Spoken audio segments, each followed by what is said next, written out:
Mollie's Quest, Havoc in Wyoming Part 3 by Millie Copper. Chapter 1. Sunday. The roar of the engine makes it difficult to hear anything, except the person sitting next to me. His rather strong coffee breath combined with the stench of the toilet has my olfactory system wanting to shut down. This small plane sports 12 double seats on the right and 13 on the left. My seat, 13B, is at the very back, right next to the lavatory. I chose this seat on purpose. Most people don't want to sit back here, and I often have the entire row to myself. Unfortunately, on this full flight, we're packed in like sardines in a can. I covertly breathe into my hand to check my own coffee breath. Making a face, I take out a breath strip, then offer one to my seatmate. I'm grateful when he accepts. "Some beautiful country here," he gushes. "I was up here visiting a friend. He took me to Yellowstone and up in the Bighorns where we did some fishing outside of Saddle String. Amazing! Just amazing." "You live here?" I nod as he asks, "Vacationing in Salt Lake?" "No, just connecting onto PDX. I work about an hour and a half from Portland." "You live in Cody and work in Oregon?" "Not exactly. I live outside of Prospect, not too far from Cody, and usually work from home. A few times a year I need to work on site. Been doing it for a while. It works well for my family." "Your husband doesn't mind you being gone?" "He's a good sport about it." I think about this morning's argument, in which he really wasn't a good sport. It started simply enough when I asked Jake, "Do you have the to-do list and a plan for your week?" Things went downhill from there. We ended up in a bit of a tiff, never a good way to start the morning. Especially not good when I'll be gone for 5 days. It ended okay though, when Jake said, "Okay, Mollie, I'm sorry to be such a bear this morning. I'm feeling overwhelmed, and I do hate it when you're gone." A few months ago he wanted me gone permanently, so I kind of enjoy hearing this. Like most marriages, there was a time we couldn't get enough of each other. Yes, the new eventually wears off, but for us, it was more. Our trouble started with a phone call. The kind of phone call no one wants to receive. With my wool gathering, I realize I missed my seatmate talking to me. "I'm sorry, what was that?" I said I've been to Portland a few times. Pretty, but it rained each time I was there. Yeah, rain is one of the reasons I no longer live in Oregon. June usually isn't too terrible, so it should be fairly nice this week. I think I was there in February. I live outside Salt Lake City. I love it there. Of course, I thought Cody was really nice too. There's some similarities. You able to garden? We do have a decent garden, but it takes some work. Our annual precipitation is only around 10 inches, and with the wind and heat, the moisture easily evaporates. Some crops do better than others. He nods in understanding. "Yeah, I guess that's why Wyoming is cattle country. You raise beef?" "No, we only have 30 acres. We raise goats, chickens, sheep, and pigs along with having the garden, a small orchard, and assorted vines," I answer. "Sounds like you folks are kind of self-sufficient. Smart." "Well, I wouldn't go that far. We do what we can." "You know anything about Mormons?" he asks. "Some." I don't want to tell him I have used the LDS storehouse many times. "I'm Mormon," he says, "and we're encouraged to have basic food and water along with savings. We used to be commanded to keep a year's supply of food, but that was too hard, so now it's 3 months. More if you can. Of course, some people take it to an extreme and have the old 1-year amount, plus do more beyond. I don't know. I kind of feel like anything beyond what's expected of us is excessive and maybe even borders on hoarding." I stifle a laugh. No doubt he'd think Jake and I are hoarders. Our home is full of long-term food storage goods, clothing in assorted sizes, and much more. He'd be really amazed if I told him we subscribe to the old-school LDS guidelines in our own life and store a year of food per family member, and not just for the 3 of us living at home. Our little farm isn't just a farm, but a retreat for our loved ones. With our home, a studio apartment, a bunkhouse, and a cabin, we can comfortably house 28 people, including my husband, 10-year-old son, and myself, even more if we squeeze. He'd probably really think I'm nuts if I told him about our combination safe room and fallout shelter. But, of course, I say nothing. Admitting to being a prepper and sharing the extent of our preps just isn't done while chatting with a stranger on an airplane. The short flight passes quickly, and soon I'm at the Salt Lake City airport waiting for my next flight, watching the people and somewhat paying attention to the news channel. Boiver, Wyoming, home of last month's tragic school shooting, is once again in the news. Sheriff Deputy Ray Sandoval was shot in the line of duty. His killer is still at large, and there are no suspects. Groiver again? Now a deputy killed? And the school shooting from a few weeks ago in Wyoming? People said it could never happen here. Although the shooting was terrible and 3 adults were killed, at least it was stopped by a visiting parent before any children were injured. The SLC to PDX leg of my trip is uneventful. Since I only have a carry-on, I quickly get my rental car and hit the road. In less than 2 hours, I'm at the shop. I've worked for father and son, Bart and Ben, for 12 years now. When Jake and I decided to move from Oregon to Wyoming, they offered to keep me on as a telecommuter. Working from home over the internet was pretty rare back then, but it was an answer to our prayers. At first, I was only part-time, doing the bookkeeping, payroll, and whatever else they needed. But as the business has grown, so have my responsibilities, to include online marketing, managing our quality system, and more. I now work full-time from home, except for 2 one-week trips each year when I come back for meetings. I cram a lot into the week I work on site. Appointments with the CPA and attorney, plus an audit of our quality management system, are all happening. Even though I'm full-time, my hours are somewhat flexible. It's working well for the most part, and the pay is quite nice. In addition to a generous base, I receive a commission on work I bring in from my online efforts, plus quarterly bonuses. The pay has been great for helping Jake and me achieve our personal goals. We try to live carefully and stretch our money as best we can, but we do add in a few fun things when I make a great sale. This shop is a half-hour east of Alto and the nearest hotel. Because of the distance, I usually stay with Ben and his family. Clarice, Ben's wife, always tries to make my stay as restful as possible, doing little things to spoil me. Their hospitality takes a lot of the discomfort out of traveling. My biggest trouble when staying with Ben and Clarice is the terrible cell phone reception I get. Because of this, Jake and I try to talk when I'm in the office, and we can usually text when I'm at Ben's house. Sometimes I can even get a phone signal if I hold my phone up in the air, stand on one leg, and do a jig. Just kidding about the jig. I've tried. It didn't help. Chapter 2. Thursday, Day 1. My week has gone well, and Jake and I have done the best we can to keep in touch. We take a few minutes to talk each morning and again at the end of my day, using the office landline. Then we text our goodnights before bed. Since we're in the process of rebuilding our marriage, I'm grateful we're making an effort to connect. It feels good. The main event of my on-site work, the audit of our quality management system, is happening today. Shortly before we wrap up, the secretary calls me to the reception area. "Mollie, there's a call for you. I told him you were in the middle of something, but he insisted it was important and would only take a minute." "Sure, I can take it. Jim's doing his paperwork, so I'll take it in the production room." "Which line?" "Parked on line 1. Even though I usually work from home, with today's technology, I'm still well connected to the office, with my phone from home tying into the office phones so I can make and receive calls under the company umbrella.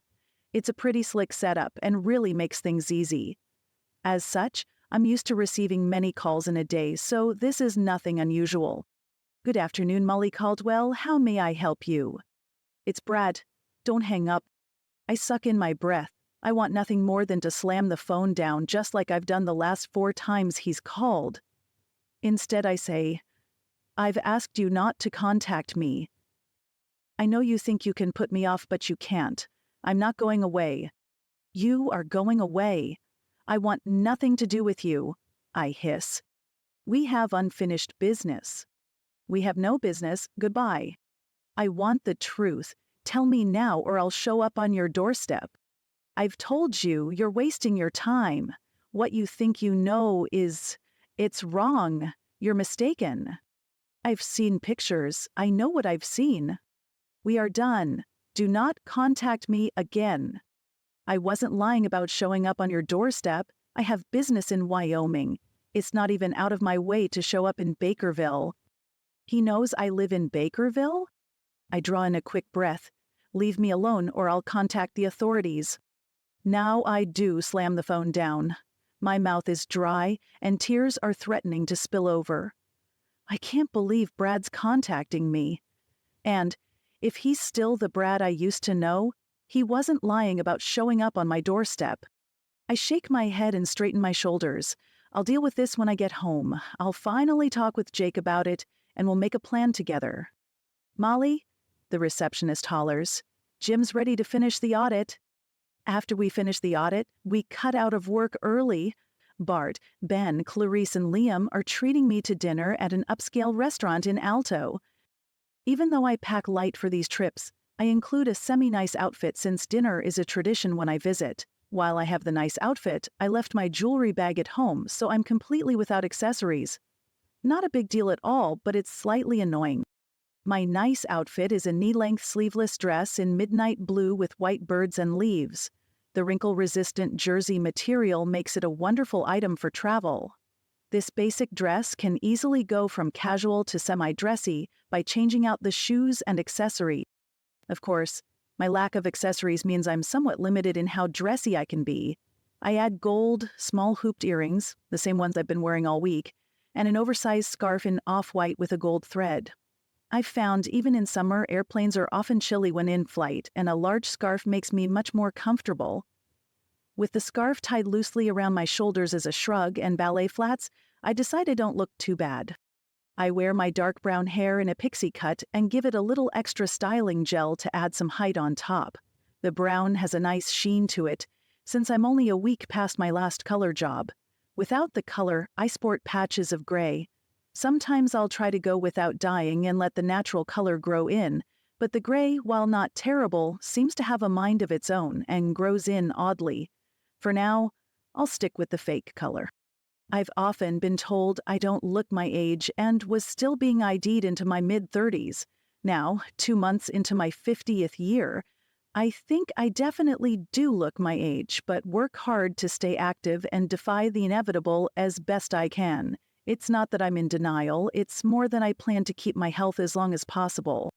God gave me a physical body wonderfully made. I realized I owed it to Him to care for it. Plus, I was getting the dreaded middle-age spread. Yikes. At only 5'2", I'm short. I try to focus on my health and aim to be strong as opposed to skinny.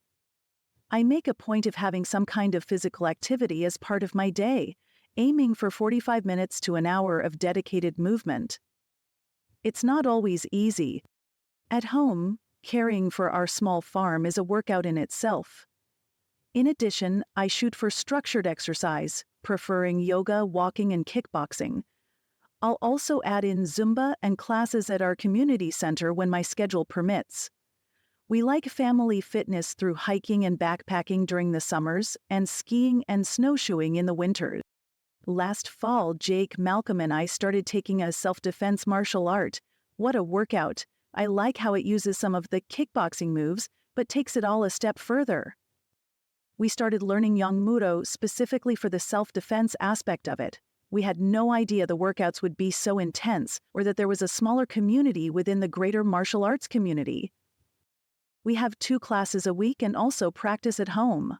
Non-contact sparring with each other to sharpen our skills. Non-contact is the key. Sometimes we'll accidentally connect. Never a good thing. We've even had a few private classes with our master, specifically to hone in on the defender's skills. Yongmudo is a great close-in style and uses technique rather than strength, making it very effective for smaller, slighter-framed individuals like Malcolm and me. This week, while working away from home, I've still managed to get in some form of exercise each day. I'm not what people refer to as a natural athlete, and if I'm honest, I'd rather skip exercise altogether. But I've found daily physical activity helps me in many ways. Not just combating the effects of age on my body, I sleep better and think more clearly. Plus, I'm preparing for my first 5K over the 4th of July, so I can't afford to take the week off. Even though I don't look too bad for our dinner out, Clarice looks amazing. She's tall at 5'10", with the body of a dancer, very lean and willowy. 10 years younger than me, she's able to maintain her physique without effort. Tonight, she's wearing the quintessential little black dress. It's a beautifully fitted wrap style with 3/4-length sleeves and a tying sash belt. The lightly flared skirt falls to a flirty hem ending just above the knee, showing off her shapely, long legs. 4-inch stiletto, black suede, open-toe heels with a single toe band and an ankle strap complete the look. Yeah, I'm suddenly feeling a little on the frumpy side. We try a new restaurant in town, which is quite nice. The waitstaff is attentive and the food is wonderful. They each order steak. We eat a lot of steak at home, usually elk or venison, so I order the oysters. Amazing. After dinner, Ben, Clarice, and I are relaxing in their living room. Since I'm heading home tomorrow, we're getting the last of our visiting in and planning for my next trip. I'm returning in October for a marketing event at the Portland Convention Center. We have the TV on in the background while we make our plans. So, I think we should order embroidered shirts this time to help with marketing our company, Clarice says. You really think we need that? Ben, ever mindful of our bottom dollar, asks. I think it'd make us look more professional. Remember the last thing like this we went to? Most of the companies had matching shirts. I thought we looked fine. Mollie had us all wear black shirts. It was close enough. Ben shrugs. I'm making notes on my computer and look up when the conversation halts. Clarice is staring at the television, a look of horror on her face. Ben, oblivious, is looking at his phone. I turn to the TV and see the ticker across the bottom of the screen. Breaking news. Planes crash while landing at LAX, JFK, and ORD. Terrorists expected. Ben, Clarice nudges his arm, hand me the remote. I want to change to the news station. Oh no, I shake my head. Ben stares at the TV for a moment before grabbing the remote and switching the channel. We're quiet, dumbfounded, until Ben asks, "Where's ORD?" Chicago, I think? I think he said Chicago, Clarice answers. Was Jim flying into LAX? I ask Ben. I don't know. He lives out of LA, but I'm not sure if he was flying into there. Man, I hope it wasn't his plane that went down. Jim's been our auditor since we started this quality system almost 10 years ago. To think he might be on one of the flights that crashed, I struggle to keep from crying. As the male newscaster continues, the female sitting next to him breaks in. Paul, we're receiving reports of a 4th crash. This crash is at Dallas-Fort Worth. Again, within the last few minutes, planes have crashed while attempting to land at Los Angeles, John F. Kennedy, Chicago O'Hare, and just minutes ago, Dallas-Fort Worth International Airports. We're still confirming the DFW crash but believe this information to be accurate. Ben leans forward in his chair. It certainly sounds like a planned attack. Clarice and I nod in agreement. Mom, Dad, I think there was some kind of plane crash, Liam yells down from his room. We're watching it on TV, Clarice answers. Liam comes into the living room and sits down near his mom. She hugs him close. There's no word of survivors from any of the crashes. It's likely each plane had at least 200 people on board. I'm still thinking of Jim and praying he's okay. My text indicator goes off. It's Jake. He's trying to call me but can't get through. I run upstairs to try connecting from my bedroom. No success. We settle on texting so I can watch the news at the same time. Clarice switches around to a different station and sees a ticker indicating all planes are being grounded. With an average of over 3,000 flights in the U.S. per hour, it'll take some time to get everyone on the ground. Unfortunately, there's another crash as a plane is coming into Miami. We watched the news for a bit longer before finding out the LAX crash originated in Atlanta. I breathe a sigh of relief it wasn't Jim's plane. 5 plane crashes in just over half an hour. The crashes were at 5 of the busiest airports in the U.S. I pull out my computer to check my flight. I'm sure it's canceled for tomorrow, but check anyway. Right now it's showing as delayed. Clarice turns to me. I'm sure you won't be able to fly home tomorrow. You know you can stay as long as needed. Do you remember how long air travel was grounded after 9/11? Ben asks. Only a couple days, Clarice says.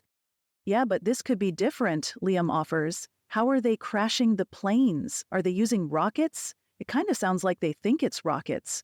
They'd have a hard time preventing rockets from crashing planes. He's right. There isn't anything I can do about this mess. I'm gonna get ready for bed and then try to reach Jake. I'm beginning to undress when Clarice knocks on my door. Mollie, there's more trouble. I open the door a crack, poking my head out, as she says, "We were watching the news in our room. There's been an explosion at the airport in New York, separate from the crash. They think it was a bomb, possibly more than one. We've turned the living room TV back on. Do you want to come down to watch?" I definitely do. My phone rings, causing me to jump. Jake, I'm surprised he got through. Give me just a minute, then I'll be down. At my hello, Jake says, "There's been an explosion, or maybe even multiple explosions, in New York." Clarice just told me. I was gonna go down and watch the TV. Is anyone claiming responsibility? Surely everyone knows this is related. It seems they do. They're saying the president's going to speak in a few minutes. With my plane canceled, I wonder how long they'll remain grounded if it's missiles being shot. How do you defend against that? I have no idea. I think you should keep the rental car and drive home tomorrow. I don't like you being there with all of this going on. I'm glad you took the suitcase, the get-home bag with you before. You may need it. I'm calling Doris after we hang up to see if Malcolm can stay with her while I run into town. I'm going with Plan A. It's a good idea, I agree. What about the children? Katie is so far from home. I think we should encourage them to do their own Plan A.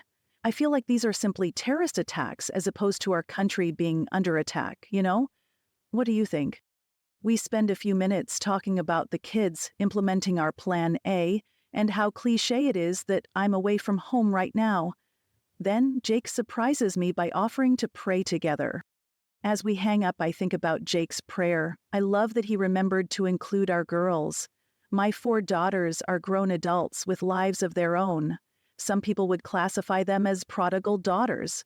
While none are off doing wild and crazy things, only my youngest, Katie, has a close relationship with God, to the point of even talking about doing mission work. At one point, all 4 of the girls had something similar to Katie's passion. Then my first husband died. I ended up in a bad place and stopped going to church. I'd take the girls, dropping them off and going for a coffee, then pick them up when they were done. I know this has a lot to do with where my children are with their own spiritual walk. The guilt doesn't do me any good. Chapter 3. I lean back and think about what to do next. First, a group text to my 4 adult daughters. I struggle with the words and finally decide on something simple and to the point. Jake and I are enacting Plan A. You should think about doing this also. We don't know what tomorrow will bring. We included information on Plan A in your backpack on the sheet. Smart practices. I love you. I run a hand through my hair and take a look in the mirror. I look awful. Too pale and too scared. I square my shoulders and take a deep breath before heading downstairs to Clarice and Ben. The limited news coming out of New York is bad. The explosions happened in and around JFK. It's suspected there was an ambulance loaded with explosives. There were several other smaller detonations around the airport. The president makes a very brief announcement detailing what is known and indicating we will prevail. He's on for only a few minutes, his speech reminding me of President Bush's speech after 9/11. I've seen enough. I'm going to take action and enact my own Plan A. Last year, on one of my trips out here, I brought a large suitcase with me. This checked bag contains a backpack and supplies to create a get-home bag. Even though this bag gives me a good start, there are several additional items I'd like to add. The nearby gas station and convenience store will provide many of these things. On my way to the gas station, the news reports bombings in each of the plane crash cities. It's believed the first responders were targeted, along with people in and around the airport. Once again, I think of my friend Jim. Not about him being on one of the crashed planes, since we now know the flight didn't originate in Portland, but about him living in the Los Angeles area. Did he fly into LAX? Was he at the airport when the crash and follow-up destruction occurred? I take a minute to say a quick prayer not only for Jim but for all those affected by tonight's terrible events. The convenience store is quiet. I fill the gas tank on my rental car and run inside to pull money from the ATM. I hate paying the $4 ATM fee, and I know my bank charges an additional $3 fee for not using one of their machines. $7 to get out my own money? My paranoia certainly comes at a cost. Besides for cash, I'm collecting traveling food. I have some very basic, non-cook food in the suitcase Ben's been storing for me. Nothing even remotely exciting but sustenance. Things like high-calorie energy bars, the kind you break into thirds and eat 1 bar per day, giving a measly 1,200 calories in each section, which is fine if you're just lying on the couch. I grab a handbasket and start filling it with an obscene amount of jerky, granola bars, cookies, crackers, a couple bags of tortilla chips, trail mix, nuts, and candy bars. I like Snickers and Payday. I rarely eat candy bars, but when I do, I convince myself these have nutrition in the nuts, and I fully enjoy them. Now, I'm thinking there really is nutrition in the nuts, and I may need it. This convenience store has an aisle with canned goods. I pick up a few cans each of tuna, chicken, salmon, and sardines. There are also tuna and salmon in foil packs, so I grab several of these. I spy a small bottle of malt vinegar and add this to my rather heavy basket. Then toss in 3 cans of ready-to-heat soup with pop-top lids. I have one of those little P38 can openers as part of my get-home bag, but pop-top is easier. I always struggle with the can opener. I decide I have enough. I sit the basket on the counter and grab a case of water and a 6-pack of Gatorade. I don't particularly care for Gatorade, but the small number of electrolytes it replaces may be helpful. The clerk gives me an odd look. I respond with a tight smile. I know I'm being a little bit ridiculous. Our plan A isn't something normal, non-prepping people would likely even think about. Part of me wishes I thought like the bulk of the general population, instead of constantly feeling the need to tighten my tinfoil hat. As a result of my folly, I pay more than any other convenience store stop ever, coming close to rivaling a full-on grocery store run. It takes me 2 trips to get everything out to my car. The store closes behind me. My tank is full, and I have cash and food. I shake my head at the ridiculousness. Back in the car, I try calling Jake. The call goes straight to voicemail. It's a few minutes after 11 in Wyoming. I text him, letting him know I've filled my gas tank and have cash and some food. I haven't heard from any of the girls and wonder if they received my Plan A text. Jake and I, while we do text, both really dislike it and tend to keep things short. Unlike probably 97% of the rest of the US, we still use flip phones. My phone rings. I don't even look, assuming it's Jake. Hey babe, you okay? Mom? It's Sarah. Sarah. I'm glad you've called. I was just thinking of you, all of you kids. I got your text. You're supposed to come home tomorrow, right? What will you do? I've decided to drive. I just filled up my gas tank and picked up a few things. I just need to drive back to Ben's place and get my stuff. You have a car? I got a rental this time. I'm supposed to return it to PDX tomorrow, but I'll call and tell him I'll return it in Prospect. It'll cost me, but I'll feel better being home as soon as I can rather than waiting until they unground the flights. I can't even imagine how long that will be with everything happening tonight. I think you're right, Mom. Tate and I are talking about how we would know when it's time to go to your place. You remember his parents are on their way here? They're in Nebraska tonight. I remember about his folks. It'll be good for Tate to have them there.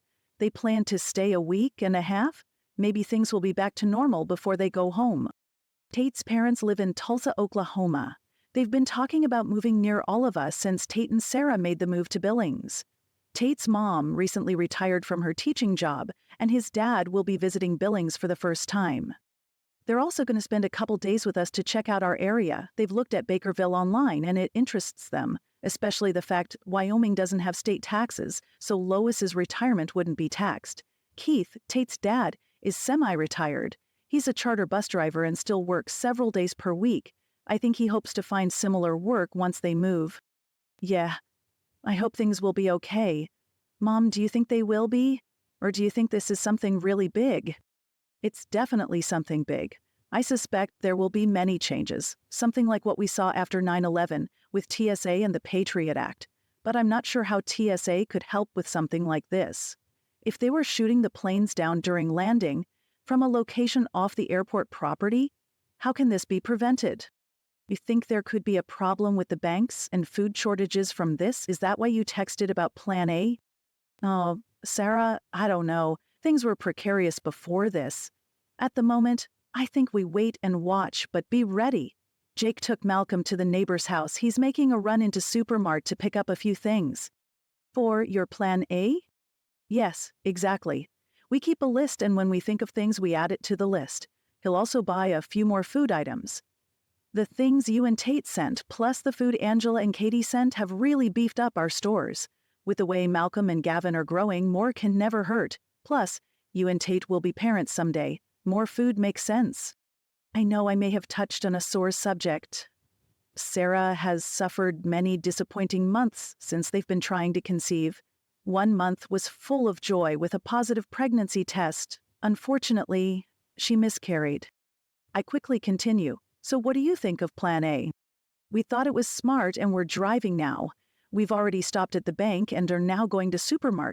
Can you believe I'm going to Supermart? You know how I feel about that place, but it's open, and we'll have more of what we need. At least Tate says it will. I can't remember the last time I was in one of those stores. My call waiting beeps and I see Jake's name pop up. I have to go, Sarah. Jake's calling. I love you. As I switch the call over to Jake, I quickly think about how I hope we're overreacting. Hey babe, where are you? Just pulled into Supermart. Did you hear all the cities with plane crashes have now had explosions? Yeah, I heard. I'm going to gather my stuff and leave tonight. You think it wouldn't be best to wait until morning? You can get some sleep and leave when you're fresh. I'm not sure what morning will bring. Will the attacks stop? Will they escalate overnight? I'm thinking I should at least try to get out of the I-5 corridor area. It seems Seattle and Portland would be good targets. Is Malcolm with Doris? Was she still up? He is. She was. Evan had gone to bed, but Doris woke him when she found out about what was happening. Evan's with me. He's stocking up too. After this, we're stopping at the ATMs to get out cash. You can also get more cash when you check out. I think they'll let you have 100. Yep, I'll do that and still go to the ATM. That way I can get money out of both the checking and savings. Good thinking. If I leave tonight, I'll stop by one of the bank branches and pull out more money. Did you bring our saved cash with you? No. I left it at home. I figured there's no problem using the debit card tonight. Perfect. But I think we should use the credit card. Then we'll just settle it up when the bill comes in. We have a good amount of cash at home, but I'd like to save it and get more as we can. I have paychecks ready, and I'm going to ask Ben if he's okay with distributing them to everyone tomorrow. I'll have the receptionist drop my check in the bank for me. I think it's best to get as much cash out of the bank as possible tonight and hold on to it. Who knows what the daylight will bring? You know, everything will probably be okay and we'll have egg on our face. I'm okay with that. Me too. Still, this is a good idea. It is. I bought several things at the mini-mart when I filled up. It just seemed smart. Good idea. I grabbed the list you'd started. I thought of a few more things while driving in. Is there anything you want me to make sure and grab? Canning jars. We can always use more of those. Flats, too. Even though we have the reusable ones, I'd like more flats and a few rings. First aid items, dried and canned food. Gosh, Jake, everything. I know you know what we usually get, so follow your gut. Even if this turns out to be nothing, we can always use the basic items. Also, I heard from Katie she must have tried you after she got your text, but it wouldn't connect. She's upset, of course, and following through with Plan A. I feel myself smile. I'm so glad Jake spoke with Katie. I talked with Sarah. Tate's folks are on their way for their planned visit. They're somewhere in Nebraska tonight and will be at their place tomorrow. It'll be good for Tate to have them there. Yeah, it will. I'm going to head into the store. Let me know if you decide to leave tonight. I'll trust you to know what feels best to you. I just want you to be safe. Okay, I say, not really wanting to disconnect. I'll make a decision when I get back and check the latest news. I love you. Be safe. The beep of an incoming text went off a few times while I was talking to Jake. I have a message from Angela saying she tried to call me, but it wouldn't connect. She just hung up with Sarah and thinks it's good I'm driving home instead of waiting until the flights are going again. She received the message on Plan A, and her husband Tim headed out to take care of it. I send a quick message back, letting her know I'll be leaving either tonight or tomorrow, and I can't wait to get home. The second message is from Callie, asking what I'm going to do and if I really thought she should drive into town and get money from the ATM. I tell her I'm driving the rental car home and will let her know when I'm on my way. And yes, she should get as much money out as she can, plus buy some food and fill up her gas. Then I hit send. I know Callie keeps quite a bit of money on hand. She works as a barista at a coffee shop, and much of her income is in tips. When she was younger and we all lived together, Malcolm would joke that her bedroom was like a bank. I'm very happy the group text reached everyone, and they're either taking action or, in Callie's case, thinking of taking action. It does make sense they'd have trouble reaching me by phone. The service is so bad here to begin with, and I imagine many people all over the US are on their phones tonight. When we experienced a big storm several years ago, texts would go through when voice calls wouldn't. Maybe that's what's happening now? Chapter 4. At Ben's, they're crowded together on the sofa watching the television. Clarice and Liam's eyes are rimmed red, while Ben's looking very stoic. Clarice announces school has been canceled for tomorrow, and she won't be going into the office. On the drive back, I made my decision. I'm going to start for home myself. I just need a few minutes to get everything together. Why don't you stay the night and then leave early in the morning? Clarice asks, mimicking Jake. I don't know, I just feel the need to go, to get home.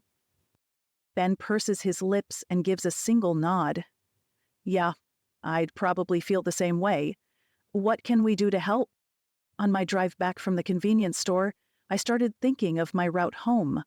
The quickest way would be to catch Highway 30 east, north at Longview, then I-5 north to Seattle. Exit 142A is the bypass to I-90. Then it's I-90 for almost 800 miles. Getting off I-90, I'm less than 2 hours from home. Easy peasy. But I'm concerned about being on I-5 for that long. I may be paranoid, but I feel the I-5 corridor and maybe even I-90 could be dangerous, either as targets or from general bad guys. People may take an opportunity to do whatever they want during a time like this. Can you grab the suitcase I left here last year? Sure, it's in the storage section of our game room. Give me a few minutes and I'll bring it to your room. Can I help you pack? Clarice asks. I'm not sure how much help I'll need, but I wouldn't mind the company. Unless you're ready to head to bed? No, I don't think I can sleep. Yeah, another reason I might as well leave tonight. In my room, I ask Clarice, can you pull up an online map? I'm going to head down the coast and then cut over to Eastern Oregon. Can you find the best route for me and write down the directions? Sure. Or I could pull it up on my computer and then print out the directions. Which do you prefer? Just write down the highlights. I have a paper map of Oregon in the suitcase Ben's grabbing. I just want a cheat sheet I can refer to. Even though the door is open, Ben knocks on the frame before stepping in. He sets my case along the wall and asks, "How are you covered for protection on the way home?" My face must have a blank look because he adds, "Do you have a gun?" Oh, yes. I included a handgun in my checked bag. Of course, my concealed carry permit isn't any good in Oregon. I shake my head. Yeah, well, I'm sure you know what I think about that. I'm going to send you with a rifle, too. I doubt you'll have any trouble getting home, but I'd feel better knowing you're well protected. Like us, Ben's an avid hunter. While we hunt to fill the freezer, Ben likes to find the biggest bull or buck he can. He not only hunts in Oregon, but also in Montana, Idaho, and even Wyoming, whenever he can get the out-of-state licensing. He spends a lot of time practicing and has invested in several long-range rifles and specialty scopes. In addition to his love of hunting, he enjoys target practice with a variety of weapons, from rifles to shotguns to handguns. His gun room reminds me of a small gun store. Ben returns a moment later toting a rifle. It's only a .22. I know that's not much, but I don't have anything larger I feel I can spare. We have a few of these, so this one is kind of surplus. Plus, it's a little smaller than some of the other guns, and you can tuck it in the car easier. I know you're used to hunting big games, so I figure you can handle this fine. I smile, thinking how Ben and I share hunting stories each year. I've only been hunting for a few years, but I love it. I'm not a trophy hunter like he is, but I did enjoy sharing pictures of the nice buck antelope and deer I harvested last year. Thank you so much. This is a scary-looking black rifle, I say jokingly. Yep, sure is. It's a Mossberg semi-automatic with a 25 plus 1 round magazine. Some people would have a fit just over the way it looks. Doesn't even matter, it's only a 22 plinking or small varmint rifle. Sorry, I don't have a second magazine for it. As I take it, I'm surprised. It's super light. Less than 4 pounds, if I remember right. I kind of bought it on a whim from a friend who got it for his kid. The kid didn't like it. I gave him $50 for it. Shoots good for what it is. Of course, you want to be fairly close. 50 yards or less with the open sights, I'd say. Nice. Always good to get a deal. I can pay you for this. No way, Mollie. You can just give them back when Clarice and I come to visit later in the summer. Of course, I think we both know things will be very different after tonight. For sure in the US and maybe the entire world. And if we find out who's responsible and retaliate, we could be looking at World War III. You're right, Ben. Things may never be the same. Do you think you and Clarice will be safe here? Will we be safe anywhere? Clarice asks. Now it's my turn to sigh. Good point. I have to admit, part of me wishes we would have gone through with buying property when we visited you last time. There are a lot fewer people there. That alone makes me think it's safer than here, Ben says. You know, property or no property, you're always welcome to join us. Yep, I know. Of course, we're not to that point, and I hope we never will be. I'll let you finish up. You want me to take this down to the car for you? He motions to the rifle. Not yet. I'll get everything situated first. Ben excuses himself to check on Liam. I've found the route and made your notes. What can I help with next? Clarice says. I'm finished with my carry-on. I pulled out a few things I brought last year that I want to put in the backpack, so I'll get started on organizing. I open up the large suitcase. Bringing this seemed very silly at the time, especially since I'd packed a handgun in it and went through the rigmarole of flying with it. As I pull things out, I am kind of surprised with my finds. I did a better job putting things together than I remember. Clarice pats my backpack. Nice bag. Yeah, it's a decent one. I tried it out and it balances well. So instead of packing it up, you just put everything in the suitcase and left the backpack empty? Uh-huh. It fit better that way. I tried it with the pack full, but it was too oddly shaped to fit in the suitcase. Geez, it looks like you brought just about everything. Tent, sleeping bag, tennis shoes, what's this? Water filter. The straw kind. There's some iodine capsules, too. You even have clothes in here. Smart, Mollie. I tried to put in everything we'd use on a backpacking trip, then added a few extras like the maps of Oregon, Idaho, Montana, and Wyoming. I see you even have a coffee maker. That sounds about right. I laugh. Yeah, I guess you know me pretty well. The pour-over coffee maker actually makes a decent cup. I'll need to buy a camp stove tomorrow since I didn't pack anything like that, because of the fuel not being allowed on airplanes. I'll get a couple of lighters also. But I was able to pack my multi-flame mini tool without having a TSA issue. Your what? This. I pull out a little black pouch. I have a friend who makes these. Its main function is a fire piston for starting fires. Looks complicated. Not really. It needs a little piece of char cloth, which I keep in this old mint tin, and I put the piston together and get a spark. The tool can also be used as an auger when adding a bit, so I could do some drilling. I don't have any bits, though. I shrug. Clarice gives her own shrug. Sunglasses? She asks, holding up a plastic glasses case. Just regular glasses. An old pair. The prescription isn't exact, and they're single vision only instead of the progressives I'm now wearing, but I figure they're better than nothing. I've worn glasses since first grade, and my faraway vision is terrible. Up close, it's not as good as it used to be, but I can get by. Forget it if it's more than 25 feet away. I have prescription sunglasses in my purse, but You wouldn't know that since the sun hasn't been out since I've been here. True, she says, and we both give a small laugh. I take my handgun out of the TSA-approved locked case. It's a Taurus 9mm Slim. I have 2 loaded magazines along with a full box of ammo in a second case. Of course, I anticipate an easy drive without even having to think of taking out my weapon. I brought along 2 holsters. One's a belly band style with a hook and eye closure. It's very comfortable and works well when wearing a dress, skirt, or leggings, my preferred clothing in my everyday work-from-home life. The comfort level of a casual dress or skirt with leggings underneath can't be beat. The second is a standard hip, outside the waistband, or OWB holster. It'll work with my quick-dry hiking pants, also included in my get-home bag, or the single pair of jeans I brought along for working in the shop.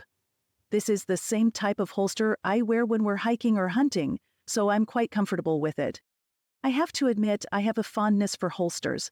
The way some women enjoy jewelry, I enjoy holsters. Don't get me wrong, I like jewelry also, and know the perfect pair of earrings can really change an outfit. But the perfect holster can change, or I should say save, a life. If I find myself with discretionary funds, purchasing a new holster is always a fun way to spend the extra money. There was a time I didn't carry a handgun and thought a friend of mine who always carried was a little over the top. One time she was on her way home from the firing range and stopped to visit. She gave me a great introductory course on concealed carry that day. Up till then, I had no idea there were so many options, and no matter how she was clothed, she could always carry. Even going to church. She understood my reluctance to carrying and assumed it was my upbringing more than anything.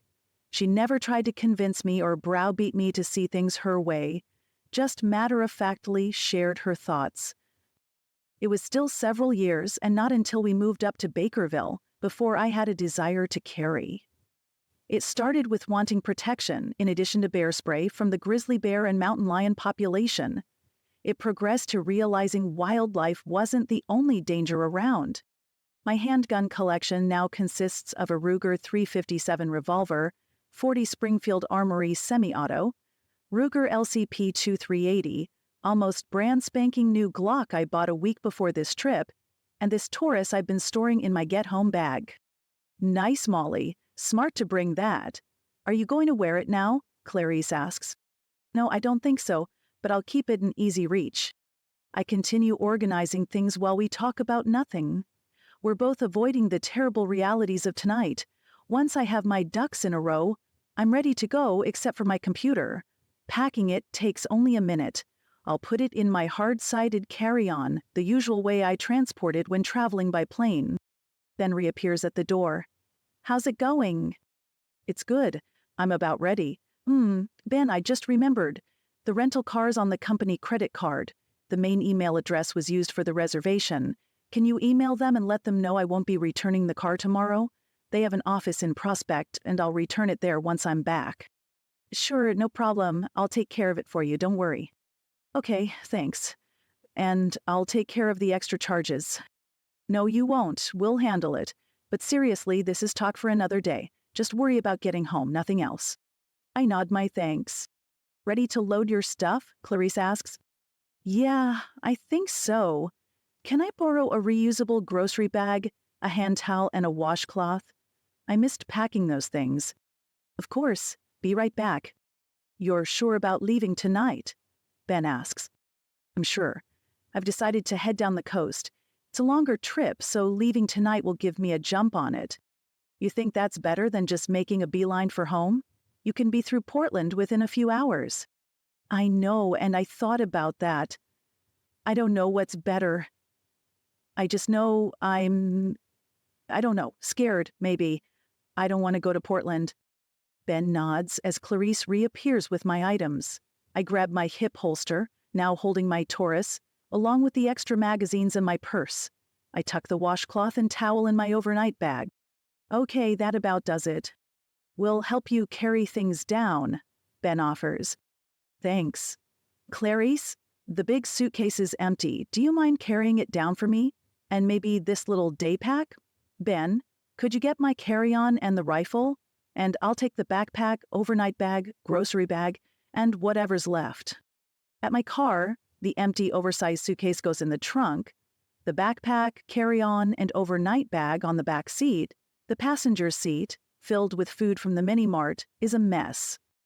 I spend a few minutes organizing it and moving things I don't want up front, then tuck the handgun and magazines in the center console. I'm almost finished when I turn to Ben and Clarice. I worry it's not safe here. Maybe it's too close to Portland. Do you think you guys should come with me? We can get your dad, of course. They share a long look, and Ben says, We worry it's not safe here either. I think if things go bad in Portland, people will start heading this way. Some will probably think they can survive in the forest, and when they can't, well, we're the next populated area, but I'd like to think that isn't going to happen. Remember the camaraderie after 9/11? Most likely it'll be the same now. There's no reason to think otherwise. As long as nothing else happens. If it does, we can combine forces with the neighbors here, then we can increase our chances of safety. Clarice nods in agreement. I think that's a good plan, I say. I have to admit, I wasn't even thinking long-term, but I'm concerned. If there's another attack, Portland could be affected, and whatever happens there would directly affect you. Also possible. We're going into town first thing in the morning. We'll be there when the store opens and buy a few things. I think getting what we need just in case is a good idea. Good plan, Ben. Maybe get your camping gear in order too. Just in case you have to leave your place in a hurry. By the way, I cut the checks yesterday, so they're ready to be handed out on Monday. I think you should make them available tomorrow. Since the shop crew doesn't work on Friday, the receptionist can call them and let them know to come and pick theirs up. I'd like her to drop mine in the bank, and she can put hers in also. The paranoid part of me wants to suggest they all get cash and buy extra food, but I'll leave that up to you. Sure, Molly, checks tomorrow are no problem. I suspect a few of the guys are already planning their purchases. I fiddle with my supplies a bit more. I leave a few things I may want to eat soon on the car seat. The rest go in the reusable bag on the back seat. My backpack goes on the floor of the passenger side, and the daypack on the seat. I decide to keep the rifle in the trunk for now. I'm ready to go. I hug Ben goodbye. Be safe, Ben. I'll check in with you soon. Yeah, Molly, call tomorrow and tell us where you are. Use your company card for fuel. You're still on the clock until you get home. He gives me a wink. Okay, thanks, Ben. I turn to hug Clarice. Take care of yourself, she says. Oh, hey, did you happen to check if your rental car includes an emergency kit? Ben asks. Pop the trunk and let me take a look. I doubt it does. I open the trunk, and he reports there isn't one, and I should hold on a minute. Ben goes in the house and returns with a pre-made roadside kit. I get these things as gifts but never need them. You take this one, just in case. I take a quick look over it and see it includes booster cables, flares, a few basic tools, and other miscellaneous items. Thanks, Ben, I appreciate it. And that's it. I'm pulling out of their drive and heading toward the highway. I plan to stop at the bank in Alto and pull out more cash.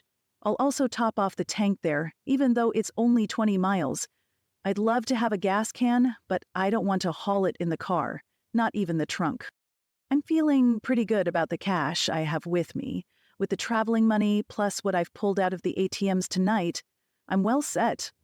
I also had $300 in assorted bills from singles to 20s stashed in my get-home suitcase.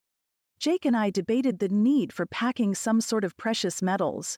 Many in preparedness circles believe the dollar will eventually crash and only things like gold and silver will have any value. On the surface, this sounds incredibly reasonable, but deeper down, I have to wonder, if things were really that bad, would we even care about precious metals? Even so, we talked about me bringing along a small amount of junk silver. We finally discarded the idea, deciding if I'm gone from home when fiat currency loses value, I'll probably be in such a pickle it won't matter if I have a few old dimes and quarters. With my cash on hand, and the thought of taking a little more from an ATM tomorrow, I have enough to get home, especially since I'll use my company credit card for fuel. I take a few minutes to put money in different bags and assorted places in my car so it's not all in one place. While I'm happy to have cash, I want to be smart with carrying this much. It's 11:45 Pacific, 12:45 at home. Jake is likely on the road, heading back from Prospect in his shopping excursion. I text him. Hey babe, I'm starting home. I'll head down 101 to Florence, then over to Redmond. From there, I'll figure out where to go next, either north and then east, or east and then north. I want to see how things are before I commit. I'll drive a few hours, then find somewhere to sleep. I just feel the need to get farther from Portland. I know I'm paranoid. I'm okay with that. Kiss Malcolm for me. If you hear from the girls, give them my love. See you soon. The first part of the drive is easy. I've driven this road many times over the years. As I drive farther south, I know it'll be narrow and curvy while the road winds next to the Pacific. I'd like to make it somewhere near Lincoln City before I stop. Maybe a little farther. I think I remember a supermart in Newport. I could sleep there for a few hours. People do that, right? There are very few others on the road. When I do finally stop at the supermart, along with half a dozen RVs, it's shortly after 3 in the morning. I've stopped for gas twice. I was surprised to find 24-hour stations in these sleepy little seaside towns. At the last gas stop, I pulled a sweater out of my suitcase and a fleece blanket out of my backpack. Confirming all of the doors are locked and the pistol is within easy reach, I settle in. I don't worry much about oversleeping since I've parked with my windshield facing east. I'm guessing sunrise is around 5:30. That'll do. Chapter 5. Friday, Day 2. Sun streaming through the windshield, along with the cry of an angry seagull, wakes me. In those first few seconds, I don't remember the destruction from the evening before. As it all comes back, I'm overwhelmed with grief.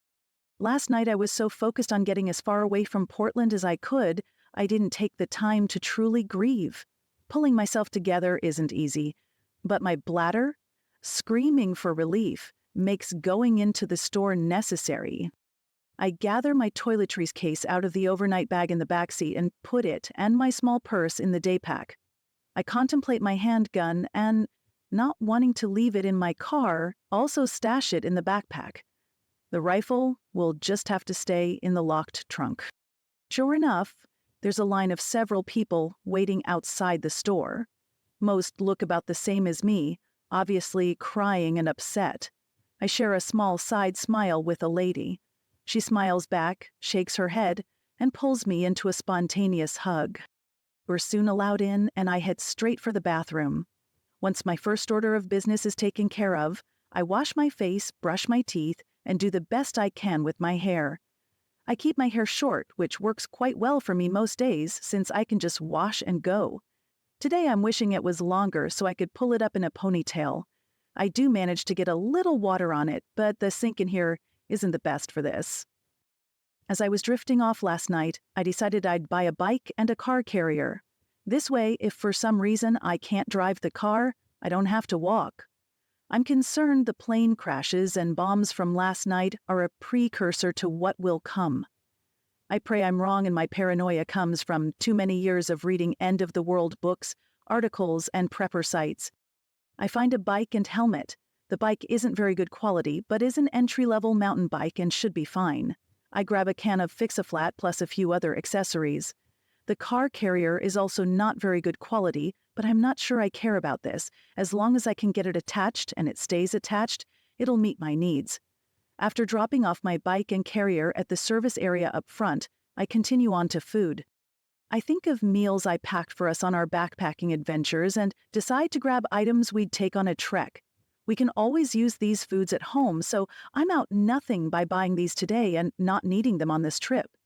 They have a very small selection of freeze-dried individual meals, beef stew, biscuits and gravy, lasagna with meat sauce, chili mac with beef, and macaroni and cheese. I grab 2 of each. I look for a small backpacker's stove and am surprised to find one with an automatic ignition, along with small isobutane canisters. I also grab a larger 1-burner stove and 4 bottles of propane. I'll keep the backpacker's stove in case I end up traveling by foot, preferring the ease of the larger 1-burner with propane if I'm traveling by bike or car. Next, I head to the grocery section to look for larger cans of freeze-dried items. I'm happy to find a decent selection of not only individual cans but also 72-hour emergency kits. These kits are convenient. I've tried some of these meals before, and while not the best food around, it'll keep me from starving. I add a pail to my cart. The number 10 cans have a few things I'm fond of for our backpacking trips. Black bean burger, freeze-dried beef, rice, and strawberries. I grab one of each. My next stop is paper goods. A box each of gallon, quart, and sandwich zip-top bags and a roll of paper towels go in my cart, along with a 4-pack of toilet paper. In the snack aisle, I add a few bags of jerky, a large container of assorted nuts, dry roasted peanuts, and a good-sized bag of trail mix. I make my way through the aisles, adding any items that make sense. I stop by the dairy section for hard cheese. Parmesan and cheddar are cheeses we take backpacking and hold up quite well without refrigeration. I grab a small block of each along with some string cheese. A few yards down the refrigerator case are lunch meats. Dry, aged salami can last for many days. Genoa salami and whole pepperoni are also very shelf-stable when unopened. Once cut into, they need to be used within a day or two. I add a few of each to my cart. There's a display of shelf-stable summer sausage at the end of an open freezer case. I buy 2 of the smallest rolls. I evaluate my cart and decide I have enough. More than enough. Again, I think I'm being a little silly and will never need these things since I'll be home by tomorrow.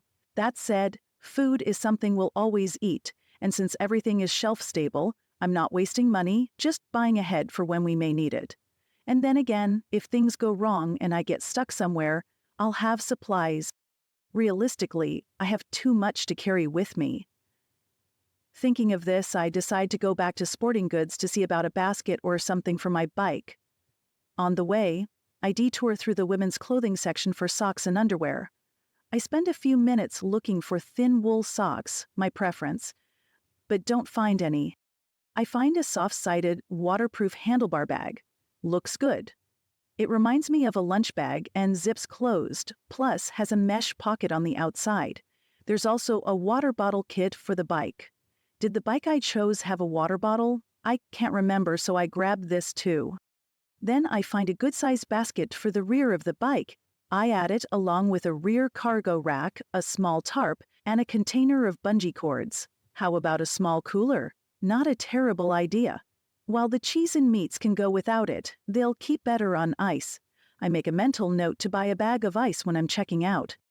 Near the coolers are backpacks. I have my nice backpack and a day pack, but think a fanny pack might be a good idea too. I find a style on clearance for $3 and decide to buy 2. Yeah, I'm ridiculous. As I'm tossing the fanny pack in my cart, I spy a bundle of gray socks. Checking the label, they're a wool blend. While not exactly the sock I prefer, the wool blend beats straight cotton. Of course, these will just be a backup. I brought 3 pairs of wool socks along with me. Making my way through the store, I throw in a baggie of zip ties and a box of matches. I'll pick up a lighter or 2 at the checkout. Then I make a quick stop by the pharmacy. Even though my pack contains a small first aid kit, I beef it up, adding more ibuprofen, acetaminophen, a couple ace bandages, tape, nonstick gauze, an assorted packet of Band-Aids, hand sanitizer, and a packet of wet wipes. I have more than enough stuff for my trip home. My growling stomach demands breakfast. At the deli, they have cheese and salami roll-ups. I buy several, at least 1 for breakfast and others for later. And since I now have a cooler, they'll keep well. Produce is right next door. I pick a small bunch of bananas, a few apples for later, a bag of baby carrots, and a couple single-serve salads. I really wish this store had coffee already brewed. I'll for sure be stopping somewhere for coffee, but want some food before I tackle putting the bike rack on the rental car. At the check stand, I add a few sodas and a couple small bags of chips. Another treat. I'd better hurry home. The treats I'm buying will be 20 pounds heavier if I'm not careful. Did I mention how hard I have to work to keep my weight in check? I check out and am both shocked and happy when the cashier offers to call someone to help me to my car. That never happens at my local store, so I expected to make a couple trips in order to get the bike and everything managed. With the bike attached to the car and things stashed so I'm ready to roll, I take a few minutes to call Jake. I have no doubt he's up and on with his day. My call won't connect. Likely my coverage continues to suffer here in this small coastal town. I send him a text letting him know where I am, about my purchases, and my next major stop of Redmond, Oregon. Then, from there, I'll decide which road to take toward home. After driving slowly around the lot to make sure the bike isn't moving, I search out coffee.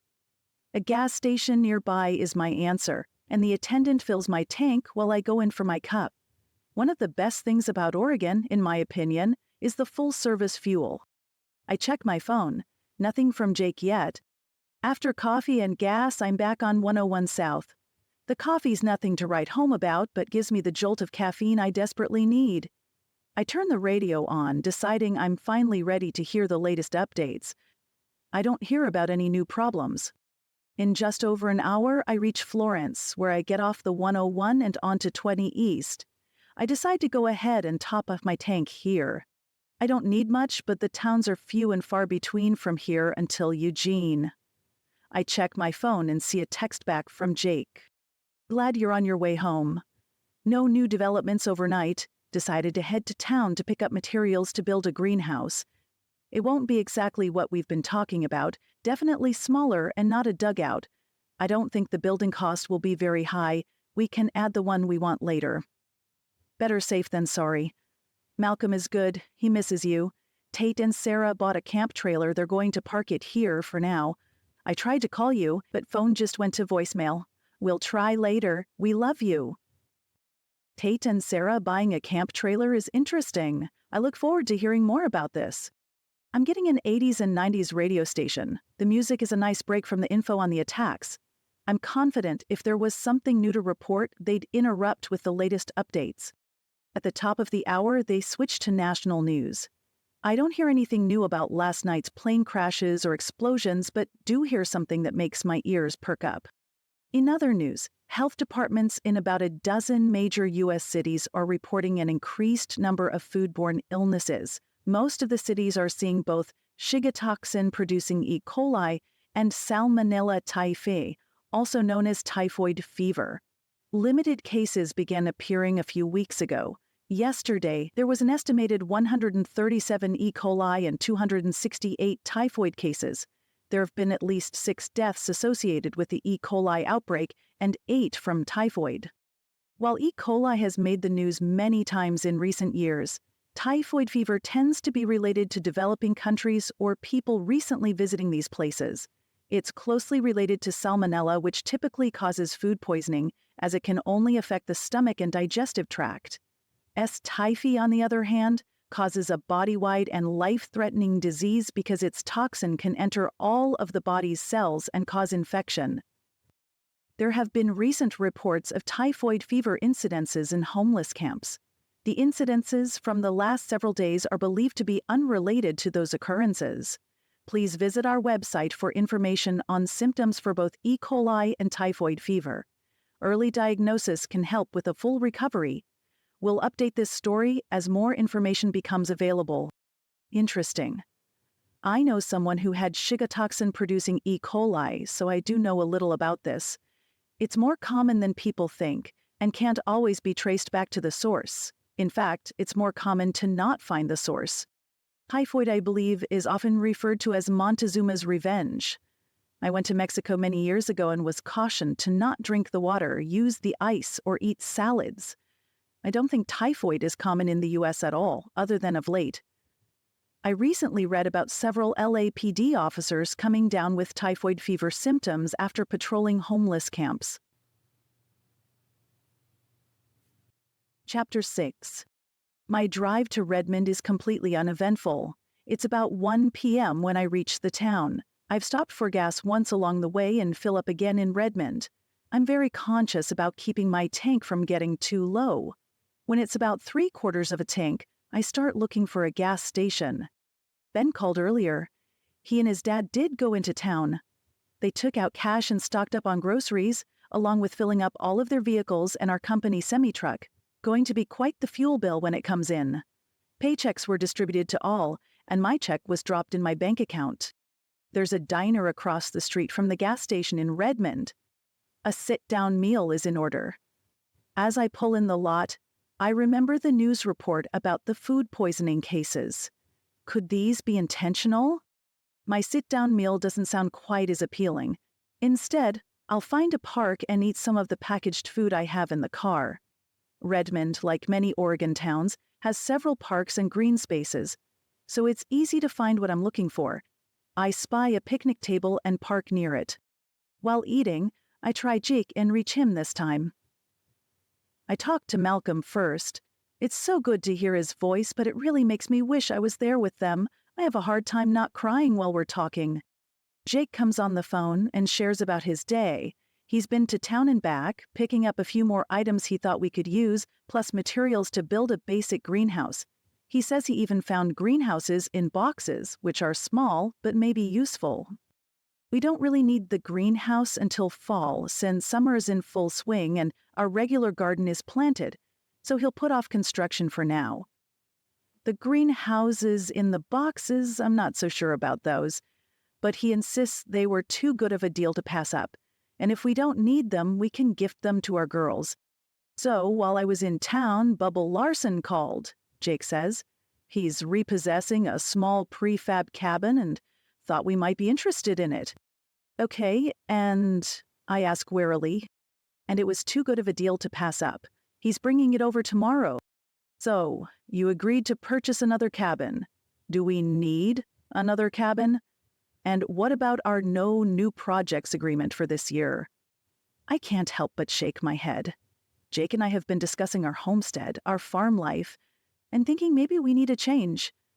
As a result, we've agreed to just keep doing what we've been doing and nothing additional until we can come to a decision. I'm not sure we need another cabin, but I think the price is amazing, and I could possibly resell it for more than what I paid if we decide we don't need it, or we could keep it for storage. I filled up the processing shed with the greenhouse materials. I won't take this on as a project right now unless absolutely necessary. It can just sit there and hold our stuff. Trying to keep my cool, I let a sigh escape. Well, I trust your judgment on this. Do you think we're good now? With the purchases you've made and the car full of stuff I have, should we consider Plan A complete? I think Plan A is a definite success. Unless something big happens, or should I say something additional? We should hold off on anything else. You focus on getting home, keep your gas tank filled, and find a place to stop tonight where you can get some good sleep. Leaving so late last night, you must be tired. I was doing pretty well, but the longer I sit here, the more I'd welcome closing my eyes. Did you hear about the foodborne illnesses? We go on to discuss the food poisoning, and how I wanted to stop at a restaurant but didn't out of fear of illness. He had heard about it and found it odd, but hadn't thought much of it. You really think this is related to the terrorists, Mollie? Maybe. It just seems super suspicious that 2 different foodborne illnesses are causing widespread outbreaks.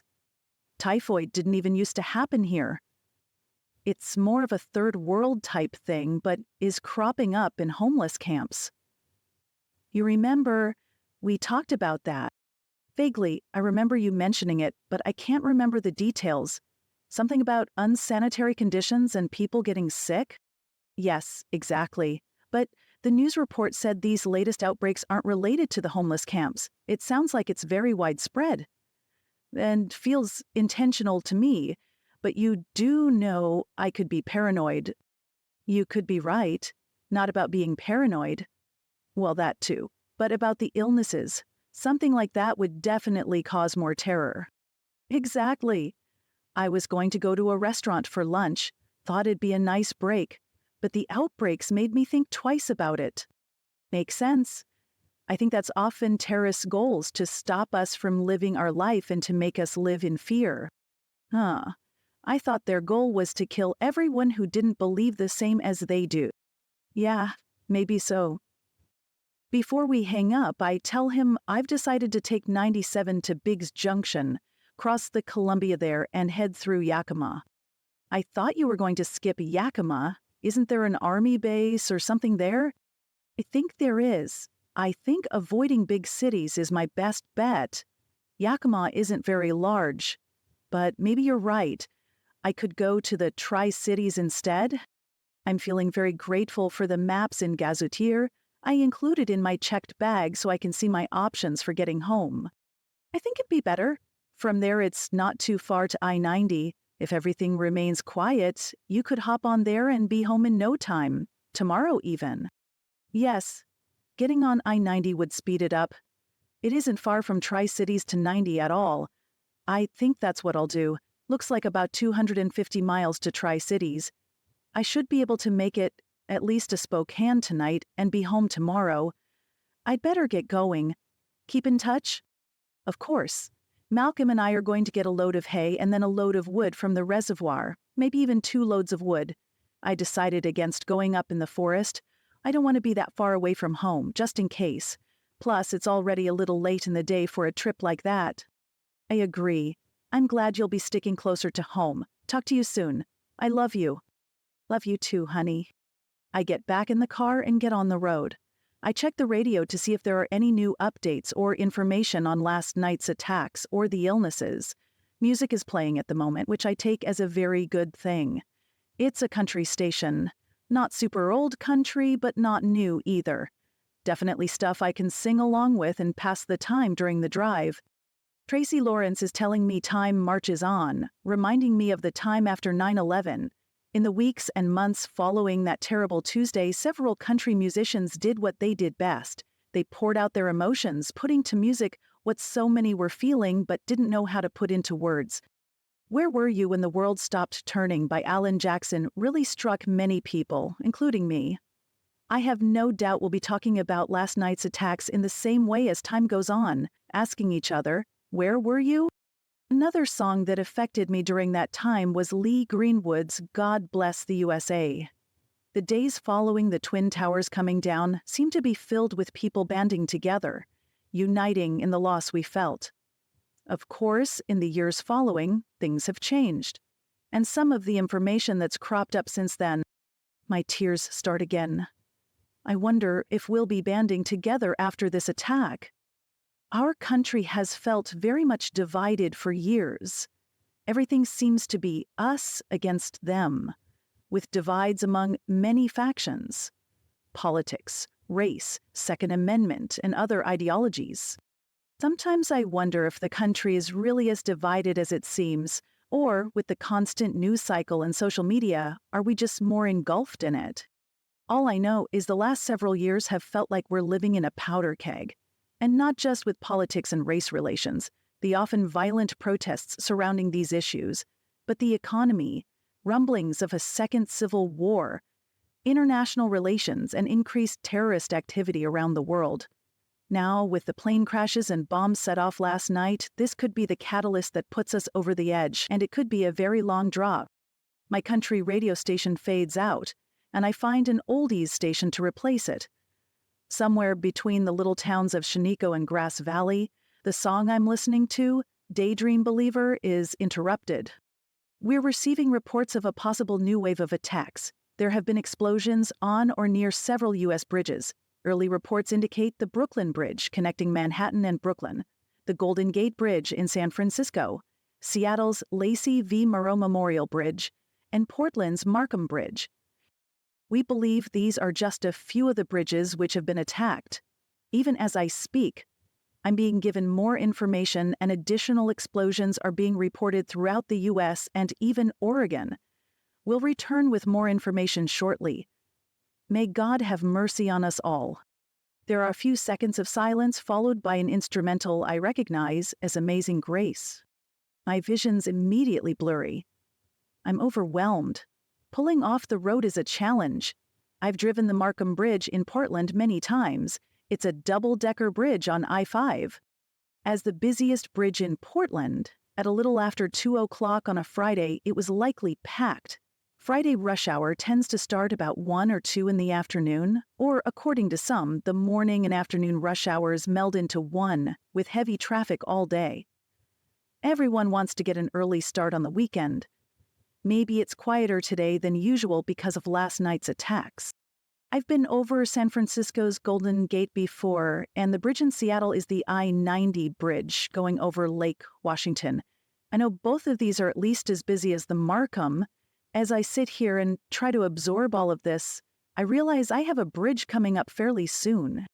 Highway 97 crosses over the Columbia at Biggs Junction. I've been over this bridge many, many times through the years.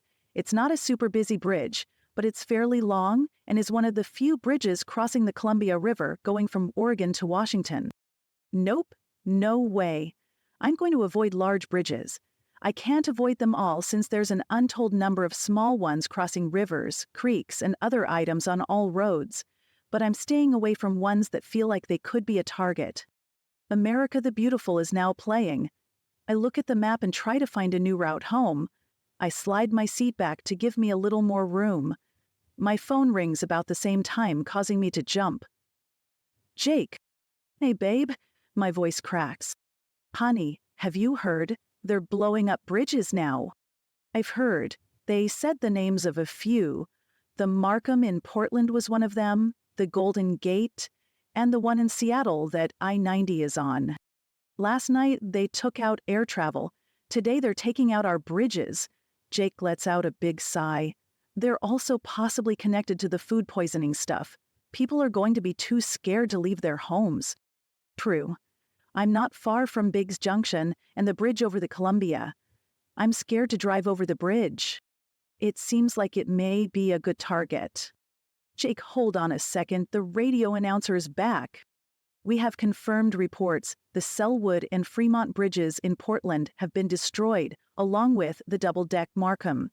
The Interstate Bridge and the Glen Jackson Bridge connecting Portland to Vancouver, Washington, have also both been attacked but are still standing. These bridges are closed until the extent of the damage can be assessed.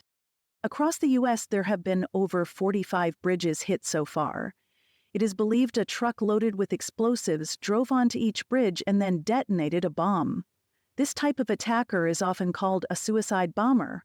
The result of these attacks vary in degree from minimal damage to total destruction.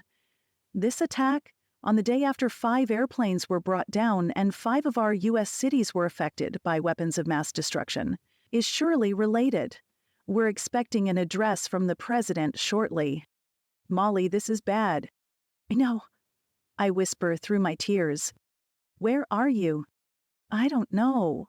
Somewhere on 97, a ways from Grass Valley, pulled over on the side of the road. I stopped when I first heard the report. I was going to take a look at the map and find a new route home without big bridges. Do you think any of my Portland friends were killed today? I don't know, honey. I can't even imagine the number of people who died today and yesterday. I haven't really heard many numbers yet from yesterday. Nothing firm, anyway. It's terrible. No, that's not even the right word for it. It's beyond terrible, but I can't think of a better word to use. I want to get home. Do you think I should just stay on this road and get to I-84, then take it to Pendleton? I can go north there, I think, and hit 90. Pendleton is past the gorge, so you wouldn't have to cross the Columbia that way. Right. Let me pull out the map and take a look. There's still a bridge I'd have to cross. It looks like it goes over the Snake, and it looks like a good-sized one. Maybe you should find somewhere to stay tonight? Let the bridge activity calm down, and then we can find you a good route tomorrow. Jake, I need to be home. I know, and we need you here, want you here. But I feel like you should stay off the interstate for now. Maybe take one of those back roads to get to Pendleton and sleep there tonight. I don't want you too tired to drive. I'm fine to drive. I'll stop if... I break down in tears.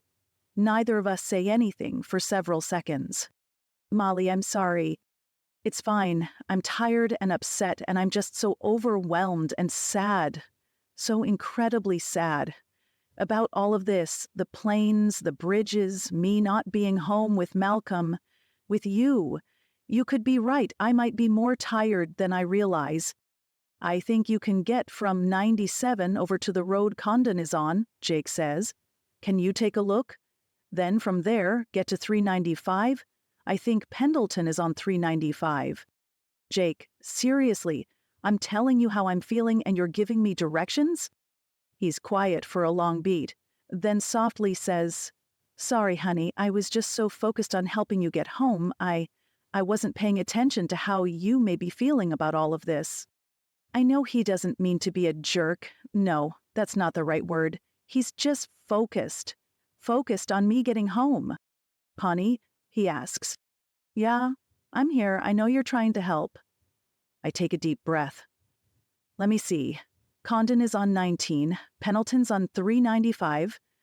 It looks like it'd be a maze to get there, but I can. From there, I can take a road to Heppner, and then from Heppner to Pilot Rock, which is on 395, and then up to Pendleton. I could stay in Pendleton tonight. Think that'd be good. I wish I would have just darted through Portland last night instead of going south. I'd be so much closer to home now if I would have just done it. I know, but your instinct to stay out of Portland and Seattle was good. Besides, no use wishing now. I guess you're right. I have to admit I'm so tired I don't know if I can make it to Pendleton. You can probably find someplace closer, maybe Condon or Heppner? Maybe. They're pretty small, but might have a hotel. And I have my gear, so I can camp. A bed sounds wonderful, though, after sleeping only a few hours in the car last night. Don't push yourself or drive when it's not safe. You don't want to risk an accident, which would delay you getting home even more. No kidding, Jake. You don't need to state the obvious. He's completely silent. I soften my voice. Sorry, Jake. I shouldn't have said that. I'll start looking for a place and we'll let you know. Have you talked with the girls? I've talked to all of them. They each said they tried to reach you, but your phone went to voicemail. They know how sketchy connections can be. Hey, it sounds like the president's coming on. Let's listen. Jake turns up his radio a bit, which makes an echo for me, so I move the phone away from my ear and listen to my radio. My fellow Americans, it is with a heavy heart I report our nation continues to be the target of terrorist activities. As of yet, we have not identified the culprits, but believe we're getting closer to knowing who is responsible. Today, many of our nation's bridges have been attacked. Some were devastated by what we believe to be suicide bombers driving panel trucks loaded with explosives. In many cases, these trucks caused severe destruction. Other bridges were targeted by handheld surface-to-surface missiles with devastating results. As of now, we have confirmed reports of 48 bridges affected with varying degrees of damage. We'll provide the list of these bridges after I have finished speaking with you. Due to today's attacks, we are closing or limiting access to other bridges across the nation, which we've determined to be likely targets. Last night, our nation came under attack with the deliberate crash of 5 airplanes while attempting to land. This was followed by the detonation of multiple explosives at and very near each airport, experiencing a crash. Today, we continue to see evil with the destruction of our bridges. The loss of innocent life is staggering. Immediately following last night's attacks, I implemented our emergency response plans. Our emergency teams are working at all 5 cities which were attacked. These cities are Queens, New York, Miami, Florida, Los Angeles, California, Chicago, Illinois, and DFW Airport in Texas. Beneath the bridge disasters, we are distributing teams as we can to all affected areas to assist the local fire and rescue departments. I ask for your cooperation as citizens to help where you can and obey all requests from your local government. Let us come together during this time of tragedy and show those who oppose our very way of life we cannot be broken by their cowardly acts. We will find those responsible and bring them to justice. None of us will forget these times, but we will persevere. God bless each of you. God bless America. So, they're closing other bridges? That sounds smart, but could make it harder for me to get home. Yeah, Jake sighs. I agree on both accounts. And it doesn't sound like they know much more about who's responsible. Don't think they do. But then again, if they did, they might not say anything if they're planning something. I guess that's true. We hear a new voice on the radio. Please listen closely while we read the list of bridges targeted today and the towns affected. We ask if you are in these towns to please follow the instructions of your local officials. Staying at your home is safest, but please do heed calls to donate blood and requests for any trained first responders or medical personnel. As she goes down the list, we hear the places we knew about, and many we didn't. We specifically listen for bridges and places we're familiar with. The Lewis and Clark Viaduct connecting Kansas City, Kansas, and Kansas City, Missouri, and the Spear Boulevard Bridge in Denver were both hit. It does seem the terrorists are doing their best to halt transportation and scare people into staying home. Do you think we should see if Katie wants to come home? It might be a challenging trip for her, like it is for me, if she's avoiding bridges. I'll call her. You should get on the road and find some place to rest up. Hopefully by tomorrow the bridge destruction will be done and you can make some good time getting home. Let me know when you find a place to stay. I love you. I love you, and Jake, I'm sorry I was so snappy. This is a hard time, Mollie. You'll be home soon and you can make it up to me in person. I can't help but laugh. Sure thing, mister. Please call all of the girls just to check in with them. Let me know how they are when we talk again. And hug Malcolm for me. After disconnecting, I wonder how the conversation with the girls will go. Will Katie think it's time to head to our place, or will she want to stick it out a little bit longer? It's a 15-hour drive for her if all goes as expected. I'm pretty sure Sarah being so nearby will delay as long as possible. Angela is just under 5 driving hours, so will also likely wait. And, of course, I have no doubt Callie won't head our way unless she and Mike have determined there are no other options. Please, Lord, be with those who have lost loved ones. Be with us all. Please protect us all. Chapter 7. It's not long until I reach the little town of Grass Valley, Oregon. My turn should be in a few miles. I don't want to miss it, so I start paying attention. Even so, it's hard to keep my mind from wandering to the recent events. Please, Lord, watch over us. Comfort those who have lost loved ones. I find my turn and eventually make my way to Highway 206. I'm only on 206 a few miles when a state park sign with a camping emblem appears. I've been down this road years ago and don't remember this park. It's still early and I was thinking of a hotel room with a bed and shower, but I'm so tired the campground sounds incredibly appealing. The information kiosk tells me why I don't remember this park. It was only opened well after we moved from Oregon and last traveled this road. This is a first-come, first-served campground with 21 sites available and another 7 backpackers sites. I'll be looking for something I can drive my car directly up to. I'd also like to camp near a family, thinking as a woman alone, this is safer for me. The facts placard indicates there are vault toilets only and community potable water, but no showers and no cell phone coverage within the park. There's an asterisk indicating service may be available at the kiosk. I test it by trying Jake, and sure enough, I'm unable to connect. I send him a text letting him know where I intend to stay tonight and the lack of coverage.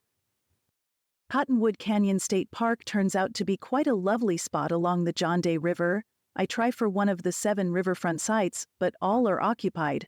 In fact, all of the sites I've driven past are full. The campground loops away from the river, with additional sites on the other side of the road.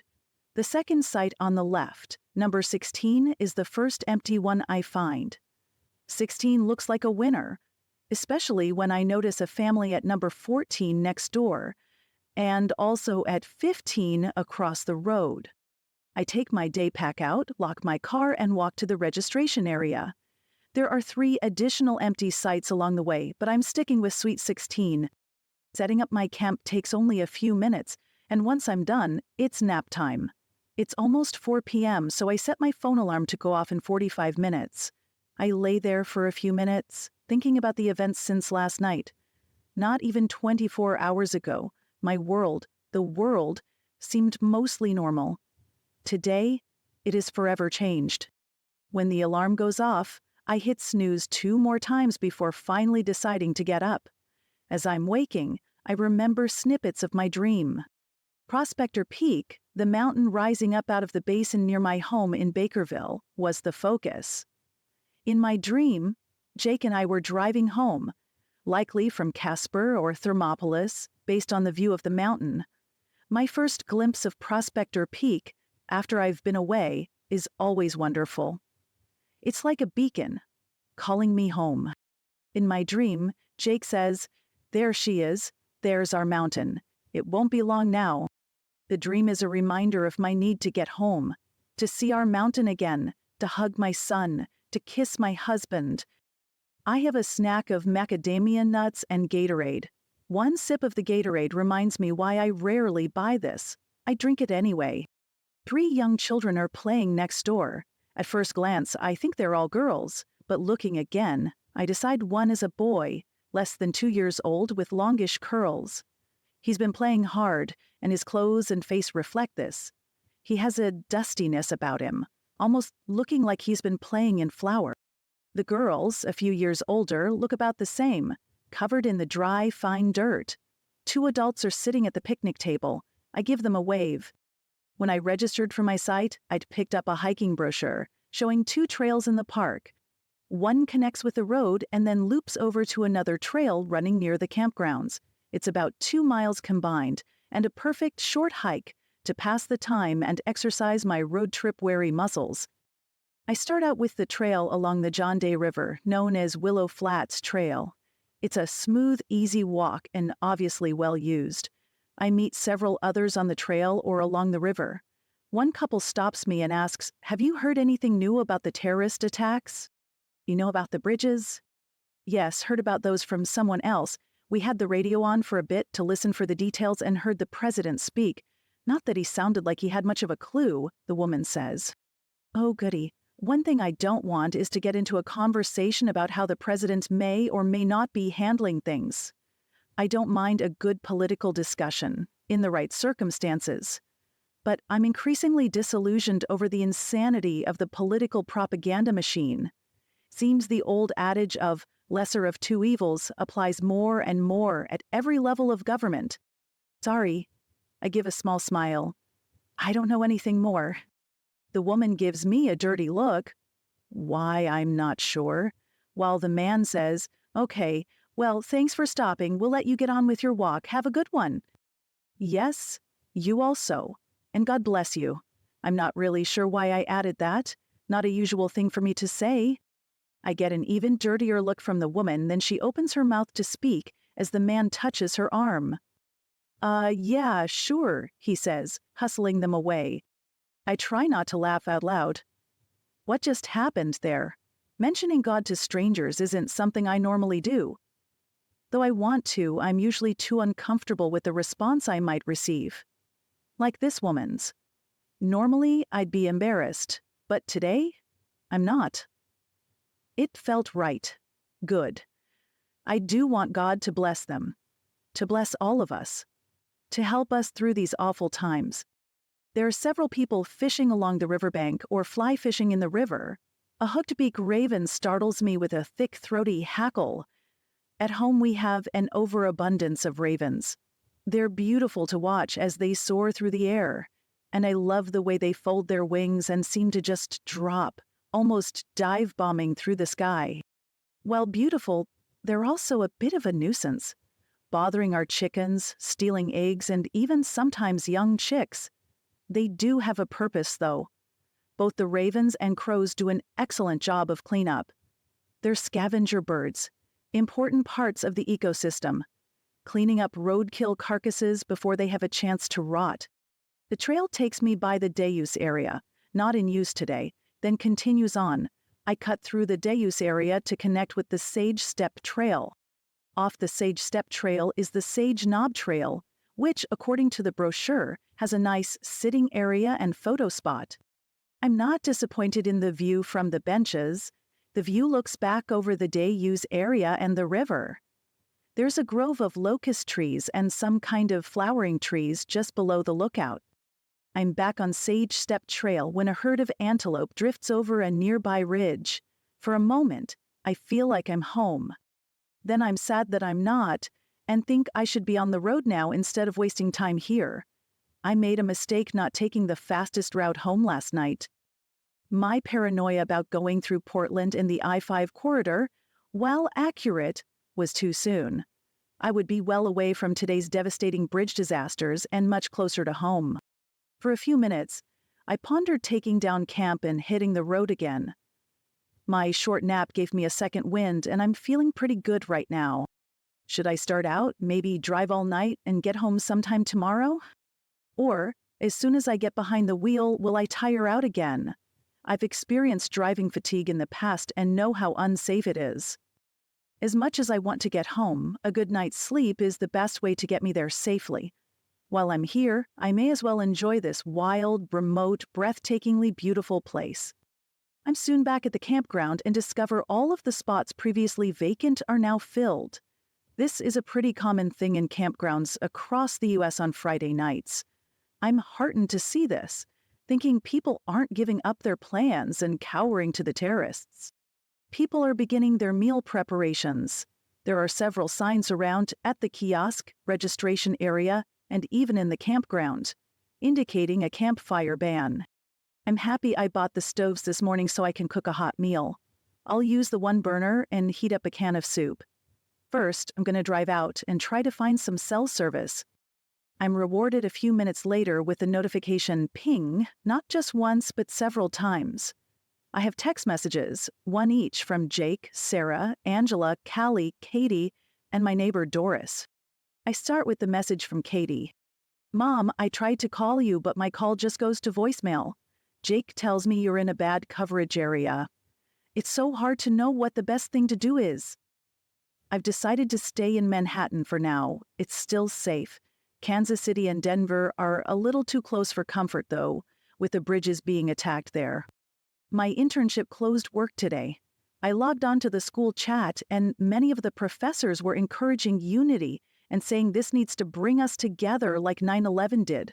Most of us are too young to really remember 9/11 other than what we know from textbooks. People I know think it may result in riots instead of the unity of 9/11. If rioting happened here, I'm not sure what I'd do. I know I wouldn't be involved in any riots or protests and would try to stay in my apartment. Being on the second floor is a good thing, I think. Last night, Jake said I should hunker down. I'm going to stay with that for now. Yes, I have plenty of food and water, enough for several weeks. If it seems something more widespread has happened, or could happen, I'll get to your place as quick as I can. I hope you get home soon. Jake is doing okay, but he really needs you there. I love you. I have a shift at the restaurant. I'm leaving shortly. I should be off by 11. Try to call me if you can. I finish the text with tears in my eyes. I hope Katie's friends are wrong and the professors are right. I pray for unity and not rioting. There have been so many riots over the past few years. I decide to read all of the texts before replying to any. That way I have all of the info I may need to formulate my responses. I read the text from Sarah next. Hey Mom, Tate and I bought a trailer and took it to your house. His folks are here now and they, like everyone else, are worried. His sister came along. She was able to work it out at the last minute and wanted to surprise us. We were going to go up to Bozeman for the weekend, but have decided just to stay here. It doesn't sound smart to travel with everything going on. We might go down and visit Jake and Malcolm. Wish you were here. It's so scary having you gone with everything going on. Tate's really glad his family is here. It's a relief. I'll feel better when you're home too. And Katie, I hate her being so far away. Talk to you soon. Callie's text was short and sweet. Where are you, Mom? It's not good for you to be away from home with everything going on. Jake said you're in Eastern Oregon somewhere. Stay away from bridges and big towns, but try to get home soon. Mike says he thinks you should avoid tourist areas too. I think he's right. Angela's was even shorter. Tried to call you, but wouldn't ring. I think you need a new phone. When will you be home? My neighbor Doris had only a little more to say. Mollie, I know you are doing your best to get home. Jake says you're taking back roads, avoiding bridges and cities. Smart. Let me know if you need me to help you find a route. Jake's text is the latest to arrive. Honey, it's good you stayed off the interstate and stopped before Pendleton. They're showing video of interstates all over the country that are bumper-to-bumper parking lots. I-84 is one of them. Pendleton is full up with people leaving the Portland area. Gas is even becoming an issue since there are so many people on the roads. You might want to find gas as soon as you can, just in case. Call me if you can. Well, that adds a new wrinkle in getting home. I'm fairly confident trucks will be rolling to refill fuel stations. But it could take a couple days for this to happen. I filled up in Redmond and am now just above a half tank. I make a quick decision to pack up camp and get on my way. I think briefly of driving to Wasco, which is north on 206.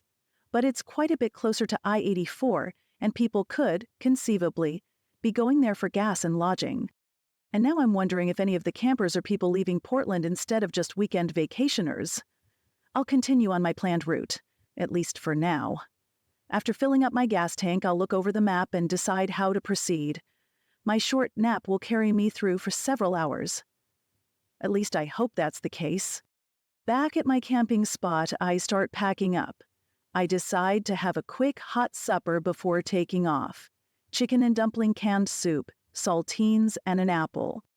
While I'm eating my supper, I compose return texts to everyone and save them to drafts. I plan to try to call Jake, but have the text ready to go in case reception is bad. I'll try to call each of the girls too, also knowing text should go through if voice doesn't. I take advantage of the water in camp to clean up my soup pot, which will also be my coffee pot as needed for this trip, and fill all of my water bottles. Jake always makes a big deal about us having fresh, clean water, so this is a natural thing for me to do. I use the vault toilet on my way out and wistfully wish this was a full-service campground and I could take a quick shower. Once more, I bring the day pack with the toiletries bag inside it and a water bottle. I wash my face, then brush my hair and teeth. The silver non-glass mirror helps little. I can see enough to know I look stressed and tired. Good to know I look the same way I feel. Chapter 8. I stop just down the road from the welcome kiosk and try to call Jake. The call won't connect, so I decide right then to send all of the texts before getting on the road. The texts are all pretty much the same, letting them know I'm driving again and avoiding the freeways, cities, and bridges. I hope to fill up in Condon and figure out my route. It's not long until the response texts are going off. I'll wait and check them at the gas station. As tempting as it is to take a look on this quiet road, the risk isn't worth it. I listen to the news on the radio. Nothing new on the plane crashes or bridge explosions. There's an update on the food poisonings, with reports of several thousand people affected with E. coli, and at least 1,500 with typhoid. The source of the illnesses has yet to be traced, but it's expected to be a widespread contamination of some sort, possibly intentional and related to the recent terrorist activities. Yeah, saw that one coming. In just over 30 minutes, I reach the town and find a small service station to fill up. After the attendant finishes my fueling, I pull over to check my texts and maps. Jake's text says he'll try to call me, and everyone else asks I keep them posted. While I was driving, I was thinking about a camping trip we took several years ago when Sarah graduated from college at Western Oregon. After the graduation, we spent a few days camping on the coast, then camped our way home. One of the places we stayed was Lake Owyhee State Park, very near the Oregon-Idaho state lines and very, very remote. The road in was extremely narrow and windy. We thought we were never going to get there. When we did, it was well worth the effort. Such a wonderful place to camp. While I don't want to actually go to Lake Owyhee State Park, I do think the small roads we used to get there can help me get home. I find Lake Owyhee on the map and trace a route to Vail. I'm happy to see this route takes me through John Day, Oregon. I try to call Jake before heading out. I'm ecstatic when my call connects. Bonnie, where are you? Just fueled up, and I'm getting ready to be on my way. I'm heading toward Lake Owyhee. You know where we stayed that one time? Ah, yeah. But you don't want to stay there.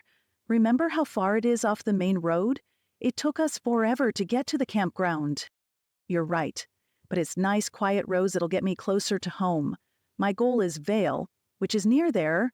I'll go through John Day and Prairie City, so I'll have fueling options. I think that's a good plan. Did you look ahead on how to get home from Vail? I'll be pretty close to Ontario. I think there's a highway running north from there I can take. I think it's the same one we took when we camped near there that time. I'm pretty sure the road goes up to Moscow, Idaho. You can probably find some small roads off it to continue east toward home. It's going to be a long, slow haul for you. If we're sure. I'm pretty happy to be off the interstate, though, if they're still parking lots. Are they? Or are things moving better? Parking lots, last I checked, many places with gas and hotel room shortages. Some towns are setting up emergency shelters in schools and such. What a mess. It's for sure a mess. I'm glad you're not caught up in it. Me too. The people ending up in those towns could be a lot like refugees. The little towns won't have the resources to sustain the sheer numbers.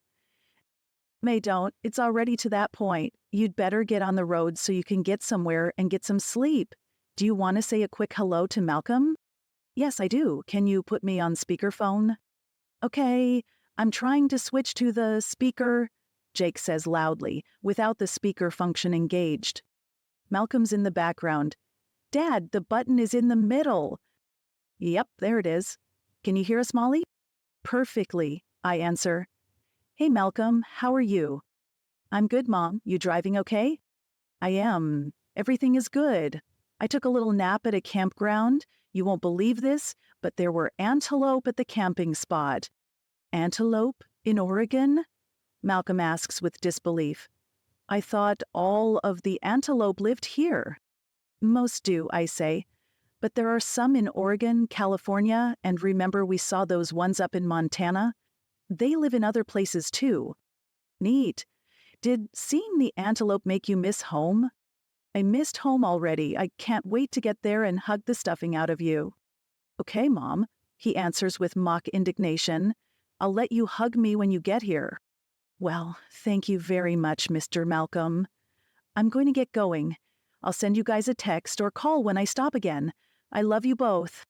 I love you. Be safe, Jake says, while Malcolm says, Love you too, Mom. In a little over 2 hours, I'm in John Day with a full gas tank and a cheap motel room. Parking directly in front of my room, I stash the handgun in my suitcase to take inside, but leave the rifle in the trunk. Part of me feels a little weighted down by these two items. At home we have a funny saying, Welcome to Wyoming, consider everyone armed. There are even bumper stickers with this on them. Oregon doesn't share this same motto. Keeping the guns out of sight, yet available, is my plan. I waste little time heading for the shower. Afterward, I take a few minutes to wash the new socks and underwear I purchased on my shopping excursion, plus ones I have in my suitcase. I use the free Wi-Fi to check current events, then turn on the TV for the same reason, and finally, call Jake. It's late at home. I'll wake Jake up but really want to talk with him. The phone goes to voicemail before he answers. I hang up without leaving a message, thinking I'll try again in a few minutes. Instead, he calls me. Hey Jake, I'm in a motel in John Day. Super, honey. How was the road there? It was quiet. John Day seems quiet. I guess people aren't coming here, or haven't thought to come here yet anyway. I'm just logging onto my laptop to see what's up, and I have the news channel on TV. I went to bed a while ago, but had the phone by the bed so I'd hear when you called. I haven't looked at anything on the computer for an hour or so. Anything new? I'm looking at a Portland news channel. They're reporting a confirmed death toll of 358, but expect the number to rise considerably with so many bridges affected. People are being advised to stay in their homes and to not try to exit the city. There are shortages of gas in and around Portland, plus I-84 and I-5 South aren't moving at all. I-30 and I-26 West are also parking lots. All the little towns dotting the coast, including Alto, have been inundated. Alto, Jake, I guess I shouldn't be surprised, but I worry about Ben and Clarice. Have you talked to them? Earlier today, to Ben, before the bridges. They're announcing no lodging available in these towns and none anywhere along I-5 or I-84 within the state, plus the gas shortages. I suspect John Day will be hit soon by travelers if that's the case. Did you fill your tank when you got to John Day? Yes, I did that before finding a room. I want to be ready to jet out of here in the morning and not worry about fuel. With fuel shortages, people will start getting desperate. Depending on where I end up tomorrow night, I may have to worry about my gas being siphoned, you think? Gosh, I guess so. Remember when gas prices were really high and I had a friend who did have his gas siphoned? Lots of people installed locking gas caps during that time. It makes sense. If stations are out of gas, people could start stealing gas from car tanks. I need to get home. This just gets crazier and crazier. You need to sleep, then get back on the road early tomorrow. Did you bring your map in? I did, but I'm going to look at an online map and see where to go from Vail. I'll spend a few minutes before bed figuring it out, then trace it on the paper map. Sounds like a good plan. Call me tomorrow once you're on the road. I will. Sleep well, my love. You too, Mollie. Good night. I spend a few minutes looking at the online map and matching it up to my paper map. Jake was correct about a road going north to Moscow, Idaho, from the Vail area. I'd have to cross over Interstate 84 around Ontario, Oregon. The news said I-84 was clogged through to Pendleton. I wonder if it'll reach as far as Ontario by tomorrow? I'm hopeful. With Ontario being on the very far east side of the state, only a few miles from the Idaho state line, it'll be less congested than places farther west. I start to shut down the computer and stop while I think about the attacks. With the plane crashes and airport explosions yesterday, then the bridge explosions today, which have caused so many people to flee the affected cities, plus the foodborne illnesses being reported, I have to wonder what may be next. Hopefully nothing, but something more wouldn't surprise me. I take a few minutes and look for new books for my e-reader. While I haven't spent much time reading in the past 36 hours, it's something I very much enjoy, spending time each day reading. I want to order a few books I've been thinking about. I have over 300 books on my device, which are accessible to me now, plus about 3 times the amount in the cloud.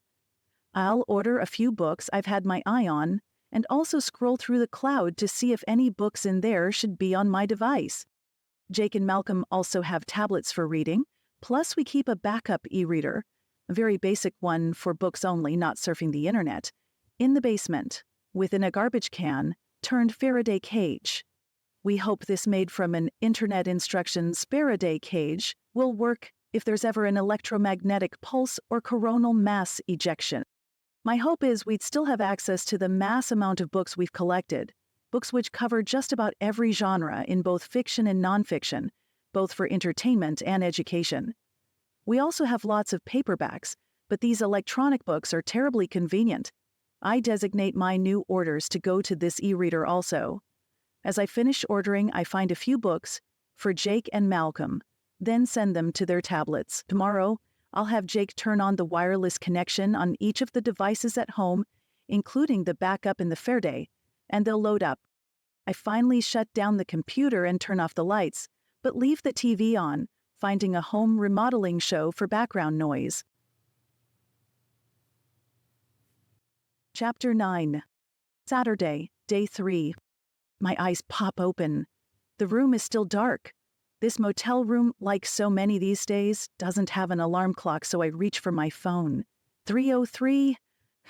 Yeah, it's early all right. Might as well get on the road.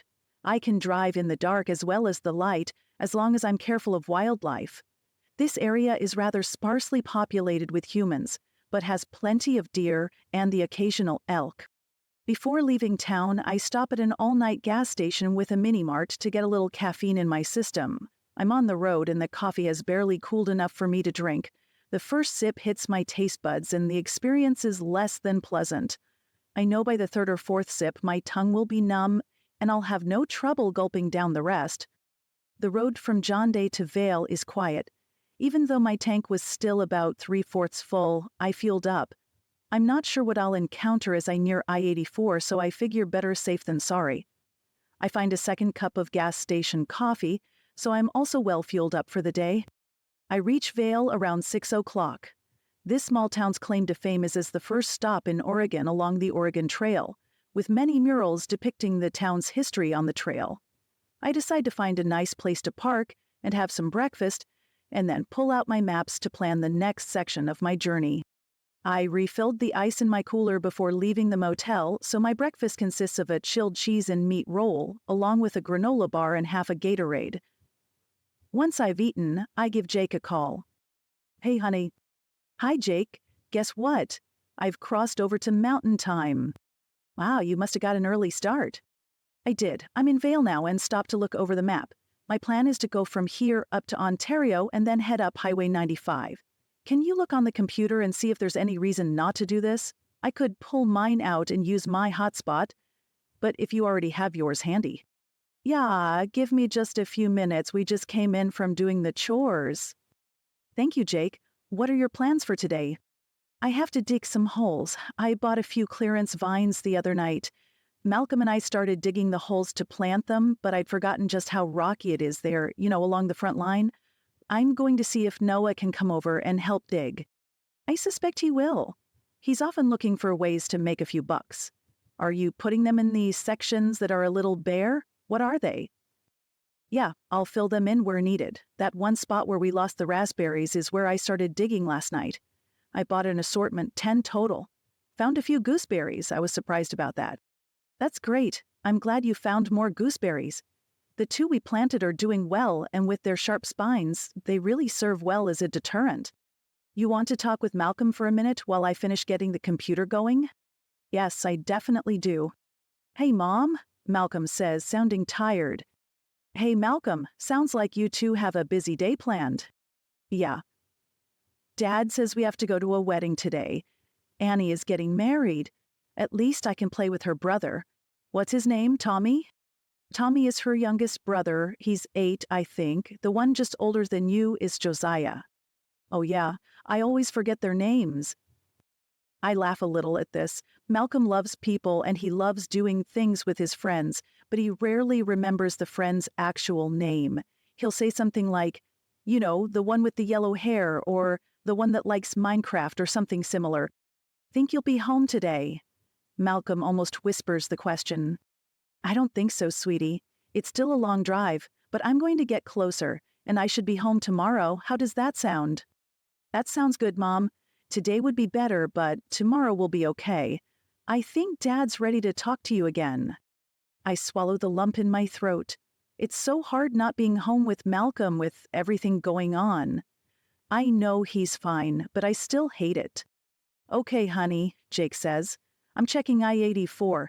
It's still terrible to Pendleton and even a little beyond, but clears up around La Grande. I think you'll be fine crossing I-84 at Ontario. All right, that's good. I'm going to go ahead and get on the road then. I just had a yummy breakfast of a cheese and meat roll, plus a granola bar. No coffee. 2 cups of gas station brew along the way. I know how you love gas station coffee. I was thinking it was better than nothing this morning. Stay in touch. I'm thinking these nuts aren't finished yet. I disconnected the solar system yesterday, just in case. Just in case? Oh, you mean in case of an EMP? Right. Does that seem like something terrorists would do? It seems to me they'd want to continue to cause terror, not do something so final. What could they hope to gain by an EMP? And where would they get a nuclear weapon? I suspect they have connections, and we're assuming these are regular terrorists. What if this is North Korea doing these things? North Korea? Wouldn't a country acting like terrorists be a little odd? Yes, it would be. But the end result would weaken us so they could come in and take over, Jake states firmly. They don't have near the people needed to come in and take over, I counter. Not on their own. But what if they aren't acting on their own? I have to admit, I'm a little irritated with Jake. He's sounding like he needs to tighten his tinfoil cap even more than I do. Jake, you're sounding like you've been spending too much time on the internet. I haven't.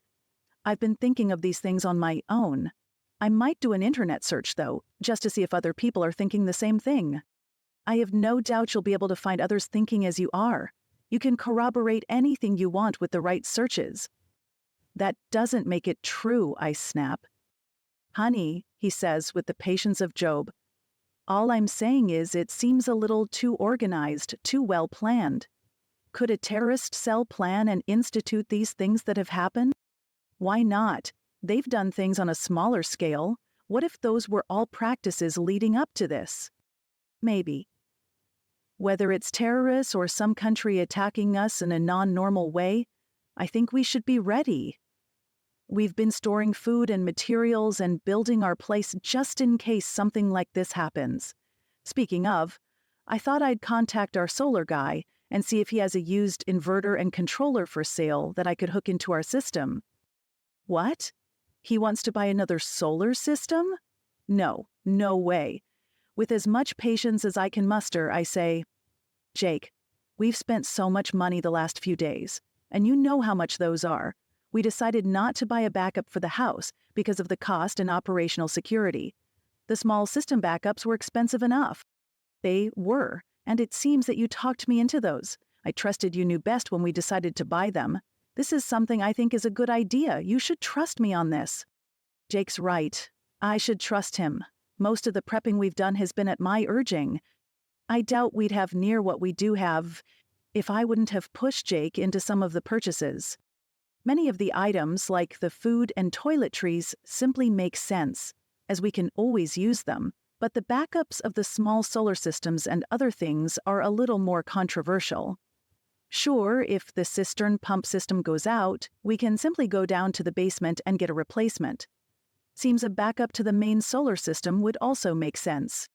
I let out a small sigh while I compose myself. You're right. I do trust you. It's smart to disconnect it. Go ahead and check with him. If he has something he's looking to move from his inventory, he may give us a good deal on it. Speaking of, you're still expecting Bubba today with the new cabin? As far as I know, Bubba should be here around noon. He said he'd call me from the pickup place if it's not what he expects. I'm kind of wishing I would have passed on it. Then the idea of a second solar system wouldn't be so bad. The second system is going to be more than the cabin, by a long shot. Yes, it will, and I hope Bubba is on time. I completely forgot about Annie's wedding today. Me too, until Malcolm mentioned it. I'm glad you two are still going. Be sure to pass along my congratulations and regrets for not being there. Alex already knows. I saw him yesterday evening. He stopped by for a minute while Malcolm and I were trying to dig those holes.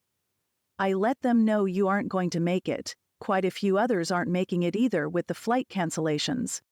The gift I bought for Annie and Caleb is in the gift closet. I wrapped it before I left.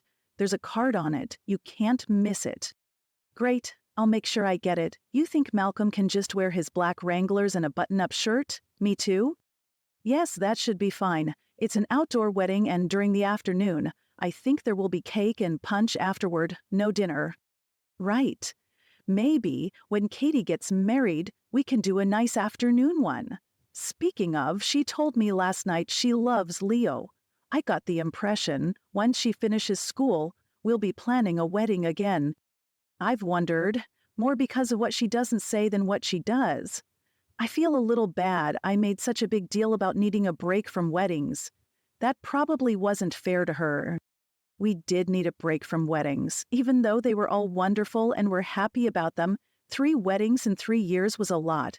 But if Katie does want to get married, we'll help her with the wedding just like the others. Of course. I hope we can meet him before wedding plans are started. Yeah, me too. I'm going to take care of paying all the bills. I only left $100 in savings yesterday. I know you said you'd take more cash out of checking today, but how about I move additional to savings so you can withdraw from there also?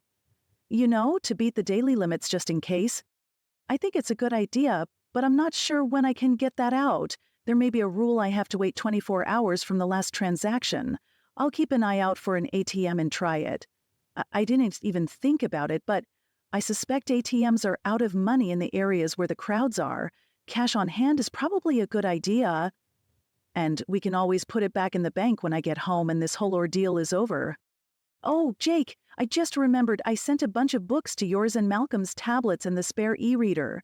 Turn all 3 on and connect to the Wi-Fi so the books can download, okay? Yes, sure, good idea. I'd better let you get on the road. Call me later? I will. I love you. Remind Malcolm I love him.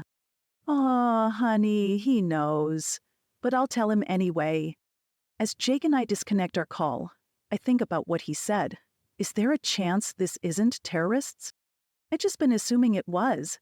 I thought they might not be done after the first night, but I wouldn't expect them to do something like an EMP. Why would they? I've always thought terrorists wish to cause terror and watch the reactions. If there was an EMP, how would they witness the terror? There would be no 24-hour news stations broadcasting the carnage. But if, like Jake said, a country was behind these events, things could be very different. An EMP or even ground detonation nuclear weapons could be planned. If they did that, we'd do the same right back, so it wouldn't make any sense. Of course, things sometimes don't make sense. I need to drive and stop thinking about this. My main goal right now is home. I should be to Ontario within a half hour, and out of Oregon shortly after. If all goes well, I'll make it into Montana today. If I can push for a really long day, I could even make it home. Home. My foot becomes heavy on the accelerator. Home. The temptation to rush, to speed, to fly down the road is strong. Home. I set the cruise control. A ticket would be bad. Ontario soon appears. The town looks quiet. Should I get fuel? My needle hasn't moved off the full mark. I'll wait.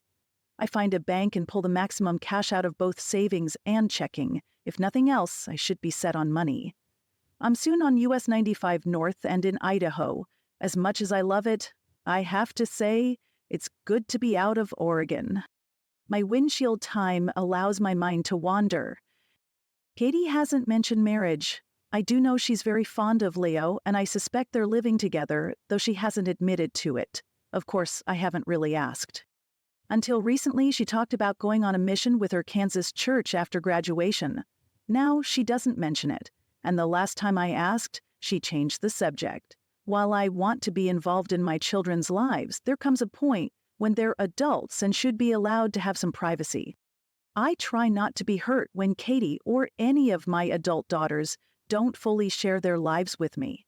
Part of me wants to be their girlfriend who they tell their secrets to, but most of me knows I'm the mom, and I react as the mom. They often keep things close to the vest because of this. Katie will tell me when she's ready. For now, I listen to the hints she drops and the things she doesn't say, and I pray. I pray for each of them. A few months ago, after we gave each of the girls and their spouses bug-out bags, Katie started sending food storage items to us. One of the orders had the name Leo Burnett on it, Katie's boyfriend. This was a pretty good clue as to how serious they are. We already had a 1-year supply of food for 15 adults. With the additional items the girls sent us, we estimate we're pretty close to having enough for 18 adults. Their contributions also came at a good time for us. In addition to wondering if we wanted to continue with the farm, we'd also been wondering if we were plumb nuts for prepping. It's not the first time we'd had that conversation, but it had been coming up more and more often over our winter of discontent with farming. In the past, we'd get to a point we felt we were pretty well stocked with food and other supplies. We had a decent amount of knowledge and a plan for dozens of different scenarios. We'd start to relax a little and decide to move into a maintenance mode. Then something would happen.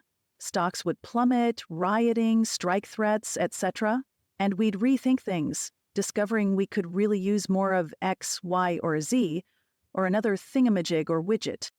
This past winter was different. While I felt a burning need to provide the bug-out bags for the children, I had a hard time wanting to add anything additional to our place. The past couple years left us in a mess, and we were just digging our way out. After a considerable amount of work, our marriage was improving, but we were both questioning our little farm and our prepping ways. A few weeks ago, I restocked some of the things we were low on, more out of habit and a sense of obligation than desire. But for the most part, we're in a holding position, similar to the philosophy of our farm. Just keep it going, but don't exert too much effort.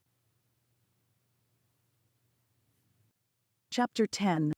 My daydreaming makes the trip go rather fast. In 3 short hours, I'm in the town of Grangeville, Idaho. This is one of the towns I've dubbed a deciding town. Here, I can continue north on US 95, or I can take a smaller road heading east. Staying on 95 would eventually put me on I-90 and get me home quicker.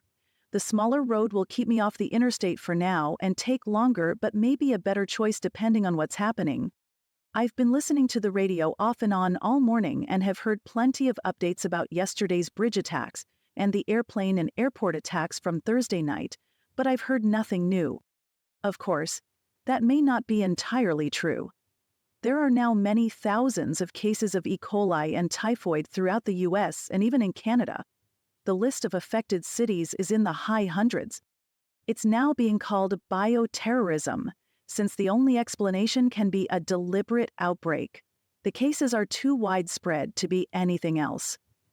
How these are being spread is still unclear, but people are being cautioned to wash fresh produce, fully cook their meats, and drink only bottled water or water that's been filtered or boiled to remove pathogens. With this information, I'll fuel up and buy more water in Grangeville. My early morning seems to be catching up with me, so a cup of coffee or stopping for a short nap might be warranted. Maybe both. I'm thinking fuel up, buy water, find a spot to nap, and then grab a coffee? That's sounding very much like the winning combination. After filling up, I move my car out of the gas lane to the convenience store spot. Like many convenience stores, they have cases of bottled water sitting on the front walk. The stack, which I assume is usually quite large, has a dozen cases left. I grab 2 of them. I set them on the counter and ask the clerk if he minds if I grab a drink out of the cold case before I pay. Don't mind at all, but I can't guarantee these waters. And sorry, they're going like hotcakes since the alert came out. Someone else wants to buy them, well, I'll let them. Interesting. Okay, no problem. I'll pay for these and be on my way. That's fine. It's $22, cash only. Whoa. The sign outside says $3.99 a case. It was, but now it's not. $22, cash. Ah, I see. Can I ask, is this your store, or are you an employee? I work here. I smile, what I hope is a sweet smile, but suspect it may be more of a grimace. When coming in the store, I notice the phone number for the franchise owner on the door. I've never needed the number of an owner before, but consider using it now. I'm toying with finding out if the franchise owner is behind the price hike or if this is an enterprising clerk. I'm totally in favor of capitalism, and if it's the owners, that's one thing. But if it's a guy trying to line his pockets, I'm not sure I'm okay with that. Then again, what do I really care? I make a snap decision and decide I do care. Sure, just give me a second. Looks like this store is part of a franchise owned by GI Enterprises. I'm sure you won't mind if I give them a call and find out when the price increase went into effect and when the water sales became cash only, I bluff. I have my phone out to make the call. I can almost make out the numbers on the door from here. Listen, lady, if you don't want the water, fine. There are plenty of local people here who will appreciate these 2 cases you want to hoard. Hoard? Is that what I'm doing? I look at it as giving myself the best shot possible to get home. I take a second to look the clerk over. He could be anyone. He's average height, with a medium build. His brown hair is cut in a typical no-style style. His polyester shirt, supplied by the mini mart with their logo, is 1 size too large.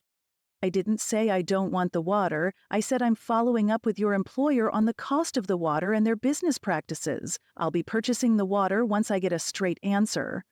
I peer at his name tag and add, John P. This will only take a minute. Get out. I'm sorry? Get out of here, now. I will not tolerate your threats, and we have the right to refuse service. No problem, John P. But I'm still calling your boss and making sure they know you're gouging people and pocketing the difference. You have a nice day. I'm backing toward the door, my pulse pounding in my ears, thinking I'm an idiot for causing trouble. I should have gone with my first instinct of not caring. The guy looks like he's going to wallop me. Not to mention, I'm missing out on the water. $7.98 plus tax, and your card is fine, he hisses. No, thank you. I'm out the door and in my car with the doors locked, faster than I thought possible.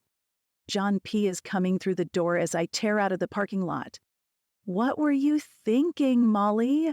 You should have just paid and kept your mouth shut. Now you have no additional water, and a guy that wants to knock you from here to Tuesday. My flip phone is still open and in my hand. Several blocks away, with my heart pounding, I pull over. The number to the store owner is punched in. I deliberate for a moment, but choose not to call the franchise owner's number. I had my answer when he gave me the actual price and told me I could use my card. Of course, maybe me calling him on it will deter him from trying it again on the next stranger visiting the mini-mart. It's easy to cross a line, especially if it's with a stranger. I suspect he'd never think of doing what he just did to one of his regulars, his neighbors. I'm sure glad I fueled up using the credit card machine. He may have tried something there also. I decide to let it go. Not easy for me since I tend to overreact to things and really like to make a point, one of my many character weaknesses. I'm still conversing with myself about what I wish I would have said to John P. when I see a warehouse store advertising, "Pay cash and carry it out." They do have water, not the individual bottles like at the convenience store, but gallon jugs. I buy 4, even if it does make me a hoarder. I'm not the only one buying water. I momentarily ponder buying more food.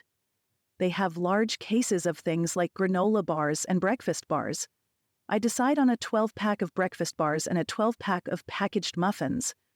The whole John P. thing has me looking for comfort, and food seems a good solution. I'll definitely need to go on a diet when I get home. After so much excitement, I'm not tired and decide to forego the nap. There's a coffee hut across the street. First, I try Jake. No answer. I pull out my computer and hotspot to go on the internet. My girls make fun of me for having a hotspot device instead of just switching over to a smartphone. I just can't bring myself to change from my trusty flip phone and be connected all the time. The hotspot does exactly what I need it to do, get on the internet so I can see what I-90 looks like. And what I see is not good. Not good at all. Washington State has a great website for traffic conditions, which shows I-90 is a mess. I'll stay off I-90 and continue to use the state and county highways to make my way home. Prospector Peak pops into my head. My beacon of home, and my signal, I'm near my family. One of the things I love about the mountain is the way the views change depending on the perspective. When we're heading home from the south, it looks like a normal mountain. Beautiful, but nothing terribly special. From the east, it shows more of its jagged side. A bit of personality. My view from Bakerville is the most amazing. From our angle, we see the surrounding area, what some people refer to as the wasteland. It's a rather barren-looking area of public land owned by the Bureau of Land Management, the BLM. The BLM owns something like 50% of the land in Wyoming, and a good portion of it looks like wasteland. When the sun hits Prospector Peak and the surrounding area just right, it all lights up and glitters like gold. While most people look to the west to enjoy a sunset, I always check the east, in the direction of our mountain, and enjoy the light show the mountain and the wasteland provide. Some evenings, it looks almost like fire sparkling and dancing across the land. The beauty is a big draw to home. But the biggest draw is my family. I let out a big sigh and shut down the computer. As I'm putting everything away, my phone rings. "Hey Ben, how are you?" "Hi Mollie, things are a mess here." Ben spends many minutes telling me about the highway, now closed due to several crashes and fatalities. Then he goes into great detail on the lack of fuel and one enterprising man who is using the card lock station and his fuel card to make some money. I shake my head. Wow, people are already taking advantage of this. I had a guy try to charge me $11 for a case of water. "Where are you? Almost home?" "I'm in Grangeville, Idaho. I've been taking back roads the whole way. I didn't get very far yesterday. I had to keep changing my path and stopped for a nap. I stayed in John Day last night. Left a few minutes after 3 o'clock this morning. I was thinking I needed a nap, but the water guy got my adrenaline up enough, so I'll be okay for a while. I was just checking my maps and the roads to see which way to go. I planned to hit I-90, but it's terrible. Most freeways are terrible all across the U.S., Ben says. People are fleeing the towns where the bridges were hit, even though officials are telling people to shelter in place. It's not happening. With so many people on the road, there's a fuel shortage just about everywhere. People are trying to fill up when they leave the city, but those stations were hit hard yesterday, and suburbs and little towns along the edges too. Some people are turning around and going home. Since so many people run their cars on empty, they have no way to leave town to begin with. Probably best. With the number of people on the roads now, they can't get anywhere. Hopefully it'll start to calm down. Oh, and wrecks like we saw are everywhere. You can't have that many people on the road without troubles. I've even heard of shootings in some places. You definitely want to stay away from the hordes if you can. You having any trouble getting fuel? No, I've been in small places that haven't been affected yet. Think you can make it home today? I don't think so. I mapped out a route, and it looks like 16 hours or so with staying off the freeway. I'll have to stay somewhere tonight, or at least get in a few naps. I hope the terrorists are done. Me too, I agree with a nod, even though he can't see me. Any news on them? Yeah, some. Still no one claiming responsibility. But you know how they originally thought suicide bombers detonated the bombs while they were still in the vehicles? Yes. They aren't so sure anymore. They believe all of the bombs were detonated remotely. Even the ambulance is filled with explosives at the airports. It's not as easy on the bridges, but there are a few reports indicating bombs may have been left, and several 911 calls about stalled vehicles. In fact, about a quarter of the bridges hit had these calls. There's even some suggestion missiles were used, like the kind used to bring the planes down, especially in the cases where the bridges were fully destroyed. I'm having a little bit of déjà vu after the conversation with Jake earlier this morning. I thought terrorists were all about suicide bombing.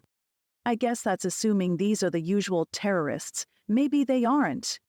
Maybe not. But if not, then who? That's the million-dollar question. For sure. Hey, Ben, I'd better get on the road. Sure, Mollie. Take it easy and stay safe. Oh, and I think some of your paranoia may have rubbed off on me. How so? Dad and I came up with a plan in case we have to get out. As soon as we heard about the bridges yesterday, we got more fuel. We'd already filled up our vehicles in the semi-truck, but we bought an auxiliary tank and secured it to the small flatbed trailer. Then we made a few adjustments so the semi could tow it. Okay, so what? You're thinking you'll use the semi as your bug-out vehicle? The truck gets, 5 miles per gallon? About that, a little less probably. The tank holds 300 gallons, which should be enough to get to your place, especially with the auxiliary tank. Provided, of course, the offer's still open. The offer is always open, but why the semi? Just for the fuel distance and not needing to fill up? That and the modifications we made.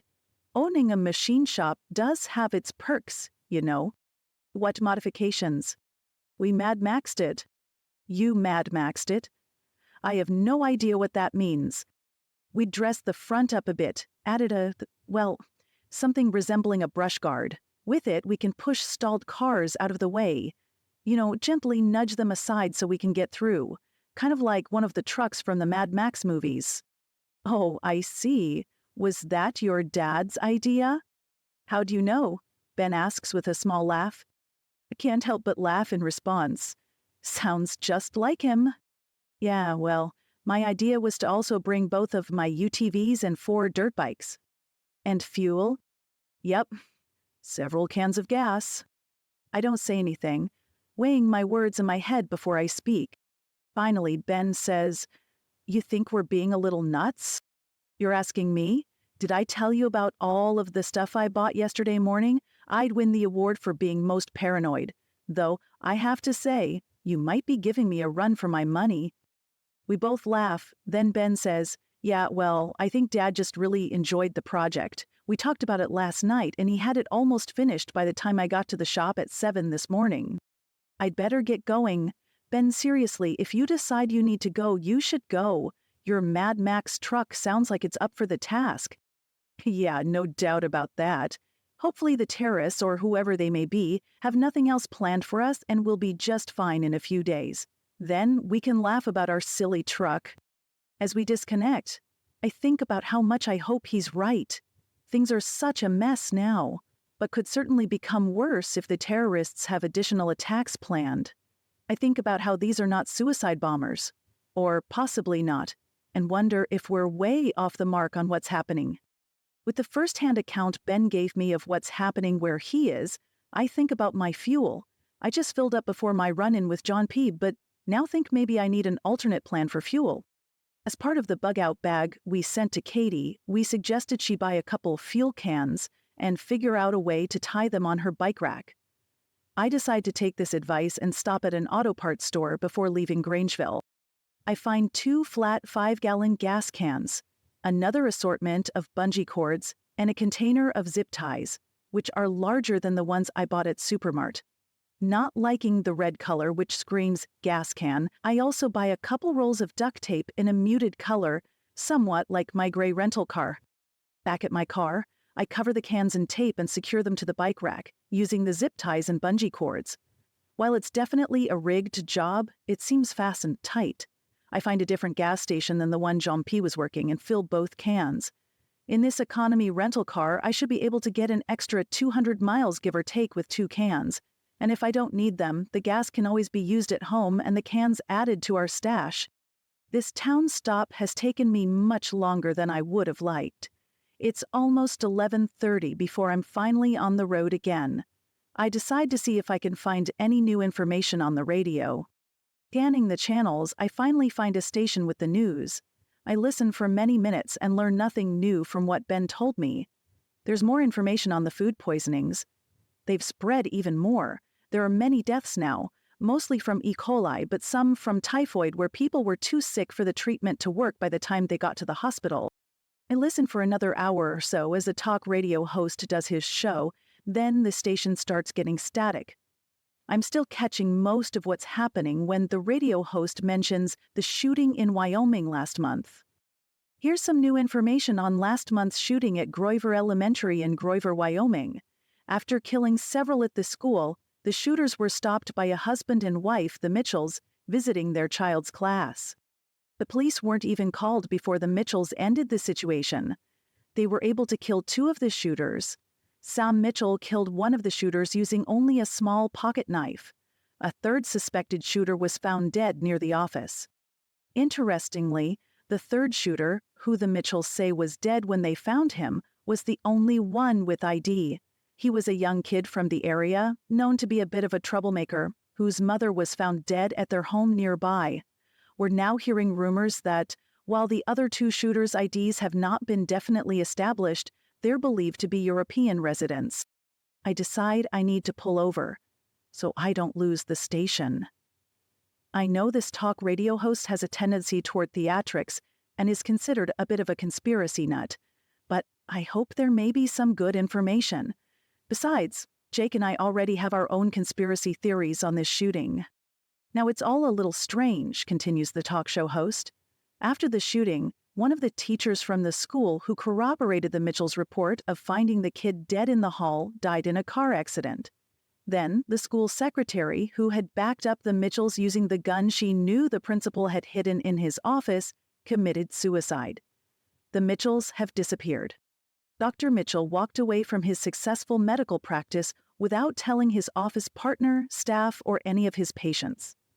Everyone who knows Dr. Sam Mitchell says leaving without warning is not in his nature.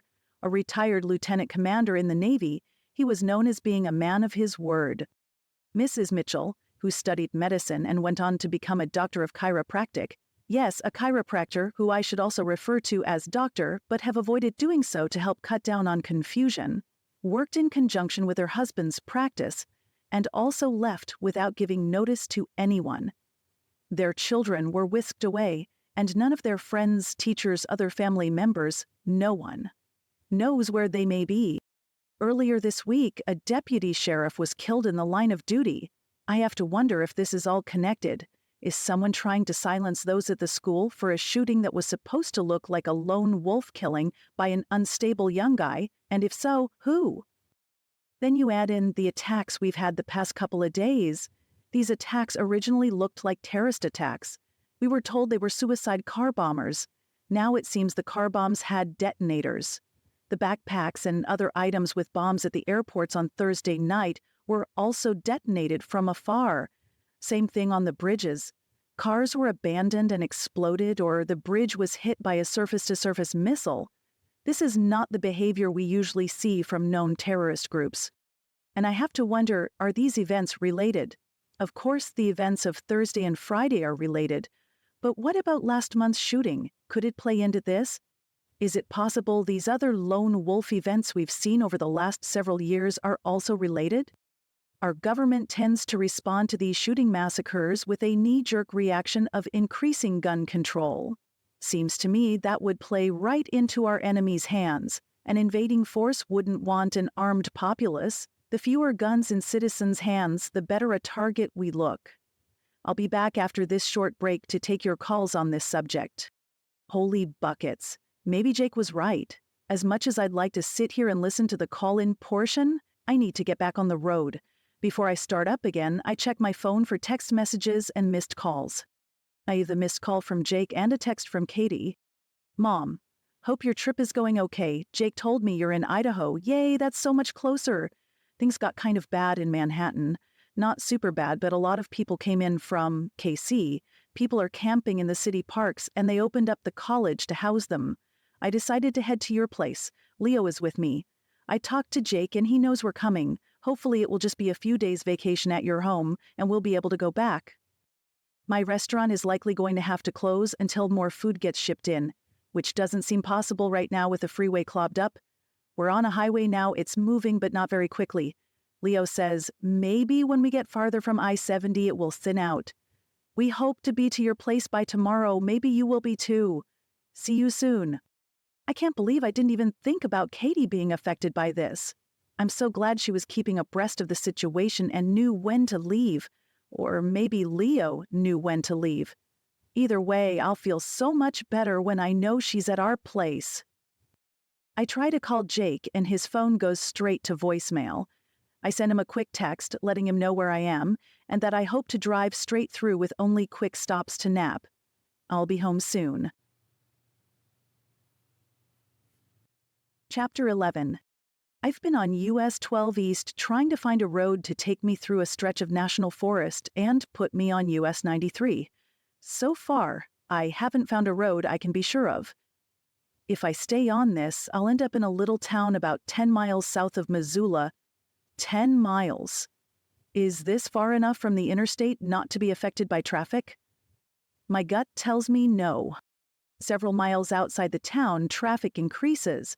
I'm soon stopped by a police officer a few miles before US 12 intersects US 93. Hello, ma'am.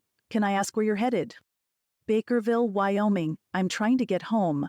I'd like to get on 93 and head south, then make my way east a little farther down. Can I get through here okay? Well, you can.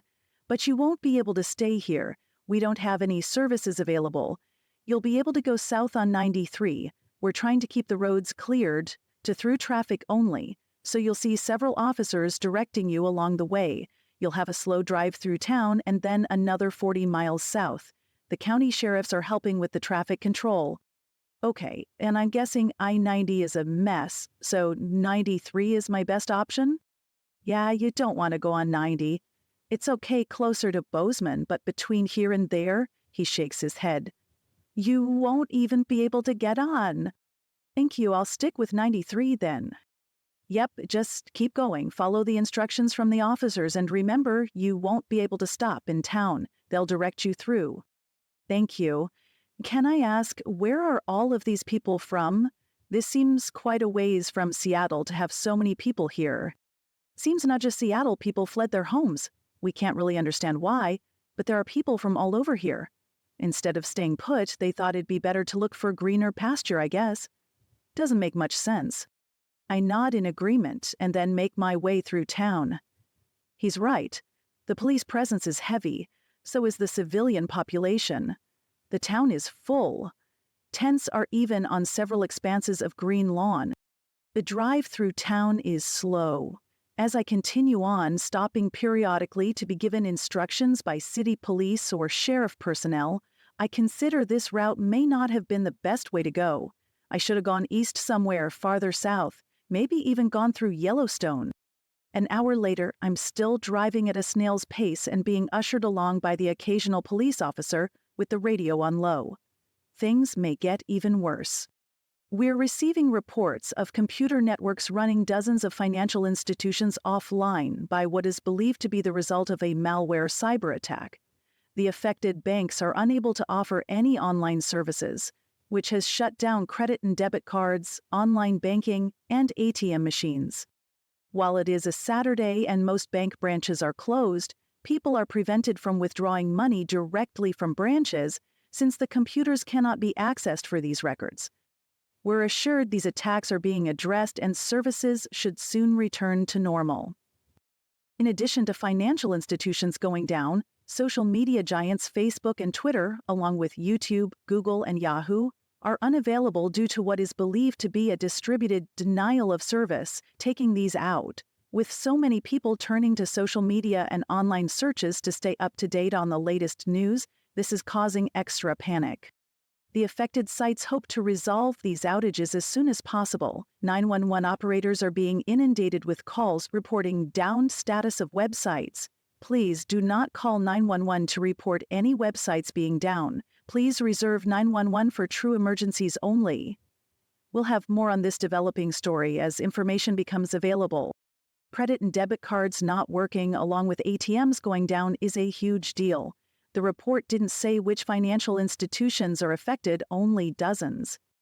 This certainly complicates things even more for the people fleeing the bridge collapsed towns. Even if wherever they stopped still managed to have resources, can they buy these resources?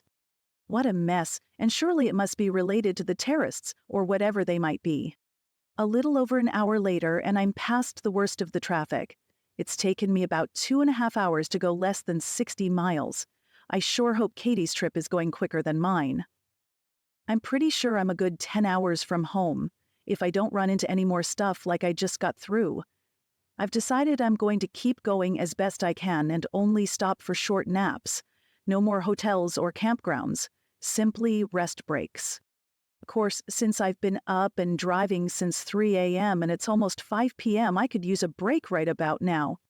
And my fuel is getting low. None of the small towns I've gone through during the previous couple of hours had fuel. I'm hopeful the next town up the road will have gas stations open. I do still have my filled gas cans, but would rather not dip into them unless absolutely necessary. I soon reach a little town with an open gas station.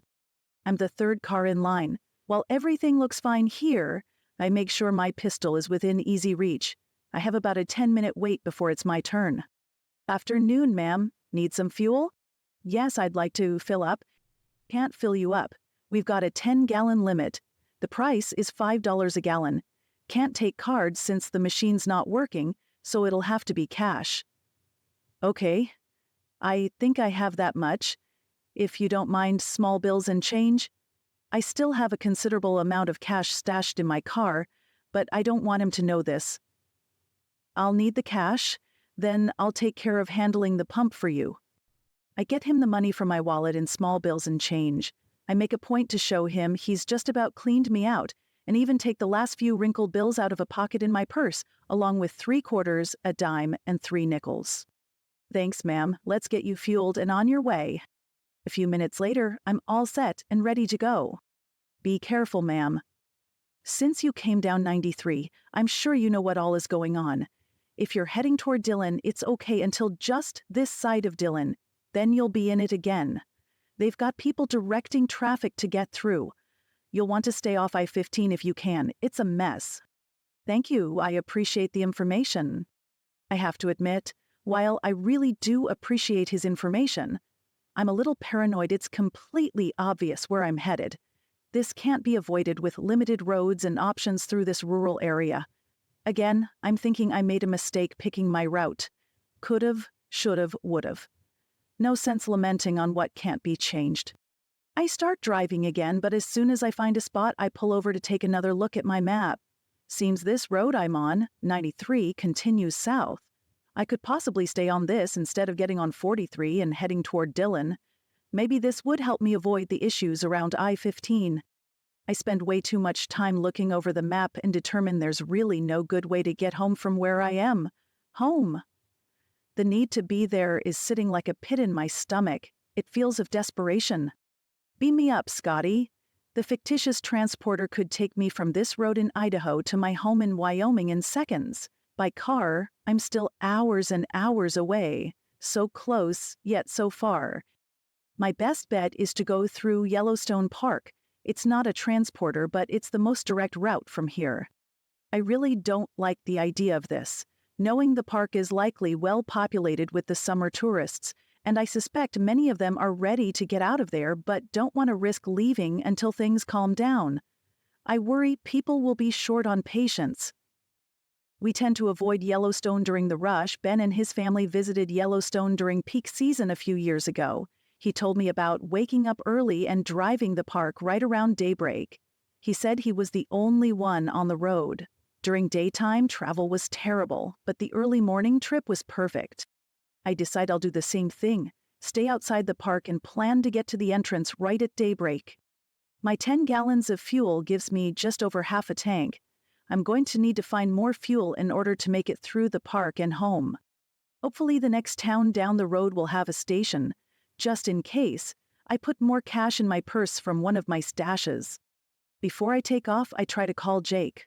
The phone doesn't even ring, just disconnects. I try again with no change. I try to text but get a message failed notice. Maybe too many people are using the circuits or towers or whatever. Then I wonder if the attacks have affected cell phone service. Either is possible. Back on the road, I'm not the only one traveling this route, but at least it's not super busy. Less than an hour later, I'm in a little town with an RV park, hotel, convenience store, and gas station all in one. Again, there's a person out at the pump helping another person. Again, I take precautions, making sure my pistol is hidden, yet available. There are a fair number of people milling around, so I try to pay attention to everything going on. Once the guy finishes talking with the other car, it's my turn. Hey there, we have fuel, $50 for 5 gallons, cash only since our card reader isn't working. You want some? Asks the man, who isn't much out of boyhood. Half as much fuel for the same amount of money as my last stop. I guess that's how it's going to be. Yes, please. Can you fill me up? Nope. I can give you 5 gallons. That's it. You got the cash? I can pay, if you don't mind small bills and possibly change. Don't matter to me. I just work here and take the money in to my boss. He gestures at the store. And get the money for him. As he starts to walk inside, he says to me and the person at the next pump over, I'll holler out when the pump is on. It'll stop automatically at 5 gallons. I let him walk away, then remove the pistol from the holster and consider tucking it into my leggings. I'm wearing a dress which will cover the pistol, but it's also going to be a pain if I need to get it out in a hurry, and I really wonder if it's going to stay put with leggings. Why, oh why, didn't I put my leggings-approved holster on? With a sigh, I leave the gun in the car. I try to move it so I can get to it in a hurry, but have my doubt. My worry is unnecessary, and I'm soon fueled up and on my way. Before leaving, I briefly contemplate going in the mini-mart, but decide against it. I'm not comfortable leaving my car with the number of people around and the feel of things. There's a vibe in the air.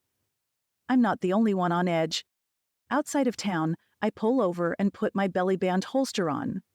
I don't put the Taurus in the holster, instead leaving it in the other holster it's been in while it rides in the car, but at least I'm now dressed for the occasion of carrying my weapon. Another hour and I'm nearing another small town. The closer I get, the heavier the traffic heading west is. There's a gas station, only this one has a big sign out front, no gas. Farther down the road is a second station. This one also has a sign, gas, 2-gallon limit, $30, cash only. Cash only is underlined 2 times. There are half a dozen cars in front of me. Could these be people who've made their way from I-15? I think it's only a little over an hour to 15 from here, under normal conditions. Today, who knows? I'm hopeful, since I'm heading toward 15 and not away, the traffic won't be terrible for me. When I reach the front, the attendant declares, 30 cash. I hand it over and he handles the pump. There's a second person on the other side of the pumps telling a person in a pickup truck, which just pulled to the front of the line, the same thing. Just how do you think 2 gallons is going to help me? Mr. Pickup Truck yells loudly. Hey friend, I just work here. We're doing what we can to help everyone get where they need to go. The other station in town is already out of fuel since they didn't put limits in place. So what? What makes you think I care about you helping everyone else? What are you, a socialist? Do you want your fuel or not? I want you to fill up my tank. Do it now, and you will take my credit card, Mr. Pickup Truck says, while punctuating each word with a jab of his right index finger. Can't do it. The card reader isn't working. Either 2 gallons for 30 cash or nothing. At this point, all I want is my gas finished so I can leave. I look in my side mirror and see my gas guy isn't even there. Glancing at the pump, it's turned off. Mr. Pickup Truck is still yelling. I slide my seat back and slip the pistol in my belly band holster, then carefully get out of the car to detach the hose from my vehicle. I have the hose hung up and am putting the gas cap back on when there's the unmistakable pump of a shotgun. I immediately crouch down and move quickly toward my car door. Mister, get back in your truck and hit the road. We don't have any fuel for you. Move. A new voice yells. You gotta... I start my car and take off as the shotgun goes off and, almost simultaneously, 2 shots from what sounds like a small semi-auto handgun. I scrunch down, straining to reach the pedals after moving the seat back, with my eyes peering through the steering wheel as I screech out the exit. Holy cow, that was close. Holy cow. I suddenly have to go to the bathroom super bad. No way am I stopping. About 5 miles down the road, I find a place to pull off. Traffic heading into the little town is quite heavy, so I do my best to park so I'm off the road and not super noticeable. After I'm done, I check the car to ensure a stray bullet hadn't hit it while I was making my getaway. Everything looks fine with the car, the gas cans and the bike. My nerves, however, are still shot. I take a couple of snacks and a soda out of the cooler. I still have a decent amount of food in the car and a considerable amount in the trunk. I'm glad I got the 2 gallons of gas before things went to pot. I'm hovering just over half a tank. Hopefully the next place won't have a limit and I'll be able to fill up. I need to just get through it and up near the Yellowstone entrance. Then I'll sleep and start early tomorrow. Please, Lord, let me find more fuel.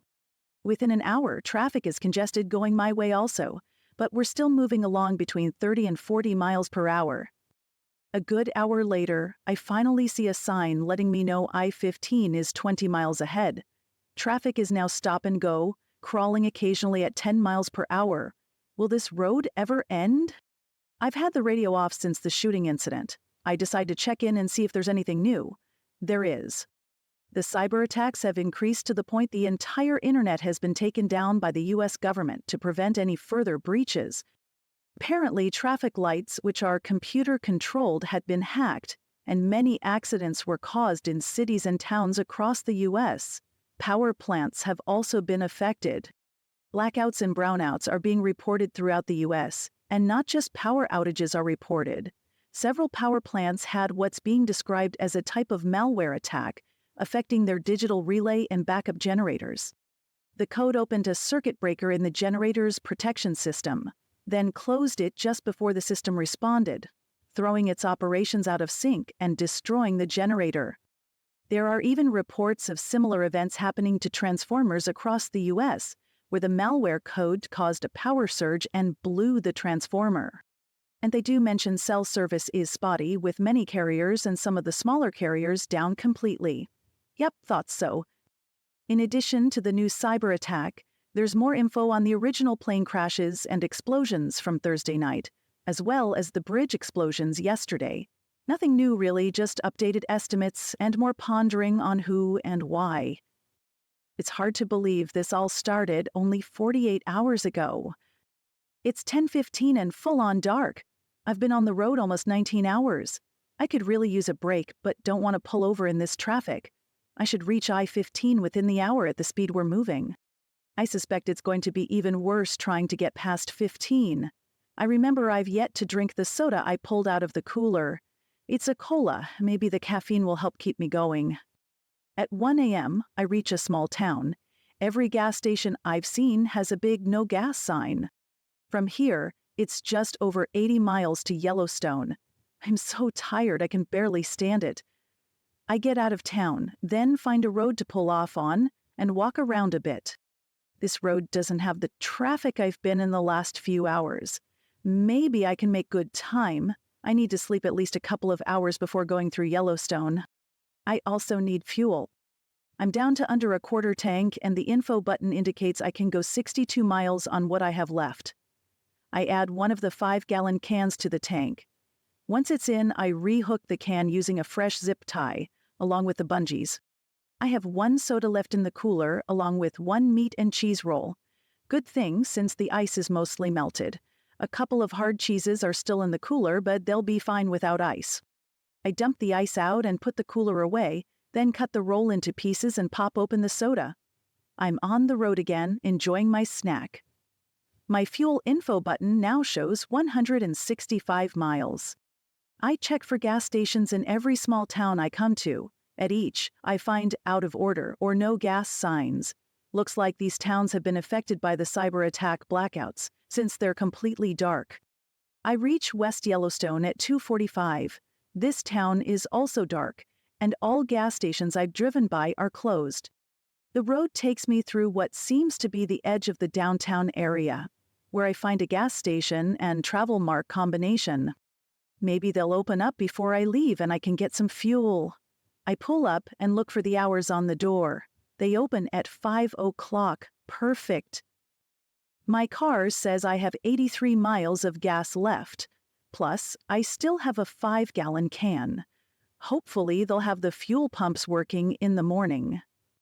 As it is, with the gas can, I should have enough to make it home. I move to the edge of the parking lot, lock the car up tight, and set the alarm on my phone. I'm thankful that even if calls can't be made or received, the time and alarm are still working. I pull my blanket out, spend a few minutes adjusting, and settle in. This sleeping in cars business is getting to be a habit I'm not fond of at all. I try to text Jake before I go to sleep. I'm pleasantly surprised the text appears to have been successful. Hopefully, he'll receive it and know where I am, and know I'm okay. Chapter 12. Sunday, Day 4. When my alarm goes off, I feel like I haven't slept at all. It's still fairly dark, but I can see the sun trying to peek over the mountain range. Today is the day I make it home. Jake, Malcolm. I can't wait to see them. Katie should also be home today. I wonder about my other girls. Is Sarah okay in Billings? Are Callie and Angela fine in Casper? Casper isn't very far from Denver, which had a bridge attacked. Are they seeing people fleeing from Denver for someplace perceived safe? Hopefully Casper isn't being affected as severely as some of the towns I've driven through. I dig around in my large backpack and pull out a ball cap, which I'm happy to have in my get-home bag, then grab the other items I'll need, including a flashlight, and tuck the handgun snug in the belly band holster. I pull my car over to a spot in front of the door to the mini-mart. There's a guy inside. I try the door, locked. I give it a rattle. He sees me, walks over, taking his time, adjusts the lock and pokes his head out. No power. Can't help you with gas, and I can only take cash for anything you want to purchase. Okay. Can I use the bathroom? Yeah. I think you can still flush even. The sinks have water. It's a little slower than it should be, but it's still running.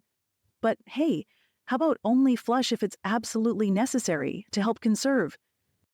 I give him a toothless smile. Sure, that's fine. Well, come on in then.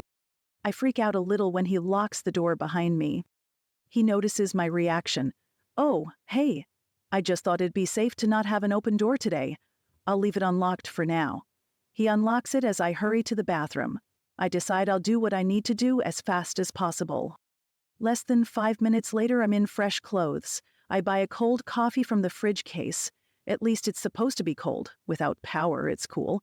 But that's all. I also buy a few cheese sticks and a packet of jerky. I'm way okay on food, but I'm taking the easy way out and not digging in my supplies. Do you know how far it is from the west entrance of the park to the northeast entrance at Cook City? Let me think. Around 90 miles, I guess. What about to the east entrance?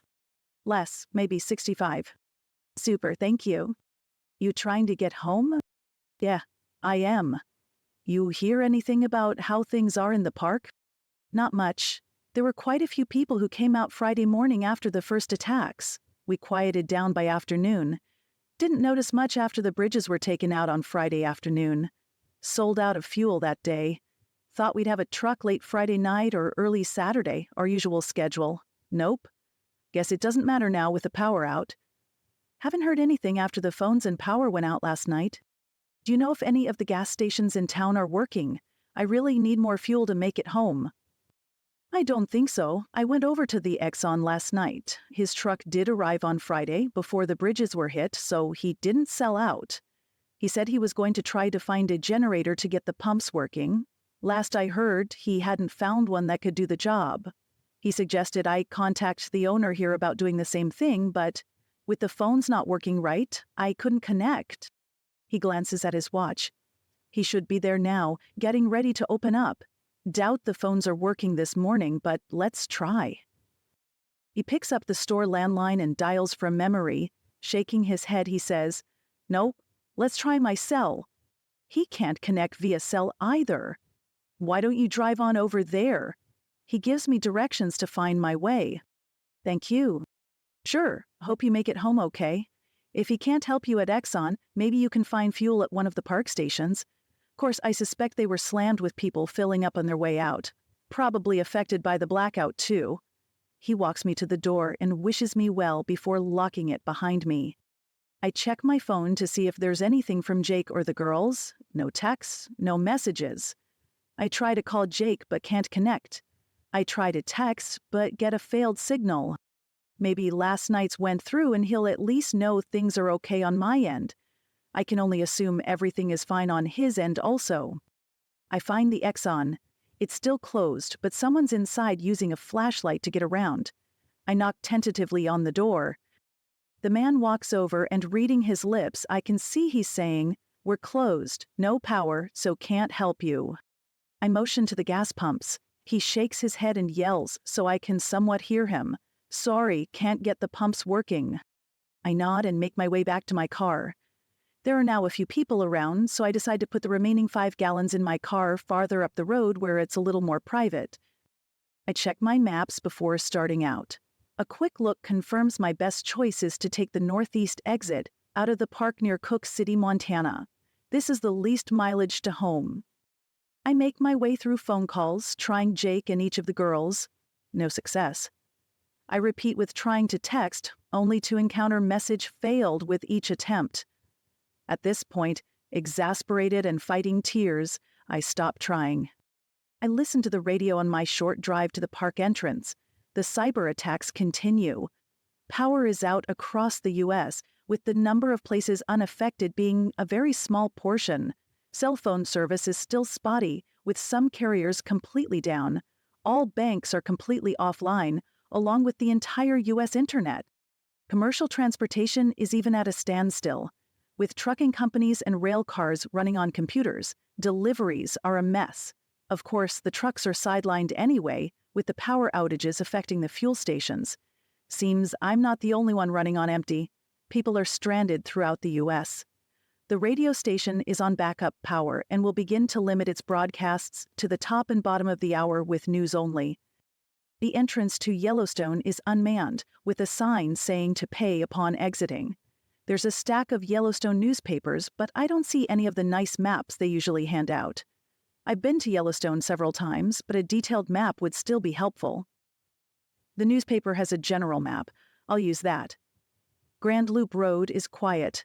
So quiet, I'm the only one on it. Shortly after Madison, as I'm admiring the beauty of Yellowstone, the lush forest along the Gibbon River and the wonderful smell on this crisp morning, my rental car beeps at me. Low fuel. I ignore it for now and keep going. With the reduced speeds through the park, it takes some time to reach Norris Canyon Road. A mile or so farther, just past Virginia Cascade, is a picnic area. This looks like a good spot to put in my last 5-gallon can of fuel. As soon as I get to the gas can, I can see I have a problem. A big problem. One of the zip ties is undone. I wiggle the can and know it's way too light. Did someone undo my can and steal my gas? Even though one zip tie is missing, the other 3 are in place. Tears immediately well up in my eyes while I try to figure out what has happened. It takes me only another few seconds to realize someone punched a hole in the bottom of the can and drained it out. Anger, frustration, and desperation. My tears are now full force. When could this have happened? While I was sleeping? My sleep last night was terrible. I should have heard something like this. Could it have happened when I was using the restroom at the gas station? I moved my car up front. They would have had to be very sneaky for the clerk inside not to have seen them. Either that or he was involved. He was very nice and tried to be helpful. I don't want to think he's involved. Beam me up, Scotty. I really need that transporter now. I could dematerialize here and rematerialize in my kitchen. Oh, I guess Scotty would need to take me to the ship first. I don't remember Captain Kirk ever beaming any place other than to or from the ship. No matter, I can allow a few extra seconds to stop by the ship before they send me home. I stifle a giggle. It doesn't work. Another giggle escapes. I cover my mouth to hold any future snickers in. Why am I laughing? As quickly as the stress laughter started, it stops. The tears return. I allow myself a few more minutes of sniveling, then start to pull myself together. Do I have enough gas to make it back to West Yellowstone? I'd probably come up a little short and have to finish on the bike. Not terrible, though who knows how long it will be before the gas stations are working again. I'd need to find a place to stay and wait it out.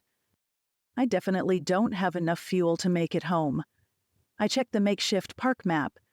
It lists distances between major points. While not exact, it's helpful. Looks like about 40 miles to the northeast gate. I dropped below the 50-mile indicator just past the Madison Junction. I'm kicking myself for not stopping then, when it was an easy trip back to West Yellowstone. Maybe it's better this way. This far inside the park, I can't bring myself to turn around and go the opposite direction from my home. I'm going home, even if it means biking. According to the map, Madison Junction was about 16 miles ago. I should still be able to travel around 34 miles. Where does that put me? On the other side of Tower Roosevelt. Can I make it to Slough Creek Campground? Probably not the campground itself. I think it sits well off the main road, but I remember a pullout near there. We've stopped for a picnic lunch, overlooking a stream and meadow on the road to Slough Creek. That might be a good spot to leave my car. If I can make it that far, it's another 20 miles to the northeast exit. Cook City and a gas station is a few more miles down the road. Gas stations? Where are the ones in Yellowstone? I looked at the Madison and Norris junctions and didn't see one. What's next? Canyon? The map doesn't show anything about a station. It does show road construction in the area. Great. I flip through the newspaper and find the Canyon Village information. Yes, a 24-hour station, using a credit card, not helpful. Maybe it's open with someone taking cash like some of the other towns, and farther up the road at Tower Roosevelt, I know there's a station. I pointed it out to Jake last time we were in here. Please, Lord, let one of them have fuel. At the moment, I'm in desperate need of the toilet and a cup of coffee. After using the bathroom, I fire up my little propane stove. Pour-over coffee is pretty trendy right now, with fancy coffee shops grinding just enough beans for a single cup, then using a cone-shaped dripper, usually made out of glass or ceramic, and a special slow-pouring kettle. That's not what I have. I have a cheap plastic thing, with a cheap coffee filter and a small pan for boiling water. Instead of grinding just the right amount of coffee, I open up a pod. Immediately after I pour the water over the grounds, the aroma hits me. Yum. As soon as it drips through, I take my first swallow. And scald my tongue. I heat up a can of soup while the coffee cools enough for me to drink. It's slightly bitter, but not in a bad way. After coffee and breakfast, I make my preparations. Hopefully I'll find gas in the park. Otherwise, I'll continue to the northeast exit, taking the car as far as I can. I'll try to find some place I can pull it off the road so Jake can bring me back to get it and I can return it to the rental company. That invoice is going to be crazy high if things don't straighten out soon. It's been a long time since I've run a car out of gas. In fact, the last time was when I was a new driver. I had a Ford, which was several years old. I can't even remember what model it was, but I remember it had a 3 on the tree shift pattern and was a 2-door. It got terrible gas mileage, but I'd bought it for $300, and it served my needs of getting me to school and my after-school job. I'd yet to realize the gas gauge wasn't completely accurate. On my way home one Saturday, it coughed, sputtered, and died. I coasted to a stop shortly thereafter. I hope I have a little more warning with this car so I can find a good place to leave it. I need to get things as organized as possible while I'm here, in a comfortable location. The bulk of my supplies are in the trunk, which means I'll need to take the bike off the rack and remove the setup in order to access my supplies. As I'm contemplating this, I remember Sarah's car has access to the trunk via the back seat. Malcolm discovered this while riding back there one day and thought it was pretty neat. Sarah, of course, knew about it and told him how handy it is. Yes, this rear seat folds down to access the trunk. Pretty neat and a helpful feature. I'm able to move the trunk cargo out of the car and have everything set out on the picnic table. I packed up my backpack at Ben's house, so I'll only need to make a few adjustments, then figure out how to pack everything onto the bike. First, I take care of my clothes. I'm going to change clothes, putting on my quick-dry pants. They're the kind with zippers on the legs, so they turn into shorts. I'll leave them as regular pants. I pull out a t-shirt and the athletic shoes, which were in my carry-on. I have a second pair of athletic shoes from my get-home bag, which tie on my backpack. My backpack still has a decent amount of room and is still on the light side. I start adding food. During my drive, I ate most of the snack foods I'd purchased, so I pack the individual dehydrated meals. When I reach a point where it's getting close to as full as I want it, I start working on the other bags. I can pack up the back basket here and then attach it to the rear rack on the bike easily, even when it's loaded. At 16 inches long, 12 inches wide, and 12 inches deep, I can get quite a bit of stuff in it. I wish Katie were here. She'd know how best to load the bike. As an avid cyclist, she's taken a few overnight trips on her bike. Biking isn't my forte, and figuring out how to pack the bike is a bit taxing. I load up the basket with a couple water bottles, 2 Gatorades, Fix-A-Flat, and continue with food items as space allows. I have cans of tuna, salmon, and sardines I picked up at the convenience store Thursday night, along with the small bottle of malt vinegar. I briefly wonder why I bought malt vinegar. It must have seemed like a good idea at the time. I remove the freeze-dried items from the number 10 cans and transfer these to zip-top bags. While they aren't at all heavy in the cans, they are space hogs. I put a generous serving of the beans along with the dehydrated rice in an empty peanut butter jar, brought along in my get-home bag specifically for this purpose, to rehydrate with water for a snack or lunch later. Strawberries without water are put in a second bag, and a serving of meat also without water goes in a third to be for a meal later today.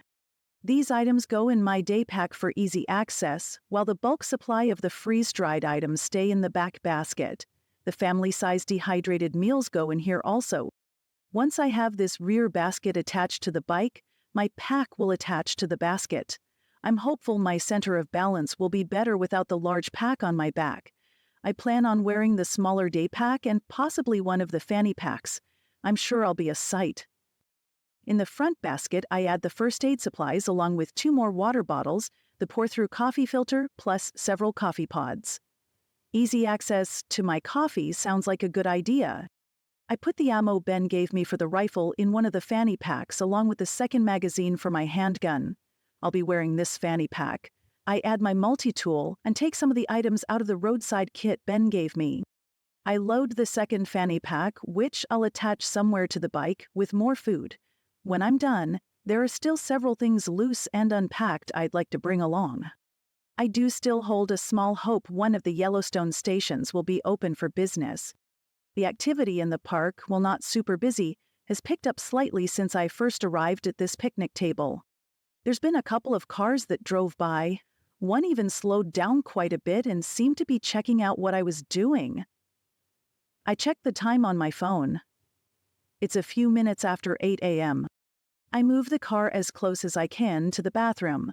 I'm going to change my clothes so I'm ready to ride. I lock the car and leave the bathroom door slightly ajar while I get ready to go. I can't afford to lose my bike, so I plan to keep an eye on it. Thinking about losing the fuel in my gas can has me angry all over again. Chapter 13. I'm dressed and ready to go in just a few minutes, including wearing my belt, holster, and sidearm. I'm carrying protection from here on out. I've been thinking about how to transport the rifle and have decided to bungee it to the pack on the back of the bike. I'm very thankful I bought several bungees and discovered a few more in the roadside kit. They'll definitely come in handy. As I pull back onto the road, I find a radio station to catch up on the latest events. Nothing new, just more of the same. The internet is still out nationwide, and even several other countries were peripherally affected. The stock market will be closed for the week, as will all banks. More people have died from E. coli. There are many, many thousands of cases of typhoid also, but most people are going in for treatment early. Of course, the hospitals are operating at reduced levels with the cyber attacks and power outages. They're relying on backup generators. Many are calling for fuel help. There's a belief the illnesses were acquired at salad bars and buffets. And these were also deliberate attacks. Big surprise. Nothing new on the plane crashes and explosions from Thursday night, other than an updated number of confirmed dead. Same with Friday's bridge explosions. There's still considerable speculation on who's behind these attacks.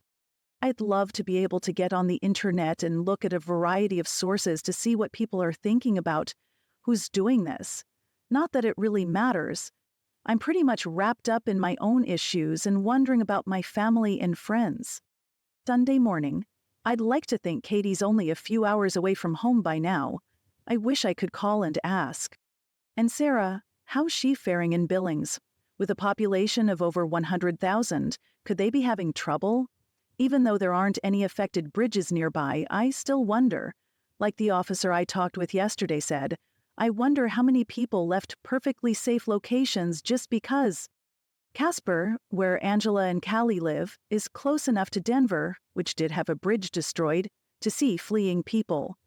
I say a quick prayer for all of my children, their spouses, and my little grandson, Gavin. Jake and Malcolm, my men waiting for me at home. Did Jake get the most recent text I sent? Does he know how close I am? How hard I'm trying to get to them? I see 2 oncoming cars before I reach Canyon Junction, and none behind me. Usually bustling with activity, it's a ghost town. There's a sign on the road indicating all services are closed. There are also several people standing around holding their own signs, jumping up and down to attract my attention. Employee, anywhere you're going. Employee, heading east. Employee, want to go home, east. Sorry, friends, can't do it. Besides, I'll soon be walking also. Driving toward Tower Roosevelt is a steep incline. I'm nervous, thinking how much extra fuel I'm burning while going up, up, up. I breathe a sigh of relief when I reach the top and begin the descent. Maybe I can keep my foot off the gas and coast down? Will that help with fuel conservation? I doubt it.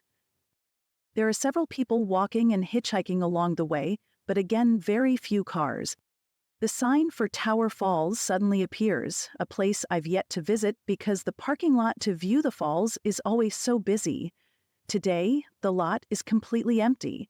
Not even a hitchhiker. I'm almost holding my breath as I continue to the junction. The gas station is just beyond the turn to head to the northeast exit. While this area isn't usually as bustling as others, it's completely dead today. My heart falls when I see the large services closed sign. I turn around in the parking lot, making my way to the junction toward the exit. I've only gone about 100 yards when the car starts making a beeping notice and gives me a gas alert. I guess this beats a cough and a sputter. I start looking for a place to leave the car. Maybe a mile farther is a picnic area. I didn't make it to Slough Creek and the road I was hoping to leave the car on off the main road. But the picnic area is better than parking on the shoulder. How long will it take me to get home? When Katie did a bike camping tour with a few friends, she rode around 70 miles each day. It's very unlikely I can do more than 40 miles per day, and that's probably pushing it. I'm pretty sure I'm around 100 miles from home. Today is Sunday. I can maybe be home Tuesday. We could come back Wednesday to get the car. 3 nights in this picnic area, that should be fine, especially considering no one's around. I get the bike off the back, stow the bike carrier in the trunk along with the already packed large suitcase, and begin the loading process. Everything goes pretty much as I hoped. I have the basket on the back with my backpack attached to it. It's a little awkward, but I discover putting the straps up helps stabilize the load. I'm able to attach the second fanny pack with the food in it here also. I find spots on the pack to attach a few more things. The pack has built-in bungee cords I can manipulate, and I hook on packs of crackers using the extra small bungees I'd purchased. I attach the rifle to the top. Once it's on, I cover everything with a small folded tarp. I test to see if I can still get the rifle off in a hurry if I need to. I'm not pleased with the time it takes, so I make a few adjustments. Even though the bike did include a water bottle, I purchased a second one. I fill both from a gallon jug I bought at the warehouse store back in Idaho. I have enough water, plus I know there are streams and lakes aplenty on my route I can use with my filtering system. There are a dozen individual bottles and a 1-gallon jug left over, which I leave on a picnic table for someone else to use. I have all of my food packed or hanging off me or the bike somewhere. I contemplate a snack but decide against it for now. I have no doubt I'll need a break before long and can snack then. I take a quick look at the newspaper map.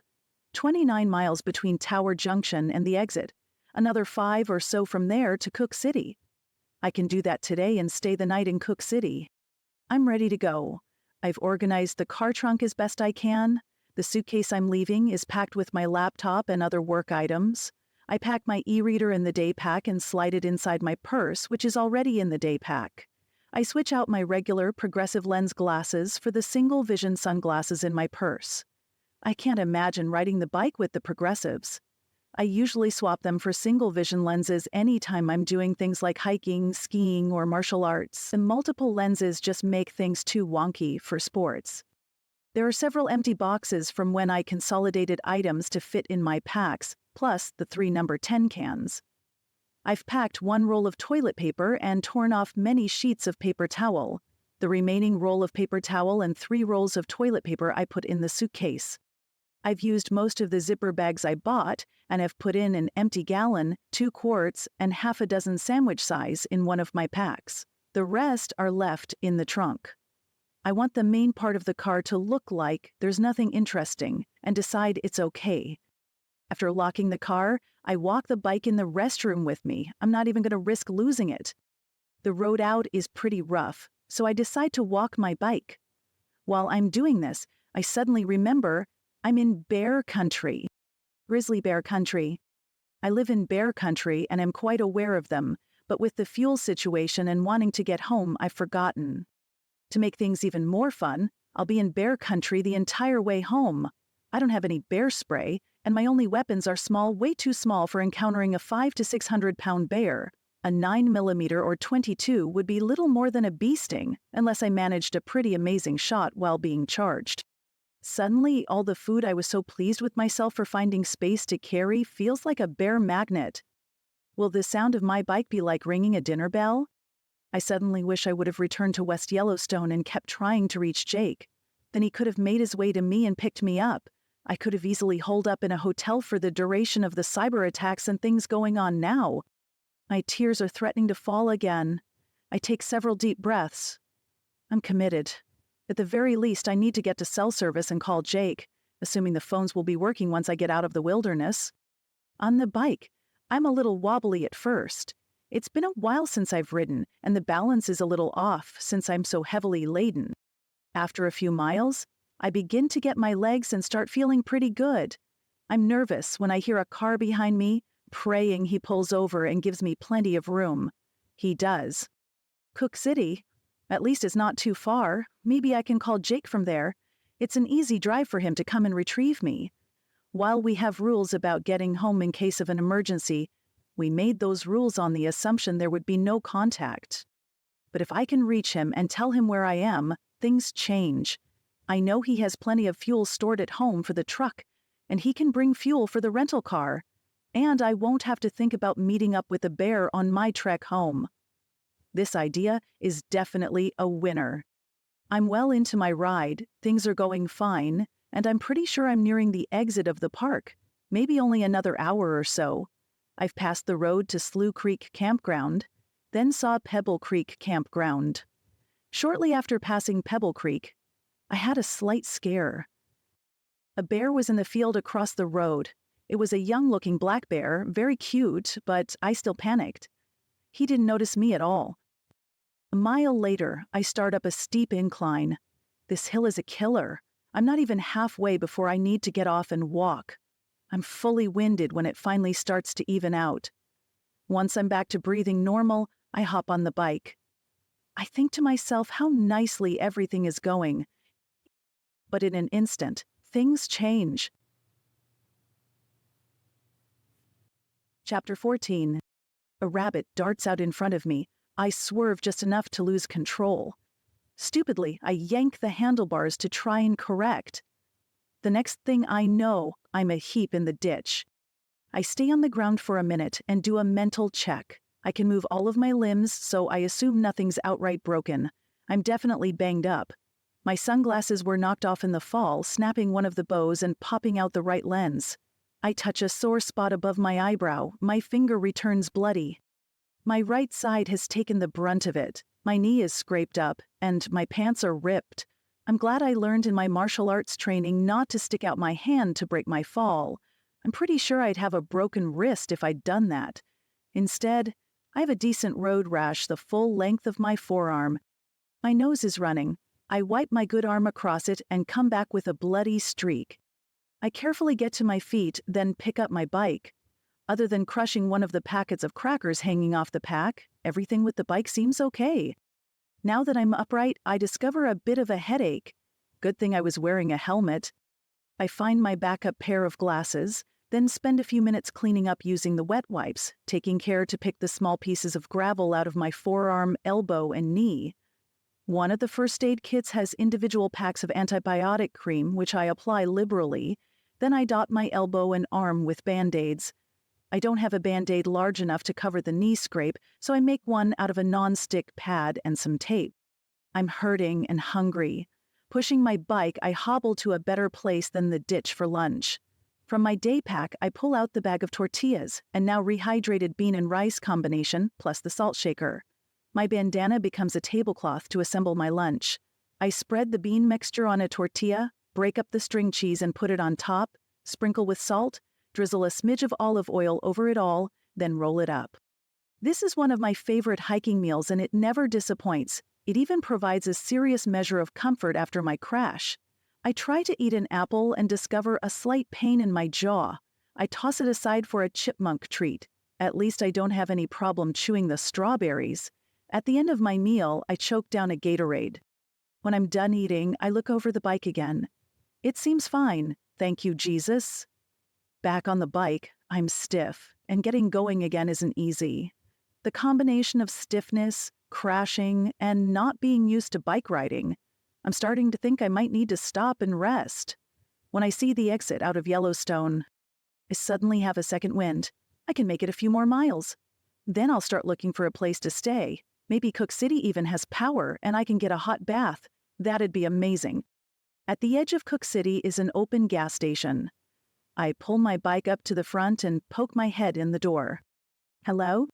Hello, a lady around my age answers, while giving me a strange look. Do you have gas? Nope, we're out. Shoulda got our truck in on Friday. Didn't show. We were hit hard yesterday by people leaving Yellowstone. Then, when the power went off last night, the owner hooked up a generator. That lasted about an hour before he shut it down. He's trying to get our Jenny working at the other station down the road. Not sure how that's coming along. But they're probably short on fuel too, since their truck didn't get here either. I was just wondering, my car ran out of gas in Yellowstone. Good thing you had your bike with you. Yes, for sure. No way am I telling her how I plan to have this bike with me. You think I'd be able to find a hotel? Maybe. Heard the cloud view is open. At least they were still renting rooms last night after the power went out. Cash only, I suspect, since the machines are down. Just keep writing. It's not far down the road on the left. You can't miss it. And I think the Grizzly Paw restaurant might be open. They have a gas grill and teamed up with a couple other restaurants in town to use up their fresh food instead of letting it spoil. Good thinking on their part, thank you. You betcha. Have a good afternoon. My body protests when I attempt to mount my bike. I decide I'll simply walk it. She's right about the hotel. I can't miss it. I stick my head in the door and ask if they're renting rooms. The man inside answers with a hearty, "You better believe it." "Super. You mind if I roll my bike in?" "No, come on in. Room's $140 for one person. We're only renting out a few on account of the power being out. I can take your card if you have ID with your current address, and I need a phone number. Machine's out, but we're recording the numbers manually. No power in the rooms, but I'll give you a flashlight and it doesn't get dark until late. You want just one night?" Ouch. 140 a night. I think about this for a minute. The little time I've spent on the bike since the wreck has me thinking I might need 2 nights' rest. Or maybe I can reach Jake for a ride home. But I can't commit. I for sure want to stay tonight. I took a tumble a while back and may want to stay a second night. Yeah, thought you might have. You have a bit of blood on your forehead and your nose. Well, your shirt too. I look down at my shirt, which is well dotted in blood. I also catch a glimpse of the holster on my right side. Oops. I didn't even think of it when I rode into town. I'm in Montana. Open carry is fine here, last I checked. Plus, I have my CCP. I choose to assume it's okay to open carry and not say anything to the gentleman, who I'm sure has also noticed my weapon. I'm a bit of a mess. Are the showers working in the rooms? Nope, sorry. He shook his head. Water's shut off. The town shut it down. They're on generator also. They'll be turning on the water at 5 o'clock and 7 o'clock this evening for 30 minutes each time. It'll be cold water only, on account of the hot water heater being electric, so you still won't be able to shower. Sorry. But collect as much as you need to hold you over. You have something to store water? I have water bottles. Get what you need for the night. They'll turn it on again in the morning, 6 o'clock and 9 o'clock if the power's still out. I've got a camp stove out back you can use to heat up water. Just let me know and I'll help you out.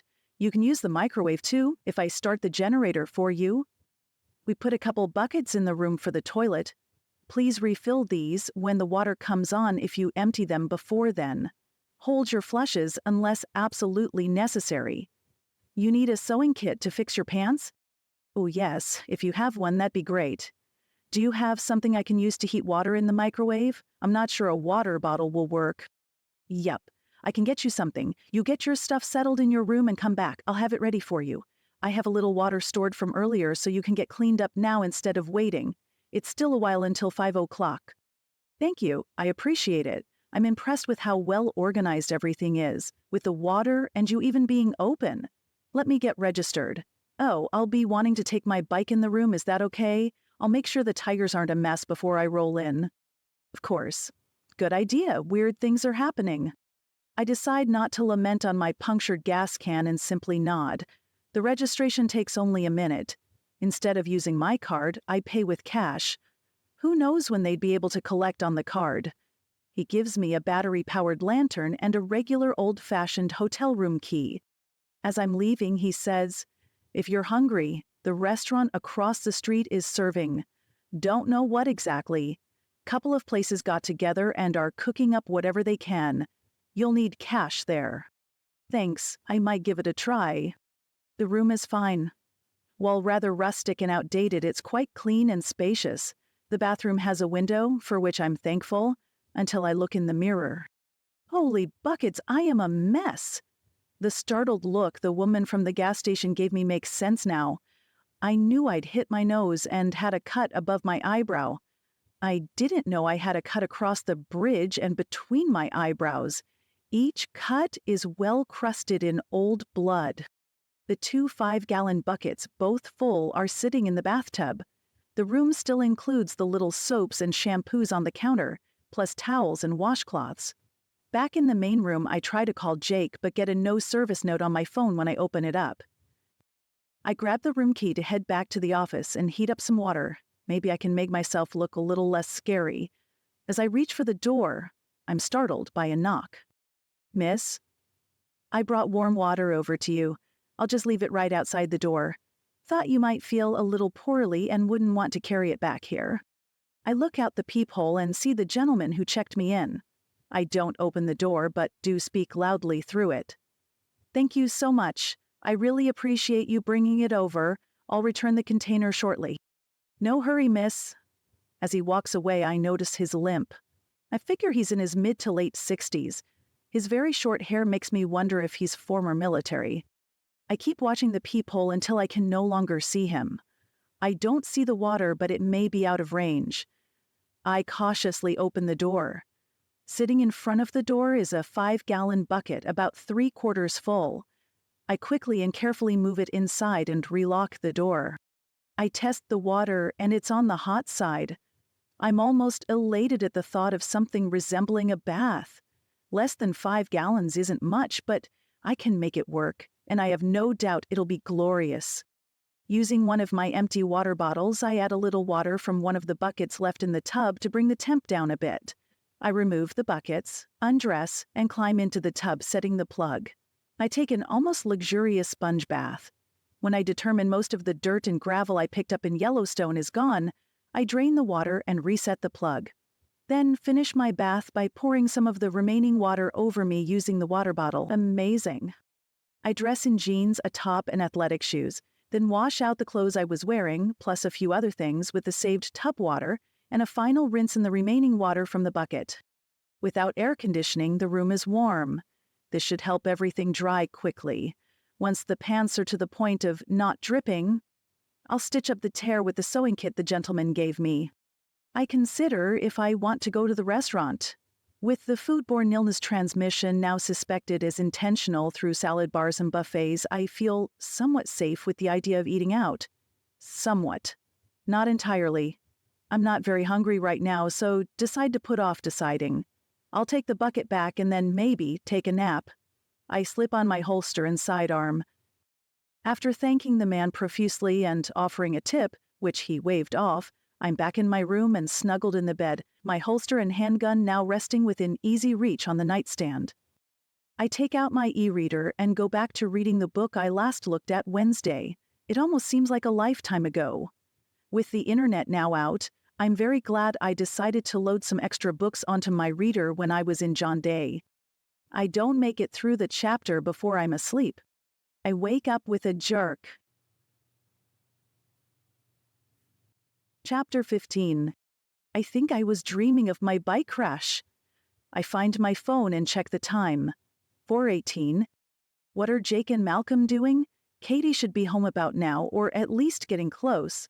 I haven't heard from Angela or Sarah to know what they're doing. And Callie, I hope she's being safe and smart. I take my phone out to call Callie just to check in, but have a no service notice. I move to my knees and begin to pray for my children. For their safety, for Jake and Malcolm, and for my own safety to reach home. After several minutes, I'm back on my feet. I feel surprisingly rejuvenated. I check my wet clothes and am surprised how dry things are already. While not yet suitable for wearing, the pants can now be stitched. While I'm doing that, I think about preparing a group text to Jake, Sarah, Angela, Callie, their spouses, and Katie. Maybe one of the messages will go through and that person can then reach Jake. It's unlikely, but maybe. I formulate my text in my head. They need to know where I am and my route home. I want them to come looking for me, to find me. As I tie off the thread with a knot, my stomach growls. I'll check out the restaurant and work on my text from there. I get myself together, holster my sidearm, and grab my day pack.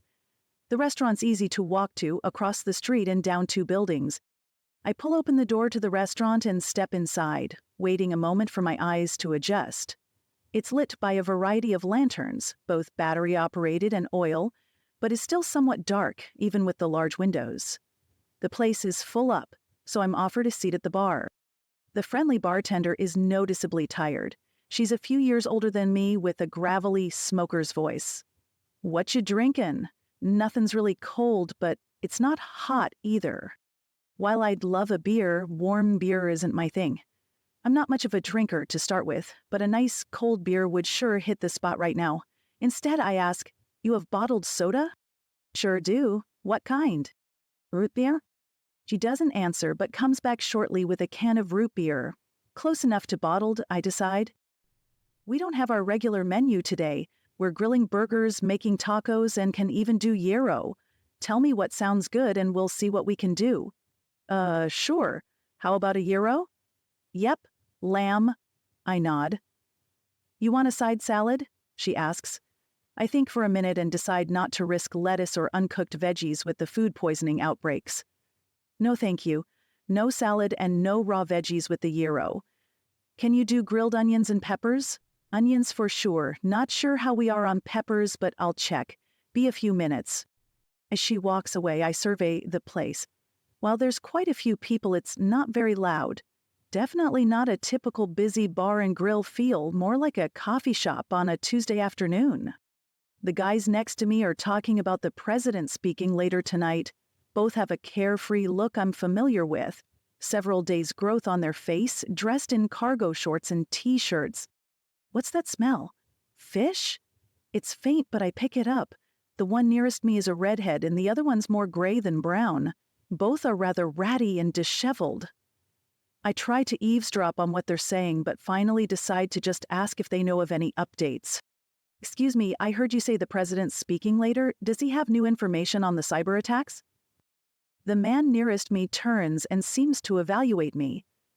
I suddenly remember how I looked when I peered in the mirror earlier. He gives me a nod. "Not sure. I think he's going to talk about the explosions." "The bridge explosions. Did they figure out who did it?" I ask. "Not those ones. Today's explosions. The refineries?" "What?" "I'm sorry. I was on a bike. I haven't kept up on what's been happening. Can you tell me?" The other guy jumps in. "Sure can. Those terrorists wiped out the Gulf. All of our refineries down there are gone. Blown to smithereens. They got some of the others, too. One's in California and a few of the other big ones. Probably going to be a long time before our gas stations get a shipment." Oh no. I can't think of anything else to say, so weakly add, "Thanks for telling me." "Sure thing. Probably good you're on a bike. But it does look like you took a tumble. Notice you're walking with a bit of a limp, too. You have far to go?" "Not too far. When's the president speaking?" 7 o'clock. Pretty sure Thelma will have the radio on so we can listen." He motions toward the bartender who took my order. "It's not yet 5, so I still have a while. With this newest attack, I wonder if it'd be best for me to simply bike home and not try to reach Jake for a ride, but conserve our fuel." But the guy here is right. I'm walking with a limp, and I do hurt quite a bit. While I really want to get home, I don't think I'm going to be able to ride tomorrow. I know riding injured could be a recipe for disaster. Staying here a second night is the smartest thing to do. I look at the bar top and rapidly blink my eyes, trying to keep the tears away. I want to be home so badly. Smart or not, I'm leaving tomorrow. Maybe I can reach Jake and he can come and get me. By car, I'm only about 2 or so hours from home. On the bike, it'll take me 2, maybe 3 days. I decide to write out my text to send to the family. With paper and pen from the hotel room, it takes me a few drafts to put together what I want it to say. It's Sunday evening, and I'm in Cook City. I'm on my bike. Took a tumble on the way. I'm okay but sore. I have a motel room and will stay here tonight. I'll start home Monday morning no later than 7 a.m. I'll take the pass home by where we cut wood. I should be home Tuesday or Wednesday. Jake, if you get this, feel free to come and get me. I'll be ready for a ride. Girls, if one of you gets this, please try to reach Jake to let him know where I am. I love you all. See you soon. Before I can put the text together on my phone, my food arrives. The gyro, which does include both cooked onion and pepper, is very good. I have to wonder how long it'll be until I have another meal in a restaurant. Are restaurants now a thing of the past? My next few days will be cold foods only. With the bear habitat, I'm not sure I want to risk cooking and introducing food smells. I know most bears avoid people and the chances of an encounter are slim, but it's something I prefer to limit even further. We've had a few bears near where we live. Each spring to fall, several bears live on the river near our house. I know of people who've had encounters, so I have a healthy respect for bears and will be sure to practice smart camping. Thelma comes back around to see how my food is. A guy nearby asks her if she'll have the radio on for the speech. Sure enough, we even found some speakers we can hook into it. Everyone will have to be quiet so everyone can hear. Course it's pretty quiet in here anyway. She turns to me. You staying in town, honey? Yes, I'm in the hotel across the street. That's so. Old Harry told me he had a girl come in who'd wrecked her bike. I suppose that's you, but I have to say, you're a little older than I expected from Harry's description. I laugh. I suppose I don't really qualify as a girl, but I did wreck my bike. I know I look a little banged up. You look like you could use a good long rest. Course, with everything going on the last few days, I suppose we all look like we need a long rest. Now, with the refinery explosions, things could get interesting. You want anything else? No, I'm fine. I think I'd like to walk around a bit. See if I can get some of the stiffness from the accident out of my knees. Is it okay if I come back to listen to the radio? Of course. Not sure there'll be many seats available, but there'll be standing room. Do you know if anyone's getting cell service? Honey, she says patiently, we don't have cell service on a normal day. The town just doesn't have it. There are still payphones around, but I don't think they're working. You might be able to send a text. Sometimes they work, but usually not. Ah. I don't know what else to say. Now that she mentions it, I do remember from previous stops in Cook City about the cell service problem. I'll go ahead and put my text together and try to send it. At least my phone will save it if it doesn't go out, and I can try again later.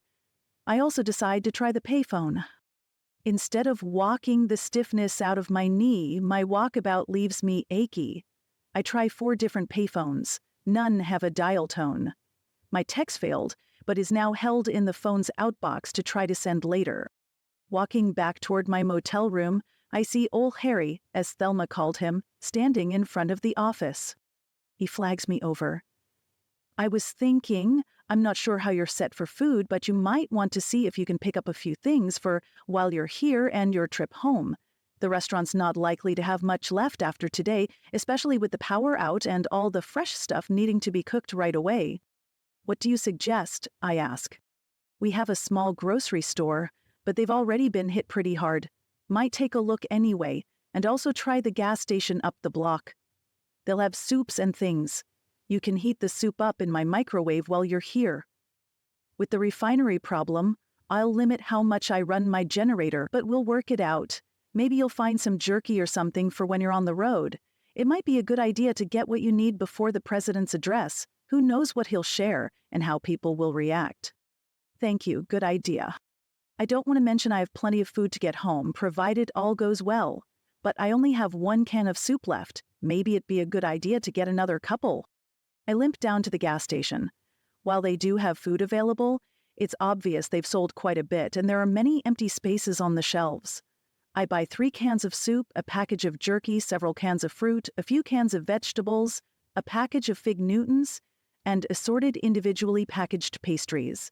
It's getting close to time for the president's address, so I decide to forego the grocery store. I hustle as best I can back to my room to stash my food.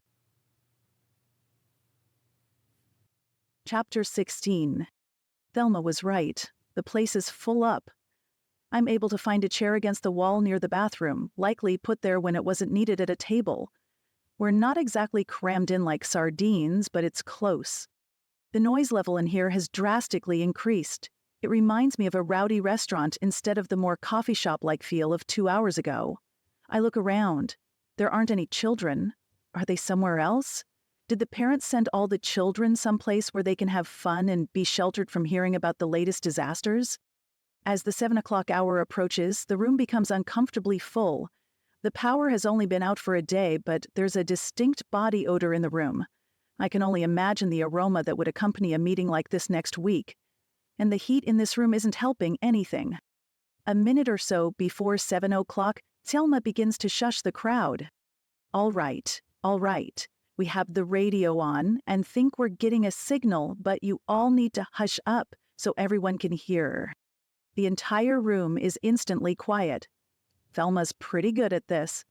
We listen as the president recaps the destruction of the bridges, which resulted in the mass exodus from the affected towns. He then talks about the cyber attacks, which started yesterday, and today's refinery attacks.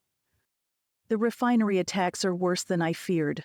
More than half our U.S. refineries were destroyed, and refineries in other countries were also hit. The gathered group lets out cries and gasps. Apparently, the severity of today's attacks was news to most everyone in the room. Oh, sure, he promises we'll rebuild and be as good as new, but I guess we all know that won't be any time soon. He reminds us about the banks and stock exchange being closed, power being out, and to wet a t-shirt to help stay cool. Sounds like some interesting advice, Mr. President. He finishes by promising to bring those responsible to justice and reminding us not to kill each other during this time. Yeah, he says it a little different, but that's the gist of it. He signs off with, "We will never forget. We will move forward and come together as one nation, indivisible. Thank you, good night. God bless the United States of America." The crowd is in immediate disarray. The tears, which were silent during the speech, become wails. Thelma is yelling for quiet, and as the crowd lulls slightly, the radio continues. "We are operating on backup power. In order to conserve our power as long as possible, we'll be broadcasting at noon and 7 o'clock p.m. to bring you brief updates. We'll also broadcast any additional addresses from the president. Thank you. God bless Montana." The wails are now sniffles. A new person steps up near Thelma. At first glance, he doesn't look familiar, but when he speaks, I realize he's the redhead who was sitting next to me when I had my gyro. He's shaved and put on fresh clothes, replacing his disheveled look with a look of rugged authority. Okay, friends, I know this isn't the news we were hoping for. We all hoped that when the president spoke, he'd tell us things are on the mend. They had a backup plan for the refineries. The cyber attack had been stopped, and things would soon be back to normal. Even though he didn't tell us these things, he didn't say all hope was lost either. All communities in pretty good shape. We weren't affected by the bridges collapsing. We saw a lot of traffic on Friday and Saturday morning with people leaving Yellowstone, but it's now a trickle. We have a few guests in town right now who have been affected by the difficulties, but for the most part, it's just us. Several of us in the community have discussed the possibility of something like this happening. Many of you are aware of some plans we've put in place and provisions to carry us through for a while. Tonight, we need to make some decisions. The first thing I'd like to discuss is closing down our town. Everyone starts talking at once. For the most part, it sounds like people agree. I now know why old Harry suggested I buy some food. He must have had an inside track on the plans in process. In fact, it sounds like they may have had a town meeting sometime in the past to plan for an event like this. A town full of preppers? Interesting. I look around the room to see if Harry's here. I spy him almost directly across from me, holding up the wall on the other side of the building. He catches my eye and nods, giving me a small smile and what may have been a wink. The lighting isn't great, so I'm not sure. People. Red tries to quiet the crowd. Come on, let's quiet down so we can discuss this. An ear-piercing whistle carries through the building and does what Red couldn't do. He looks at Thelma while rubbing his ear. Thank you, Thelma. She gives a smile and a slight curtsy in response. You all know, with our summer people here, our community's about 300 strong. Harry Richardson put a group together today who went out and checked on some of the summer folk we weren't sure about. Our best guess is, with us Silvergate and Coulter Pass, we're actually more like 250 for residents. Red pauses to look at a piece of paper he's pulled out of his pocket. We have 28 people who were passing through and are currently with us. A few of those are hikers or bikers who are able to continue on in a few days. The rest are essentially stranded. We don't have fuel to offer to help them get home. We're counting them in our community numbers at this time. There's more murmurs and more than one person looks my way. I consider slinking out, getting my bike and hitting the road while everyone's in the meeting, but I decide my earlier determination of not being physically ready to ride is still accurate. Besides, so far it's not sounding too bad. I notice there are several hands raised. Red calls on a man near the front. "Peter," he says. "I'm not sure I follow. How are you planning to shut down the town? And is it even legal? Isn't this a state highway going down the middle of our town?" "Yep, it is. We're not talking about keeping people from using the road. What we were thinking of doing is escorting folks through town. We figure we can give people water and, if it's appropriate, provide them a place to sleep overnight. But we'd like to keep the rest of our resources for our community." "No way," someone yells out. "We'd have to monitor the road 24 hours a day. Besides, what would people think of us?" Red/Peter says, "You're right, Bob. We'd have to have people monitoring the roads 24 hours a day. We'd need to set up a schedule. And I'm not sure what people would think of us. Not sure I really care. What I care about is my wife and my children, Bob, and your wife and your children." I raise my hand without thinking. I'm mildly surprised when Peter calls on me. "Yes. I didn't ask your name earlier. Bike wreck girl?" "Bike wrecked girl. I guess that's better than bike wreck old lady, but still. I'll remember to introduce myself properly next time I'm sitting next to someone on a bar stool." I stand up and raise my voice. Yes. Mollie Caldwell. I'm one of the extra people here now. I'm a temporary. I crashed my bike earlier today and just need a night to rest up.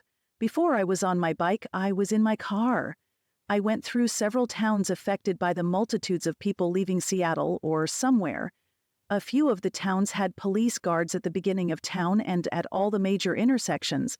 I was told by the first officer, and about every third thereafter, I could drive through but couldn't stop. They had no facilities available. Personally, I thought they were smart to do this. They were also too late. Their towns had already been hit hard. I don't know what to say. Refugees. That's what it seemed like. I drove by a few green spaces covered with tents. There were so many people, and I'm sure those who didn't have tents were staying in cars. They were out of fuel, and this was before the power went out. I can't even imagine what it might be like now in those places. I sit back down. "Thank you, Mollie. It's good to hear what other towns are doing," Peter says. "But she said it was the police doing it. We don't have a police department. Is the sheriff going to help us?" This is from a lady in the middle of the room. Harry speaks up from across the room. "They've got their own troubles. All of their patrols were called to help with the horde affecting them from Seattle and who knows where else. I don't think it's as bad in Livingston as where the little lady over there went through, but they were seeing their fair share of people yesterday before we lost the phones. I was able to get the sheriff on the radio earlier today. I told him what we're thinking. He said lots of towns are doing something similar. I set up a time to talk with him tomorrow, and we can share our plan with him." Peter starts talking immediately, most likely to keep from losing control of the crowd. "Okay, Harry, good. So we have two sources, one law enforcement and one with first-hand experience, telling us people are essentially shutting down access to their towns. Because we're pretty isolated and have only the one road to deal with, it shouldn't be difficult. Putting people on each end should do it. We already mentioned giving out water, and we could put a porta-potty at each end. If it's getting close to nighttime, we can put them up for the night. We'll need to make it clear it's only for the night. We simply don't have the resources to add to the community on a permanent basis. The trouble I see is, since our only road goes smack through the middle of our towns, we need to monitor the people going through. It's over 5 miles from Silver Gate to Coulter Pass. That's a lot of distance where people could get lost. Mollie said they had people set up every few blocks. I'm not sure it'd work for us. I still think we'd need to escort people through." "Yoo-hoo, Petey!" a dainty yet surprisingly loud female voice calls out, "Oh, Petey!" There's a groan from the guy next to me, as Peter says, "Yes, Stella Jean?" "Petey dear, is this like that book you gave Sandy and me to read?" Her dainty voice has a smooth southern drawl reminding me of my friend Sue, who's originally from Tennessee. "The book where the lights go out and they don't let people go in their town?" I strain to see the speaker, but she's blocked by a huge guy. Not just huge, colossal. Ginormous. There's another groan and a murmured, "That woman," from the guy to my right. "Pretty much. Same general idea," Peter says with a nod. "Will you have them in the same white suits? Like the kind the scientists wear? I think that'd be a very good idea. Look right smart and a little menacing." The guy next to me leans in, fully assaulting me with his rank body odor and even ranker breath, as he whispers, "I doubt that ditzy woman even knows what menacing means." "Not sure we have anything like that, Stella Jean," Peter says. "But maybe some kind of uniform would be a good idea. We'll see what we can come up with." The gruff guy next to me yells out, "Can't believe you, of all people, would be in favor of this, Stella Jean. Doesn't it go against your Christian values?" He spits out Christian like it's a dirty word. "Aren't you one who's always wanting to help the poor and less fortunate?" The big guy blocking my view of Stella Jean gives the gruff guy a stare, the shooting daggers type of stare. "When you thinking we should start this?" Bob, from earlier, gruffly asks. "Tonight," Peter says immediately. This causes complete pandemonium. Too soon seems to be what I'm hearing. I'm not really sure why they think it's too soon. They already said there are 28 of us here who aren't residents, more than 10% of their total summer population at home. A pretty large number, in my opinion. Peter and Thelma are quietly talking at the front while the crowd has its own multitude of conversations. Harry walks up to the front, along with several other people. Harry soon begins to request the crowd quiet down by putting both hands out in front of him and motioning them downward. It takes a few moments but is effective. "All right, folks, there seems to be some questions floating around. One I heard was, what about the people who own homes here and aren't here right now? This is easy. When they get here, they can go to their home. I also heard a few of you are hoping your family or close friends will come here if things get bad where they are. We hope they will too. This is probably one of the safer places to be in a situation like this. I, for one, can't imagine what it's like in the cities tonight. Even though many of the cities saw people leave when the bridges went down, I'm sure it's still a mess. You heard the president about the looting. Your families are welcome here. We'll verify who they are before we let them in. You'll have to vouch for them. Chances are good if this goes on too long, we're going to be thankful for a few more people. We're all going to be busy cutting firewood and finding food. Even day-to-day things we take for granted now, like doing the dishes or laundry, will take extra time. I know we've all heard the phrase, many hands make light work, and it'll be true. Huh, wait a minute, Bob says. Now you're saying you want more people? I thought Peter just finished telling us he wants to close the town down and not let people in. Right, Bob. We're specifically saying anyone who doesn't own a place here, doesn't have family here, or isn't already here today. While a few more people would be fine, we need to know our limitations. Defining who we'll allow to stay is part of tonight's conversation. So, you've already decided you're shutting the town down? Not decided, Bob. That's the first thing we're discussing. We could take a vote on it. But first, does anyone else have any questions? We're specifically talking about setting up a gatekeeper on either end, plus having an escort to accompany anyone going through our communities. Any questions on this? No one else speaks up. Okay then, Harry says, glancing around. Should we vote on it? Chapter 17. There's a general agreement to vote.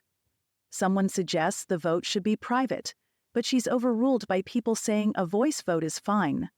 When the vote is taken, there are only ayes, probably some nays who chose not to speak up after the overwhelming majority. I'm not at all surprised when Bob speaks again.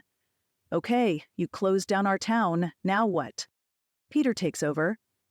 Now we'll put together a schedule to have sentries posted at each end.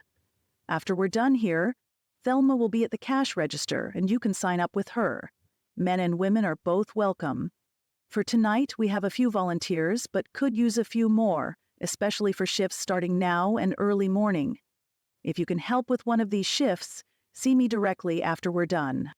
Who's making up the schedule? Bob asks. I'll do it for the first few days, Peter says, and hopefully we'll only need a few days. If they can get the power back on, I suspect we won't see much trouble here. If the power stays out, well, that could change things.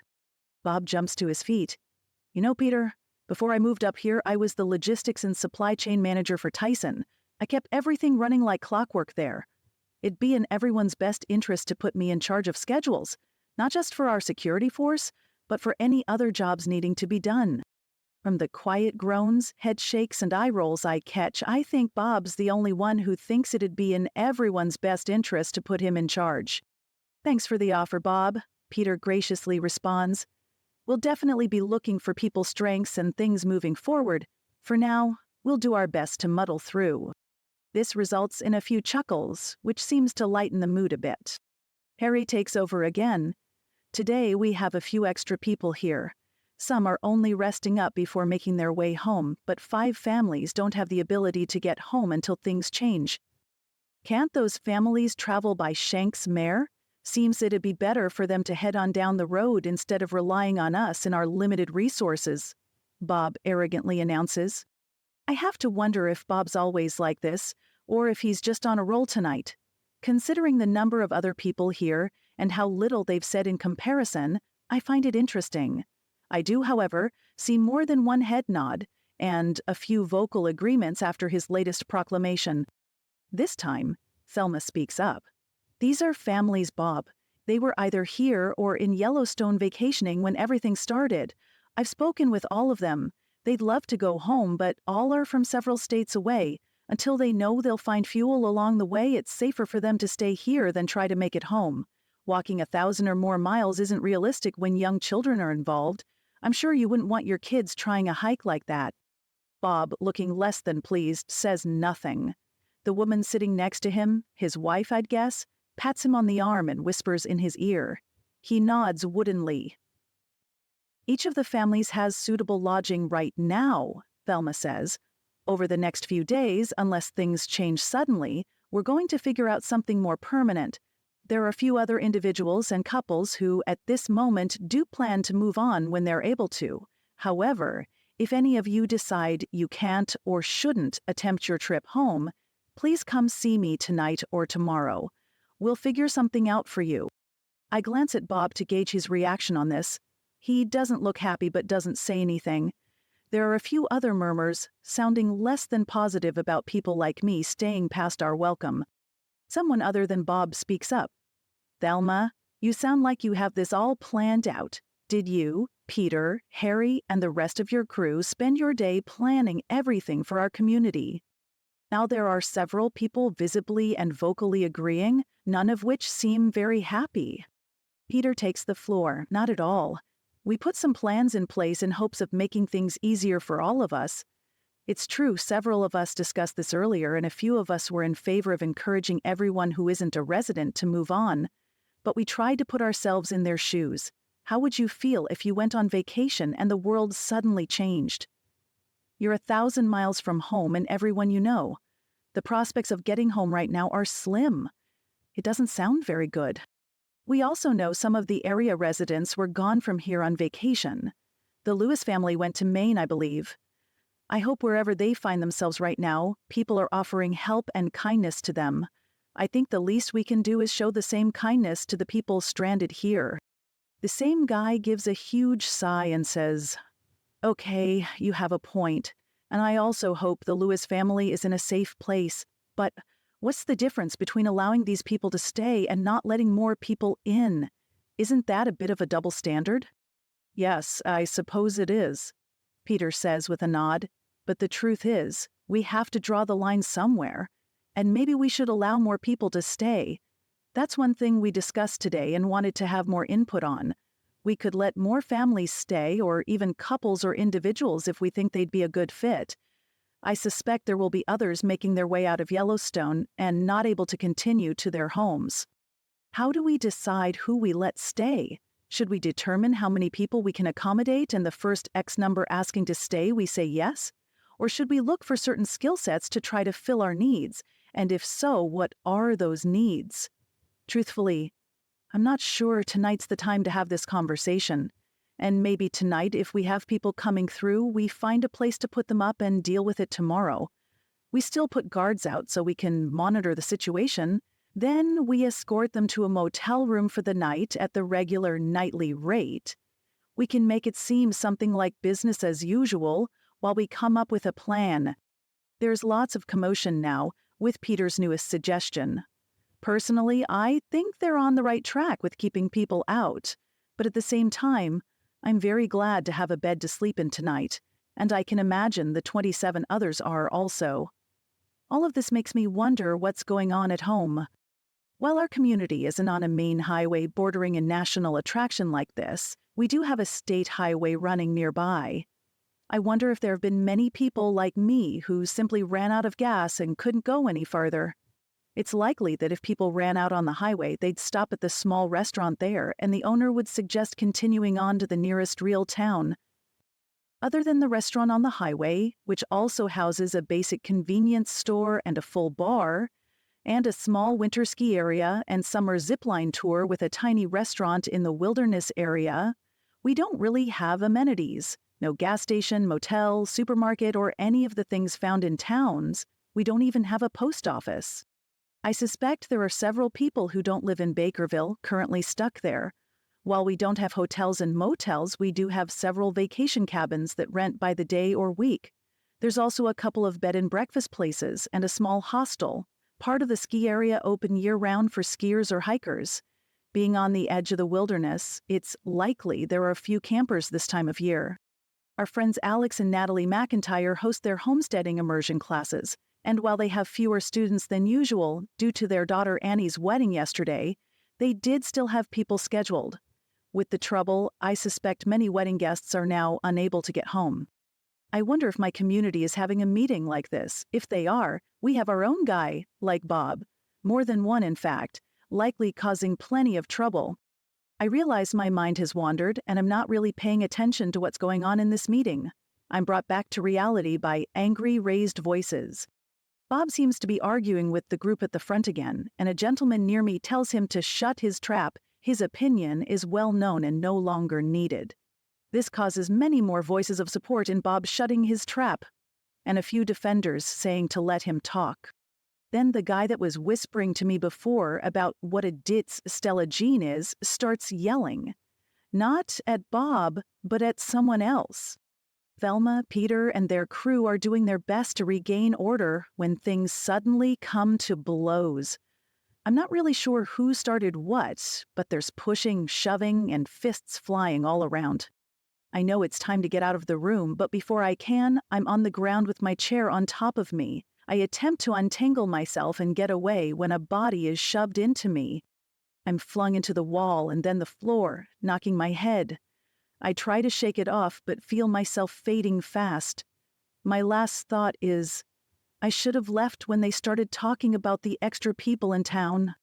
When I come to, the first thing I see is a crown of frizzy red hair. I close my eyes again. A few moments later, I open them and notice a nice smile below the exuberant hair. Big blue eyes and a smattering of freckles round out her expressive face. With way too much cheer in her voice, she says, "Hey there? You're awake." I don't say anything at first, then make a murmuring noise. My throat's very dry and my lips feel chapped, but these are nothing compared to the pounding in my head.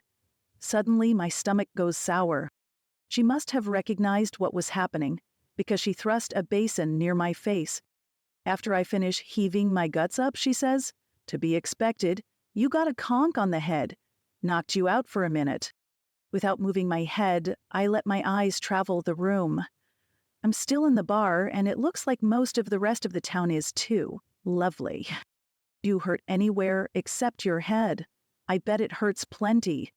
Not sure, I start to get up. "Hold up. We're getting the ambulance, and we'll bring a stretcher to move you."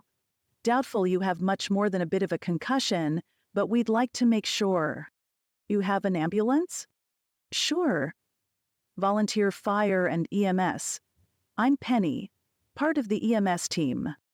There's noise and activity, but I choose not to try to look around at what may be going on. My head, so much pain. The next thing I know, a neck brace is being put on me, and a group is moving me to a stretcher or backboard of some sort. We're going to take you across the street to the hotel, then we'll see how you are, Penny says. My room key is in my bag, I say lamely. No need. Harry's opening up another room for us. He didn't want a bunch of people in and out of your private space. Just relax a minute and we'll get you all settled. I'm soon in the room and moving to the bed. They tell me not to help, just relax.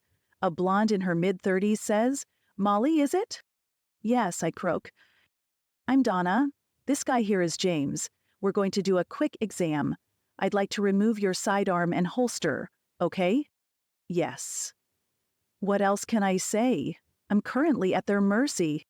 Okay, I'll put it in the drawer of the nightstand. From there, I zone out a bit while they check me out and talk to me and each other. After a few minutes, Donna declares I'm a little banged up, likely from my bike wreck earlier in the day, and have a slight concussion. Under normal circumstances, she'd take me to the hospital since I did lose consciousness for a good minute, but with the way things are, she thinks it'd be best to let me rest and see how I recover.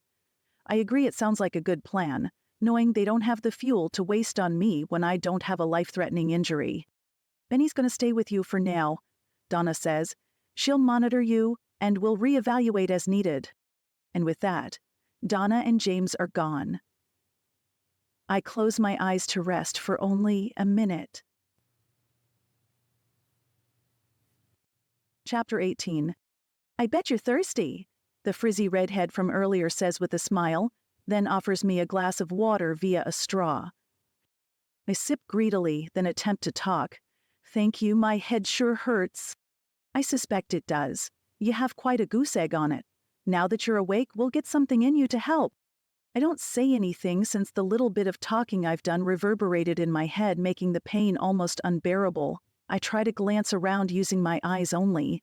At first, I have no recollection of why I'm here and why I'm so miserable. I feel like I've been hit by a Mack truck. One thing I do know, I'm going to need to get up fairly quickly and go to the bathroom. My bladder's screaming. The girl is talking again. I'm not sure if you remember, but I'm Penny. You met my brother Peter earlier today. We all feel so bad about what happened at the meeting. Nobody expected it to escalate the way it did. Oh yeah, the meeting. The town was talking about sealing themselves off. I'm here for the night after crashing my bike in Yellowstone Park. I really need to get this headache under control so I can leave. I try to sit up and quickly collapse back onto the bed. The pain's excruciating and the nausea's almost immediate. I'm surprised I don't throw up. Then I remember. I did throw up earlier, in front of the entire town. Ugh.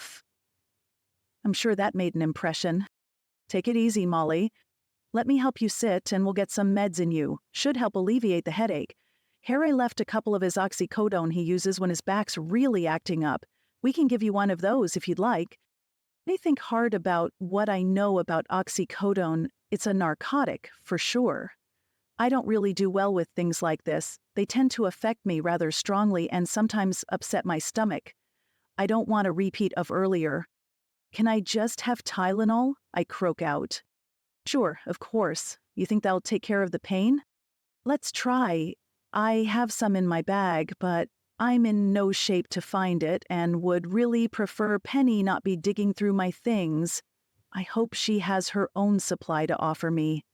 She walks over to the table near the window. I notice the few things I had on the table are no longer there. Did some of my things get rearranged? I ask. Your things? She asks, sounding confused. Oh, no, not that I know of. We're not in your room, remember?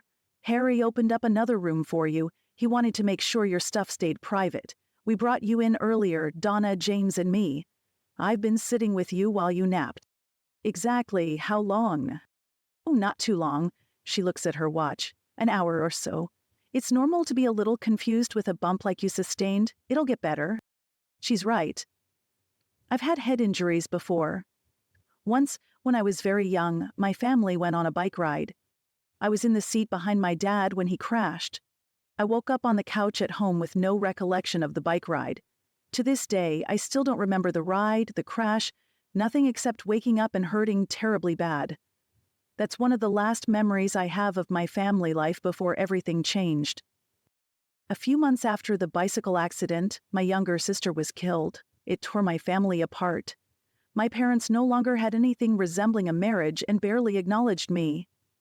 The day after I graduated from high school, my mom woke me just as the sun was rising to tell me she was leaving.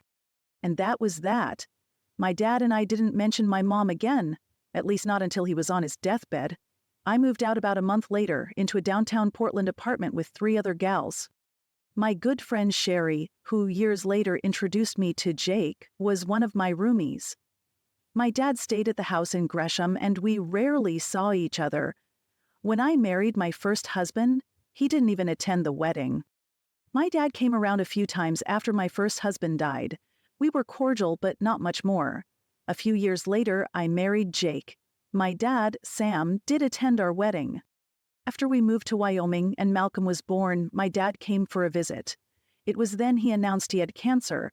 He ended up staying in Wyoming. Before he died, we made up. Not because of anything I did, but because of God taking hold of Sam and changing him from the inside out. Those last months with my dad were wonderful. As hard as my childhood had been, Jake's was just the opposite. He has so many fond memories of his parents, younger brother, and the things they all did together. Hunting, fishing, camping, even great memories of watching TV. He often says he had the perfect childhood. Sometimes I think his perfect childhood, compared with my less than perfect one, is part of our communication issue. Communicating is something we've been working on. Realizing silence in our marriage was our biggest problem. My bladder brings me back to the present. I really need to go to the bathroom. Do you think you could help me? I ask. Yes, but if you can hold on a minute, I'd like to get some help. My mom should be nearby. Penny steps out and returns a few moments later. A slightly heavier, older version of Penny with the same crazy hair, spattering of freckles and blue eyes, is by her side. She's dressed comfortably in a flowy pink shirt, loose black trousers, and flip-flops. When she speaks, it's with a bit of an accent I can't quite place. Well there, it's good to see you awake. Penny says you have a powerful headache and a full bladder. Let's see if we can help out with both. Mom, you think we should go see if Harry has a rolling office chair? Seems he does, and it might make things easier on Mollie to get her to the bathroom. Please, if you can just help me. I'm nearing an emergency situation here and would hate to wet this bed. Well then, Mollie, let's just get you up. The nausea is instant, and I swallow hard to keep from throwing up. Penny swings my feet off the edge, and before I know it, I'm up, and they're dragging me to the bathroom. As soon as I'm done taking care of business, I realize the vomit isn't holding back any longer.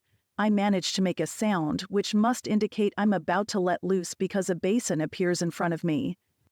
I'm spent as they help me back to the bed. Penny's mom is cleaning my face with a wet cloth, while Penny disappears into the bathroom with the basin. What's your name? I ask. I'm Adine, Penny and Peter's mom. How about we let your stomach settle a little, then try to get some medicine in you? I think I'll crush it up with some applesauce. That might help it work faster and help you keep it in.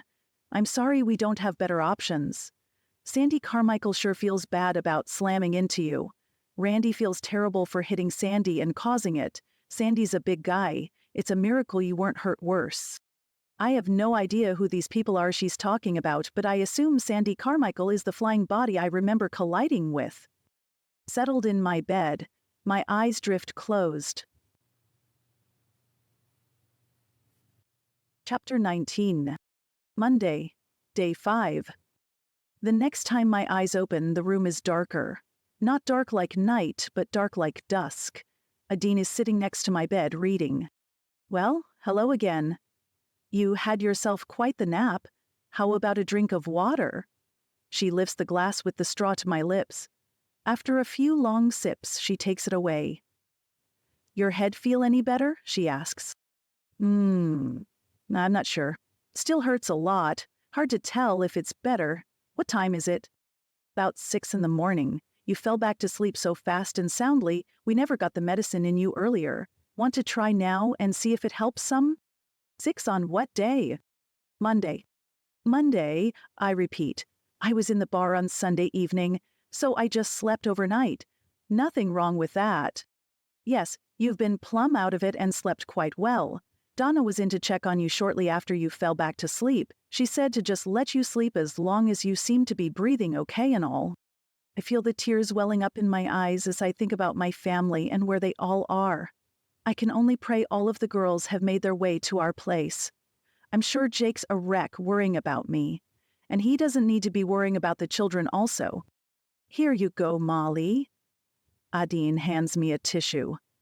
You go ahead and cry. I bet you wish nothing more than to be home. It's doubly hard to be feeling unwell and not be with those who love you. We'll do our best to take care of you so you can get home quickly. Now, how about some applesauce with a little Tylenol in it?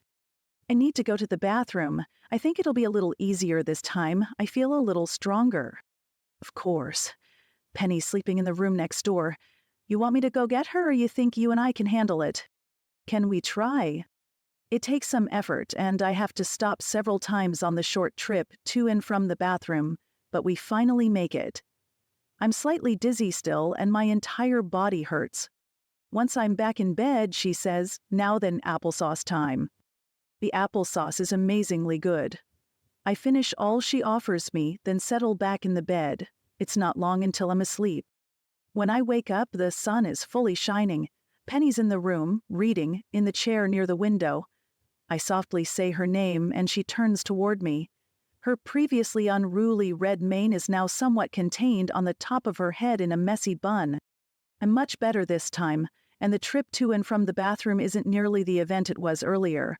I'm still off balance and not well, with an amazingly bad headache, but I'm pretty sure I'll be fine in a day or two. Maybe 3? This time I notice my body aches something fierce, likely from a combination of my bike accident and being bashed into by Sandy Carmichael. Penny gives me water and I take more acetaminophen, the normal way this time. She also has me drink a little Gatorade and eat a few crackers before I go back to sleep. The next time I wake, Penny's still here. This time I'm starving. Hello there, she says with a smile. We thought you might be waking up soon. My mom's working on some food for you. I have a few things in my room, I offer. Okay, we might have Harry grab that later. Mom's making some broth for you. It'll be good on your stomach and help get your strength back. She's big on broth. Okay, great. Penny helps me to the restroom and offers me a damp cloth to clean up. I need a shower, or at least a sponge bath like I had the first night I arrived in this town. When was that? Only yesterday? I know I'm not up for it yet. Back in bed, Penny gives me water and Tylenol. A minute or two later, there's a knock on the door, and Penny lets Adine in. She's carrying a thermos in one hand and a chunky blue mug in the other. Adine's tresses are partially contained, with a purple and black bandana serving as a headband. She's clad in a black flowy shirt with equally flowy purple pants and the same flip-flops as before. Good morning, Mollie. You're looking right chipper. I'm sure she's lying to me, but I attempt what I hope is a polite smile. I brought you some well-salted chicken broth. A good cup of broth is sure to cure what ails you. I laugh a little, since I happen to agree with her. I'm a big fan of broth and its healing properties. Is it still Monday, I ask? Yes, it is. Around 5:30 in the evening. You've rested well today. After you have a cup of broth, we can get you something a little more solid if you're still hungry. The broth is enough, and after finishing the mug and having another dose of Tylenol, I consider sleeping again. I'm feeling pretty good at the moment, and am able to visit with Penny and Adine for a bit. Adine suggests next time I wake up, I might like a shower. I wholeheartedly agree, shortly before slipping back into my slumber. I open my eyes slowly, surprised to feel almost normal. I test just how normal by moving my head, still painful, but not explosive like before. It's now more of a dull roar. I move around a bit, wincing when I lift my knee and feel an ache in my hip, my back, and more places. But I'm definitely better than before. Hey, Mollie, we thought you might be waking up. Mom went to heat up some water so you can get a shower. She figured it might really help you feel better. We've got everything set up for you as soon as she returns, Penny says. She sounds excited for me to get a shower. I wonder if it's because I'm starting to get a little ripe. Penny continues. The president spoke again tonight, but Thelma set everyone up outside, where there's a little more room and a slight breeze, hoping to help keep tempers from fraying again. He just finished up, and now the town's continuing the discussion started last night. Why did the president speak? Was there another attack? There was. They hit the railroads today, took out the tracks in many places, blew up railway bridges and collapsed tunnels. Looks like they're determined to stop supplies from getting to places, but that's not the worst of it. They started targeting individuals. Many senators and congressmen were killed. It's beyond terrible. I can't think of anything else to say. She summed it up well.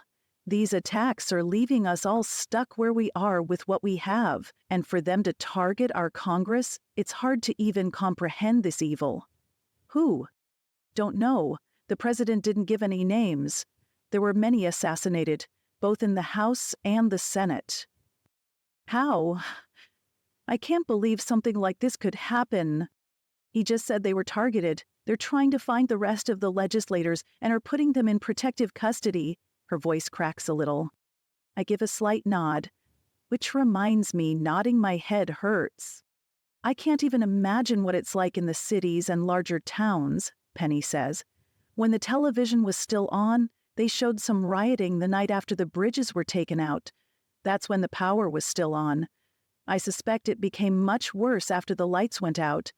I've been to a few EMT trainings in other places, and riot response was one of the things we learned about. I'm just thankful we're here. I'm thankful I'm here too, even if I was collateral damage at their own little meeting. There's a knock, and then the door opens a few inches. You descend? I have Harry helping me bring in some water for your shower. He's fine, Mom, Penny says, giving me a wink. How you doing, Ms. Mollie? Harry asks. Better, I feel much better, just a little headache and, well, I ache pretty much everywhere. I understand, he says. Sandy Carmichael's a big guy and he plowed into you pretty good. He feels terrible about it. Harry takes the water into the bathroom, then says his goodbyes. While the shower is wonderful, it's also exhausting. Adine brings me fresh clothes to put on, sweatpants and a t-shirt. They're not mine, but fit fairly well, being on the slightly loose side and a little too long. I more broth and half of an amazing roast beef sandwich. After a few minutes of talking with Penny and Odine, I tell them I need to take a small nap. I'm not even sure if they answer before I fall asleep. Chapter 20. Tuesday, Day 6. I open my eyes to the sound of humming. I look over, expecting to see Adine or Penny, but find a new lady sitting near me. She looks similar to Dolly Parton circa 1985, very blonde, very big hair, perfectly styled, and a full face of makeup. She notices I'm awake, and when she stands up, I can see her figure is also very Dolly, rather well endowed with a tiny waist. She's wearing tight jeans, a white off-the-shoulder blouse with lace around the neckline and puffy pirate sleeves, large earrings, and several bracelets. On her feet are sky-high sequined sandals. When she talks, her voice has a decidedly Dolly twang to it, very soft with a slight accent. Well, hello, sugar. You're starting to look much better. Every time I've been here before, you've been sound asleep. I supposed your body's been healing while you're sleeping, so it's all good. I give a slight nod, and am pleased when my head doesn't feel like it's going to split open from the movement. Even the dull roar has decreased to an ache. Have you been here long? I ask. Oh, not long, sugar. An hour or so, I reckon. I try to help Adine and Penny out by sitting with you so they can get some rest or do other things. After all, my Sandy is the reason you're laid up in this bed and not on your way home to your family. By the way, I'm Stella Jean Carmichael. I'm so sorry Sandy ran over you. Sometimes he lets his emotions get the better of him and he doesn't think before he acts. He feels plumb rotten over it too. Well, now, can I help you to the restroom? After my bathroom trip, Stella Jean gives me more broth from the thermos and the other half of my sandwich from earlier. What time is it? Oh, about 1 o'clock in the morning, I reckon. You slept a good spell. I answer as I settle back in for more sleep. Stella Jean's still with me when I wake up the next time. I only slept for a little over 2 hours. Even so, I'm starving. Now then, Adine put a few tasty things in the cooler. She seemed to know you'd be dog hungry when you woke up. Let's see what we have. This looks like some kind of muffin, custard, a couple hard-boiled eggs, and canned peaches. What would you like to start with? Oh, sounds wonderful. How about the muffin? Yeah, sure. Kind of a strange-looking muffin. I think it has sausage in it. She hands me the muffin, which is really more of an egg and sausage quiche in the shape of a muffin. It's fine, it looks good. And it is. I quickly polish it off and move to the rest of the food. After sleeping so much since Stella Jean's husband ran me over, I'm starting to feel a little restless. My headache, while still there, is more of a nuisance than anything, as long as I don't move too quickly. Stella Jean helps me to the table so we can play a game of cribbage, even though I'm well enough to make it on my own. While I've played before, it's been a while, and I can't remember the game. While we're playing, she says, "Tell me about your family." Where to start? My husband is Jake. I have 4 adult daughters, Sarah, Angela, Callie, and Katie. Sarah's married to Tate. They live in Billings, about 2 hours from us. Callie's married to Mike. Angela's married to Tim, and they have a little boy, my grandson Gavin. All of them live in Casper. Katie's my youngest. She's not married, but has a boyfriend. They live in Manhattan, Kansas. Stella Jean looks thoughtful for a moment, then says, "Manhattan, Kansas? Is that where the college is? The one that burned down?" My mouth suddenly goes dry. I don't know what she's talking about, but my Katie doesn't live far from K-State, the college she attends. I don't know. She can see she's said the wrong thing and begins to backtrack. "Oh, honey, I just heard there was a college in Kansas where several refugees were and a fire started. It happened right around the time the cyber attacks began, and they were having trouble getting it out. I'm sure it isn't as bad as I made it sound." I carefully nod so as not to start my head raging. Last time I talked to Katie, she was heading home. She didn't mention a fire.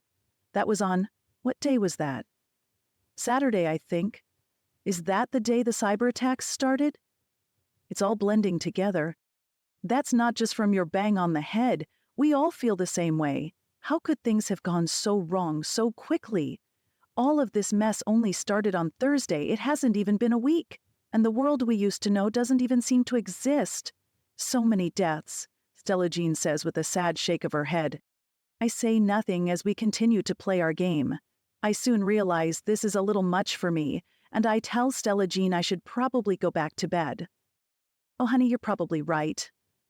I didn't think much about it. "How about I read to you? I have my Bible in my bag." "Yes, sure, I'd like that." She starts with John 17. I fall asleep sometime during John 19. When I wake again, Donna, the EMT, is sitting at the table with her head in her arms, softly snoring. I quietly get up and go into the bathroom. I evaluate how I feel, and while not great, I'm not terrible either. I start thinking maybe I can leave today.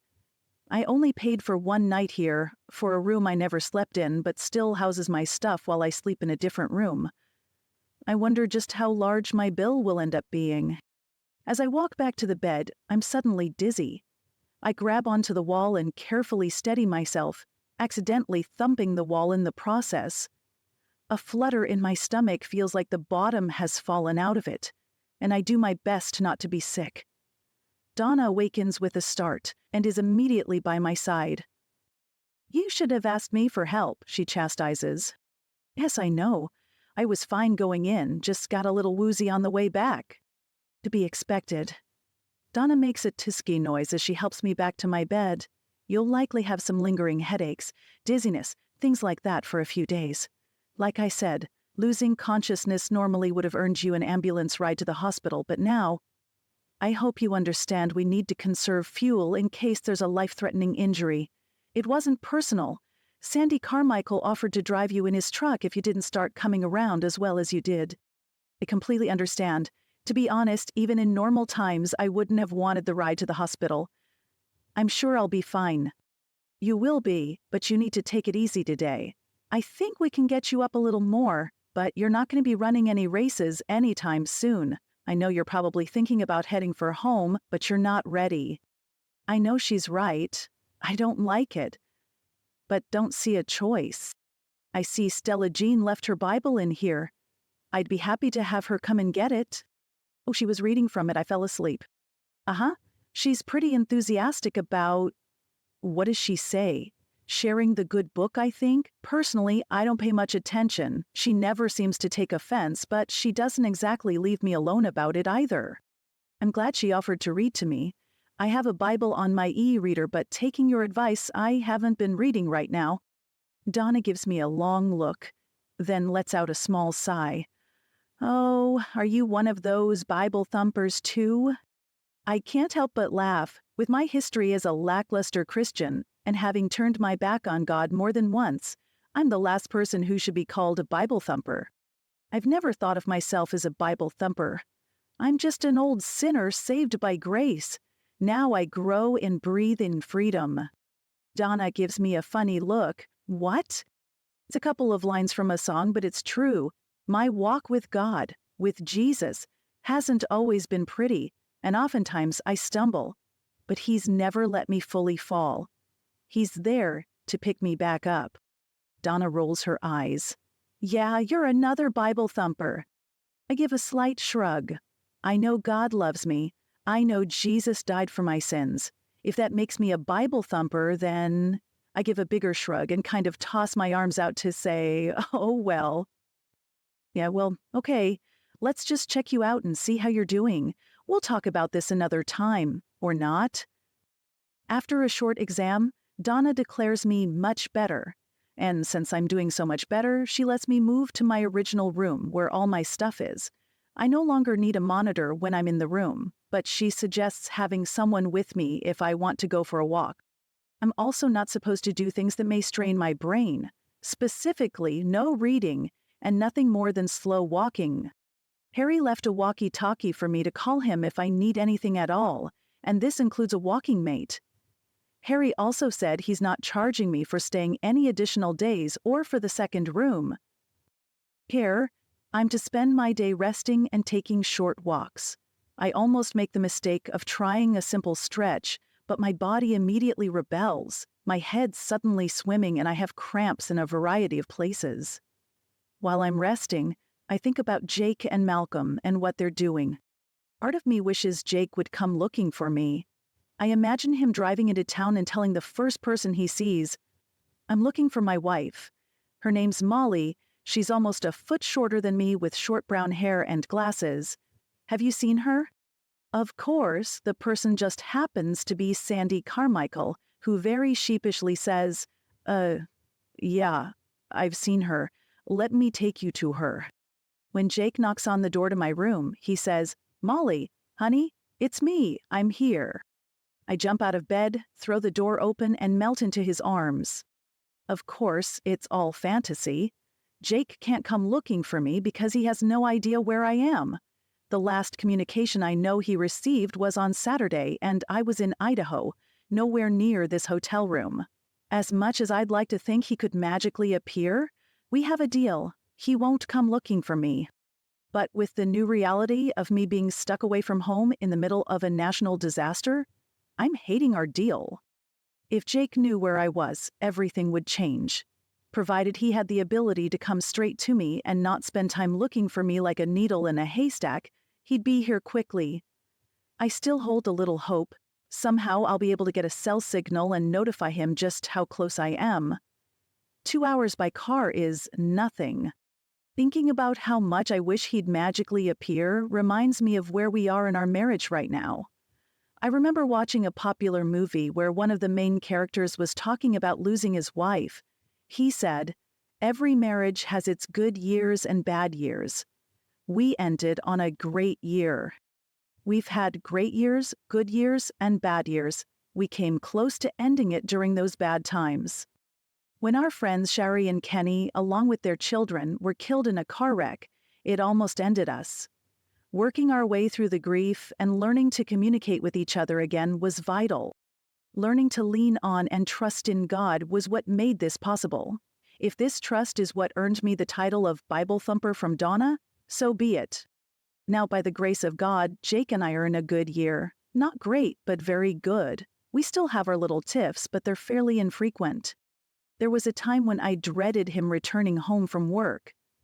These days, when I hear his truck pulling up the hill, I get a butterfly feeling in the pit of my stomach, very similar to when we first started dating.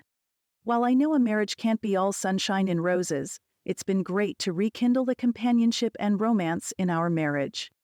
I know Malcolm also notices, and he especially likes the time we all spend together. Even though we do try to make a point of doing family activities, Jake and I also prioritize couple time. I think we're finding a nice balance. Maybe where we are right now is about right.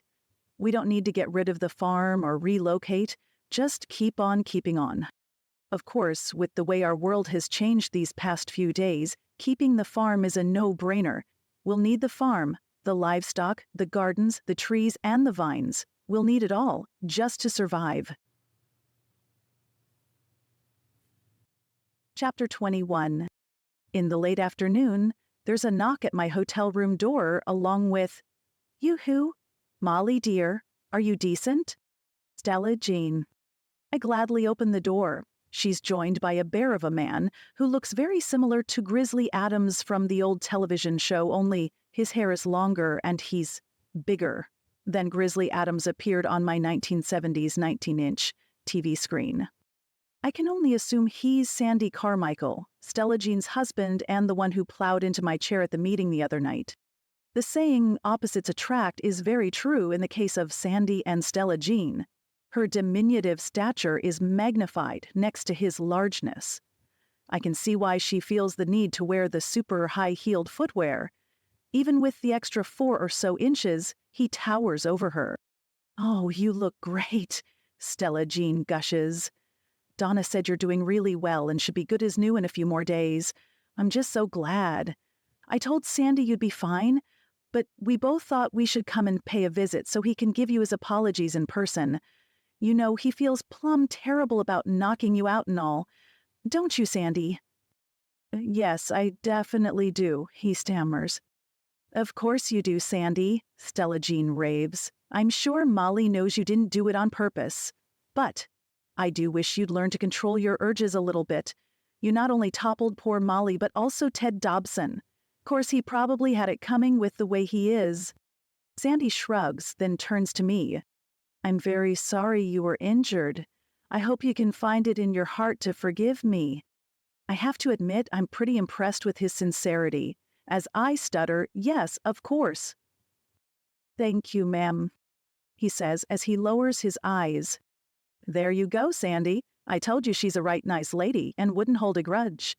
Mollie, you're just the sweetest thing for giving my Sandy. He'd never purposely hurt a lady. And to help with saying he's sorry, when you're well enough to travel, Sandy's going to give you a ride down the road a bit. As much as we'd like to take you all the way home, we can't spare the fuel, but we'll get you a little closer. Should cut some time off your trip. Donna says you should be ready to travel in a few days." Impulsively, I say, "I'm planning to leave tomorrow." "Tomorrow?" Stella Jean blurts. "Oh no, I'm sure Donna won't want you to leave tomorrow. You need to rest up a few more days." I know she's probably right, but now that I've spoken it out loud, I really do think I'll be ready to leave tomorrow. Instead of 2 hard bicycling days, I'll take 3 easier days, and it'll really help if I can get a ride part of the way. Tomorrow, with everyone's excellent care, I feel so much better already. And I really need to get home. I'm sure my family is beyond worried about me. Ma'am, I truly am sorry to have delayed your departure. I can give you a ride to the turnoff road, should save half a day or so. We can leave in the morning at first light if you'd like." "Oh, Sandy, she can't leave tomorrow. She's in no shape to travel. What if she gets dizzy or sick again?" "Mollie, really, stay a few more days. I'll take it easy, and if I start to feel ill, I'll rest. I'll be fine. I tell Stella Jean with a smile and a nod. The nod immediately causes me a slight dizziness and makes me think she's right and I should rest another day or two. No, I'm going. Stella Jean shakes her head. Well, whatever you think is best. We say our goodbyes, with Sandy telling me he'll knock on my door at 5:30 in the morning. If I'm ready, we'll go. If I need another day, it'll be no problem at all. About 20 minutes later, Donna comes knocking on my door. I can't say I'm surprised to see her. Stella Jean tells me, "You're thinking of heading home tomorrow." Yes, I feel so much better, and I really need to get home. Well, I think it's too soon, but I won't try and stop you. How about I give you another quick look over just to make sure things are still heading in the right direction? Donna gives me another exam and agrees with her earlier assessment. I'm healing as to be expected. She does say, again, rest is my friend now, and if I insist on leaving, I should take it easy and stop when my body tells me to stop. And since I insist on leaving tomorrow, I might as well feel free to walk around on my own for the rest of the day. With my somewhat clean bill of health, I start packing up. There's not much to do since I've spent very little time in this room. After determining I'm ready, I decide to look for Adine so I can return the sweats and t-shirt she loaned me. As I open the door to exit, I'm given quite a fright from Adine standing on the other side, arm raised to knock. "Oh my," she exclaims, "you scared me." "Same here, I was just coming to look for you. Thank you so much for loaning me the clothes." "I heard a rumor, thinking of leaving tomorrow." "Not a rumor, truth." "Ah, well, I know you're anxious to get home. Just be sure to take it easy." Adine embraces me in a hug. "Would you like to join us for supper?" "I would. I have a little food. Can I bring something?" "You keep what you have for your trip home. It may take longer than you plan, and you could be thankful for every morsel you've packed." I know she's right, but I've already been fed by Adine during my recovery time, and, with the way things are, she might regret me eating their food at a point in the future. I ask her if I can take a minute to get ready, and she agrees. 5 minutes later, we're out the door and on our way. We take advantage of the short walk to Adine's home to chit-chat.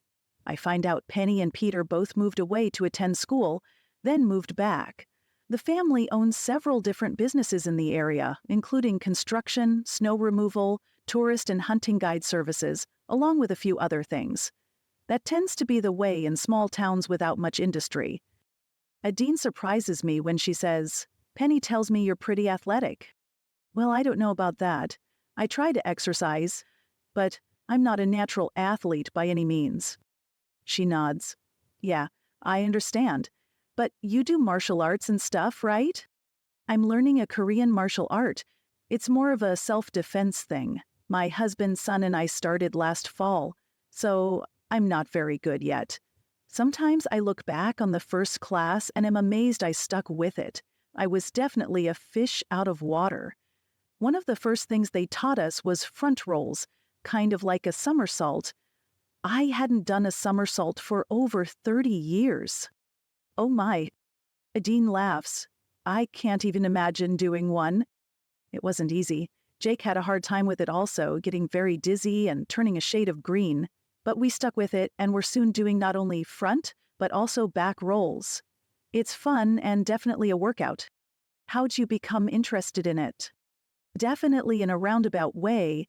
Years ago, after my first husband died and before I married Jake, my 4 girls and I took a weekend self-defense course. It was marketed as a mom and daughter event and seemed like a good way for us to do something together to help us get out of our funk. The class started on a Friday evening and went all day Saturday, included lodging and meals, and it was very well done. We really learned a lot. One of the first things we learned was to yell fire as opposed to rape, to draw attention to ourselves and to get away if possible. If we couldn't get away, fight like our life depended on it, since it likely did. This included fighting dirty and doing whatever was necessary. They taught us how to spar in order to practice these techniques without hurting the other person. We continued the sparring at home for a few months, with fire being our war call. That really seemed to spur everyone on and acted as a call to arms. As time went on, our practice times diminished. My youngest daughter, Katie, only 7 or 8 at the time, stuck with it the longest. At her urging, she and I would practice on occasion. One of my older girls, Callie, and I took a second one-day self-defense course together a couple years back, which re-sparked my interest. I wanted to follow up with Krav Maga but couldn't find anything near where I live. The classes I found seemed like a good alternative. Now, I'm so glad I did. I really enjoy it. Good for you, Mollie. It's nice to see someone of our age learning new things and trying to stay fit. Do you have a black belt or something? I laugh heartily. Not even close. I was recently promoted to a second yellow belt, which is several years of experience away from a black belt. In the fall, I'll test for my next belt. I didn't even realize we could earn belts when I started. It was just something fun to do, and good exercise. I still think it's great. I like to think of myself as sturdy, but I could do more for my health. I've definitely put on a bit of weight in the last few years. Of course, depending on how things go, I suspect many of us will start losing weight as we ration our food. She must have caught my look as she quickly says, "But that's a thought for a different day. Tonight, you dine with us as our guest. Besides, I have a few things I've been trying to keep cold using the generator, and it's time to use them up." The evening turns out to be more of a party than a simple dinner. Adine's husband, who I'd yet to meet, is a very robust gentleman with an easy laugh. Penny's husband is also a bit of a clown.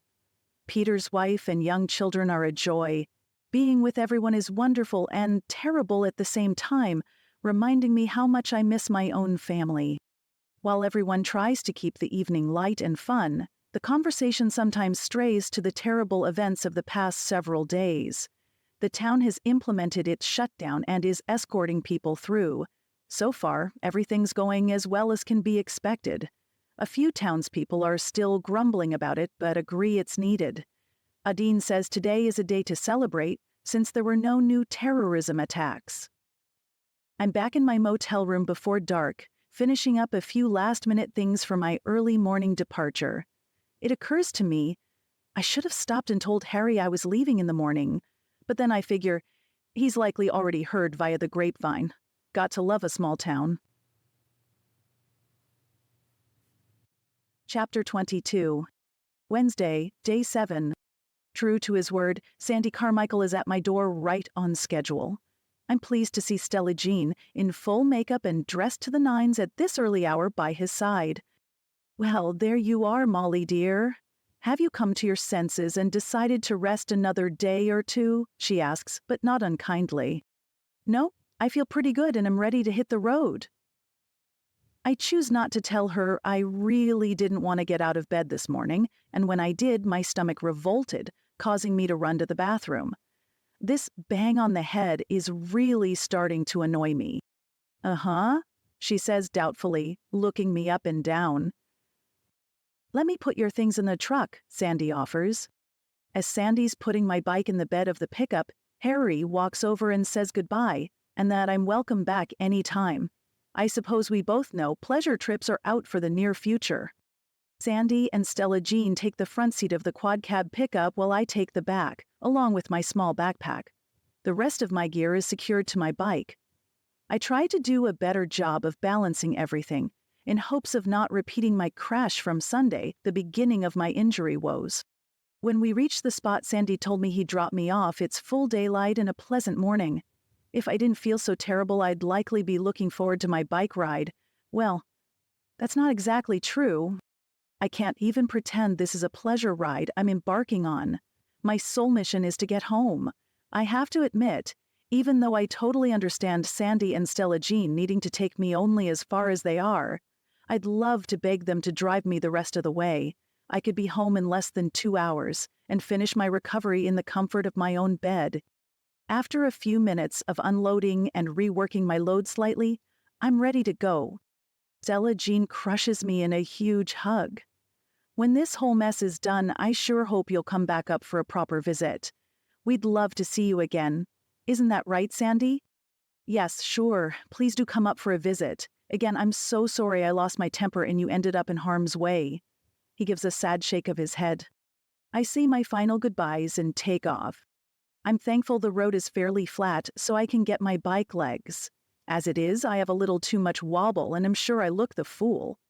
There are some serious inclines on this route, and I suspect I'll find myself walking more than riding. I bike only a short distance before I determine I need to stop for another adjustment. I'm still wobblier than I should be. I take advantage of my stopped time to have a snack and try to send the text I prepared a few days ago. I want to update it slightly to let everyone know I'm on the road. I've had my phone turned off since my first night in Cook City so as not to run down the battery. I'm pleased when it starts up, and I have almost a full charge. I make a few slight changes to the already in-processed text. It's Wednesday morning, and I'm on my way home. I'll take the pass by our wood-cutting area. I should be home late Thursday or Friday if all goes well. Or, come and get me. I'll camp at night off the road, so look for me in the daylight. I'll start my ride no later than 7 a.m. each day and be off the road before dark. Jake, if you get this, I'm ready for a ride. Children, if one of you gets this, please try to reach Jake to let him know where I am. I love you all. See you soon. I don't have a definite cell signal, but also don't have a no service notice. I'm sending this to Jake, my 4 daughters, and their 3 spouses, in hopes it'll reach someone. At the last minute, I decide to include my neighbor Doris too, but I don't bother to change the content, figuring she'll simply be happy to hear from me, even if I don't address her in the message. I say a quick prayer and press send. Please God, let me have an easy trip home. Even so, old habits die hard, and I realize I'm once again trying to handle everything on my own. I pull out my e-reader and cue up the Bible I have on it. I find Psalm 91, sometimes referred to as the Soldier's Prayer, and read it through. Verse 4 is my favorite part. He will cover you with his feathers, and under his wings you will find refuge. His faithfulness will be your shield and rampart. The vision of being pulled under the feathers, like a mama hen tucks in her chicks to keep them warm and protect them, always settles me. I feel slightly refreshed and ready to get going. Back on the road, I don't try to win any land speed races. I soon reach the first incline and quickly discover riding uphill is terrible. I'm soon walking, pushing my bike and taking it slow, and so goes my day. Ride, walk, stop to eat or drink, ride, walk, and so forth. My mind wanders as the day passes, thinking of my life at home, the predicament we as a nation are now in, my children, and praying for their safety, and so much more. A few hours into the trip, I realize I haven't seen another human. No cars and no sign of life at the scattered houses along this stretch of the road. Are people around but staying hidden? I have seen in excess of 24 deer, several elk, and a cow and young calf moose. Thankfully, no bears. I'm in a designated national forest and wilderness area. While the term national forest conjures up images of wall-to-wall trees as far as the eye can see, this forest contains plenty of open areas. The trees are clumped together, with the clusters ranging from the size of a football field to hundreds of acres. The pockets of trees alternate with patches of native grass, sagebrush, and low bushes. Cows lazily graze in the grassy areas. How much longer will ranchers be able to use these highlands without the threat of rustlers? I can imagine hungry people doing whatever is needed to provide sustenance. Giving extra beauty and ruggedness to the wilderness, and popular with climbers, are the occasional rock outcroppings. Dotting the landscape like they were shot out of a cannon are many boulders, ranging in size from a basketball to a Volkswagen bus, or larger. They have no rhyme or reason and may be an individual boulder or several clustered together. With no logic to the layout of the forest, I never know what will be around the next bend, more trees, open land, or rocks. Even though I've been on this road before, traveling by car, the reduced speed of the bike combined with walking really increases the beauty of the area.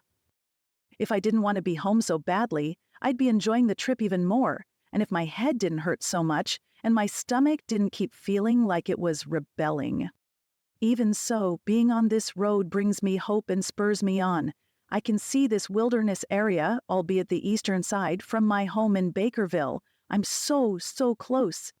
Late afternoon, I stop for a meal. As part of my bear safety plan, I'll eat and then travel a ways up the road before camping. My plan is to reduce food aromas around my campsite. I haven't traveled as far today as I was hoping to. According to the mile markers, I've gone just over 13 miles. I could walk this far and wonder if the bike is even helping me any. It's still about 50 miles to home. About an hour before dark, I find a spot to camp, hidden from the road. I hang a good portion of my food well away from camp. I don't have the means to hang all my food, but I do what I can. The rest is hidden in a few different areas between boulders, all away from my campsite.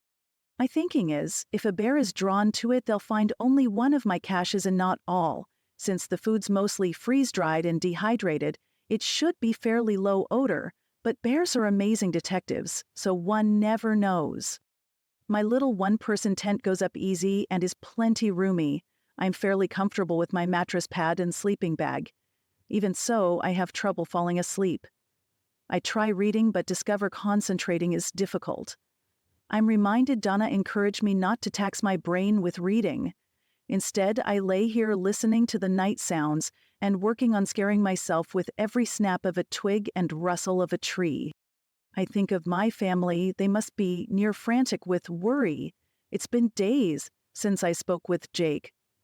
Saturday was the last time. Today's Wednesday. We've never gone this long without talking. Even when things were rough between us, we didn't really do the silent treatment. While our conversations weren't always pleasant, often laced with snide comments, mainly from my mouth, we'd still try to put up a good front. For Malcolm, of course. Oh, I know we weren't fooling him. He could see right through us, and he knew we were having troubles. Things are different now. We're good, really good. Was that a grizzly bear? It certainly could have been a bear. I suddenly have visions of being a human version of a pig in a blanket. Then the howls of a coyote family almost send me over the edge. Chapter 23. Thursday, Day 8. With sleep coming in short spurts only, I finally give up when the sky's beginning to lighten. I use my super bright LED headlamp and begin to tear down camp. The light helps me feel a little less jumpy. When there's enough daylight to see well, I cautiously start to retrieve my food bags. Whew, nothing has been disturbed. I take the time to brew water for coffee and scarf down a granola bar before repacking everything and getting all the gear back on my bicycle. If I remember correctly, I'll have a slight incline coming up soon, then a downhill stretch followed by a rather steep uphill for several miles. While I originally thought I could be home in 2 or 3 days max, after only making 13 miles yesterday, I'm not optimistic. No way I'll get home today, and tomorrow is also unlikely. I'll just do the best I can, knowing I'll make it home within a few days. I've barely started my trip when I reach a campground with a vault toilet. I wish I would have ridden a little farther yesterday. Maybe staying in the campground would have netted a better night's sleep. I stop for a few minutes to take advantage of the facilities. I'm not feeling well again this morning. The stench of the vault toilet quickly becomes a bad idea, and I find myself vomiting once again. Vomiting in a vault toilet isn't an experience I ever care to repeat. I feel so bad I'm not even up to getting back on the road. Setting up my stove at a picnic table, I heat water for oatmeal and a cup of coffee. The aroma of the coffee, usually so welcome and comforting, turns my stomach. Ugh, I feel absolutely terrible. I dump the coffee far away from the table and pick at my oatmeal, then end up drifting off while resting my arms on the table. At least an hour later, I'm back on the road. Too soon, I reach an incline, the first of the day. Still feeling puny, I get off and push the bike. I'm beginning to wonder if I'm ever going to make it home with as much as I have to stop and walk. I'm nearing the crest when I instantly drop into a crouch. There's shouting coming from the other side of the hill. Get out and move over here, an angry male voice yells. Okay, no problem, a second male answers, the fear evident. You do exactly what I say and maybe, I'll let you, your wife, and young'un out of here without a scratch." "No problem, sir. I'll do exactly what you want," the frightened male stutters. Then I hear a whimper from a woman or a child. I can't quite tell. I silently drop my bike on the side of the road, making sure it's somewhat down in the ditch. I start up the hill to see what's happening, when I realize I should bring the .22 rifle Ben loaned me. After taking the loaded rifle off the back of the bike, I then double-check the pistol on my hip and check my fanny pack for the pistol's second magazine and the box of ammo for the rifle. With the magazine in the rifle holding 25 rounds plus one in the chamber, I shouldn't need more ammo. I pray I won't need more, but I want to have it just in case. Please, Lord, don't let me need any ammo. Walking in a stoop, I begin up the incline. As I near the crest, the angry voices continue, with the one I've decided to call the bad guy yelling at the man to put his hands behind his head. Bad guy laughs and says mockingly, "That gun isn't going to do you any good." Oh no. Definitely doesn't sound good. I'm off the road in the shallow ditch on the right side, practically on my belly as I make my way to the top. One of the many boulders along the side of the road looks like a good place to hide behind. I have no idea at all what I'm going to do. Once I reach the top of the hill, maybe I'll be able to see what exactly is happening. From the sounds of it, there's the bad guy, a scared guy, a woman, and possibly a child. As soon as I get to the rock, still squatting very low, I peer out from the right of the boulder. My assessment isn't completely accurate. 2 guys are on the road behind a beige Toyota pickup. Plus, there's a man and woman standing slightly off the road, both with their hands raised in the classic surrender stance. An older, well-dented brown car is parked in front of the pickup. One of the men has a pistol pointed at the couple. The scared guy is standing in front of the woman in a protective stance, while she's slightly downhill in the ditch. Before I can think much more about what's going on, the bad guy with the gun says, "I wish you wouldn't have gone and done that. Now I'm going to have to shoot you. Too bad, I really wanted to wait on this." He fires one time, and both the man and the woman fall. I stifle a scream and scrunch down as low as I can, while still keeping an eye on the situation. The second guy yells out in exasperation, "Geez, Dave, why'd you go and do that? You said I could have the woman." "Oops," Dave the bad guy says with a shrug. "I guess I didn't really think the bullet would go through him and on into her. Sorry, but she's still warm. Go ahead and have your way with her anyway."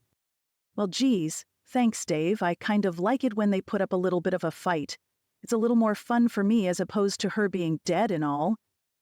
Bad guy number 2 says, with his voice raising in volume on each word until "and all" is a yell. Suddenly, I hear the wail of a baby, a really young-sounding baby. "Calm down. You can go ahead and do what you're going to do with her, Dawn," Dave says. "I better go take care of that screaming brat." "You gonna kill the kid, Dave?" Dawn asks. "Well, yeah. What else we gonna do with it?" "It's just a baby," Dawn says. "It's not like it's going to cause any trouble. We can just leave it here on the side of the road." "Boy, howdy, Dawn. Why didn't I think of that? Yeah, we'll just leave it on the side of the road. 'Cause, it'll be just fine left on the side of the road. There's no grizzly bears, wolves, or anything around here. It'll be just fine taking care of itself." "Dave, I don't want to kill a baby," Dawn says forcefully and crosses his arms.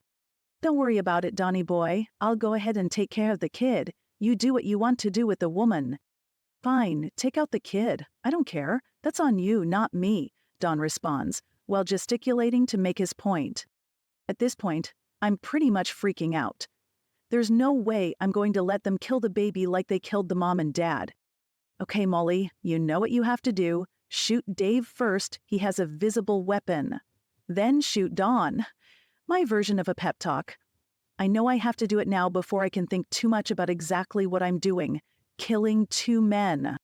Breathing deeply to settle my heart rate closer to normal and gather my wits, I creep up slowly to rest across the top of the boulder, using it for support. I take a bead on Dave, And then I practice immediately sighting on Dawn to get a feel for the swing and the weight of the weapon. The last few years, I started hunting and have done lots of target practice with my hunting rifle, shotgun, and .22 rifle. But I've never shot this .22 before. It's open sights and, like Ben cautioned, best at less than 50 yards. I'm pretty sure I'm a bit farther from my target, shooting downhill. I've shot rabbits from a similar distance from atop a hill, and just a few months ago I went turkey hunting and shot my turkey in a draw with a shotgun. 2 quick shots to the head is my plan for Dave, just like I did with my turkey. It goes without saying, I've never shot a man before, but what choice do I have? None. No way am I going to let them kill the baby. Dave's starting to move toward the cab of the truck. He's in a good spot to avoid anything behind him. I don't want to shoot into the truck and hit the baby by mistake. It's now or never. Even though he's moving slowly, I have a good bead on him. My heart's beating so loud I half wonder if they'll hear it. I take a deep breath and begin my process. Breathe out and take the weapon off safety. Take a deep breath in, and when I let it out, pull up the slack on the trigger. Then Dawn says with alarm, "Hey Dave, maybe she's not dead. She's twitching a bit." Dave has stopped moving and is slowly turning toward his buddy. One more nice deep breath, in and then out. Next, I inhale and start to exhale, then hold it. As I gently squeeze the trigger, there's a single shot, much louder than my .22 rifle. Dave is looking at Dawn as he falls. Did I miss Dave and hit Dawn by mistake? I don't think so. I think my shot was a complete miss. I squeeze the trigger again. This time, Dave goes down. "Dave, she shot me!" Dawn yells out. "She shot me! Dave, what the? She shot you too." She's quick. She done shot both of us. I don't really know what's going on. I shoot Dave again. My next shot is to his torso, and, just for good measure, I place an additional shot in his neck. "Dave, she shot you again. She shot you dead," Dawn says, his voice full of surprise. I aim my rifle on Dawn. I'm slightly surprised he's just lying there on the ground. He would have been smart to move to cover. I shoot him 2 times in rapid succession to the torso. Dawn makes a kind of oomph noise. I take an additional shot to his head. Miss, aim, and squeeze again. This time, I'm successful. I set my rifle down, then turn my head to throw up in the tall native grass. Once done, I sling my rifle on my back and have my pistol at the ready. While I'm fairly certain Dave and Dawn are both dead, I'm not 100% sure what happened to Dawn with the first shot. I think the woman shot him. I certainly don't want her to shoot me. I don't want to shoot her either, but no way am I going in without using caution, and lots of it. I slowly make my way down, moving from boulder to boulder as needed for cover. When I'm within 20 yards of the carnage, I say in what I hope is a confident voice, "I can help you. I'm not going to hurt you." I suddenly realize I should have taken the time to refill the rifle magazine. How many shots do I have left? "Then put your gun down," the woman says. "I still have a gun, and I will use it if I have to." With a squeak to my voice, I answer, "Sorry, I can't put my weapon down. I can help you and your baby, but I'm not unarming until I make sure those 2 are dead and there are no other threats. Please, your baby's crying. Let me help you both. My name is Mollie. Mollie Caldwell. I'm just trying to get home and I heard your trouble." I'm starting to ramble. I shut my mouth. "I think they're both dead. I can't see them, but I don't hear anything," she says. "I'm coming near you.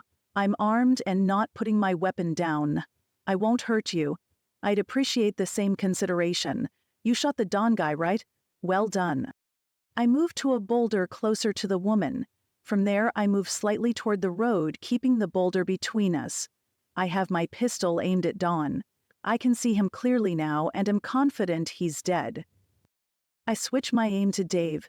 I walk in a crouch toward him, keeping what I hope is enough distance so I can react if the man moves. From the way he's sprawled out and the amount of blood around him, I'm certain he too is dead. I quickly move back behind the rock and retch once again.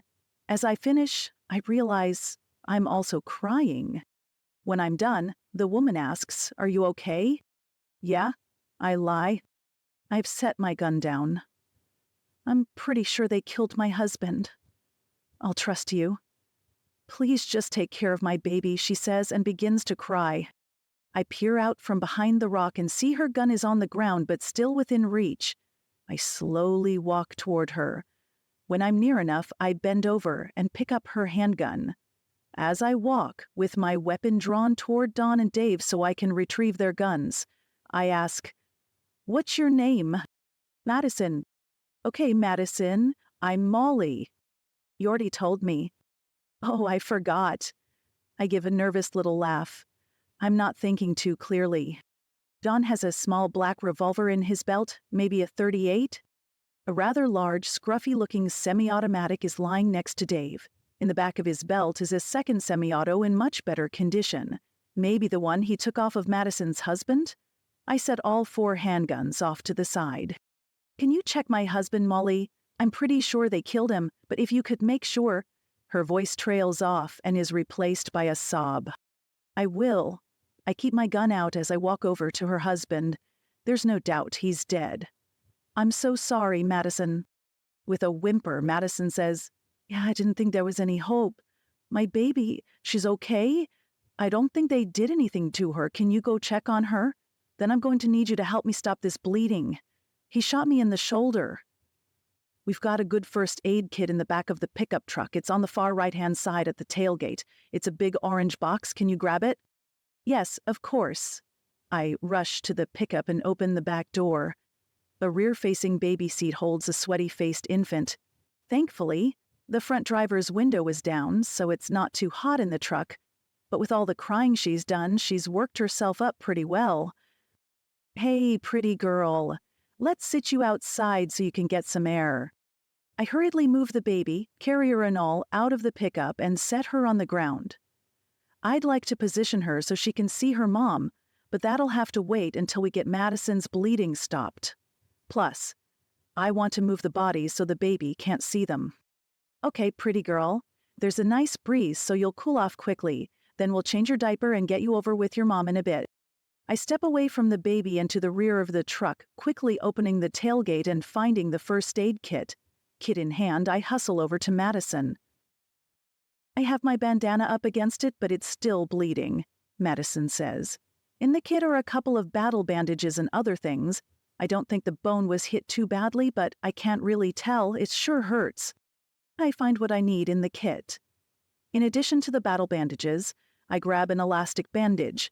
Following instructions from Madison, I tear open her shirt and put a compression bandage on the front, then gently roll her to look for an exit on her back.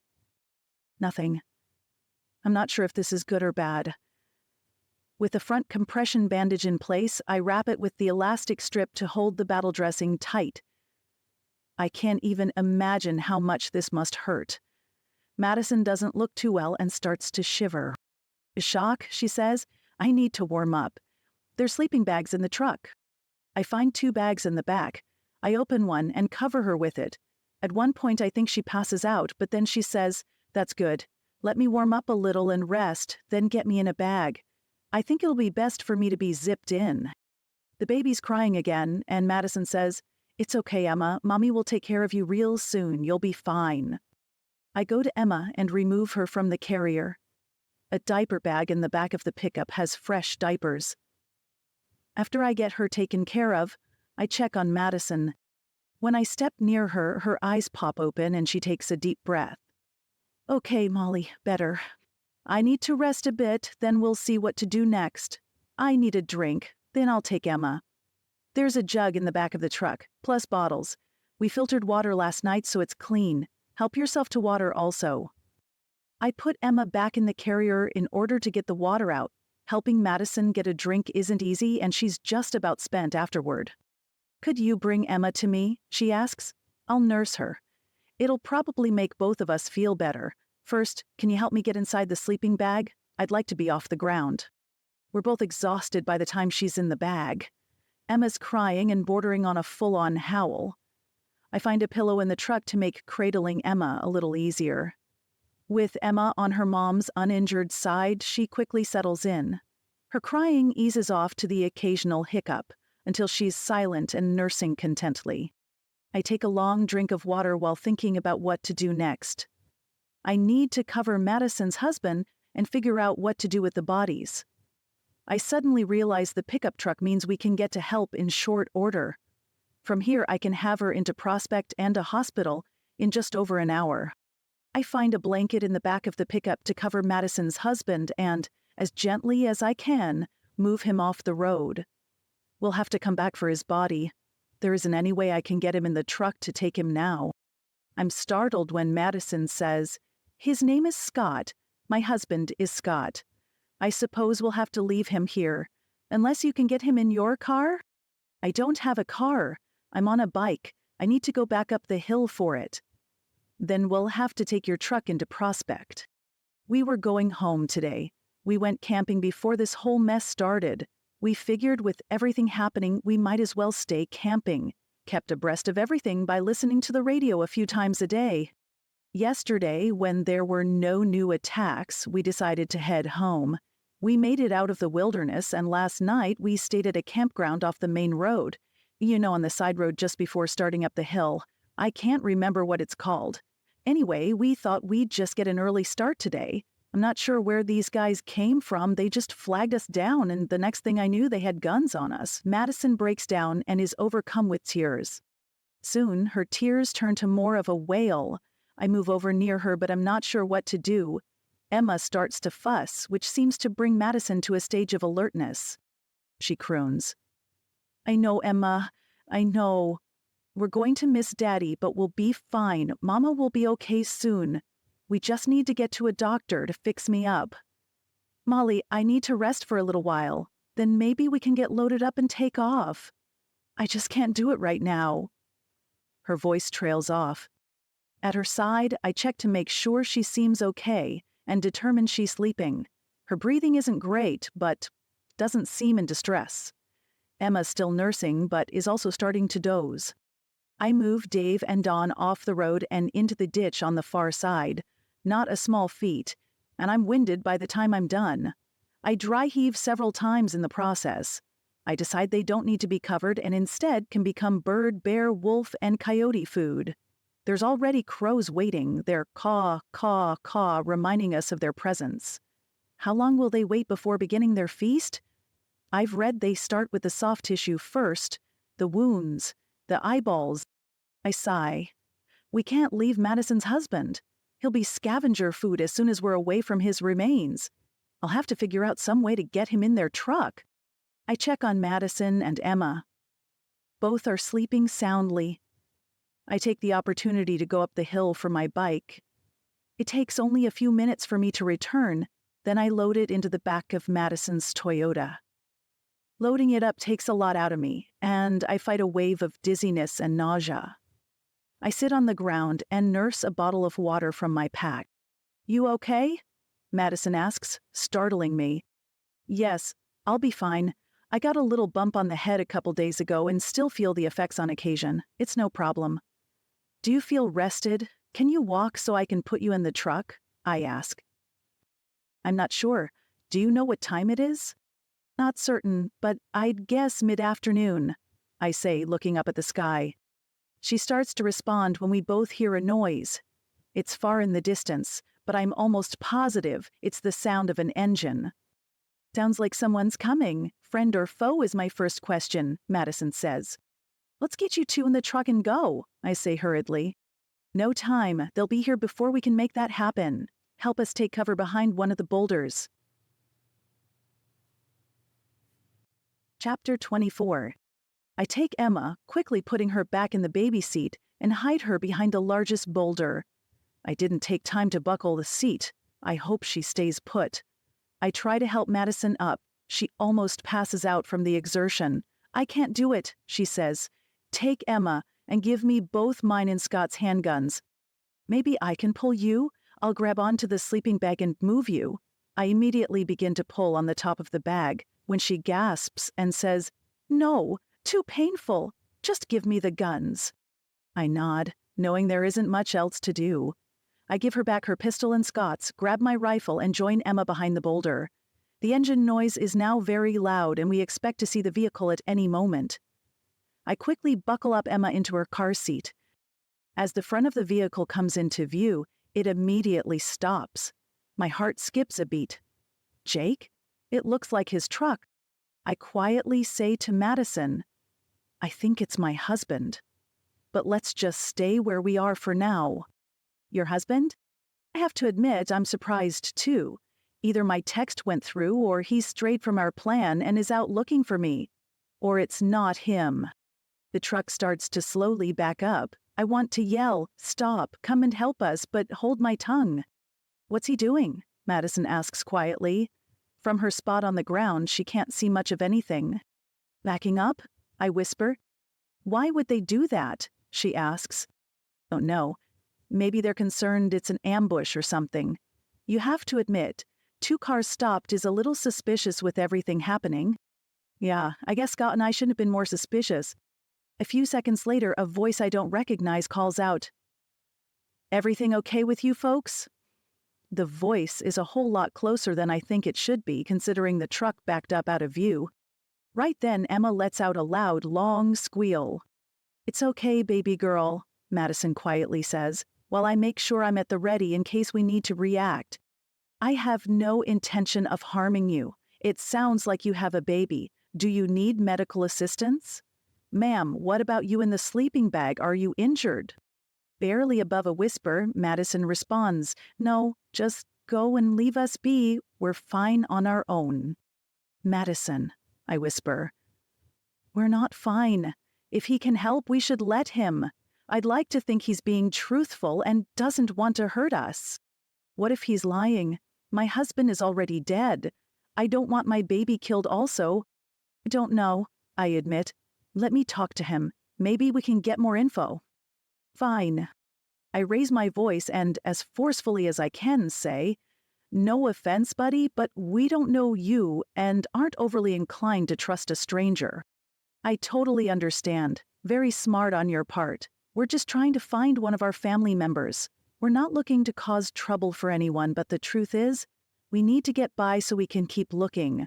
Unfortunately, we don't feel safe moving past you, considering these 2 dead guys in the ditch over here. I decide to respond with a little more bravado than I feel. Yeah, well, those guys are dead because they deserved to die. And we're totally prepared to do the same thing to anyone else who threatens us. Mollie? A new voice calls out from a different location than the first speaker. Mollie, is that you? I want to yell, yes, yes it is, but I'm not sure who's asking. Of course, most of me knows it has to be someone I know. It's not like I've given my name out. Mollie, it's Mike. We're looking for you. Jake's just around the corner. Then he raises his voice and yells, Jake, it's Mollie. We've found her. Mike? Callie's husband? Could it be him? That would mean Callie and Mike made their way to my house. Callie is safe. Mike, not that I don't believe you, but I'd feel better if I could see it's you and not just hear you. It's okay, Leo, a new person calls out. That's definitely Mollie. I'd know her voice anywhere. Jake! I yell, while setting the rifle down. He steps out, no longer hidden by the bend in the road. He's amazing. Tall and muscular, sunlight lighting up his face. Smile wider than I've ever seen, a fringe of silver glistening from the rim of his ball cap. The next thing I know, I'm in Jake's arms. He's hugging me and kissing me, telling me how glad he is to have me back. Our reunion is cut short when I say, Madison's hurt. She needs a doctor. I step out of Jake's arms and turn to Madison. Leo, we need you, Jake says. Mike comes out from his hiding place and I go to him for a hug. He's a big guy, over 6 foot tall and solid. His face is a mess with a black eye and a Band-Aid across his forehead. I'm glad you're okay, Mollie. We got your text a little bit ago and made it here as quick as we could. We weren't quite sure what to think when we saw the vehicles on the road. Leo and I got out and snuck over here while Jake was backing up. When I saw the guys in the ditch, well, we had no idea what happened or who was involved. It was pretty scary. Yeah, let's see about Madison and I'll fill you in. What happened to you? I motioned to his face. I had a run-in at a gas station in Casper. That's why we came up. Casper turned into a nightmare. Callie's okay? She's fine. Back at your house and can't wait to see you. Everyone's there. My heart jumps for joy at the sound of this. I turn toward Madison as Jake starts talking to her. Well, except my dad, he's here. Mike looks around as Jake says, he stayed with the truck. Why don't you head over and ask him to pull it up? Sure, Jake. Jake turns to Madison. Hi there, I'm Jake. Mollie's my wife. Hello, she says wearily. Is Emma okay? She's in her car seat behind the boulder. I'll get her, I say, thinking how quiet she has been after her screech earlier. When I get to her, she's staring at me wide-eyed while playing with her toes. She gives me a smile, and my heart melts. She's just fine, Madison. I leave her in the seat and take her where Madison can see her. A guy I don't know is now kneeling down next to Madison. Mollie, this is Leo, Jake says. He's a paramedic or something. He'll take a look at your friend. Pleased to meet you, Mrs. Caldwell. Can you give me a quick rundown of, was it Madison's injuries? Yes, Madison. She had me put on a pressure bandage. I didn't see an exit wound. We were just getting ready to try to get in her pickup and head for the hospital when we heard the truck. Can we take my husband? Can you guys load him? Mollie and I couldn't, so we were going to leave him and come back, but I don't want to leave him. Madison starts crying. Jake and Leo look towards Scott's covered body. The breeze has blown the blanket off him slightly, but his face and torso are still covered. Yes, we can, Jake says. What do you think, Leo? Roy, Mike, and I could start getting ready to go? Head to Belinda's mom's place? We need to go to the hospital, I say quickly. She's lost a lot of blood, and she probably needs surgery. Jake pulls me aside and quietly says, the Prospect Hospital is out of commission. We don't think we can get to Billings. Belinda Bosco is our best choice right now. In fact, he pauses and takes a deep breath. In fact, what? Angela was injured yesterday. She'll be okay, but Belinda's taking care of her right now. Doris also. What? What do you mean Angela is injured and Doris also? Tears immediately come to my eyes. Jake's eyes fill with tears as he softly explains. They were attacked. We were out gathering supplies. They were with the truck and trailer when... He lets out a large sigh. They were both shot. Doris was hit in the side and the ankle. Angela was shot with birdshot from a distance, so she was only pelleted. It wasn't serious, but the guy tried to take her. She fought back and shot him. His partner hit her with the butt of his rifle in the head. Oh heavens, no. I'm full on crying now. She'll be okay? You said she'll be okay. Belinda and Kelly have been caring for her, along with help from Leo, Belinda's mom, and Katie. They think she'll be okay, but it's going to take some time. The head injury's pretty severe. They sent someone to Red Lodge today to see if the hospital is operational, with plans to take Angela and Doris there if it is. Belinda didn't want to have them make the trip unless we knew for sure.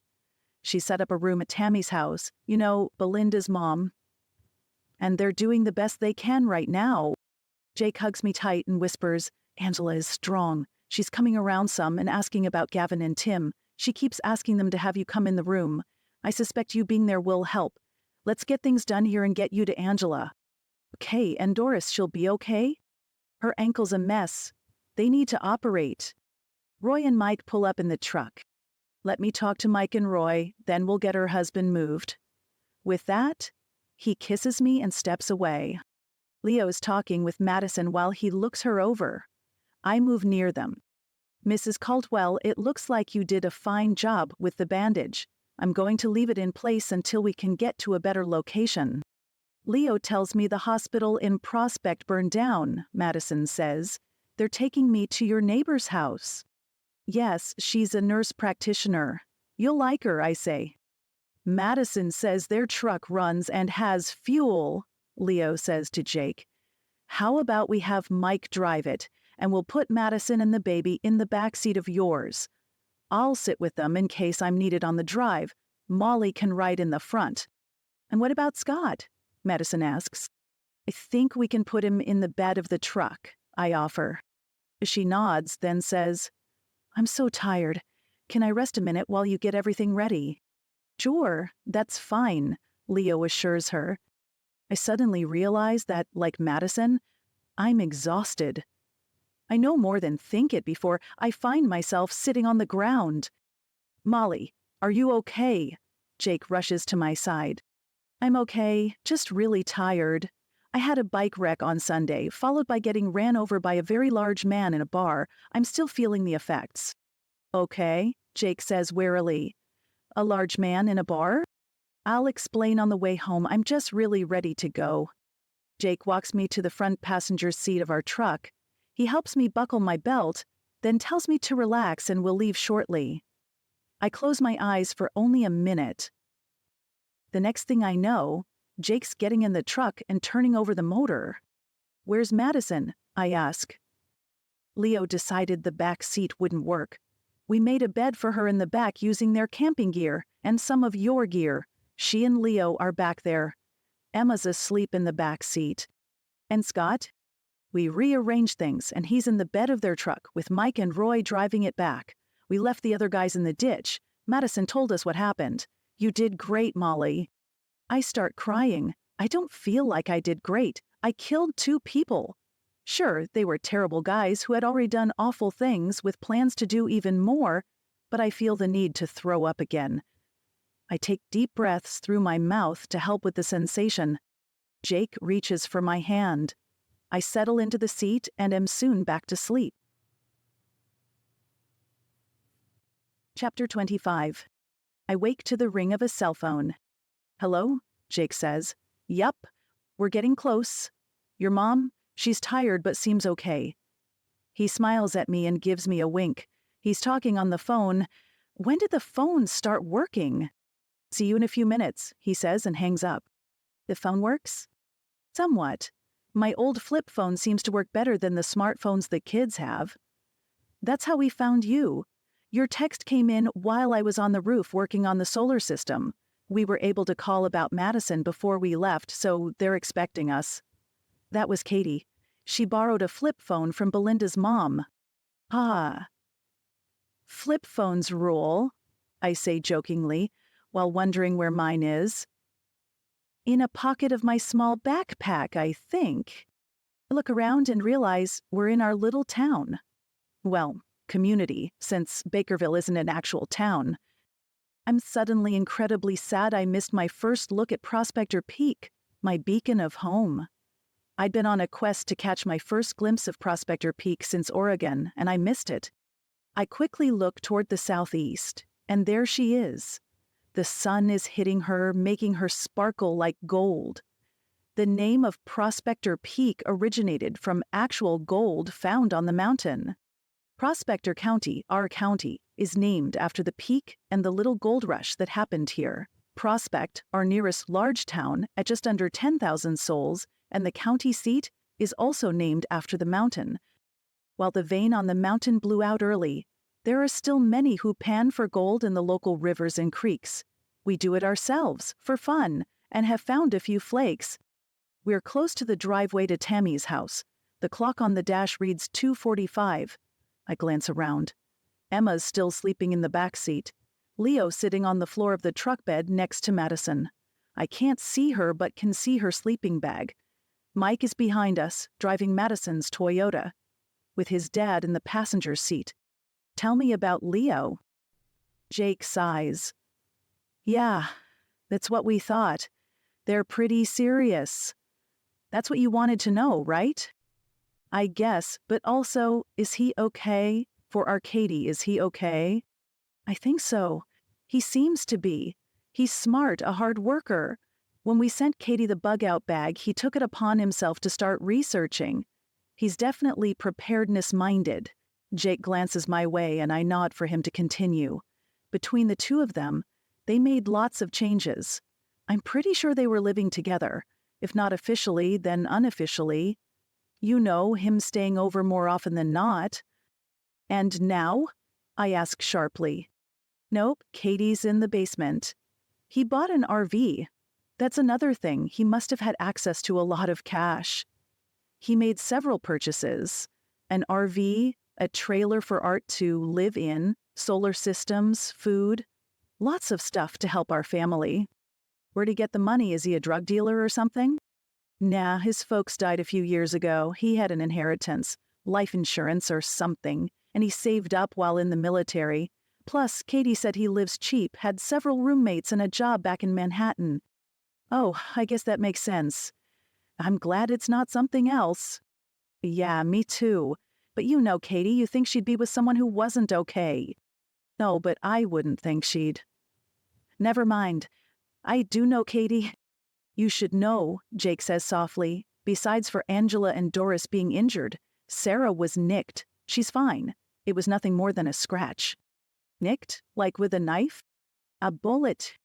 I gasp as Jake says, Morse kidnapped Olivia Hatch. He shot at Sarah in the process, grazing her arm. She's okay. Didn't even need a stitch. Belinda cleaned it up and will keep an eye on it. Dan Morse kidnapped Olivia? Why would he do that? I don't know, think maybe he had a thing for her. But that's not all. Katie was attacked. What do you mean? She's fine. She got away and, judging from the amount of blood on the ground, hit him good in the process. Who? Morse? No, she didn't know the attacker. We didn't find him, but we need to be on alert. Too much is going on. So much for our sanctuary, I say under my breath. Jake hears me and nods. Turning into Tammy's driveway, he slows to a crawl. The rough gravel road is terribly washboarded. Even though he slows way down, Madison cries out from the truck bed. This isn't an easy trip. We're met at the house by Belinda Bosco and Kelly Hudson. Kelly and I are very good friends. We moved to Bakerville about the same time and hit it off immediately. A few years older than me, she's a retired psych nurse and used to work with U.S. Public Health Service and the Department of Defense. Kelly and her husband Phil were some of the first people we met after moving up here. They're also fellow preppers, and while we don't really swap prepping stories, we're more open with them about what we do than anyone else in our community. That said, we know there are several other prepping or preparedness-minded families, Doris and Evan Snyder, Alex and Natalie McIntyre, and a few others. During the winter, the bulk of us are preppers.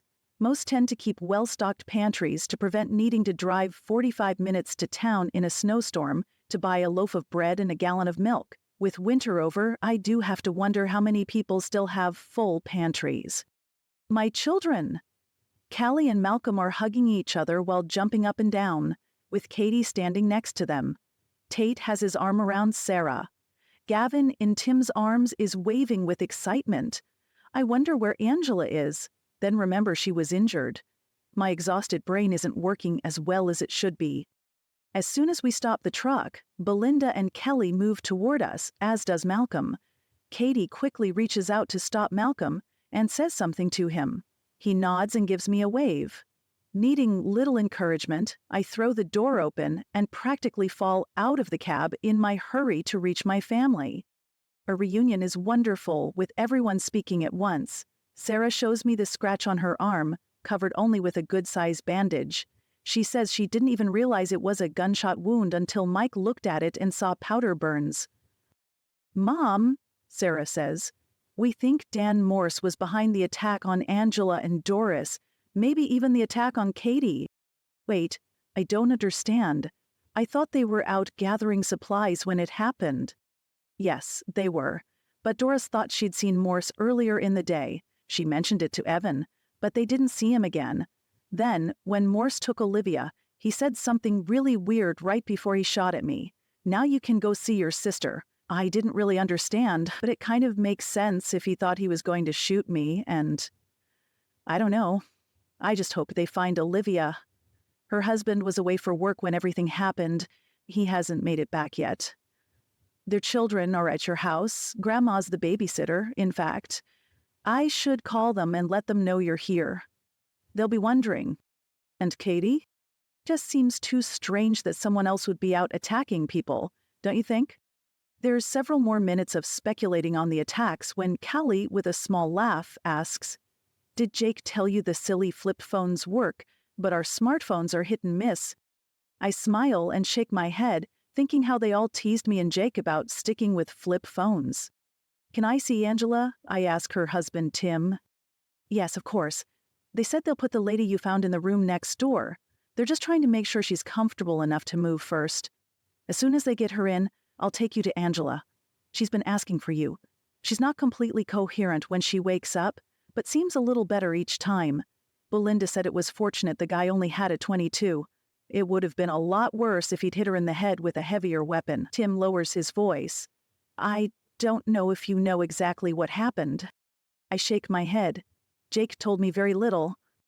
Tim nods, asks Callie if she'll watch Gavin for him, and motions me to the side. Then he fills me in. We were on a supply run. Doris and Angela were with the truck. The rest of us, Jake, Evan, Tate, and I, were inside a feed store. Seems Doris was shot first. Either the guy was a terrible shot or she moved. The bullet caught her in the side, but luckily the shot didn't do much damage. That was the guy with the .22. Angela was hit with a shotgun blast from far enough away, and he was using a light round. There wasn't much penetration. Before they could get away, the .22 guy shot again and got Doris in the ankle. It's pretty bad. Broke both bones and, well, she needs surgery. I nod, realizing this much Jake told me as he continues. We heard the shots, but before we could get out there, they were attacked. The one guy was dragging Angela by the hair. She managed to get her sidearm out and shot him. That's when the other guy hit her with the rifle a couple times. Jake was the first to reach them, and he took out the guy beating Angela. Jake hadn't mentioned this part. Angela and Jake shot them? Yep, dead. I'm not sure what to think. Jake, Angela, and I have each killed another person in the span of, what? A day? I realize Tim is still talking. Kelly talked to Jake about it, talked to all of us involved. I think he's doing okay. I know he said he'd do it over again if it meant protecting Angela or any of us. Evan says Jake will be fine. When Angela wakes up, well, Kelly will talk with her then. I don't know if she even remembers what happened at the moment. She doesn't really seem to know why she's hurt, or even really where she is. Tim clears his throat and steps away, working to gather his emotions. Leo and Jake are carrying Madison on a stretcher, with Kelly and Belinda by their sides. Madison gives me something resembling a wave with the lift of her good arm as she disappears into the house. Sarah has taken Emma from the truck and is talking with her. Emma responds with coos and smiles. Baby. I want to play with the baby, Gavin says. She is too little, Gavin, Sarah says. She needs to be bigger to play, but you can talk to her like I am. Don't want to talk? Want to play? Gavin says with a pout as he struggles to escape from Callie's grasp. I take the opportunity to gather Gavin into my arms and nuzzle his neck, which elicits a laugh. He puts his hands on my face and looks straight at me, then says, I'm glad you're home, Grandma. We missed you. We go to your house to see you and you not there. You not watch me play with the baby goats. I hug him tight. I'm here now. Chapter 26. It's only a few minutes until Jake comes out of the house. Belinda and Kelly are working on Madison. Do you want to see Angela? He doesn't have to ask me twice. Angela and Doris are in a guest room with 2 twin beds. There's a chair by each bed. Evan is sitting next to Doris while she sleeps. He quietly says, I'm glad you're home, Mollie. Heard you had a time of it. You doing okay? I consider telling him I'm fine, but decide just to shake my head. He says he understands. My eyes shift to my daughter. She looks beautiful as she sleeps. There's a bandage across her forehead, but no other sign of injury. I move to the chair next to her and reach for her hand. I let her know I'm there, and she stirs slightly, but doesn't wake. Belinda said she was awake about half an hour ago, seemed a little better even than the time before. She'll come around again. Jake gives my shoulder a squeeze. When I turn my head to look at him, he kisses me, then says, I'm going to go out with the kids for a bit. Mollie? Mollie? Yes? I answer groggily. I must have fallen asleep while sitting with Angela. Belinda's standing by the door. You doing okay? Mm-hmm. Tired. I say with a stretch. Your friend is resting comfortably. Her baby is in with her now. We sent someone to Red Lodge earlier today to see if the hospital is functioning. I would have expected him back by now. I'm not sure what to think. As soon as we know, then we can make a decision on how to treat Madison and Doris.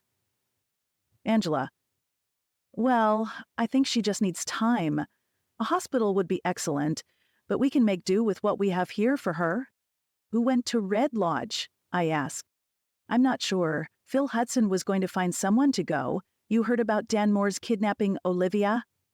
Yes, I heard. I suppose you also heard about Terry? Terry, your husband? No, I don't think so. Grief flashes across her face, followed by anger before she curbs it. He's dead. Murdered. Oh, I'm so sorry, I had no idea. Yeah, and since it's now common knowledge, I might as well tell you, my dad's the one who killed him. I don't know what to say to this. I've met Belinda's dad, but don't know him well. Jake talks to him sometimes at community events. He used to be a hunting and fishing guide, so they often talk about those things. I don't even know Belinda very well, just enough to say hello when we see each other. I know everyone thought Terry was this great guy, she continues, and in some ways he was. He totally swept me off my feet, but his public persona was very different than the real Terry. She takes a deep breath. The real Terry was an addict, a cheat, and an abuser. I start to say something, but she waves me off. I thought we hid it well, but I could never really keep a secret from my mom, and especially not my dad. He's known for years. The final straw was a few months ago when Terry started abusing our son, TJ. Oh, I know I should have left him before it ever got to that point. I should have protected TJ. I didn't.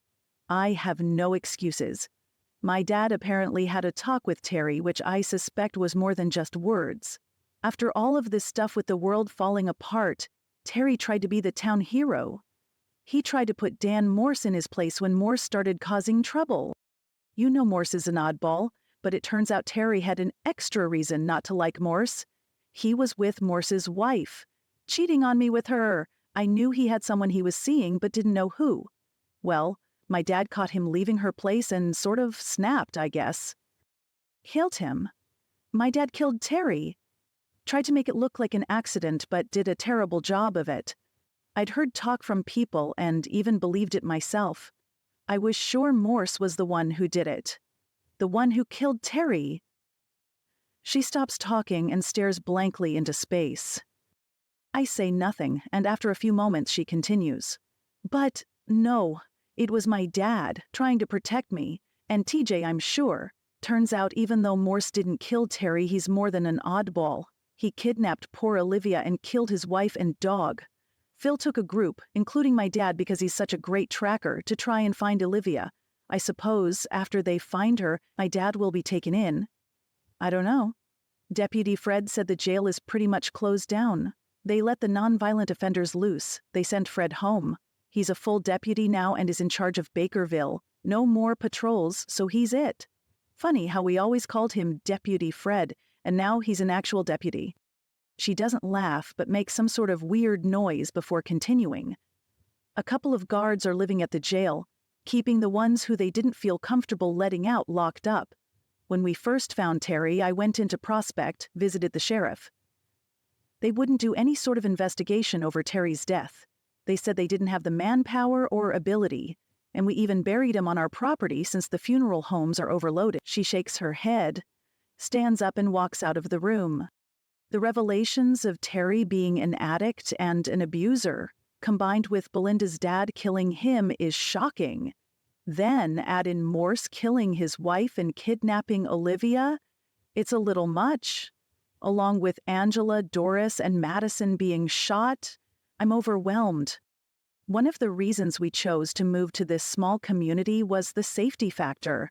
We found our land and originally planned to retire here, many years down the road, but quickly realized it was where we wanted to raise our young son and where we could provide a safe place for our family and select friends to come if the world fell apart. We considered it a safe haven. I guess we always knew bad things could happen in a life-changing situation, even in a small town. But I never expected these things to happen less than a week into a disaster. Angela and Doris were also shot in a small community. Madison was shot and her husband killed on the side of the road in the wilderness. Is there any place truly safe? Bakerville should have been that place. And Olivia, she's such a sweet girl. She and her husband moved here shortly after we did. She was very pregnant with Lily when we first met. Malcolm and Tony, her son, often played together. Even though Olivia is young enough to be my daughter, we've developed a friendship and often seek each other out at community events. I pray they find her soon. With her husband gone, her kids must be a mess. Both mom and dad away for the moment. Knowing Tony, he's taking his role as big brother very seriously. My contemplation is interrupted by a noise in the main part of the house. I soon hear voices outside the door, followed quickly by a man I don't know entering the room with Belinda on his heels. Evan stands up abruptly from his place by Doris's bed, his hand resting on his sidearm. Sam, I guess I'm a little confused by what you're telling me, Belinda says. At the same time, Evan asks, is there a problem? Belinda looks at Evan and shakes her head. He relaxes slightly but doesn't sit down. The man Belinda called Sam says to Evan, I don't think we've been properly introduced. I'm Sam Michelini. My family and I moved here last month. We're buying the property next to Phil and Kelly Hudson's place. Okay, I'm Evan Snyder. This is my wife Doris. Do you know Mollie Caldwell and her daughter Angela? Evan motions in my direction. Hello, ma'am, Sam says to me, looking like he should be wearing a hat to tip. I'm still wondering what's going on. Leo, Katie, and Jake are standing in the doorway. Hello, Lieutenant Mitchell, Leo says. Sam Michelini looks surprised, then visibly collects himself. It's Lieutenant Commander, son. Have we met? Other than at the community center, that is. Sir, my apologies. You were a lieutenant when you treated me during boot camp. Leo, is it? Yes, sir, Leo Burnett. I'm sorry that I don't remember you. I saw quite a few people while stationed there. I understand, sir. You still in the Marines, Leo? No, sir. You can stop calling me sir. I'm Sam. Or Doc if you prefer. Okay, sir. Dr. Michelini, or Mitchell, I'm not sure which, shakes his head. Then says to the rest of us, Sam Mitchell. Dr. Sam Mitchell, or as Leo pointed out, Lieutenant Commander Sam Mitchell, retired, recently of Grover, Wyoming. Groverer? Evan says slowly. It all clicks for me. Grover is where the school shooting happened in early May. Dr. Mitchell and his wife stopped the attackers, killing them, only they insist they only killed 2, not 3, which is the number of attackers found dead. The school secretary and the gym teacher backed their story. Within a few days, the secretary and teacher were both dead, and the Mitchell family disappeared. Jake and I thought the Mitchell's bodies would also be discovered. Pleased to meet you, I say. Leo whispers something to Katie, and she nods her head and says, Yes, doctor, good to meet you. Again, very glad to find out you're a doctor. Belinda, obviously angry, says, Wait a minute, you're a doctor and you're just telling us this now? Dr. Mitchell sighs. I was worried about my family. I assume you all know about the trouble we had in Grover. We left fearing for our lives after Michael was killed and Rachel, supposedly, committed suicide. Deputy Sandoval helped us get out of town. Then he was killed in the line of duty a couple of weeks ago. We have no idea exactly what we stumbled into, but it's nothing good. I had to think of my kids and my wife were, I guess you'd say, in hiding. We don't think it was simply some crazies who wanted to kill kids. Things just don't add up. He gives a shake of his head and looks like he wants to say more. After opening his mouth and closing it several times, reminiscent of a goldfish gasping for air, he says, After these attacks started, a few radio personalities suggested our Grover shooting was related, part of a plan to take firearms out of citizens' hands. I don't know, maybe. Seems like if it was, they would have tried again or given the attempt more time to see if there was a gun grab. I've heard all of the conspiracy theories. It's the Democrats, it's the president with his own evil agenda, it's the North Koreans, and so on and so on. I can tell you, There's something very fishy about the whole thing. I'm reminded of the quote attributed to Yamamoto in World War II. You cannot invade America. There would be a rifle behind every blade of grass. What if the lobby for gun control was part of the plan to eliminate those rifles?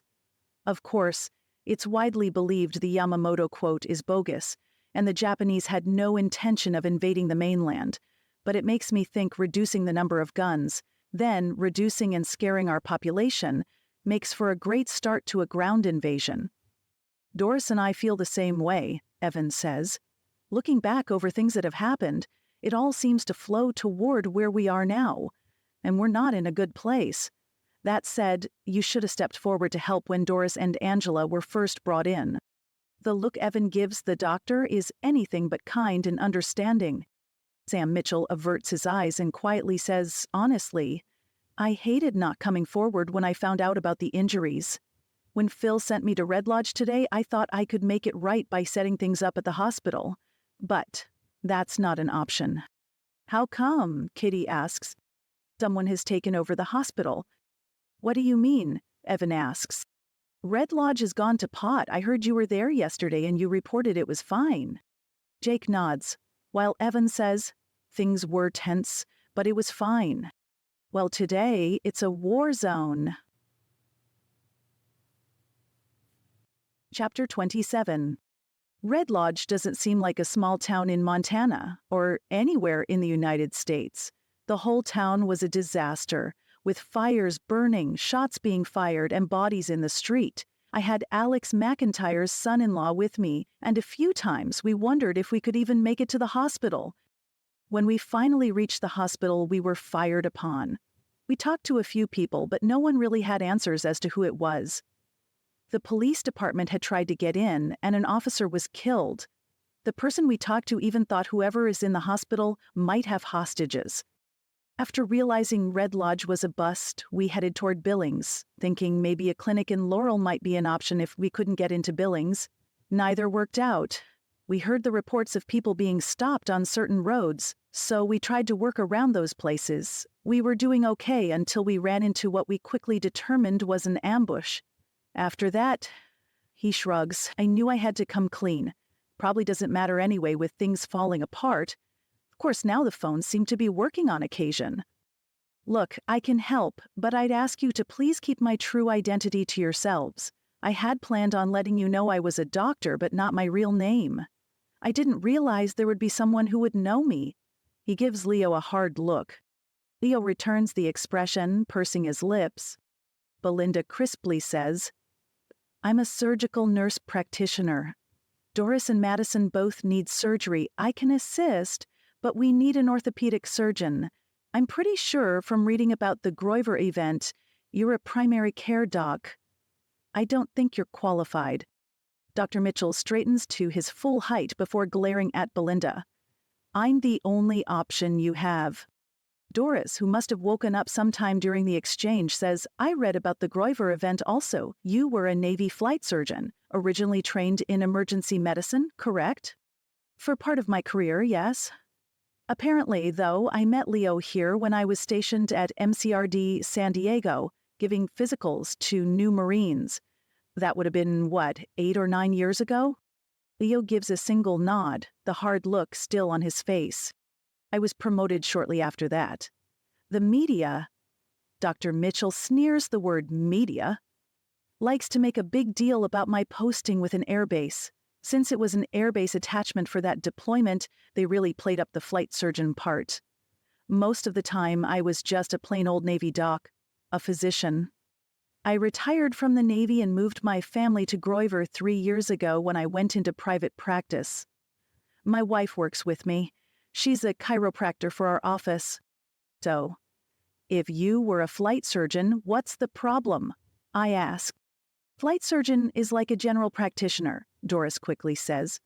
They don't necessarily do surgery, it's just what they're called, kind of like the Surgeon General doesn't have to be a surgeon. I must look confused because Dr. Mitchell says, I'm not a surgeon, but I have done surgery in emergency situations. So, Doris, I'd like to examine you and see what we're looking at. And was it Madison? he asks, motioning to Angela. Katie quickly says, "That's Angela. Madison's in the next room. My mom found her and brought her here." Mitchell looks confused but doesn't ask any questions. Instead, he says, "Show me to the washroom and we'll get started." "Listen, doctor," Belinda says, "I need your help. Even if you're not a surgeon. But you need to understand, these are my patients. This is, for lack of a better word, my hospital. This is my community, and I'm in charge. There won't be any pulling rank or dismissing my knowledge because I'm only a nurse. You need to understand, I'm incredibly good at what I do, and I'm dedicated to this community and the people in it." "Understood." "Got it. Are you conceited or convinced?" he asks with a small smile. Belinda laughs. Point taken. "Let's get you washed up." After Belinda and Dr. Mitchell leave, Katie turns to Leo and says, "What's wrong?" All eyes are on him as he slowly answers, "I knew I recognized him from somewhere. When the whole Groiver thing hit the news, I recognized him as the doctor who treated me when I was in training.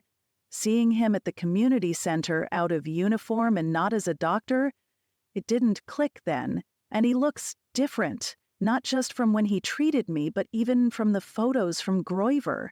Different hair color, glasses, just different. It finally all fell into place when I overheard him telling Belinda he was a doctor. Like he said, he gave me my original exam, and I saw him for a training injury. He seemed like a good guy." "Sure, I remember you telling me you knew him from somewhere when we met him and his family at the community meeting," Katie says. "And you told me about him treating you in the Marines when we watched the Groiver News. I didn't recognize him at all from the Groiver News. Why do you seem so angry at him?" Leo starts to say something, pauses, then lets out a huge exhale. "Honor." Katie looks confused. I feel confused. Doris, Evan, and Jake all nod. "What do you mean?" Katie asks. "I think Leo's disappointed Lieutenant Commander Mitchell chose to hide behind the Sam Michelini persona," Doris says. Leo agrees with a nod. "But it sounds like he was scared for his life and the life of his family," Katie blurts. "I suppose," Leo says noncommittally. Katie starts to say something more, but is interrupted when Angela says, "Hey Mom, can you get me a soda?" I'm ecstatic she's awake. It's all I can do not to grab her and hug her. Instead, I attempt to calmly say, "I'll see what I can do. How about some water? I have some right here." She makes a face, which is totally Angela, then says, "I guess so." After I help with her drink, she glances around, then winces. "Ugh, I have a headache. Where's Gavin? Is he with Tim?" "He's right outside," Katie says. "I can go get him for you." "I'll just go outside," Angela says, then starts to move like she's going to sit up. A look of agony crosses her face and she says, "Okay, you can bring him in. What happened to me? I feel terrible." Then she looks over at Doris. "What happened to you? You look terrible. Mom, you don't look too great either." We all, including Doris and Evan, laugh at Angela's honest assessment. Katie steps out to find Gavin and Tim, while Leo says, "Let me get Belinda and the doctor so they can take a look at you." "Aren't you the doctor?" Angela asks. "This is Leo," I say, "Katie's boyfriend. Haven't you met?" "No, I don't think so," Angela says. I'm confused. Didn't Leo and Katie arrive around the same time as Angela and her family? I look at Leo, who gives a small shake of his head and then steps out, followed by Jake. Leo returns with Belinda and Dr. Mitchell. They give her a quick exam, determining Angela has some memory gaps. She doesn't remember any of the events after the airplane attacks last Thursday, driving up to my house, meeting Leo, or the attack on her and Doris. When she asks what happened to her, she's given the bare minimum of information for now. Mommy, ready for Gavin now?" The sweet little voice of my grandson calls out from the living room. "Bring Gavin in," Belinda says. Gavin, holding Jake's hand with Tim right behind them, walks through the door. Angela's face lights up. "Hey, Gabby." "Hey, Mommy, did you have nice nap? Ready to play with Gavin now?" Belinda smiles and turns to Doris. "Doris, let's have Dr. Mitchell take a look at you while Gavin talks with his mom." Evan stays by Doris's bedside, while all of us except Tim and Gavin step out, leaving Belinda and Mitchell to do their thing. Gavin is excited about seeing his mom but also concerned she's hurt and keeps asking about her owie, the bandage on her head. Jake goes outside while I find a seat in the living room. Both Katie and Leo assure me Angela seems much better this time. Soon, we're joined by Tammy and Kelly. The doctor and Belinda are examining Madison now, Kelly says. Angela's much better. Will she remember what happened? I ask, hoping the answer is no since it was such a traumatic event. I shudder involuntarily, remembering how I killed Dave and Dawn. I hope Angela never remembers what she had to do. We don't know, Kelly says. Memory loss is normal in instances like this. It could return as her brain heals, or maybe not. We'll just have to wait and see. Okay, I guess I knew that. Part of me really hopes she doesn't remember all of it. I understand. We'll just have to wait and see. How are you, Kelly? Are Sylvia and Sabrina here? Sylvia and Sabrina are Kelly's girls from her first marriage. They live as roommates in the Phoenix area. Kelly lets out a huge sigh. They aren't here. I don't even know if they're on their way. Things were still okay in Peoria when the phones went out and stopped working. I've tried calling several times since we heard about some phones coming back up, but unfortunately my calls haven't gone through. I know they had made some provisions so they could leave if needed, things like filling up the gas tank and packing food and water. Phil and I both talked to them about being ready to go at a moment's notice, but whether they actually left or not, I don't know. At this point, all I can do is hope and pray. And wait. A short while later, Gavin and Tim come out. With a smile, Tim says, "She's sleeping again, but before she fell asleep, she asked me to remind you she'd love a soda. I'll have one for her when she wakes up next time," I say. I know she loves Dr. Pepper, and I'm pretty sure we have a six-pack in the basement. "I'd like to examine you, Mollie," Kelly says. "Why?" I ask. "Jake and Madison said you had a bike wreck and a slight head injury, plus I heard about what happened on the road. I'll just give you a quick look over at the dining room table. Just sit in one of the chairs." As promised, the exam is quick. Kelly says I seem to be healing okay and should be right as rain in a few days. She also tells me she'd like to see me again tomorrow for a consultation to discuss anything I'd like to discuss. Chapter 28.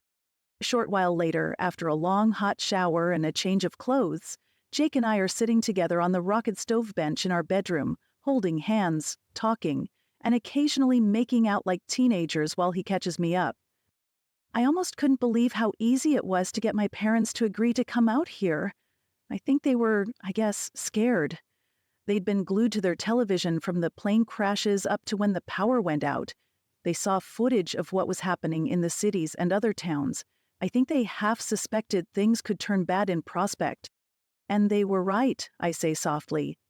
"You haven't been back to Prospect since the day you picked them up?" "Nope." When Belinda went in about Terry's funeral arrangements, she said things were completely crazy. Not as bad as Sam Michelini, or whatever his name is, said Red Lodge was, but bad. And that was several days ago. We know the hospital burned since then, but we don't know much else. Red Lodge wasn't terrible when we were there on.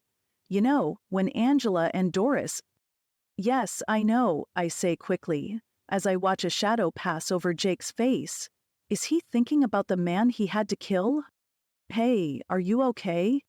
"Sure," he shrugs. "It's a huge relief Mom and Dad were so willing to join us here. And they seem to be settling in fine. The studio's perfect for them. They were pretty funny. Instead of telling me they were nervous about what could happen, they made it sound like, 'We're coming to your place since we can't make coffee here.' It gave them a nice out, and gives me a laugh when I think of it. Course, you'd probably be the same way." "What do you mean? I'd laugh about it also?" "No, you'd end up making the same decision if you couldn't make coffee at home." "I guess you're right," I say with a small laugh, as Jake gives me a tight squeeze. They're concerned about my brother and his family, of course, and have tried calling several times. Even their cheap burner-style flip phones work better than the kids' fancy phones. Have I told you how glad I am you insisted we not switch to the new technology? He kisses me again. Thank you, my love. I hope your parents can get a hold of your brother. Talking to him will go a long way toward alleviating some of their fears. I'd like to think they're okay there. Knowing Robert, if things got rough, he'd head up to your old camping spot. You think he'd have fuel to get up there? Maybe. He kept extra fuel for his lawn care business. Enough? I'm not sure. But if they could get up there, they'd do okay. For the short term, anyway. Long term, I don't know. But with the phones coming back on, maybe things will turn around quicker than we think. Or at least maybe the lights will turn on. That'd be helpful. I think we both know, even if the lights come on, it's going to be a long time before things turn around. I choose not to say anything. After a few moments, Jake says, Sarah and Tate buying the camp trailer was a good idea. Very helpful considering how many people we have here now, especially with Madison and her baby joining us as soon as she's well enough. I'm impressed. Maybe they're more prepperish than I thought. Could be, Jake nods. Tate's parents and sisters seem happy with the bunkhouse. Karen has told me several times the loft is perfect for her, like a little tree house. She especially enjoys being able to hear the creek at night. Keith has mentioned he hears her rumbling around up there, but Lois insists it isn't too bad. Keith is just making more of it than it is. Ooh, I didn't even think about that when we designed the bunkhouse. Just thought it was a great way to add extra sleeping space. Yeah, and it is. I don't think it's too big of a deal. And they're happy to be here. Keith did say how glad he is they were up here and not in Tulsa when everything went bad. The other end of the bunkhouse is still empty. I was thinking maybe Madison could have the downstairs room until she's able to travel home. You think that'd be okay? You know, having a baby in with Keith and Lois? Lois loves children, so I imagine so. Keith tries to act all crusty, but he's really a sweetheart. Either there or our loft room would work. Of course, then they'd just be sleeping on the fold-outs since we have Tony and Lily in the guest room. We could swap them. We have a few days to decide since Madison will be with Belinda until she's well enough to come here. Maybe, if Keith isn't up to having a baby as a roommate, Katie could move to the bunkhouse and Madison could have the basement room. I'm sure Katie wouldn't mind. And with the kitchenette in the recreation room and a full bath, it might be nice for Madison and the baby. True, when we're closer to her being well enough, we'll sort it out. Callie seems to love the cabin. She said it's like living in a cottage at the beach. Without the beach, of course. She and Mike took the small room at the front. Mike's parents are in the bedroom at the back, with Sheila in the loft above them. The loft above Callie's room is empty, and if we put Madison in the bunkhouse, the loft above her room is empty. Yes, what are you thinking? I was wondering about Olivia and her children, if we could find a space for them in one of the guest houses. Jake gives me a serious look. Sure, we can see about that once they find Olivia. For now, it's best for Tony and Lily to be in our house. Maybe we could do a little rearranging. Change the loft room from a TV room into a proper bedroom for Tony, and let Lily and Olivia have the guest room. It's not like we need a TV room now. For that matter, it's not like I need an office. The office could become the TV room for those times we want to watch movies using the solar system for power. Sounds like a good idea. Let's give it a few days. Also, Sheila seems to be having a hard time, so I don't think putting anyone else in the cabin is a good idea right now. What's going on with Sheila? Jake opens his mouth to speak, then shakes his head. I start to ask for more info, but he raises his hand slightly. I don't want to make more of this than it is. All of us are on edge and concerned. At least, for us, we're in our home. Did I tell you how happy I am you're back? He kisses me again. Sheila, just like our children, their spouses, and the other parents, they're here. For the most part, they're happy to be here, but it's still not their own home. I can totally understand feeling out of sorts and displaced. I'm sure they all feel it, but most hide it and put up a good front. But Sheila? She doesn't bother trying to hide it. My first instinct was to say that's surprising, but truthfully it's really not. I've noticed a few times over the years where she likes to, I guess be in control would be the right thing to say. More than once I've questioned the way she's treated Callie or Mike. I asked Callie about it once, and she immediately jumped to Sheila's defense, saying that's just the way Sheila is. But really, I don't think just because someone's used to acting a certain way makes it okay, especially when there's no regard for other people. I'm not sure it's that bad. She jumped on Katie for mentioning God. At least, that's the rumor. Katie hasn't said anything about it. Anyway, let's just give it some time. She'll probably adjust. So, what'd you think about the little cabin? Oh, I guess Angela and Katie call it the tiny house. Looks good. Blends nicely with the larger cabin. And I really like how you set them up next to each other. It's like mommy cabin and baby cabin. Jake gives a small courtesy laugh at my amazing wit. Okay, sure. You know how the bedrooms are in the loft. Angela isn't going to be able to climb the ladder, so I guess since we're talking about where to put Madison, well, we need to talk about where to put Angela also. Leo mentioned he and Art could share the motorhome if we need the space. Leo's in it right now, and Art's in the trailer. Art is sure a surprise. How so? Thinking of Angela's father-in-law, not much would surprise me about him. A few years ago he lost his wife, and the next year his older son. Shortly after, his daughter, 2 years younger than Tim, took off to parts unknown. Art hasn't handled things well and spends most of his day in bed. He hasn't worked for well over a year and is currently on temporary disability due to a back injury. Angela says there's a question on how much is a physical injury and how much is depression. It's a sad situation. Yep, he's pretty much taken over the chores. Now this does surprise me. What do you mean? He started helping me the day after they got here, Monday, I guess. This morning he shooed me away to check on Angela, and with Malcolm, Tony, and TJ's help he took care of everything. And he did a great job, even doing extra things I never mentioned. The boys really seem to enjoy Art, and not just that. Art and Mike's dad took the generator to the meeting at the community center today so they could help with water for people. He's really working to be a part of the community. Wow, that's amazing. Maybe he just needed something. I think so. Did anyone tell you the story about the frozen food truck? Frozen food truck? No? Yep, we're the proud owners of a fairly full freezer truck. Tate made a trade with the driver and his manager. His excitement over the assorted ice cream treats, pizzas, pot pies, and TV dinners was, what's the word Sarah used? Epic? I think that's what she said. It was pretty funny. We have a freezer truck with food in it? Amazing, huh? The truck's in the garage. We'll need to get it emptied out, so expect lots of frozen, processed food over the next few days. Sounds interesting. The solar's doing okay keeping it frozen? It's been fine with the sunshine we've been getting, but it uses a lot more than our regular freezers, so we should think about emptying the truck out sooner rather than later. I agree. I can get started on the freezers tomorrow. If I process some of the produce and meat from the main freezer, we can move the packaged food over there. Ah, right. About that. I bought a few extra things. I found a good deal on meat, so both freezers are full.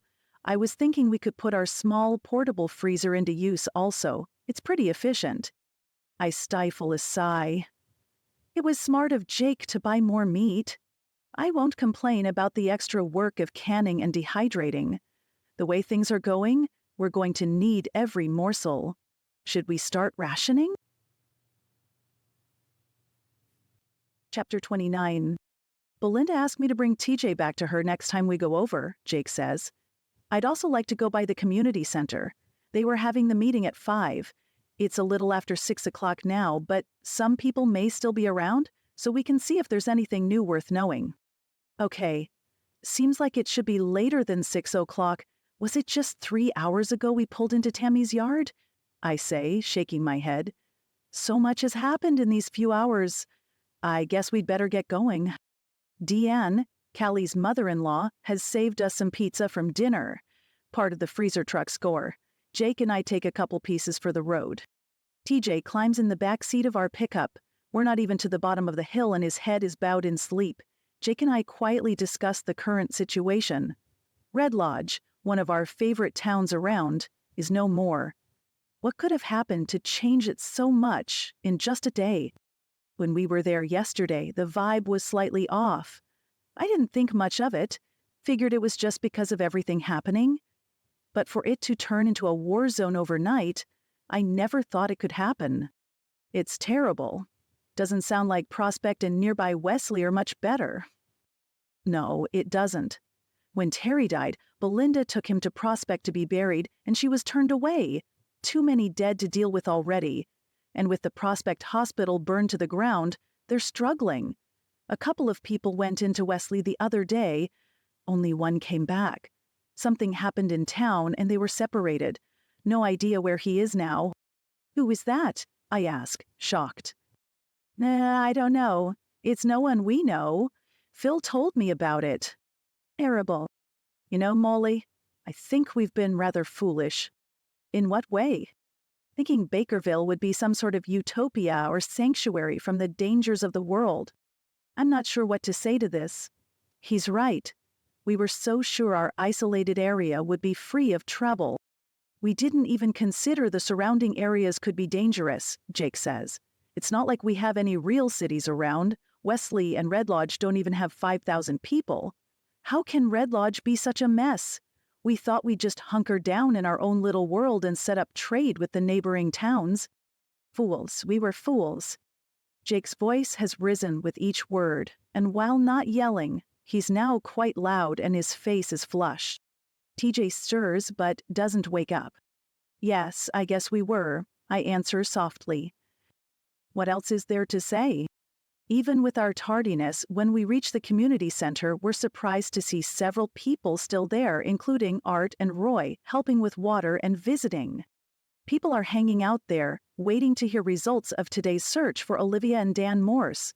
There's a rumor they'd halt the search before dark and meet up at the community center. Someone has added a hitching post on the edge of the softball field. There are several horses tied up. While there are still cars and trucks in the parking lot, there are also many ATVs, dirt bikes, motorcycles, and bicycles. We spend less than 5 minutes there before Jake says, let's go ahead and run TJ home and give Angela her soda. That's my grandpa's truck, TJ says, gesturing toward a pickup pulling into the community center. He starts to go toward the truck when Jake says, wait up, TJ. There's several trucks pulling in. Wait until they stop. TJ's grandpa's truck parks and several people get out, none of which are his grandpa. Phil Hudson is in the second truck. He sees me and gives me a smile and a thumbs up. We've become very good friends with Phil and Kelly over the past few years. Phil is a retired coastie and somewhat resembles Shaquille O'Neal, a shorter version at only 6 feet tall. He's built very sturdy and sports a shaved head and goatee. Phil then notices TJ and his smile turns into a slight frown. Oh no. Phil walks over to us, offering me a huge bear hug. Mollie, it's so good to see you. We're sure glad you're back. Kelly will be ecstatic. I got back a few hours ago. I saw Kelly at Belinda's place. It's great to be home. He releases me and turns to TJ. Hey, TJ, did I see Miss Sally Ann over by the building? Yes, I think so, TJ says. Where's my grandpa? Phil ignores TJ's question. Can you go over and ask Sally Ann to take you into the building and bring back a container of those disinfectant wipes from the supply closet? TJ gives him a suspicious look before turning and going to find Sally Ann. What's up, Phil? Jake whispers as soon as he determines TJ is far enough away. Phil shakes his head. Bad stuff. The three of us exchange a long look as Phil says, we found Morse at one of those caves in the wilderness area. We weren't as cautious as we should have been, I guess. He shot Andy Walsh before we even knew he was there.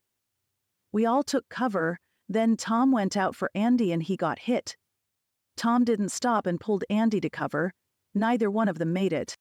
Jake reaches for my hand, pulling me near him. It was a standoff for several hours, Phil continues. Then we heard Morse yell at us and say something like, I win, and start shooting. We returned fire and thought we got him when the shooting abruptly stopped. We went in to bring Olivia out, but she was gone.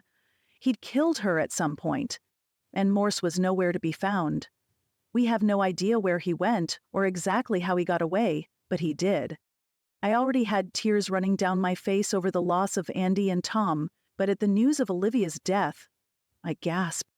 TJ's coming out of the building, Jake says. We'd better take him to Belinda. It's her place to tell him, not ours. I agree, Phil says and walks to his truck. He says something to one of the other people and they quickly get in his truck and pull out, heading in the direction of Tammy and Tom's home. Where'd Mr. Hudson go? I found what he needed. I give TJ a smile and say, perfect, we'll meet up with him. The drive to Tammy's house is quiet. Belinda and TJ live right next door to Tammy and Tom. The driveways are separate, but there's a well-worn walking path between the two homes. Tammy is 4th or 5th generation Bakerville, with her relatives being one of the original families.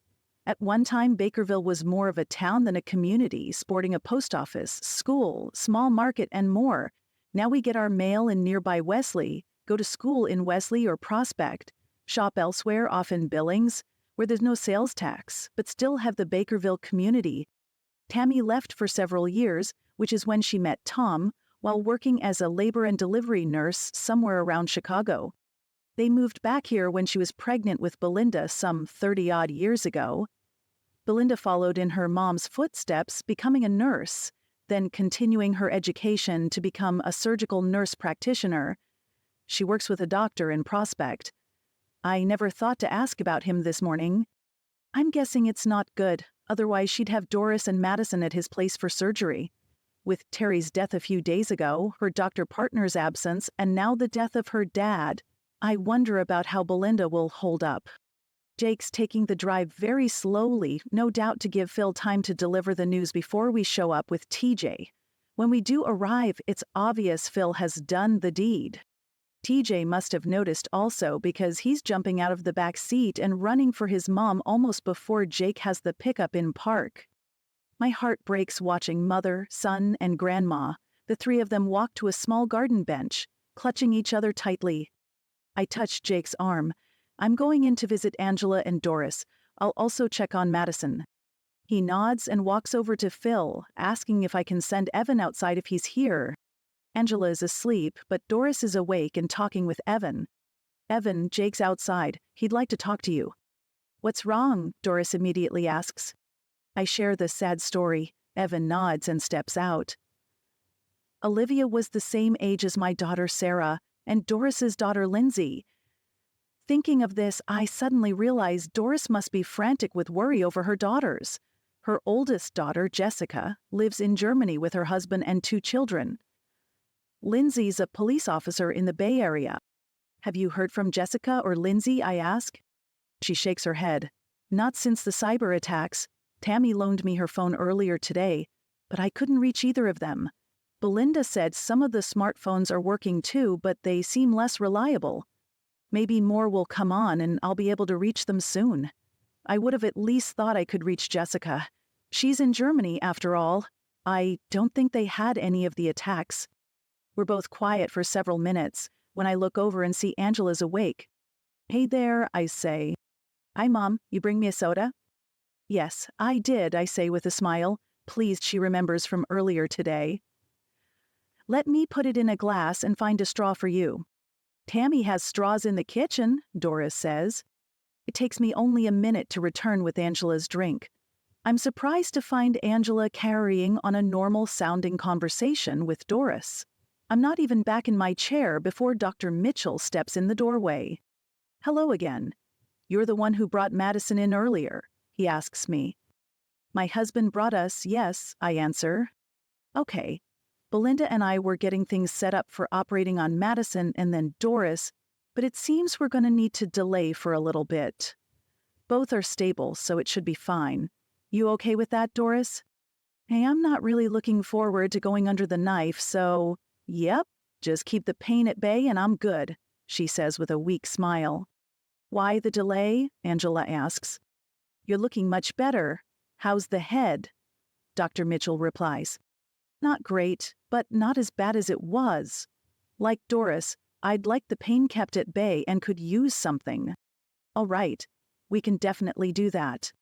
Where will you operate? I ask. Excuse me, he responds. You can't go to the hospital. Will you do surgery here? Or at your house? My house at the moment is a travel trailer. Leo and I are working on making a surgical suite of sorts in the garage. Belinda's dad had a workshop. We've emptied it out and scrubbed it down. It's not exactly ideal, but it'll work. Belinda said there used to be a volunteer ambulance service in Bakerville. We talked about trying to use the ambulance itself as a surgical bay, but she said it isn't operational and didn't think we could get it here. And I don't want to move Doris or Madison more than necessary. Yeah, I answer with a nod. I've heard about the volunteer ambulance. It stopped operations before we moved here. I understand it had been rather robust at one time, but then dwindled down to just one family operating it. A man and his wife in their 50s, with alternate shifts with their daughter and her husband. They'd get the call, and either the older couple or the younger couple, whichever was on call, would respond. They'd take vitals, call into the hospital for instructions, and load them up. Then, one night, a call came in that the parents answered. There had been an accident. A car hit an elk and then slid off into a gully. Turned out to be the daughter and her husband. Husband died and the daughter was seriously injured. The parents tried to keep the service going, but they eventually moved away. We haven't had a local ambulance since then. Prospect or Red Lodge respond to our emergencies. Of course now it seems we're on our own, Dr. Mitchell says, looking a little sheepish. I wonder if he's feeling guilty about not coming forward earlier. What about surgical tools? I ask, looking to change the subject. Each of us has a medical kit and some supplies. We've combined what we have, and your husband brought over some things to Belinda last night, which we added to our collection. I'm glad Jake brought some of our supplies over. As part of our preparedness efforts, we've accumulated specific medical kits. Even though our medical knowledge is limited, we thought these kits may come in handy. I realize Dr. Mitchell is still speaking to me. In fact, your other daughter told me you have some medical experience and might be willing to help out. Fresh out of high school, I moved to downtown Portland, became roommates with my dear friend Cherie, and went to medical assisting school. The 9-month-long trade school taught me enough so I could work as a front or back office nurse, assist with office procedures, do phlebotomy, and run basic testing equipment. As the saying goes, I learned just enough to be dangerous. My first job was for a large doctor's practice in downtown Portland. They hired me to be the receptionist. That was where I met my first husband. He worked in the same building but on a different floor. No, not really, I answer with a shrug. Sure you can, Mom, Angela says quickly. I shake my head. I haven't done anything medical-related since before Callie was born, 24 years ago. Before that, I was mostly front office. Unless you're looking for someone to answer the phones, I'm probably not the right fit. Suit yourself, Dr. Mitchell says, in what I take as a snotty tone. Then he turns on his heel and leaves. Geez, Mom, you kind of made him mad. Probably isn't used to being told no, Doris adds. He's military, you know. I'm surprised I didn't peg him as military when I originally met him. I'm usually pretty good at figuring that out. I'm going to go and look in on Madison. I'll be back shortly. I kiss Angela on the forehead and give Doris a small wave. The room next door is dark, but the door is cracked open. Katie's sitting in the chair next to the bed. Hi, Mom, she whispers. Hi, honey, how's Madison? Sleeping. And the baby, too. They were both awake a little bit ago. Dr. Mitchell was in here. Did you hear something happen to Belinda's dad? I didn't get the story, but it sounds like he might be dead. They were close to being ready for Madison's surgery, but are waiting for Belinda and Tammy. Yes, I heard. Tom is dead, along with 2 more members of our community. Mom? Olivia? She's okay? No, honey, she's not. Oh, no. Katie begins to cry. I go to her and put my arm around her. I'd forgot she and Olivia met last year at the rodeo. They spent several hours chatting. I'm so sorry, I forgot you met her last year. Not just last year, Mom. We've become friends in the few days I've been here. Oh, Katie, I should have realized. With her house burning down and her children at our house, I just didn't put it all together. I'm so sorry.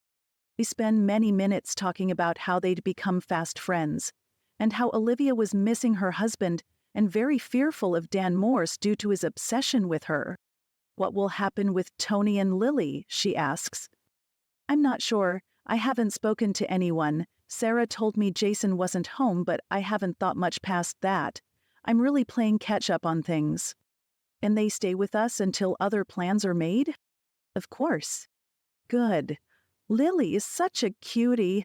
I think Grandma Dodie is really enjoying having her and Gavin. She seems happy. And Tony is friends with Malcolm.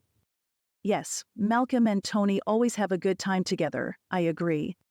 We sit in silence for a few minutes, each lost in our own thoughts, when Katie suddenly announces, Leo and I were living together. Chapter 30. I'm not really surprised. Even though Katie had been adamant from the time she was around 14 that she would not live with someone or do anything until she was married, I suspected things had changed. I know you're probably disappointed in me. I'm disappointed in myself, Katie says softly. But I want you to know it's done. Not Leo and me, but the physical stuff.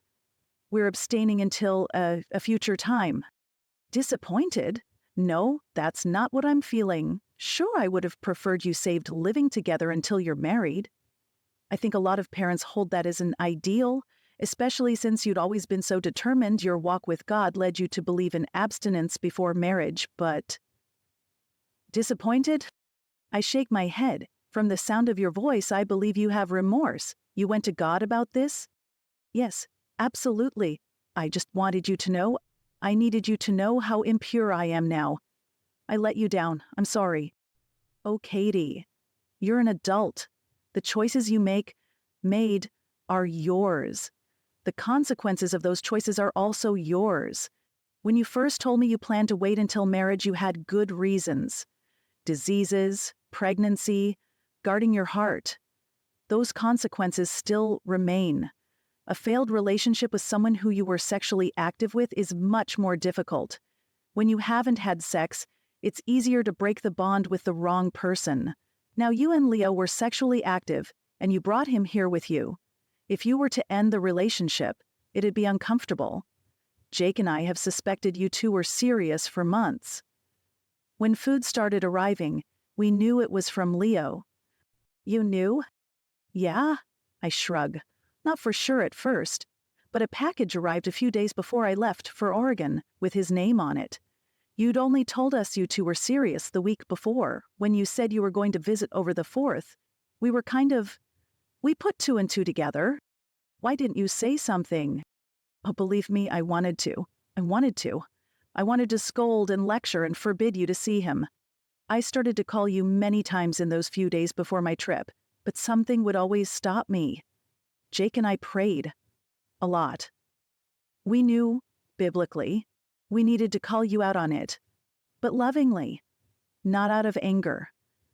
It's no secret I have a history of overreacting. Yeah, no secret at all. Katie smiles. I nod. I'm trying to contain that a little more, to think before I overreact, and to be more like Christ. It's not always easy for me, but I'm trying. I've noticed, Mom. We all have. Thanks. So we figured when you were here live and in person we could discuss it, like adults. And I let out a large sigh. I feel partially responsible. I know, you probably thought I couldn't handle another wedding right now, and a few months ago when things were so difficult between Jake and me it would have been true. Your sister's weddings were all wonderful and amazing, but with Cherie's and Kenne's deaths, the stress of the weddings and just life in general, it was a challenge. Jake and I didn't handle the challenge very well, but we're better now. We talked about the possibility you might announce your engagement over the 4th and, well, we were excited about it. You were, truly? Yes, truly. Of course, Jake was sure Leo wouldn't be good enough for you, but we wanted to trust your judgment. And now you've met him, Mom. Jake knows him pretty well. I guess as well as he can in the few days we've been here. What do you think? My first impressions have been very good. I think Jake likes him also, but we haven't had many chances to talk. Yeah, I know. I'm sorry to spring this on you when you're just getting home. I'm glad you did. I love you, Katie, and always want the best for you. We visit for a few more minutes, then I excuse myself to go back to Angela. I ask Katie to let Madison know I was here and will be back tomorrow. I'm fading fast and want to say my goodbyes, then go home to sleep. Angela's still going strong and visiting with Doris. Leo brings her something for her headache, which helps a lot, and then she asks when she can go home. I'm not sure if she means her home, since she doesn't remember the attacks and fleeing to my house, or my home. She must see the question on my face as she says, I mean your place. Doris has been filling me in on what's happened with the terrorist attacks and all of us kids coming to your house. I don't really remember it, but do get little flashes, which make it almost seem familiar. Doris says you just got home today. I didn't even remember you were missing, Mom. I just remember waking up and you were here.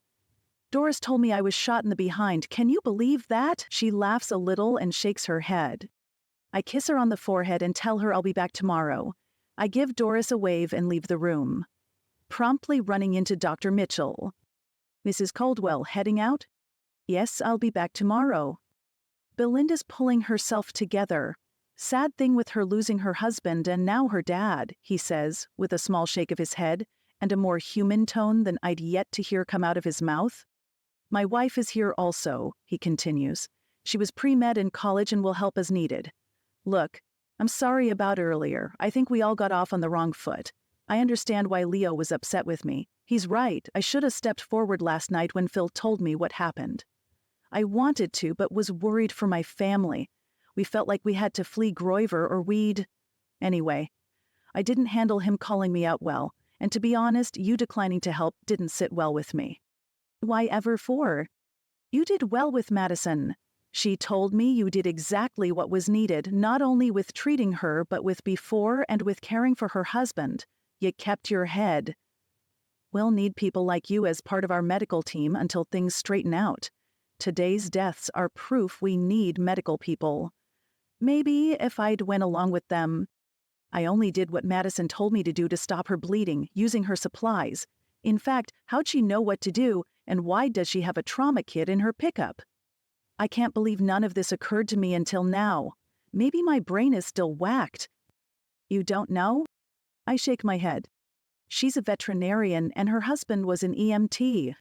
All that makes sense. I guess as a vet, she'd know what to do and her husband would have a good kit. She'll be a good addition to your medical team while she's here. She's going to have a long recovery and she's already talking about going home to Durant. She asked when I thought she'd be able to make the trip. Not anytime soon, that's for sure. After telling Dr. Mitchell goodbye, I make my way to the yard.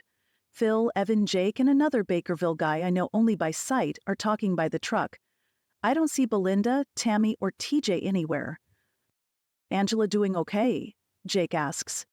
She seems much better. She woke up while you guys were gone and was much better than she'd been earlier. Belinda said she thinks she'll start improving quickly now. You might get to take her home in a couple of days, Evan says. Let me go and tell her goodbye, then we'll take off. Jake gives me a quick kiss. You doing okay, Mollie? Phil asks. I'm tired. I can understand that. Jake told me a little about your trip home. You know, Kelly will be around if you need her. Yes, thanks. Where is she now? Belinda sent her home. She's taking an overnight shift tonight. Sam's wife is going to help out also. Seems he's some sort of doctor and she was pre-med back in college before they married. Don't know why he didn't say anything last night, Phil says with a shake of his head. I say nothing. So we all need to stay on alert, Evan says. With Morse missing, there's no telling what could happen next. True. I'd like to go looking for him again, but I'm not sure where he might be. We checked most of the places we knew about today. Bobby Nolan did say he might have another idea. I thought a few of us might go looking tomorrow. Phil, I'm not sure it's a good idea, Evan says. Yeah, that's what Deputy Fred said. I guess, after what happened today, it doesn't sound very smart. But I hate the idea of waiting for him to do something more. Don't you think he'd take off from here? I ask. We know he killed his wife and Olivia, and we suspect he had something to do with Angela and Doris getting shot. Wouldn't he just leave while he can? We're not sure what he'd do, Evan says. A normal person would probably take off. But a normal person also wouldn't kill his wife, kidnap and kill another person, and have 2 people attacked. We shouldn't assume anything. The drive home is only about 15 minutes, and I fight to keep my eyes open the entire time. At the house, I spend a few minutes with my family.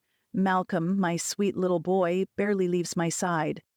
"It's good you finally made it home, Mom. I was beginning to think you'd never get here." "I know what you mean, Malcolm. It was the longest trip of my life," I say, hugging him close. "So, now that you're home, I guess we have to start school again?" I can't help but laugh. Malcolm enjoys learning, but on his terms. While he'll spend all day reading and researching things he's interested in, knowing we're doing actual school is disheartening. "Maybe we'll wait another day or 2. I'm pretty tired and there's a lot to do here. We'll start school again soon." "It's going to be hard to do school without the internet. A lot of the research we do is online." "True, but we have these amazing things called books." I give him a wink. "You can use those." "I guess." He sighs loudly. "But what if I want to know something that we don't have a book about? How will I learn?" "Just like your mom and I did," Jake says, "in the dark ages before the information highway." "Fine. I guess I'll just read books and only learn about what you have books on." The disaster of no internet, at least as far as Malcolm is concerned, is allayed for tonight, and we move on to talk about other things. Later, Malcolm asks if I want to sit with them while Jake reads. Their nightly reading is something just for the 2 of them, to the point Malcolm will remind me it's time for me to go to bed so his dad can read. To be asked to stay is quite an honor. After Jake finishes a chapter, he says, "That's enough for tonight. Let your mom get some rest." Chapter 31. Friday. Day 9. Friday morning, I awaken when Jake snuggles up next to me. It's still dark out as he whispers, "I'm so glad you're home." Half an hour later, we make our way to the kitchen for coffee and the official start of our day. Coffee is a habit and a treat. I can't imagine not having it to start my day. However, at some point, our coffee will run out.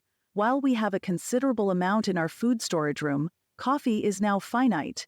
Just like citrus fruits, bananas, and several other things, coffee isn't grown in Wyoming. We relied on it being shipped in. With this world we're living in, those days may be over until things can get back to normal, until the transportation and fuel issues can be dealt with. We have a loose plan to deal with the loss of coffee, including tapering off so our bodies can adjust to the lack of caffeine, and we have a small patch of chicory growing in the herb garden. Chicory coffee, perceived as a poor man's coffee choice, is preferred in some regions. We started growing it the year after we moved here, more as a novelty and for the greens than the coffee. We've tried it and it's fine, but it's not coffee. Truly, if running out of coffee was our biggest problem, we'd be fine. I'm glad I got a little extra sleep, but do still feel tired and my stomach is upset. I know Donna in Cook City said the concussion effects could remain for a while, so I figure both are related to my bump on the head.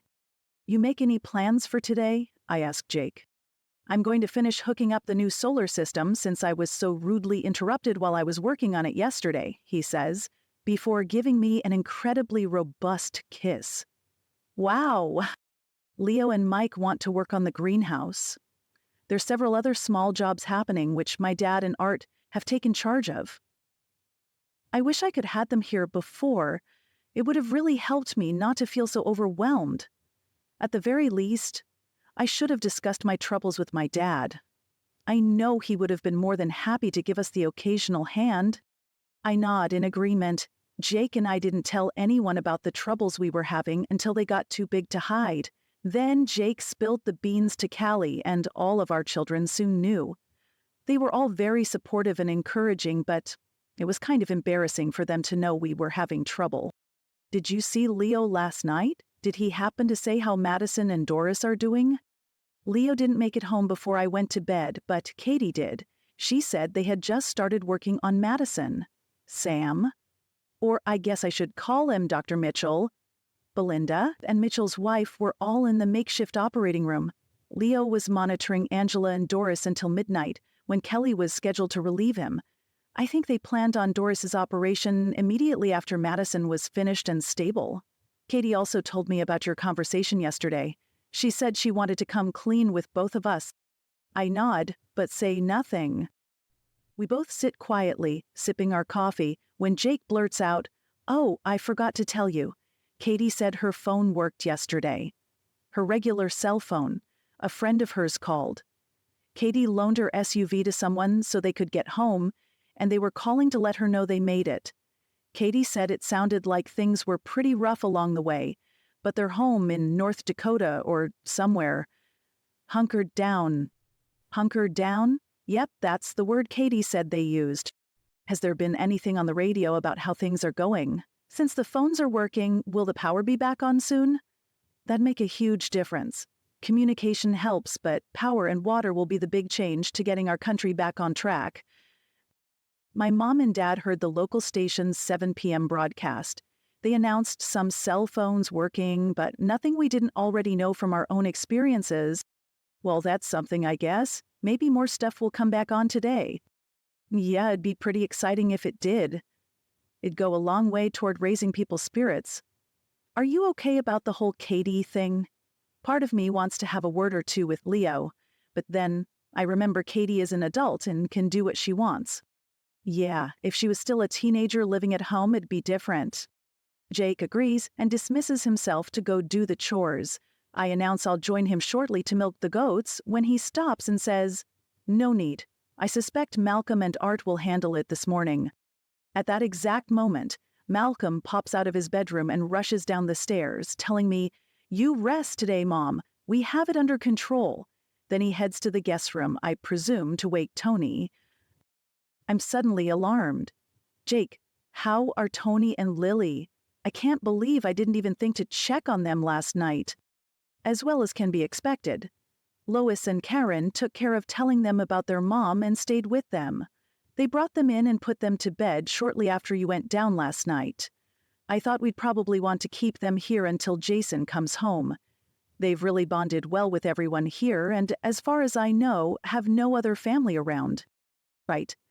I think Olivia said their family is in California, where they moved from. Katie asked if they could stay also. I didn't realize she and Olivia had become friends over the past several days. Yes, they did. Sarah was friendly with Olivia too. I know she's pretty upset about everything, especially since she was with Olivia when she was taken. Jake shakes his head, then adds, "I'm gonna head on out. Like Malcolm said, we have it under control. You rest today." How about Tony? Do you think he needs to be helping with chores after just losing his mom? Good point. I'll take care of it. Take care of what, Dad? Malcolm asks, walking into the kitchen with Tony on his heels. His face is drawn and his eyes tired. "Good morning, Tony," Jake says. "Did you sleep much?" "Not much. Lily was crying a lot.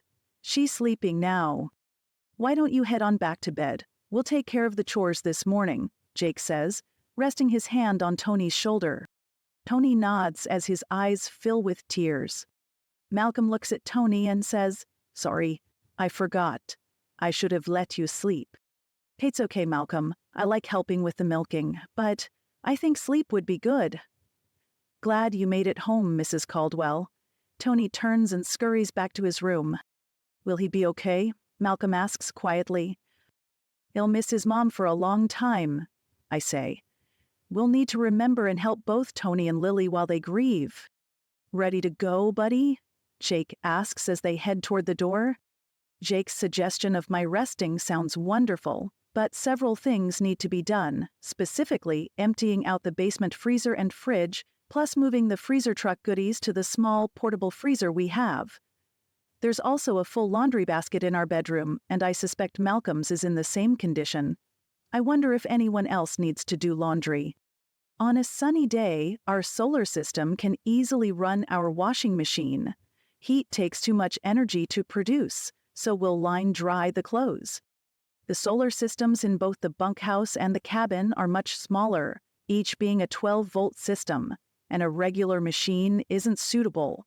Of course, Jake's changing them to the new systems he and Leo purchased. Even so, I have these little RV-style machines that work well. The size of them makes them portable, so they're stowed in a closet until needed. The loads are small, and the process is slightly labor-intensive, but nothing like washing by hand would be. I'll be sure to check on everyone in the group and see if they've been washing, or if we need to have a laundry day to catch everything up. I decide to make a list of the things I want to accomplish today. Top of the list is making my way over to Tammy's house to check on Angela and visit with Doris and Madison. I want to start processing the items in the basement freezer. I have no idea what's in there since this freezer was empty when I left home and has been filled with Jake's purchases over the last few days. I need another cup of coffee before heading to the basement. As I'm pouring, there's a slight knock on the door before Sarah opens it and comes in. She gives me a big hug, then starts to cry. I feel so bad about Olivia. I should have done more to keep that terrible man from taking her, she gulps out between sobs. Oh, Sarah, from what I've heard, there wasn't anything you could have done. I could have shot him. If I would have had a gun like we're supposed to have, I could have taken care of him and not let him take Olivia. What do you mean, like we're supposed to have? I ask, not quite understanding. A few days ago, we all talked about how dangerous things are getting. We all went up to Doris and Evans and had lessons on shooting handguns. I'd shot Tates before, but this was a very in-depth class. We were supposed to start having daily lessons and practice, but with Angela and Doris getting hurt, those were put on hold. I should have had a gun on me. Then this wouldn't have happened, she says, breaking down again. You don't know that. Just carrying a gun doesn't automatically provide protection, and if you aren't comfortable with getting it out of your holster and shooting it, that can be even more dangerous. You carry a gun. You had to shoot those guys to save Madison and her baby. You're a hero, Mom. And Angela, she killed the guy trying to take her away. Jake killed the other guy. And what do? Nothing. I let Olivia be kidnapped and killed. I choose to simply hold Sarah. I don't suppose it'll do any good to tell her how terrible I feel for not being able to keep the monsters I encountered from killing Madison's husband, or how I threw up several times after killing them. Killing a person is a terrible thing, even when it has to be done. We spend several minutes holding each other before Sarah says, I suppose you're right. I've never even tried to take a gun out of a holster, and I don't have one anyway, a gun or a holster. While we've been focused on preparedness for a decade, arming myself wasn't something I thought about until the last few years, and then it was a slow journey. Jake has hunted since he was a child and was very comfortable with both rifles and shotguns, but he also didn't carry a handgun until we moved up here and realized we'd be hunting and hiking in bear and cat territory. At that point, we each took a handgun course from Evan and Doris and started practicing. My first gun, a .357 revolver, wasn't great for me. The trigger on it made firing it difficult. I could do it, but would end up with an achy hand after shooting only a few rounds. I blame breaking my hand several years ago. I then purchased a .40 caliber subcompact semi-auto from Springfield Armory. Wow, what a difference. Shooting still uses several different muscles I'm not used to engaging in my daily life, so I take my range time in small doses. My hand will still ache after 30 or so rounds, but my back usually starts to tell me it's time to quit before then. Jake and I have a small 100-yard range at the top of our property, with a dugout area making a safe backdrop. We aim for a range date at least one time per week. While Jake prefers not to carry in his daily life, I conceal carry pretty much each time I leave the house. When I'm home, my Springfield is locked in a case underneath a table in the front room. The .357 is in a similar case next to my bed. I have a .40 caliber compact Glock, my newest purchase made only a week before I left on my Oregon trip, in the main gun cabinet along with my little Ruger 380, which I use when my clothing doesn't quite work for one of my full-size guns. The little pocket pistol gives me a measure of comfort when hidden in my bra or strapped to my leg. With the addition of the Taurus 9mm I brought back with me from Oregon, I definitely have the option to share a handgun with Sarah, and I have a nice selection of holsters. Will Callie and Katie need pistols too? From the story told about Angela, I know she was carrying a sidearm when she was attacked. After using it, I wonder if she'll be up to carrying again. Of course, at this point, she doesn't even remember she had to use it. Sarah composes herself. I'm going back out to my trailer to see if Tate's awake. We've all been having breakfast on our own. Then a couple of people are in charge of lunch and supper each day. Today, Lois and Karen are in charge of meals. We've been using your kitchen. Is it okay to continue in here? The bunkhouse kitchen is great, but not when cooking for 20 or so people. Yes, of course. I found out last night Deanne is in charge of the schedule for cooking. I've asked her to add me into the rotation. Sarah gives me a hug and takes her leave. My stomach is definitely not well, and I make a rush for the bathroom. Ugh, when will I feel better? Chapter 32. I'm back in the kitchen when Lily comes out of the bedroom asking for her mom. She sees me, must suddenly remember the events from yesterday, and begins to wail. Katie comes up from her basement bedroom a few minutes later, presumably awoken by poor Lily. Lily goes to Katie, who takes over comforting her, while I get breakfast going. The wonderful aroma of coffee is suddenly not so wonderful.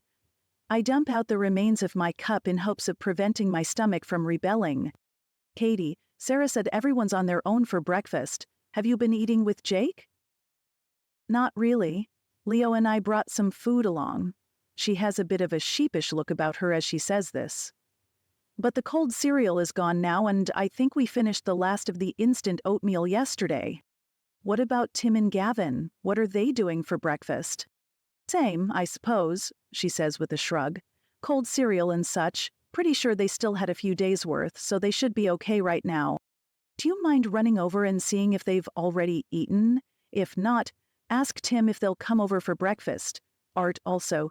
Stop and invite Leo, too. You do know Jake wanted you to take it easy today, right? He told all of us last night to make sure you did. Believe me, this will be easy. I noticed the fridge is full of eggs, so I'm making German pancakes. Yum. I'll be right back and can help you. Lily, want to go for a walk with me? Lily lifts her arms up to be carried. Soon everyone's back from chores and gathered around for breakfast. Over the meal, I find out more about what has been going on the last few days, and even find out we've been posting a sentry. Apparently, Evan and Phil stopped by last night after I went to bed and suggested we beef up our security measures, one of the special projects my father-in-law Alvin plans to work on today. Alvin is currently on sentry duty. He started at 4 a.m., his normal waking time, replacing Tate's dad. Jake will replace Alvin at 8 a.m. Then Tim is on at noon. Tim says he wants to go visit Angela before his shift, and asks if I want to ride along. Leo catches us up on Madison's and Doris's conditions. Madison came through the surgery fine. They had to remove several pieces of bone from the shoulder, but both Belinda and Dr. Mitchell said it could have been worse. They got the slug out. That's great. She'll have full use? I ask. Probably not. He shakes his head. One of your neighbors. I can't remember her name, but her husband is the former detective who helped when we found Terry Bosco. She used to be a physical therapist or something. They're going to see if she'll work with her. In fact, they're going to try to get her on the medical team. The way the bullet went through Madison's husband first, well, it probably saved her life. Still did some damage, though. It was point blank, I say. The guy was only a few feet away. And you saw the gun. What was it? A .45? 10 millimeter, in terrible condition. Don't think the guy had ever cleaned it, Leo says. Is the doctor worried about infection? Yeah, but it seems antibiotics are something Belinda and Kelly both have in stock. Not the fish kind we have either, but the real ones, Jake adds. Sam has a few meds and supplies too. Pain meds are a different story, though. Belinda wouldn't keep those because of Terry's addiction issues. Kelly has some they're using for medicating Madison. Evan found some old meds they're using for Doris. Thankfully, Kelly stored anesthesia and sedatives, both local and general. I gave them a bit of stuff from our stock also. And did they operate on Doris? I ask. They were working on her when I left, Leo says. I'm not sure they'll be able to do everything needed. Yesterday, Belinda said they really needed some hardware to put the bones back together, pins or screws or something. The bullet didn't provide a clean break and there are pieces of bone missing. I shudder thinking about it. I think the plan was to set it and hope the bones will fuse back together. Well, it's a good thing we found a doctor in our little community. Yes, but Dr. Mitchell gave Belinda all of the credit after Madison's surgery, said she was amazing in the operating room and he was really the one assisting her. I'd imagine so, considering the number of surgeries she's done, Jake says. Tom used to brag about her quite a bit and how the doc she worked for couldn't have done nearly as well without her. Belinda told me to come back at 4 this afternoon. You think she'll need me sooner? Katie asks. Doubtful, Leo says. I think the plan was for both Belinda and Dr. Mitchell to be there today, sleeping when they could, but available if needed. Kelly relieved me at midnight, Tammy is relieving Kelly at 8 a.m., then you'll relieve her at 4. I'm on at midnight. Sounds good. I'll do stuff around here then. Mom, I saw you made a to-do list, so I know what to start on while you're visiting Angela. I'll start with cleaning up from breakfast and taking care of Gavin. So we have a patrol at Tammy's, Leo says. After what happened to Katie, and with Morse being on the loose, it just seems smart. I'm not sure who's there right now, but they know to expect you. They'll let you inside. People disperse, with Tim asking if I can be ready in 15 minutes. Katie and Leo linger until they're the only ones besides Jake and me left in the house. Sir, Jake, can we talk with you and Mrs. Caldwell for a minute? Jake and I exchange a quick look, then I say, please, call me Mollie. Yes, ma'am, Leo nods, while Katie gives a slight laugh. I know Katie spoke with both of you about a relationship. Katie, it wasn't her fault. Are you trying to tell me you forced yourself on my little girl? Jake bristles. No, Jake, he didn't. That's not what happened. Leo is trying to, I guess, be a gentleman, but it was me too, just as much. Katie reaches over and takes Leo's hand. So, you're not pregnant or something? You lived together, but that was all? Jake asks warily. I'm not pregnant.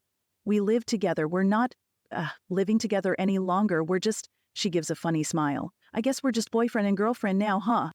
Leo laughs. I suppose so. Jake shrugs as I shake my head. Though we just wanted to make sure you both knew that we both knew that you both knew, Katie says. What? I ask, while Jake says, that makes 0 sense. What Katie means is we want you to know we're serious about each other, committed, but we're not going to have a physical relationship until after we're married. I'm not asking for your permission to marry her today. That time will come. We just wanted to come clean. We're starting fresh.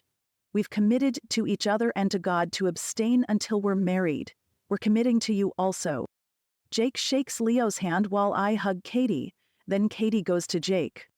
Leo and I have an awkward moment where he offers me his hand and I go in for a hug. We finally work it out. I admire them for coming forward. It would have been easy for them to say nothing about living together. Oh, I'm sure I would have brought it up at an opportune time. But their maturity in bringing it to us and coming clean impresses me. Sure, there's a lot worse things than living together. For me, the sneakiness of not telling is a bigger problem. I can handle a lot of things, but not that. I'm suddenly reminded of an issue between Jake and me. We had a time where honesty was not at the forefront of our marriage. Jake has a tobacco habit, chewing tobacco. He said he'd quit, but was still sneaking it. I busted him one day and it was not pretty. I didn't really have a problem with him chewing, but the sneaking and lying about it was terrible.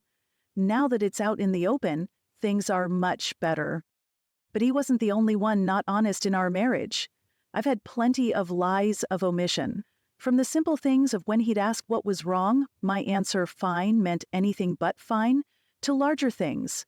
We worked through a lot of this in marriage counseling. There are still things Jake doesn't know about. Before I left for Oregon, before the planes crashed and our world fell apart, it seemed I'd have no choice but to tell him. When Brad called the last time, he made it clear he wouldn't let it rest. He'd be showing up at my house. At my house. Brad was pushing me into a corner, and all of my secrets would come out. But now, maybe this disaster has brought me a reprieve. Maybe I won't need to tell Jake about Brad. Because if I tell Jake, I'll have to tell others. I'm not ready. I don't know if I'll ever be ready. Chapter 33. When we arrive, Angela is awake and seems fully alert, lying on her side, chatting quietly with Tammy. On the other hand, Doris is completely out, with Evan sleeping in the chair by her side. "Hi," Angela says while reaching for Tim. He greets her with a big kiss. "Tammy said they might let me walk around today," Angela says. "That sounds pretty good. I've been in pretty much this same position since I got here. Roll from one side to the other, that's all I do. And I'm pretty sure there's still some BBs in me. There's a couple of spots I really feel when I move. Maybe we can run a magnet over you and get them out," Tim teases. "Would that work?" Angela asks excitedly. "I was only kidding, Angel. I don't think it'd work. It'd have to be a really strong magnet to pull them out. Besides, I don't think it was steel shot, but rather lead.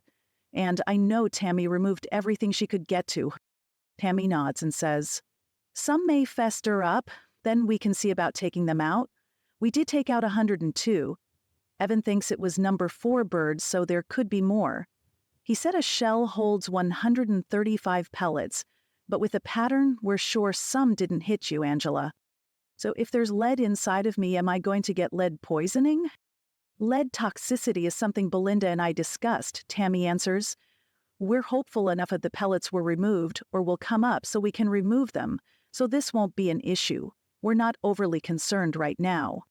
"Well, I'm just excited to walk around today," Angela smiles. Even though we're speaking quietly, Evan stirs. "Hey, Mollie. You look like you got some rest." "I did. I'm much better today. How'd Doris do last night?" Sadness crosses Evan's face before he recovers and says, "It went pretty well. She needed a lot more done than Belinda and Sam had the ability to do. They talked about raiding a toolbox to see what they could find in place of the proper hardware, but decided the risk was too great. They said they really needed some kind of plates but don't have them, so they set the bones as best they could, cleaned things up a little more, and put her back in the air cast. They'll do a hard cast once the swelling goes down. She'll be completely off the leg for several months. We can only hope, no, pray, she'll be able to bear weight on it again." "I'll do it," Doris says weakly. "I'll walk again." Evan drops a kiss on her forehead and says something too quiet for the rest of us to hear. We avert our eyes to give them a modicum of privacy, not easy in this small room. After a minute or two, Doris says with more conviction, "As soon as they determine I'm not going to keel over from last night's operation, they're going to let me go home. For once, I'm glad we went with a single-level home, planning for our old age instead of the 2-story I really wanted. At least I'll be able to get around okay." I nod, thinking of the wide doors and hallways in their house. Doris has told me many times it wasn't the house she really wanted, but they planned to live there as long as possible, so it made sense to have it somewhat accessible. As part of our preps, we have crutches in a few different sizes, a couple walking boots, and a folding wheelchair which belonged to my dad. The wheelchair, while nothing fancy, will work well for Doris. "They're letting me get up and walk around today," Angela tells Doris. "I think I'll be able to go home in a day or two also." Tammy excuses herself to check on Madison while the conversation continues and moves on to more cell phones working. Evan was even able to connect with Doris's daughter Lindsay briefly, just enough to find out things weren't going well there. She and her husband Logan are planning to leave, but for the time being they're sheltering in place, waiting for the craziness to calm down. She tried to stay on her job as a police officer, but it became too dangerous. She said she'd call when they were ready to leave and head this way. He's tried calling Jessica too, but hasn't been able to connect. Doris seems very relieved, just with the report of Lindsay being okay at the moment. We all think Germany is probably safe and not affected by what's happening here, so there isn't much concern for Jessica and her family's safety. As a mom, I know there's always worry. Even when the world isn't falling apart, It's a natural instinct to want to protect our children, no matter how old they are. I briefly think of my own mom. Last time I heard from her, she was living in Spain. Is she doing okay? Tammy pokes her head in and says, "Madison's asking for you, Mollie. You want to pop in and see her?" I do. I wasn't sure if she was awake. "I'm awake," Madison declares from the other room, making everyone laugh. I'm surprised at how good Madison looks, lying in the bed with Emma asleep at her side. Her color is back, and her hair is combed. "You look great," I tell her. "Thanks, I'm feeling better. You getting the bleeding stopped so quickly made a huge difference. I have no doubt the outcome would have been different if you wouldn't have acted when you did, not to mention stepping in and taking care of those two guys." "Just one guy," I say. "You had the first one on the ground with what was likely a fatal wound. I just ended things for him a little quicker. How are you doing? You okay with it all?" I shrug as my eyes well with tears. I hated having to do it, but I do it again. I wish your husband. I'm so sorry I wasn't there just a minute sooner. Maybe... "Oh, Mollie, don't do that to yourself. Scott dying wasn't your fault. You saved my baby." She plants a kiss on Emma's sleeping head. "You saved me so I can take care of Emma. I can tell her about Scott, and while it won't be the same, it'll have to be enough." Madison and I visit for a few more minutes as Emma stirs awake. Whoever is on duty helps with Emma as needed. Madison has still been nursing her, but changing her diaper and meeting her other needs are a challenge. I take my turn at changing her and playing with her for a few minutes before Emma declares it's time to eat. Shortly after, it's time for Tim and me to head back home for his sentry duty. Angela, who's been awake since before we arrived, is ready for a nap, and then we'll try walking. Evan says he's going to head out when we do. He and Phil made plans to meet up with Jake when his sentry shift ends to go over plans for the community's defenses. I realize it's likely sentries are stationed at many of the houses in our area, all wondering when or if Dan Morse will strike again. Instinctively, I touch my side where my holster sits. I'm no longer carrying the Taurus and, once again, have my trusty Springfield nestled where it belongs. After lunch, a few of us are still sitting around visiting when Leo says, "Katie, Callie, you two want to spend some time shooting? How about you, Sarah?" "Yes," all three responded in sync, then give a slight laugh. "All right. Good.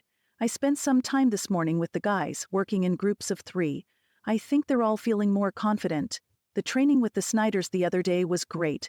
Now they just need range and dry tire time. I'd also like to run some drills and practice drawing. You know, the usual stuff." "The usual stuff," Katie says with a nod. "Sure, Leo.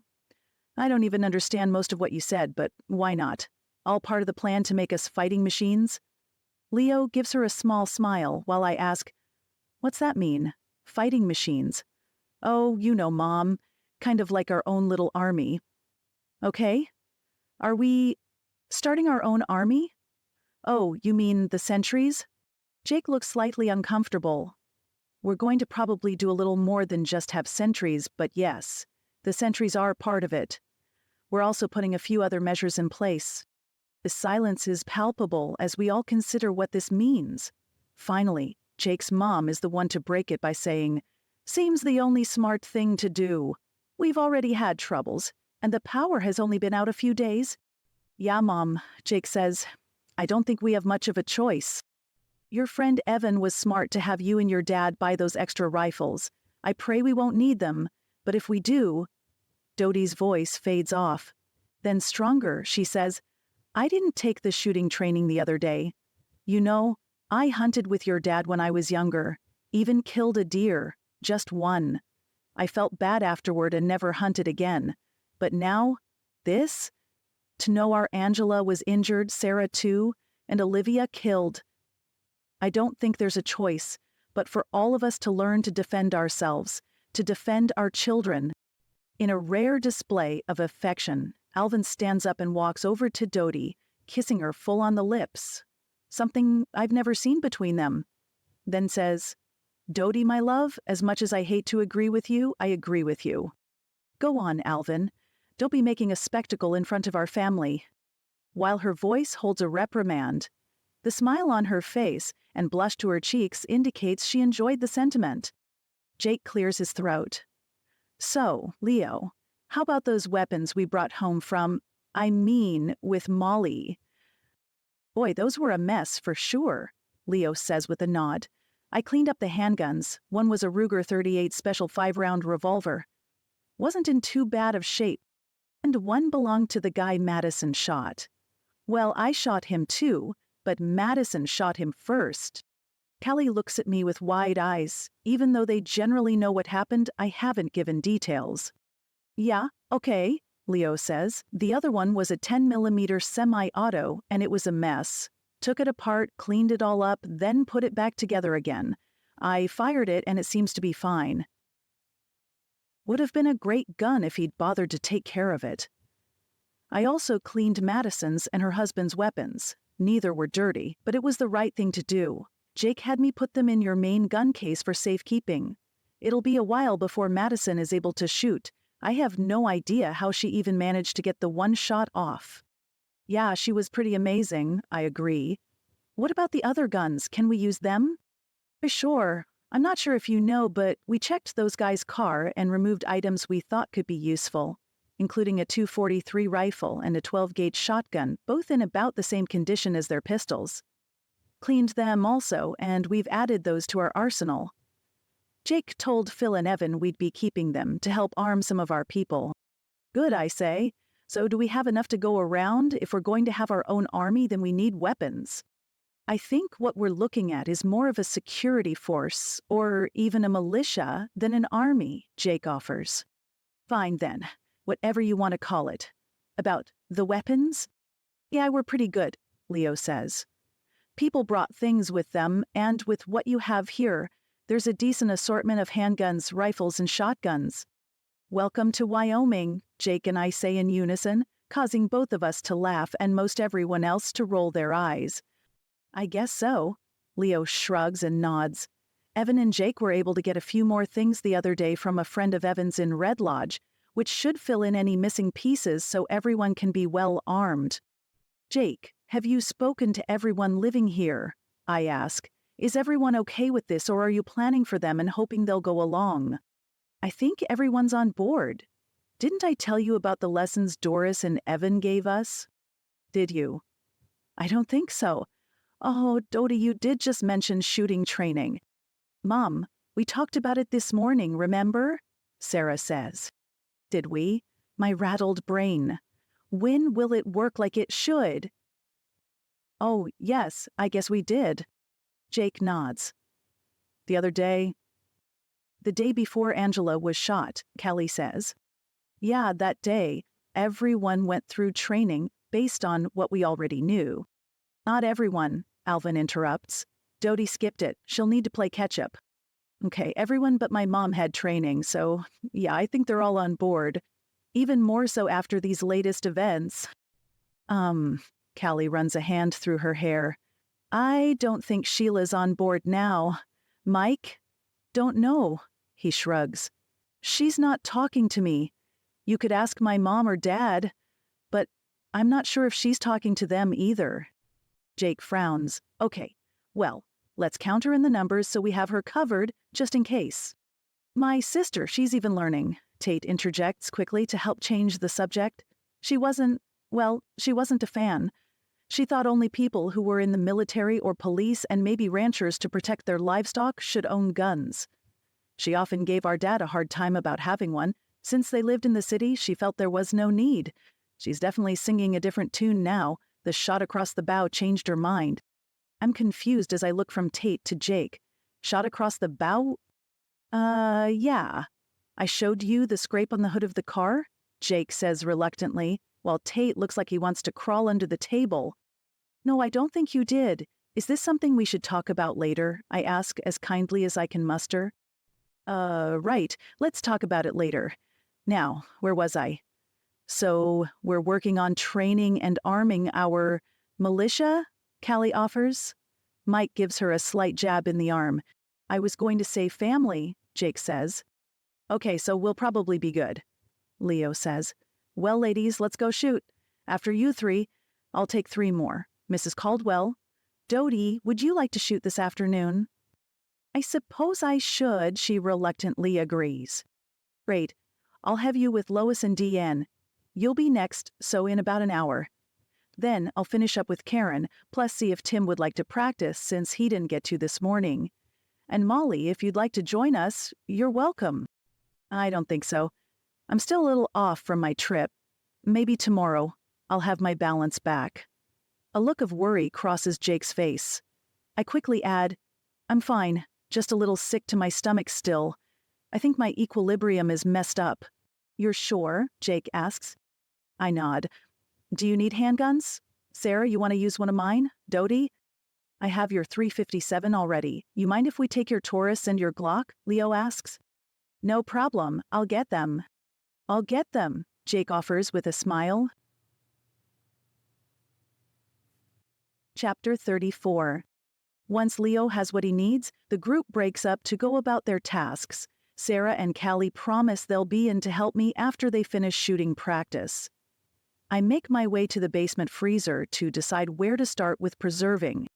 The basement freezer is surprisingly full. Beef roasts, pork roasts, whole chickens, steaks, pork chops, hamburger, sausage, cut fryers, chicken hindquarters, and assorted other packages of meat, along with frozen vegetables, TV dinners, ice cream, and treats. There isn't much I can do about the TV dinners, ice cream, and treats, but I can easily make the meats and veggies shelf-stable. I'll quick-thaw the veggies and get them going today. The meat will need to be fully thawed before I can start processing it. I move several packages of frozen meat to the basement fridge to begin the thawing. The fridge is half full of many packages of cheese, hot dogs, and bacon, plus a few other longer-term items. We can wax the cheese and move it to the root cellar. It's a perfect group project, so I'll wait until I can find a few helpers. An hour later, I have one of my pressure canners going with a load of previously frozen green beans and a water bath load of pickled cauliflower. Canning previously frozen, while safe, will give different results. So instead of crunchy pickled cauliflower, it'll be slightly soft. Ditto for the green beans. While not ideal, it'll be fine. After frantically searching for my other two pressure canners, I discovered Jake loaned them to Doris. I'll check with Evan on how far she got with this, and finish up as needed. I'm working on putting a batch of mixed veggies in the solar food dehydrator when Jake announces Evan and Phil are pulling in the driveway. You mind if I invite them in for something to drink while we talk? That way you can be included. I think Kelly's with them too. Sure, perfect. I'll set this aside and work on it afterward. I didn't realize they were here.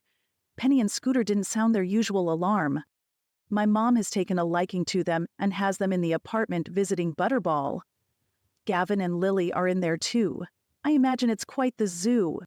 Butterball is Alvin and Dodie's 10-year-old Yorkie. Scooter is my 14-year-old Chihuahua, and he doesn't play. He may be watching the festivities, but I can't imagine he's participating. Penny is a 6 or 7-year-old rescue dog who looks like a dachshund and is full of energy. She's likely giving Gavin and Lily plenty of licks, one of her favorite things. As Jake ushers everyone in, a cloud of exhaustion hangs over our guests. Both Evan and Phil are looking pretty scruffy, Evan with several days' growth of beard, and Phil with his usual Mr. Clean head sporting a 5 o'clock shadow.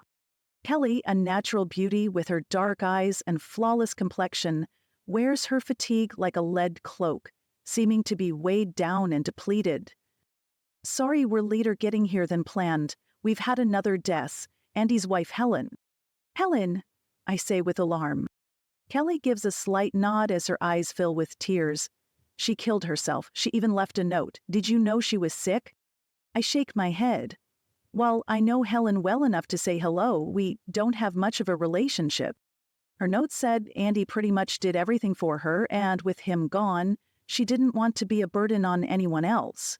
Phil says. She asked any resources found in her house and on their property be put toward the good of the community, especially her church members. I wish she would have reached out to someone. I'm sure many of us would have been happy to help, I say. Does Pastor Ralph know?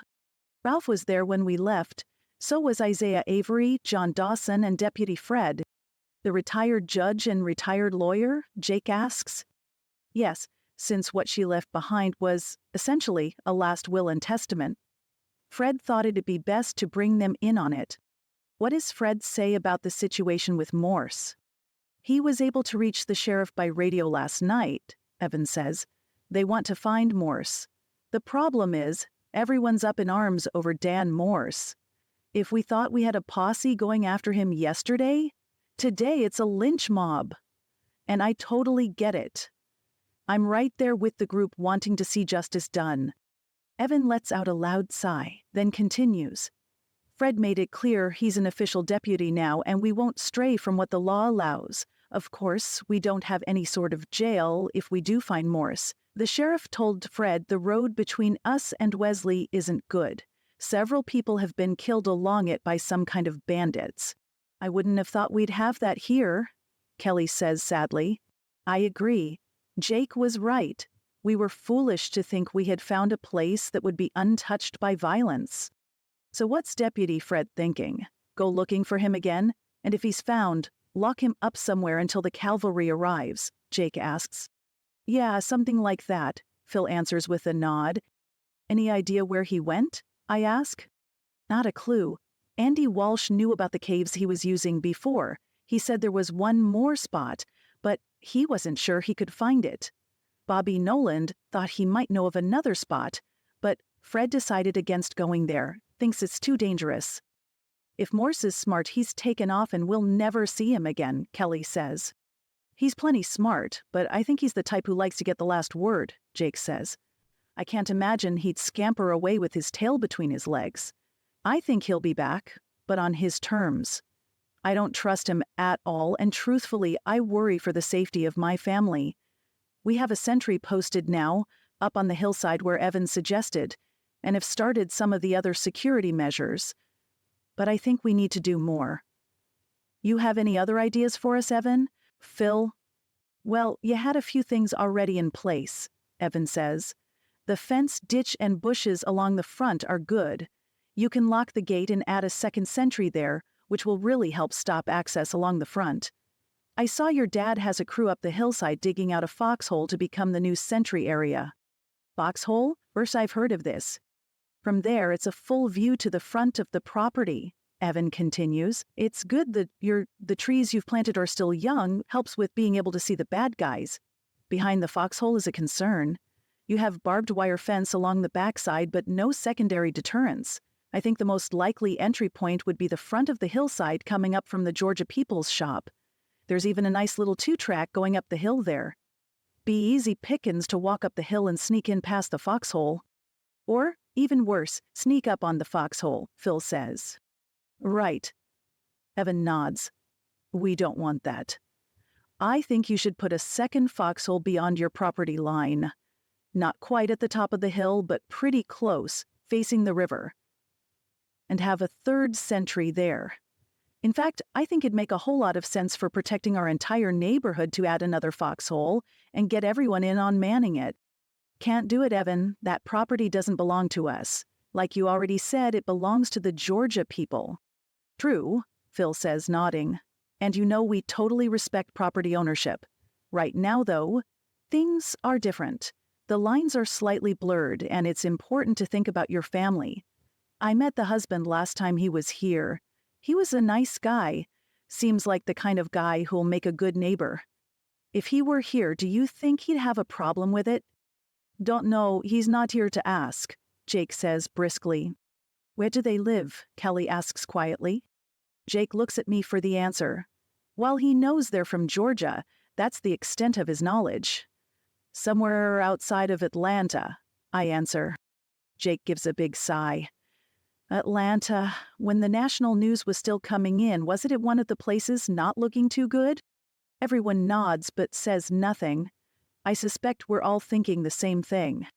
After a minute or so, Jake says, Mollie, don't you have their phone number? Maybe, with the phones coming back up, you can reach them and ask. How about it? Mollie tries to reach them. If she can't reach them within, say, 24 hours, then we'll go ahead with adding the foxhole on their property. Once this is all over, we'll fill it in. I'm sure we can find something nice to do for them as a thank you.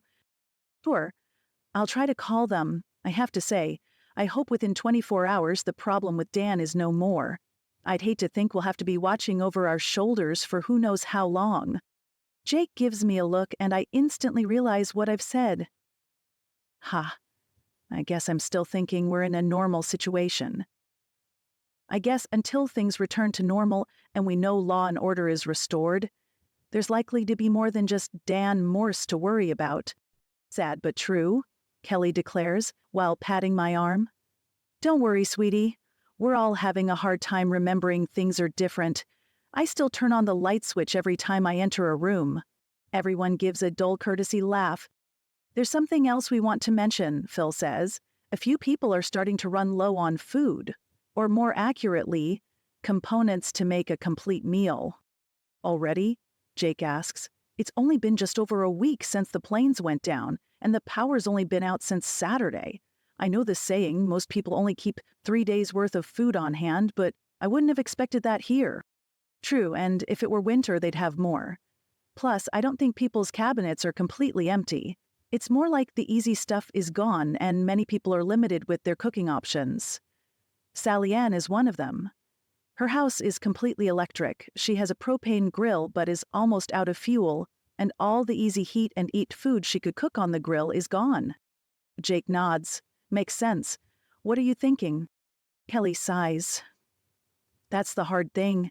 Phil and I have talked about it, but we can't really come up with a solution we're fully comfortable with. Same here, Evan says. Doris and I chatted about it also. You know there are a few of us who do more than keep things on hand for a winter storm.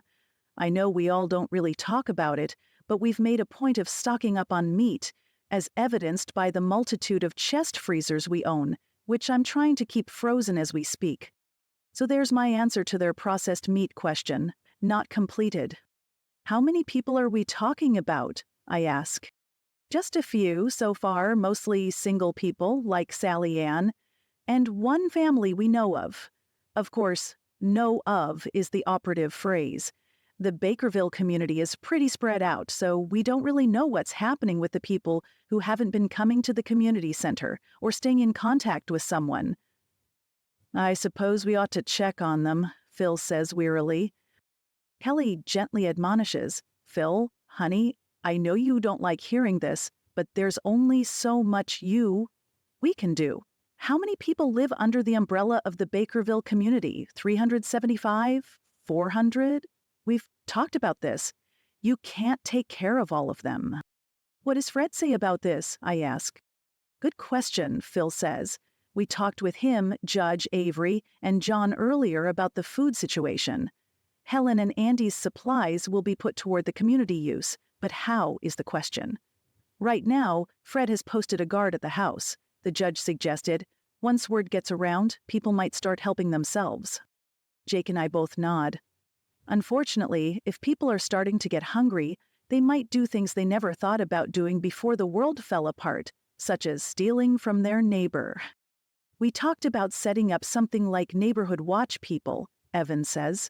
Maybe have one person in charge of each area or section. They check on their group and report back to, a committee or something? With the phones on the mend, something like this would work and become easier. Fred likes the idea but says he isn't the one to head it up. Judge Avery suggested Phil and Kelly be in charge because of what they started at the community meetings. I think it's a great idea. We know neighborhoods tend to do things together during normal times. Shoot, our group over here is always having get-togethers of some sort. Doris mentioned it at one of our meetings, remember, Jake? I think I do. She was stressing how we usually act like neighbors, so we need to continue.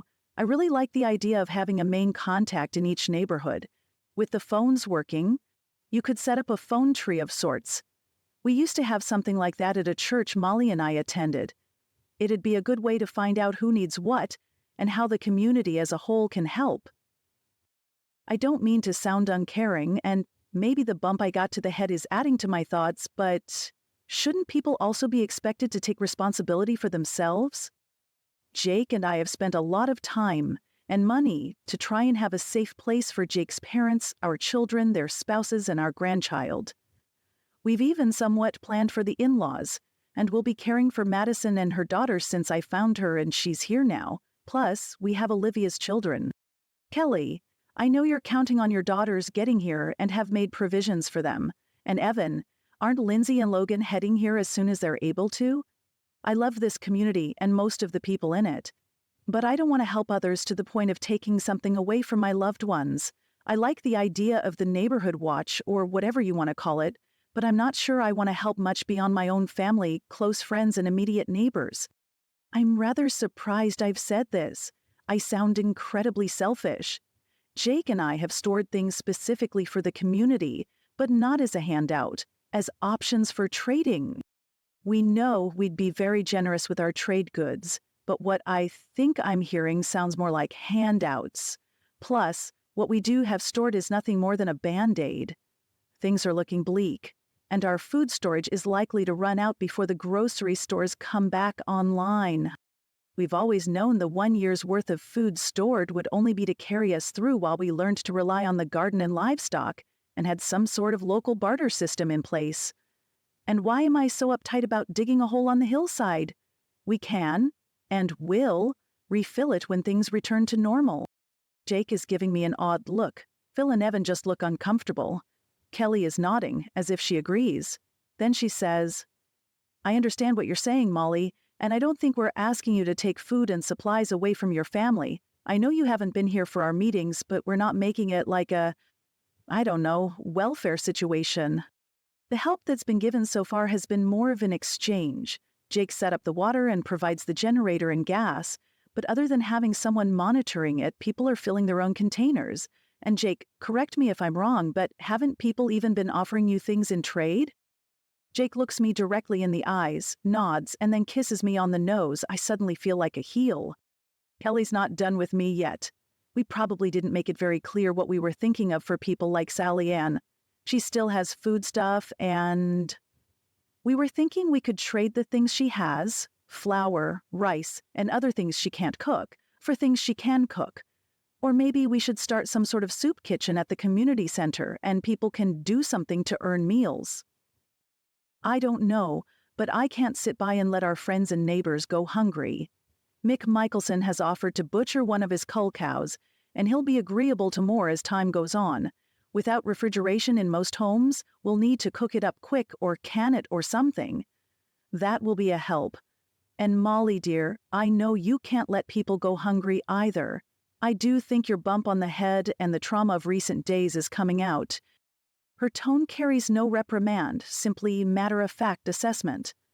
I've heard this tone from her before and think of it as her shrink voice, which is likely what I need. She's absolutely right. I wouldn't even think of letting someone go hungry if there's something I can do about it. I nod solemnly. Another thing we talked with Fred and the judge about, and I'm not sure you all will care for this much, but it needs to be considered, is the empty homes, Kelly says. There are many from our community who were away when things fell apart. Not just like Mollie on a business trip alone, but entire families on vacation, the Stiles, Pedersen family, Hamiltons, and a few more. The Batemans, just down the road, left to visit their children, Evan says. I didn't know that. Their house is one we can see from our place. Right. Them, also. We know Olivia spoke to the Stiles about an hour before the phones went down, Kelly continues. They were in Florida with no prospects for heading home. They'd flown down and hadn't rented a car since they were staying at a resort. By the time they realized what was going on, they couldn't find a rental car. They even tried buying a car but couldn't make it work. There's little chance they'll be able to get home until things change with the power and fuel situation. Wait a minute, Jake interrupts. Kelly, are you suggesting we raid their house and steal their stuff? Yeah, I guess we are. It sounds terrible when you put it that way, but yes, that is what we're suggesting. No way. I can't believe the judge would think this is okay. Evan, what do you think of this? You were a police officer. Are you okay with the idea of taking things from people? Chapter 35.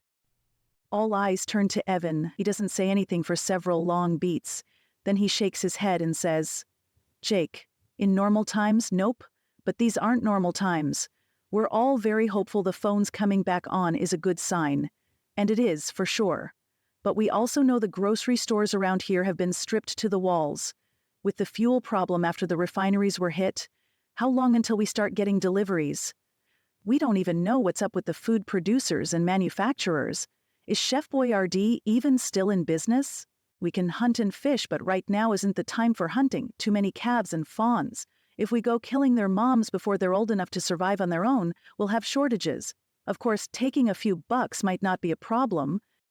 What about testing for chronic wasting? I interrupt. Evan and Phil look at me like I have two heads. Kelly looks confused, and Jake gives a small nod. Our area is testing positive way too much, I say. We were fortunate to come up negative with last year's deer and elk. But how many of your friends tested positive last year, Jake? Several.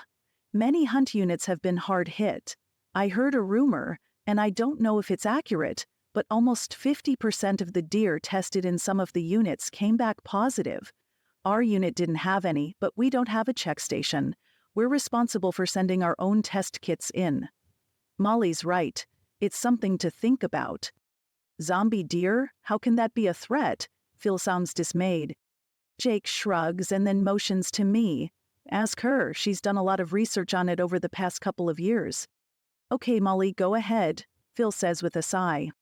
It might not be a threat. The thing is, we don't really know.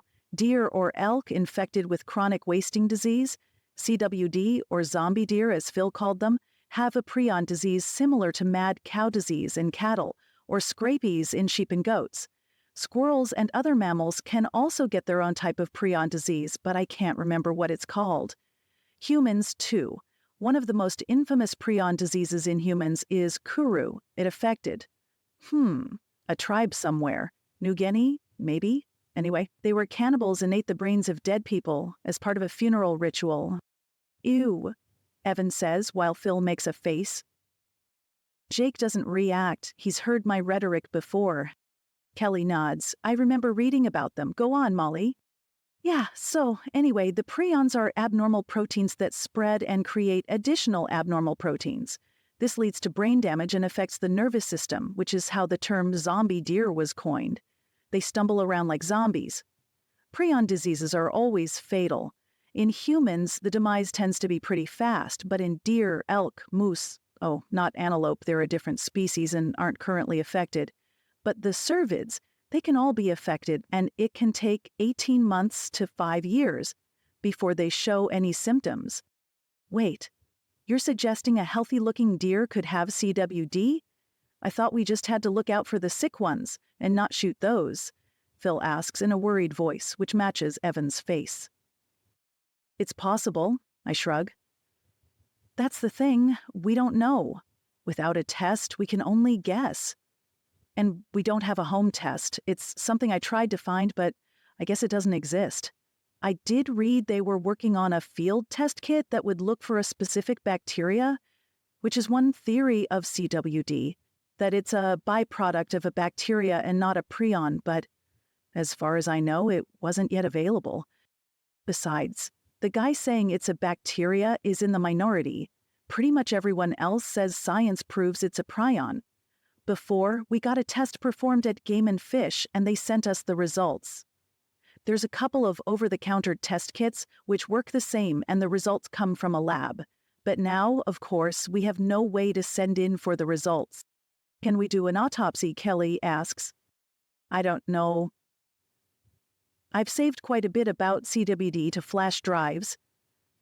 There's some diagrams and things that might make sense to you. Even if a deer or elk were infected, Phil says, we could still eat it, right? That, Phil, is the million-dollar question. Tell him, Mollie, Jake says. The CDC had some guidelines. Things like, don't shoot animals that look sick. Yep, knew that one, Phil says with a nod. Right. Seems like common sense anyway. And the next one, wear gloves when field dressing or handling the meat. We do that. Evan nods. Doris insists on it. I give him a smile so he knows I know. Don't handle the organs, specifically the brain and spinal cord tissues. They, of course, recommend testing all meat in areas known to have CWD, which Wyoming is. In fact, I think it has been reported in every Wyoming county and many of the counties in Montana, especially the ones closest to Wyoming. Well, that makes sense, Evan says. We all know the herd doesn't recognize state lines and goes back and forth. Sure. So we're back to the fact the CDC says we should test since it's here. And by here, we don't really know how many deer or elk are infected. With elk, it's not believed to be many, and last year, none tested positive in our area, so that's good. We have the occasional moose stroll through Bakerville, and there are some up in the wilderness, but CWD is still pretty rare in moose, so I wouldn't worry about them. But deer, they're not so good. Official estimates are 10 to 25% of the deer population could be infected. Unofficially, there's talk of as many as 50%. Game and Fish makes a point of saying something like, CWD is likely under or overrepresented because of small sample sizes in some areas, so we don't know.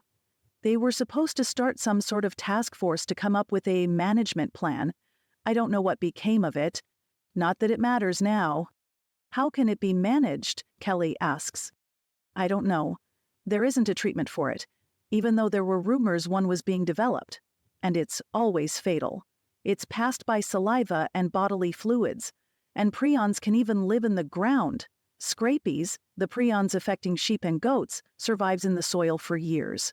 They believe it's the same with CWD, but are continuing to test this theory. The scary thing to me is, they don't know if it can jump to humans by eating infected meat. How about we just cook the meat extra well? Even though it'll taste terrible, it should solve the problem, right? Evan, always a fan of rare meat, asks. Kelly shakes her head. Prions are forever. At least in humans, I know they're forever. They've done experiments on affected brains. Heat, cold, chemicals. Nothing killed the prions. Even time. One experiment. I can't remember all of the details, but they preserved the affected tissues for years. They liquefied and diluted it and injected it into mice. Several of the mice got the disease. Exactly. It's believed cervids are the same, the prions are forever. That's the trouble with it, and why the CDC recommended not eating meat with confirmed CWD. We sit quietly for several minutes, all of us considering this new wrinkle in our survival. Wyoming has been hit very hard by chronic wasting disease. If we lived somewhere not so severely affected, things might be different. So, I guess we should keep this in mind, Phil says slowly. We don't really have a choice but to harvest game. Mick Michelson is willing to donate cull cattle, but he made it clear he won't wipe out his herd. Only makes sense. Can't kill everything or else there will be nothing to reproduce for future years. Plus, when this is over, he still has a business to run. Evan says with a nod. Even if a deer or elk is infected, as long as we avoid the brain and nervous system, I guess the spinal column too, we should be fine, right? I think we could do that fancy quartering you do, Evan, Kelly says, the one you tried to teach Phil last year. Yeah, gutless field dressing. We take the front and hindquarters, backstrap, and tenderloin and leave everything else in the field. It's great for deer and antelope, but for elk we lose the neck meat. I guess we shouldn't be cooking the meat on the neck bone with the wasting disease threat. Yes, it'd be a good compromise. And take the meat off the quarters. Don't save the bones for cooking, I say. Again, they can't prove it can jump to humans, but they did do an experiment with some kind of monkey, feeding them infected deer, and several became infected. But another species of primate, which more closely resembles humans, wasn't infected. The guy who thinks CWD may be caused by a bacteria also believes a certain percentage of Alzheimer's patients may have been misdiagnosed. Instead of Alzheimer's, they may have, Kelly, what's it called? The most common human prion disease? Creutzfeldt-Jakob disease. Yes, I think that's it. Don't know about that, Kelly says. The symptoms are similar, but CJD progresses much more rapidly than Alzheimer's. With wide eyes, Evan asks, And they got this from deer? Chapter 36. No, sorry, I shake my head. I strayed a little from our original conversation just to make a point that prions might be more common than we think. So far, there's no concrete evidence it can jump from deer to humans. Still, we should take precautions and avoid contact with the brain and spinal column, plus not eat the bones. And definitely don't eat the brains, Kelly says with a shudder. I think that should be for all mammals. I remember reading about the guy who ate squirrel brains, and he did get a variant of Creutzfeldt-Jakob disease thought to be from the brains. It's a horrible death. We don't want that. So we also have fishing. There's no problems with fish, right? Evan says with a wisecracking smile. Well, now that you mention it, Kelly says with her own equal smile, there are toxins and things like mercury in fish. We wouldn't want to make fish the staple of our diet. Jake, Eben, and Phil all shake their heads. Personally, I'm not nearly as worried about fish as I am about chronic wasting disease. It'd be hard to exist on fish, especially as hit or miss catching them in our river is. Jake, you and Malcolm went fishing a few times before all this started. How many did you catch? 2 each time. And you were there a couple hours? Maybe an hour. But yes, I agree with you. They stopped stocking the river, and if everyone's fishing, we'll fish it dry for sure. Of course, they did just stock the BLM reservoirs the 1st of May. Bob and hog, those are usually good fishing. We'd use some gas to get to them. What are they, 10 miles? About that. Jake nods. I notice Jake doesn't mention we also stocked our 3 ponds in May with a few varieties of trout. We'd have to make it worth the trip, but it could be an option. The river, though, will have the same problem as with the deer, elk, and few antelope we have here, Evan says, while Phil nods. We'll wipe them out and be wanting for more. And if we can't eat the entire deer and have to quarter them out, we'll be leaving nutrition behind. Oh, what about the liver and heart? Can we eat those? I think the recommendation is to discard all organs and fat too, I answer. CWD could be an extreme hindrance to our survival. Head-to-tail eating and consuming as much fat as necessary makes sense in a survival situation. But here we are, talking about leaving more than half of the animal behind. Not good. But I know it's necessary. My research has convinced me of it. Makes sense, Evan says. Talking about this fully convinces me commandeering the available food is a good idea, and likely we're not the only ones who have thought of it. I'd hazard a guess Morse's place has already been pilfered. Phil, what do you think? Possibly, especially considering one of the first things we noticed was an abundance of electronics and other items. We think there's a good chance Dan was involved in the rash of burglaries our area has been experiencing. Over the past few months, the neighboring towns and even our quiet community of Bakerville have been experiencing break-ins. The burglaries all happened when the homeowners were away and hadn't resulted in any injuries. The usual stuff. TVs, stereos, computers, jewelry was being stolen. The pawnshops in the area were all on high alert, but nothing had shown up. And why is that? Jake asks. They had several TVs and other electronics in one of the bedrooms, not hooked up or anything, just in there like they were in storage. Plus a drawer full of jewelry and other things. Seemed pretty suspicious. I suppose we should clear it out if one of the others from that day hasn't already done so. Johnston was with me, you know.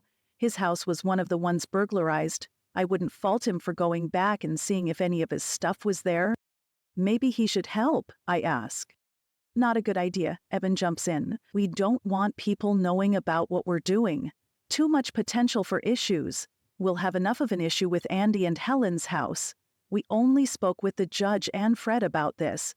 They agree we'll get plenty of people angry if we do this. But, well, it needs to be done, or else we could have people going hungry soon. So if we're thinking we can take the food from the unoccupied houses and use it for the community, we'd best get on it. I'd suggest we inventory everything, and if the family were to return, we can make amends. Somehow. Where will we keep it all? Phil asks. Jake, you have room here to store things? Jude, Evan, why would you want to store it here? You have the best setup, Kelly says.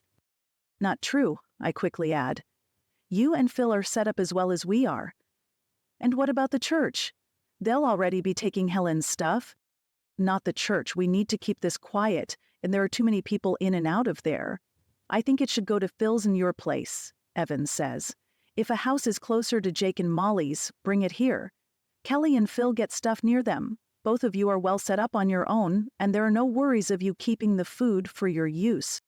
How about the community center? I ask. Wouldn't that be better? Especially if you want to run a soup kitchen out of there. No security there, Phil says. People find out about the food and they'd try to steal it. You think they won't try to steal from us? I ask haughtily. Probably will, if they get desperate. We need to help ensure they don't become too desperate, Phil says, nodding. What are your security plans, Phil? With just you and Kelly, you think you can handle it? Jake asks. Nope. We had talked with a few friends about joining us if the time came. No one has shown up yet. If they do, it'll be helpful. Right now, we plan to ask a few people to move over to our place. Dr. Sam and his family will be pulling their trailer over today.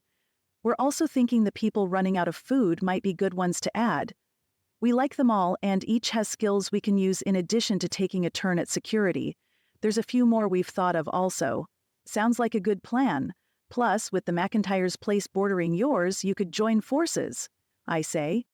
Yes, we've talked with them also. They did remind us they consider themselves pacifists and aren't comfortable carrying guns. Huh? I guess I never realized that. It's not really a conversation that ever came up, I say. Of course, in some ways, I consider myself a pacifist also. While I completely support our military men and women, I don't find most wars to be justified.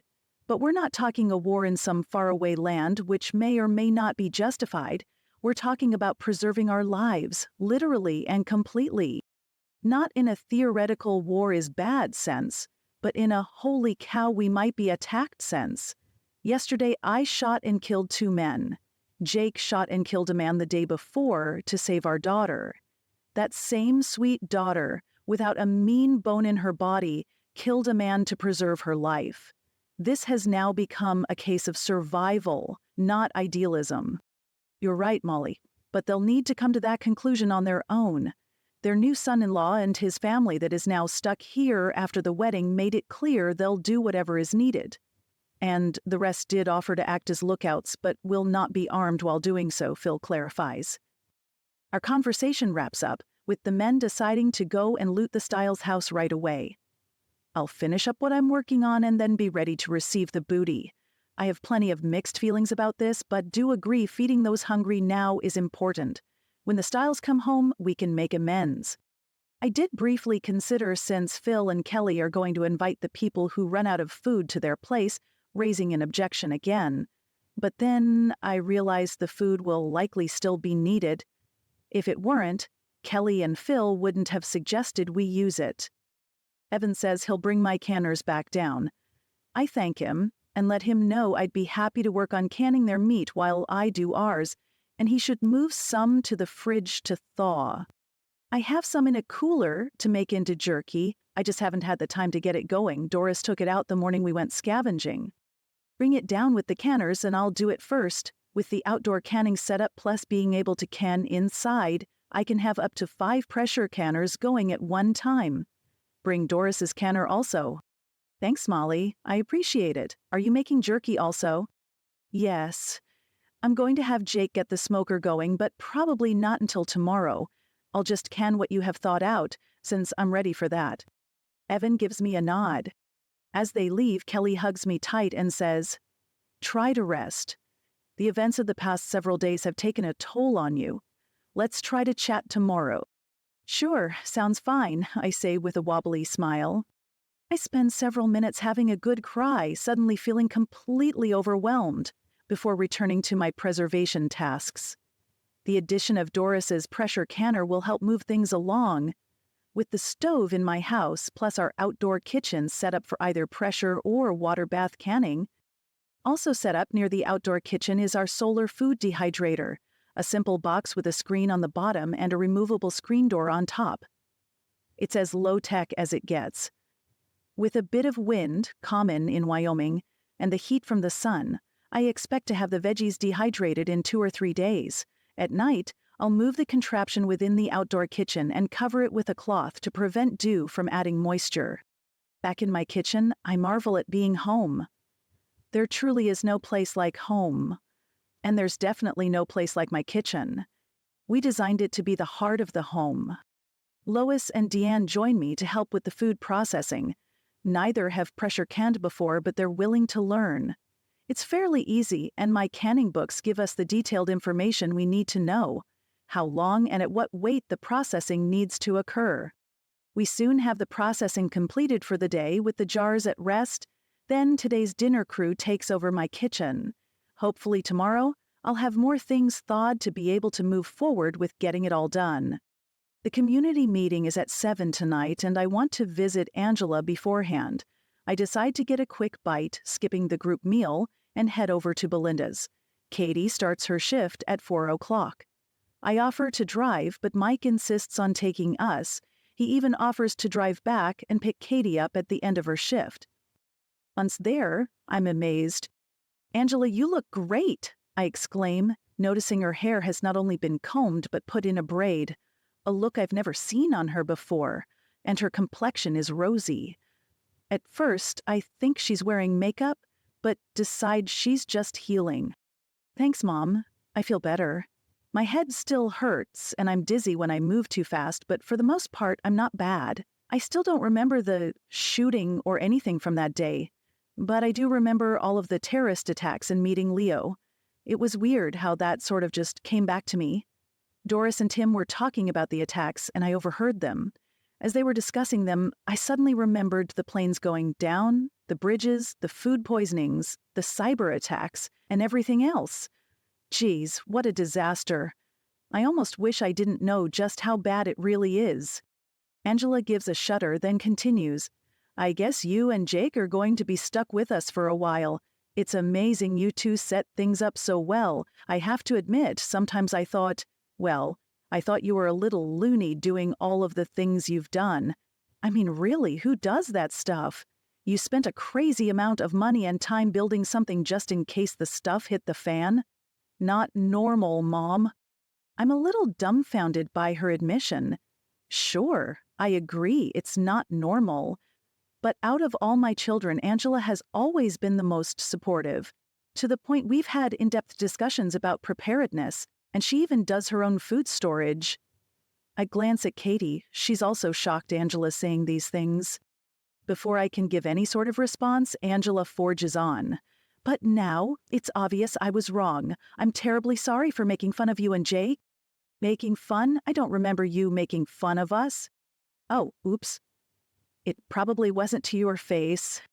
"Geez, Angela," Katie says. "Way to go." The whole thing strikes me as amazingly funny, and reminds me of the way I was with Kelly, Phil, and Evan earlier. I bust out laughing. The more I try to get myself under control, the more I laugh. I soon have tears running down my face and can barely breathe. Angela's laughing along with me, while Katie and Doris look at both of us like we're nuts. I blame our head injuries. We finally have ourselves under control and enjoy a nice visit. Dr. Mitchell and Belinda are letting Angela go home tomorrow. Doris and Madison will likely be released the day after. "Mom, Tim said we'll probably have to move to the bunkhouse since I shouldn't climb the stairs up to the loft. But I'd rather stay in the tiny house. I can sleep on the futon until it's okay for me to do the stairs. I think it'd be much better for us to have our own space. You think that'd be okay?" "I'm sure it would be, as long as Dr. Mitchell and Belinda agree." "Good. I asked them and they said it's no problem. So make sure no one moves our things, okay?" While there, I check on Madison. She seems to be holding up okay, considering everything. She's had a couple visits with Kelly. She also says, while she'd very much like to go home to Durant, she realizes it can't happen anytime soon. The story she's heard of the dangers on the road and what she experienced firsthand resulting in Scott's death are enough to convince her to stay in Bakerville for now, and Dr. Mitchell wants her to join the medical team as soon as she's well enough. "You'll be joining us too, Mollie?" she asks. I sigh in response. "Hey, what's wrong?" I don't really think I'd be a good fit. I took a 9-month medical assisting course. I worked mostly as a receptionist for a doctor's office, and I don't really have the medical skills and training needed. Neither does Katie, Madison says. True, but she does have recent training. She's taken classes just in the past few months, and she's read Leo's manuals. I haven't done anything but research herbal and alternative medicines for over 20 years. Shoot, I don't even visit a doctor unless I've broken a bone or something similar, I say with a smile. Madison finishes with, "We need you, Mollie." And with that, I know I'll help if called upon. Chapter 37. Saturday, Day 10. Saturday morning dawns crisp and clear. I awaken with Jake's dual 4:30 alarms. Even though the time and alarm features never stopped working on our phones, he's been setting a backup, a small battery-operated travel alarm, to make sure he wakes up. That's my Jake. Our bedroom captures the first rays of dawn. A band of orange in the distance hints at the rising sun. Overnight we had a light rainstorm.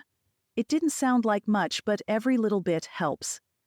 Today will be a busy day, and while I'd love to snuggle back under the covers with Jake, we both need to get going.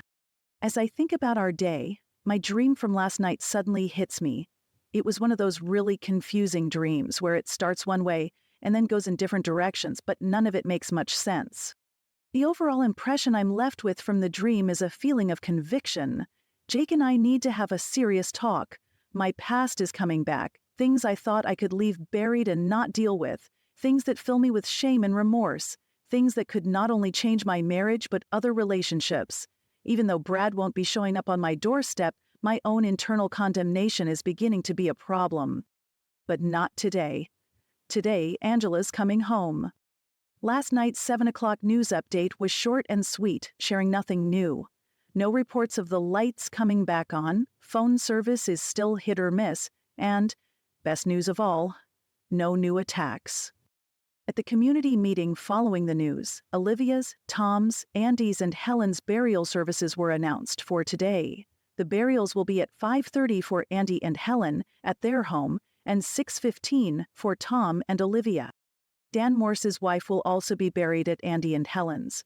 Andy and Dan had been friends at one time before some sort of falling out, and Helen was friendly with Morse's wife. Dan rented a small place from an owner living somewhere in Montana, so burying her at Andy and Helen's seems smart. Plus, it's an easier option, allowing a service for all three at one time. Tom and Olivia will be buried in the new family plot at Belinda's place, where Terry was buried just a few days ago. Scott, Madison's husband, is also going to be buried at Belinda's place at the same time. Belinda offered the spots for Olivia and Scott. Olivia, since they rent a house in the community instead of owning land, and Scott, since there's no way Madison can take him home. Belinda suggested they could always move him after things return to normal. Normal. It's hard to think about once again having the lives we knew before the attacks. We're still holding on to hope the return of phone service, even if it's unreliable, is a sign things will be fine. There will be a community meal at 7, after we listen to the news broadcast. When Terry died, they had a group meal also, a potluck with everyone bringing what they could. Now, several more days have passed since the beginning of the national disaster, and a potluck is no longer the best option. Instead, Kelly, Natalie McIntyre, another community lady, and I will provide the meal. It'll be a simple fare, consisting of salads from garden greens, soup, and sandwiches. We were pleased to find 2 60-quart stock pots in the community center kitchen. Kelly will make one pot, and I'll make the other. How to carry the full stock pot is my biggest concern this morning. I'm expecting it to weigh in the neighborhood of 100 pounds. That much hot soup sounds like a recipe for disaster. I'm also making many loaves of bread for sandwiches, using our outdoor bread oven. The oven will allow me to cook 6 loaves at one time. I'm figuring on a dozen slices per homemade loaf and plan to have a dozen loaves. I started the sourdough bread last night before bed and need to get it in the oven soon so it'll be cool enough to cut without falling apart. Jake will start the fire in the oven before beginning chores, the reason for our 4:30 alarm. I can also use the oven in the house and in the bunkhouse, since both operate without electricity, a nice feature not found on a standard oven, but part of the specialty ovens we purchased. Jake went around to the community last night to borrow bread pans. I think I'm set. Evan's providing several game roasts for the sandwich filling, and several people donated ingredients for the soups, salads, and sandwiches. I guess it was something Evan and Phil suggested when they met with people yesterday. The donations are mostly fresh produce, which have seen better days, also a suggestion from Evan and Phil, and includes carrots, celery, onions, potatoes, and more. There were a few canned goods given, and we'll use things found at the Stiles house as needed. My family's contributing anything necessary to finish off the soup, along with most of the bread ingredients and a few bottles of salad dressing. Sarah's in charge of providing daycare at the community center while the adults attend the funeral services. She did this for Terry's service also, the same day Angela and Doris were shot. Katie, Callie, and Karen will assist. Deanne and I are working in the kitchen when she tells me Sheila's only stepping out of her cabin to have a smoke. When she's in the cabin, she stays up in her sleeping loft. Ah, I shake my head. You think it's some sort of depression? Maybe we should see if she'll talk with Callie Hudson. I wish she would, but I don't know. She's so upset she'll barely eat. I just don't know what to do about it. She seems angry over everything. Stuff that wasn't really an issue before is now extreme. I say the smallest thing to her and she rants over it. Roy and I were sitting on the futon praying and she heard us and started freaking out, saying we were pushing our worthless religion on her. Deanne shakes her head and then completely breaks down, dissolving into tears. I wrap her in a hug. After several minutes, she squeaks, "I'm sorry about this, Mollie. I know we all should, just be grateful to be here, and we are. Roy and I are so thankful you and Jake were willing to let us join you. I know." I interrupt her with a raise of my hand. You know it was partially selfishness on our part, right? I couldn't bear the thought of Callie not being with me if things went bad in our world. Oh, well, of course. But that doesn't really matter, does it? Even if you think it was selfish, we're grateful to be here. I tilt my head and lift a shoulder. Deanne takes a deep breath. She shakes her strawberry blonde hair, almost like she's clearing out the disturbing thoughts. Anyway, we really are thankful you opened your home to us. I'm sure Sheila will be fine in a few days. She gives me a weak smile. I'm going back to the cabin for a bit. I'll return to help shortly. While Sheila's mental health is concerning, I know there isn't much I can do about it at the moment. There are so many things going on, Sheila is just one piece of the rather large puzzle.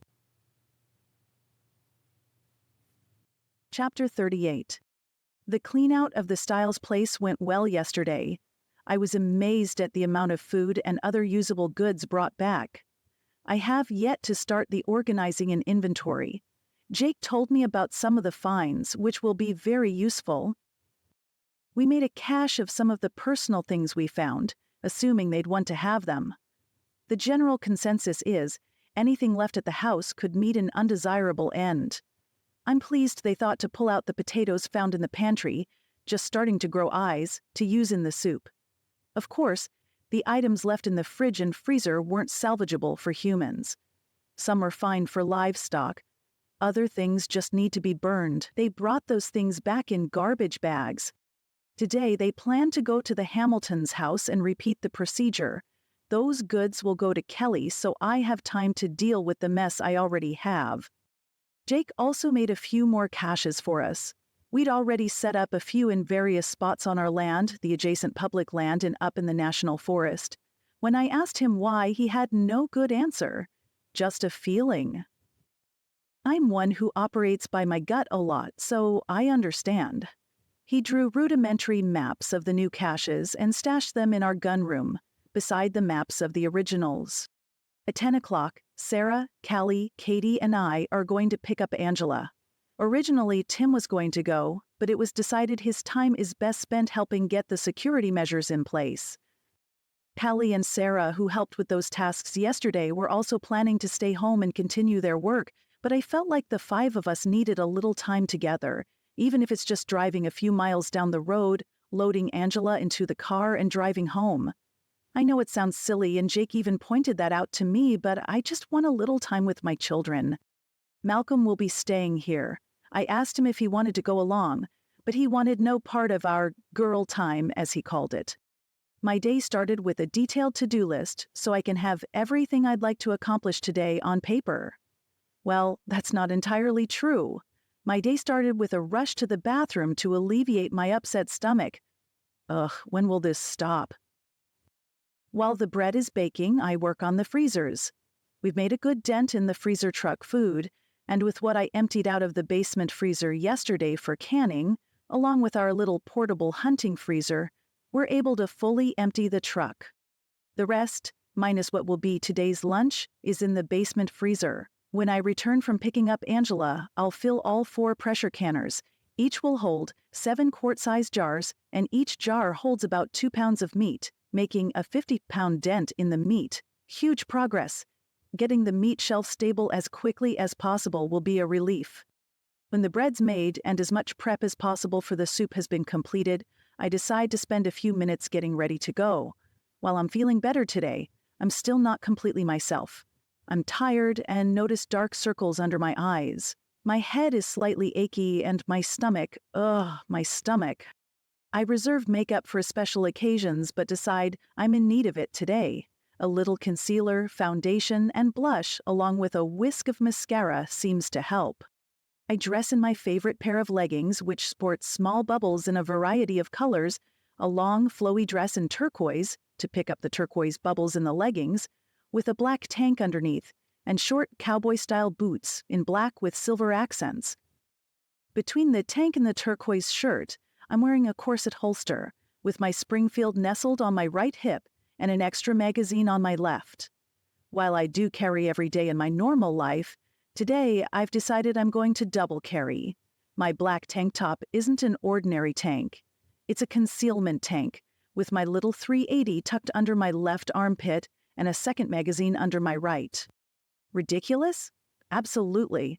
But it makes me feel better with the whole Dan Morse situation. Last night, after the community meeting, we had a family meeting. We continued our earlier afternoon chat of providing firearms for everyone. Evan and Jake took a few minutes to sort through the items from Red Lodge. Jake also did an inventory of our ammo. Even though we don't currently reload as part of our preps, we have the supplies and equipment to do so. Many in our community, including Evan, do reload their ammo, so our hope is one of the neighbors who are already adept at it will be willing to teach us. Truthfully, we should have learned this already, but it was one of the things put on hold while we've been rebuilding our marriage and family life. Because of Dorsey's injuries, we don't want to bother Evan with this, so Jake's going to talk with another neighbor to see if he'll train us. It's not urgent, since we have plenty of ammo, but he doesn't want to put it off. Several in our family unit indicated a desire to learn the process. When discussing the new security team, Sarah spoke up. I was thinking about this earlier today. Jake, you said we aren't forming an army but rather a militia. I don't think we should call ourselves a militia. Can we just stick with security team? I don't suppose it really matters, Jake agreed. But out of curiosity, why? Militias are anti-government, Sarah stated matter-of-factly. For all we know, it could be a militia behind these attacks. I don't want to be associated with that. All eyes were on Sarah as Leo and Jake both cleared their throats. It was Alvin who said, "The history of the militia goes back to the beginning of our country, before that even. How do you think we defeated the British? They teach you about the Minutemen in that college you went to? Or even in high school?" "Sure, Sarah," Malcolm chimed in. "Didn't Mom do a unit study with you on George Washington? Minutemen fought alongside his army guys." Sarah shook her head. "Mom didn't homeschool us." "You're the only one, buddy. The rest of us went to public school." Eyes wide, Malcolm looked at me and asked, "That true, Mom?" "Yes, it's true. I always worked away from home when your sisters were in school. Well, not when Callie and Katie were in junior high, but by then they were older, and I wasn't sure I could teach them well, so they stayed in public school. Now I would have liked to have taught them at home." Malcolm quietly huffed. "Then maybe they'd know about Minutemen." This garnered small chuckles from the group. Tate very diplomatically said, "Militia does seem to be a dirty word lately, likely perpetuated by the mainstream media. But a well-regulated militia is an important part of our Constitution. Officially, our militia now is the National Guard and Air National Guard. But with the way things are, it only makes sense we need to have our own protection, whatever we call it. Personally, I like militia. It sounds more, I guess, organized than security force or sentries. Army doesn't sound right. Especially since Leo is a Marine and I was an airman. A crew dog to be exact. Of course, my dad was in the Army, so it works for him." "All right," Sarah said with a shake of her head. "I guess I see your point. And it's not like CNN is going to be here interviewing us about our militia, so it probably doesn't matter." Gently changing the subject, Leo began talking about the day's shooting lessons. He praised everyone on how well they did with target practice and made a point of complimenting each person by name and mentioning progress or a strength, while gently encouraging additional improvement. We were able to sort it out so every adult wanting a handgun now has one and is learning how to use it. Sarah chose to keep my revolver. She said she liked it over anything else she tried. I gave her a simple belt holster and my garter holsters with a belt, along with 2 speed loaders. Callie and Katie are pretty well set up from their shopping excursion on the way here. Malcolm, much to his dismay, won't be carrying a handgun yet, but will have a few lessons to become comfortable. For now, a .22 rifle will be his weapon of choice, a new one Jake bought a few days ago, as opposed to the single-shot youth model he's had since his 8th birthday. He won't be on patrol or a sentry, and the .22 will only come out when needed. Likewise, Tony will learn to handle one of our other .22s. This morning, Leo arrived home from his overnight shift at Belinda's and immediately started handgun training, with Sarah, Callie, and Katie as his first students. The plan is to become comfortable with carrying and drawing their weapons and begin carrying full-time. We're well on our way to starting our own militia. Chapter 39. A few minutes before 10 o'clock, all 3 girls meet me in the kitchen. Callie and Katie are dressed in jeans, t-shirts, and athletic shoes with their sidearms visible. When they were very young, people would ask if they were twins. Callie was always on the small side, so starting when Katie was around 3, they were very close in stature and looks. Both have wild curly hair thanks to my wavy hair and my first husband's heritage.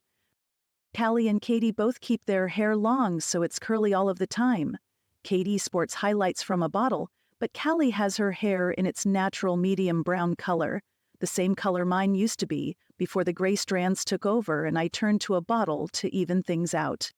As adults, Katie is 4 inches taller than Callie's height of 5 foot even. When Angela is standing next to them, the resemblance between the 3 is amazing. Angela is the tallest at 5'6". All share full lips and a perfect nose, compliments of their dad and my green eyes. Sarah, who always prefers to wear a skirt or dress, is in a very graceful vintage 50s-style halter sundress and ballerina slippers. Her dark brown hair is styled in an old-fashioned page boy, akin to Rosemary Clooney's in White Christmas. I'm always amazed how she can get her hair to smooth out so nicely. She inherited very little of my wave.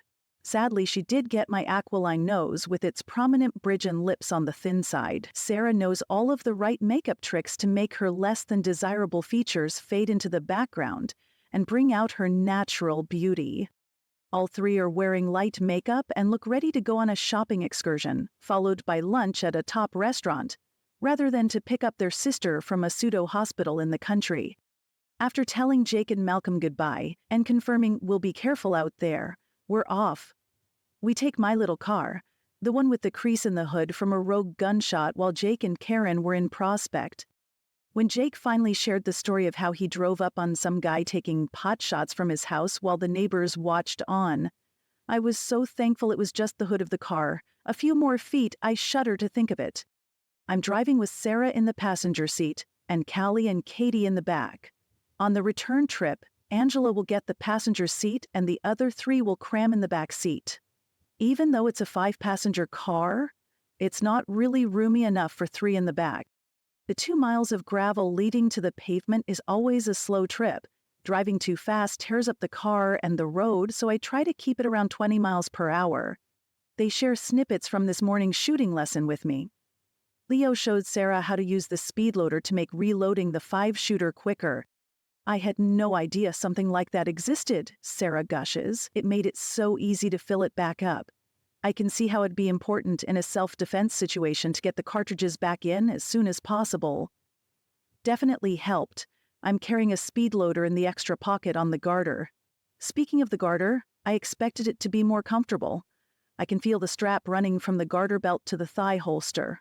To help keep the holster in place. Rubbing my skin. Next time, I'll put those tight bike-style shorts on underneath to provide a barrier. Oh yes, I should have mentioned that. I usually wear Spanx or something with it. When I wear the thigh holster for my 380 without the garter belt and strap, it stays in place pretty well, but the larger gun might not. Do you want to turn around and go back to change? No, I'll be fine for this short trip. I'll remember for next time. We finally get off the bumpy gravel and onto the pavement. I think our road gets worse every day. We're talking about nothing when suddenly... Mom, what's going on? You're going to go off the road, Sarah shrieks. I don't know. I'm not sure what's wrong. It won't stay straight. I have my foot off the gas and we're coasting. I have no control, so I don't want to use the brake. There, we're slowing enough, we'll be fine. I glance in the rearview at Katie and Callie. There's slight fear on their faces, but they seem okay. You've got a flat, Callie says. At the very least, I have a flat, I answer, trying to keep the alarm out of my voice while guiding the car to a full stop. Once the car is no longer moving, Sarah opens her door. No, I say forcefully. You 3 stay in the car. I want you to watch in all directions. I'm not sure what's going on, but this doesn't feel like any flat tire I've ever experienced. Mom, Sarah says quietly. It's him. And there he is. Dan Morse walks out from behind a hill alongside the road. Dan's a big guy, a couple inches taller than Jake's 6-foot height and bulky. He wears his hair cropped so he looks almost bald. His left arm sports a tattoo sleeve. He's outfitted in his usual armament, a sidearm on his right hip, a large Bowie knife on the left hip, and a rifle attached to a sling, allowing it to hang crosswise on his back. He isn't holding any of his weapons in a threatening manner. I watch his right hand move to his holster.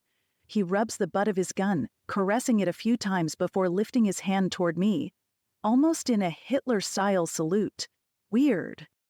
We're okay, we'll be fine, I say, trying to reassure my daughters and myself. Suddenly, 2 more people, men I don't recognize, come out from behind a hill. My stomach drops.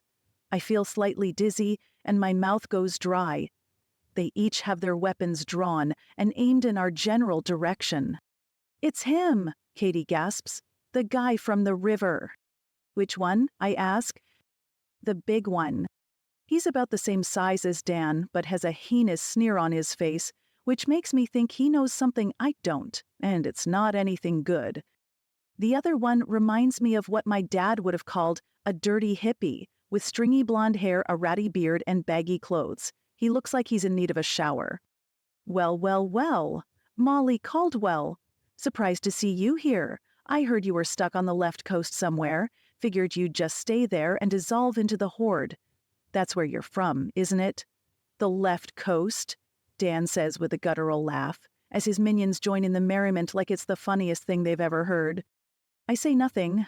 I look in my rearview mirror and catch Katie's eyes wet with unshed tears. A sniff from Callie as Sarah whispers, "What do we do?" "We fight," Katie answers softly. "Yes," Sarah says, while Callie says, "I love you all." Dan tells us to get out of the car. I briefly consider telling the girls to open fire so we can take them by surprise.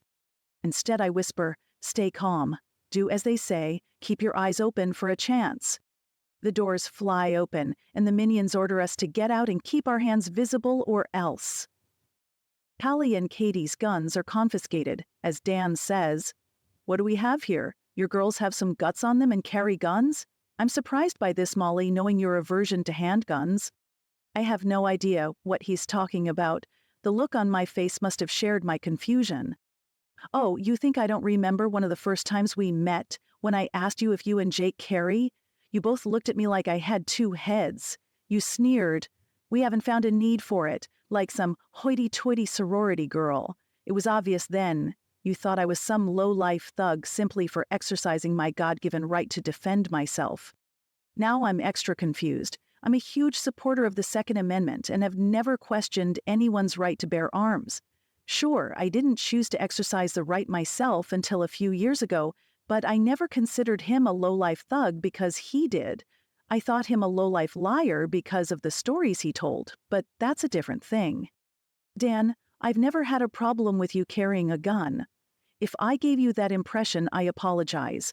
I may have indicated I wasn't comfortable carrying a gun, but that was my thing and had nothing to do with you. Yeah, whatever. Lots of good those guns are going to do your daughters. My friends here had zero trouble taking them away from them." As he talks, he again rubs his gun.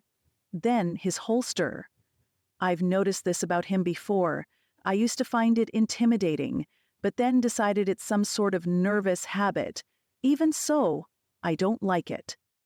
Dan, how about you guys keep those and just let us be on our way?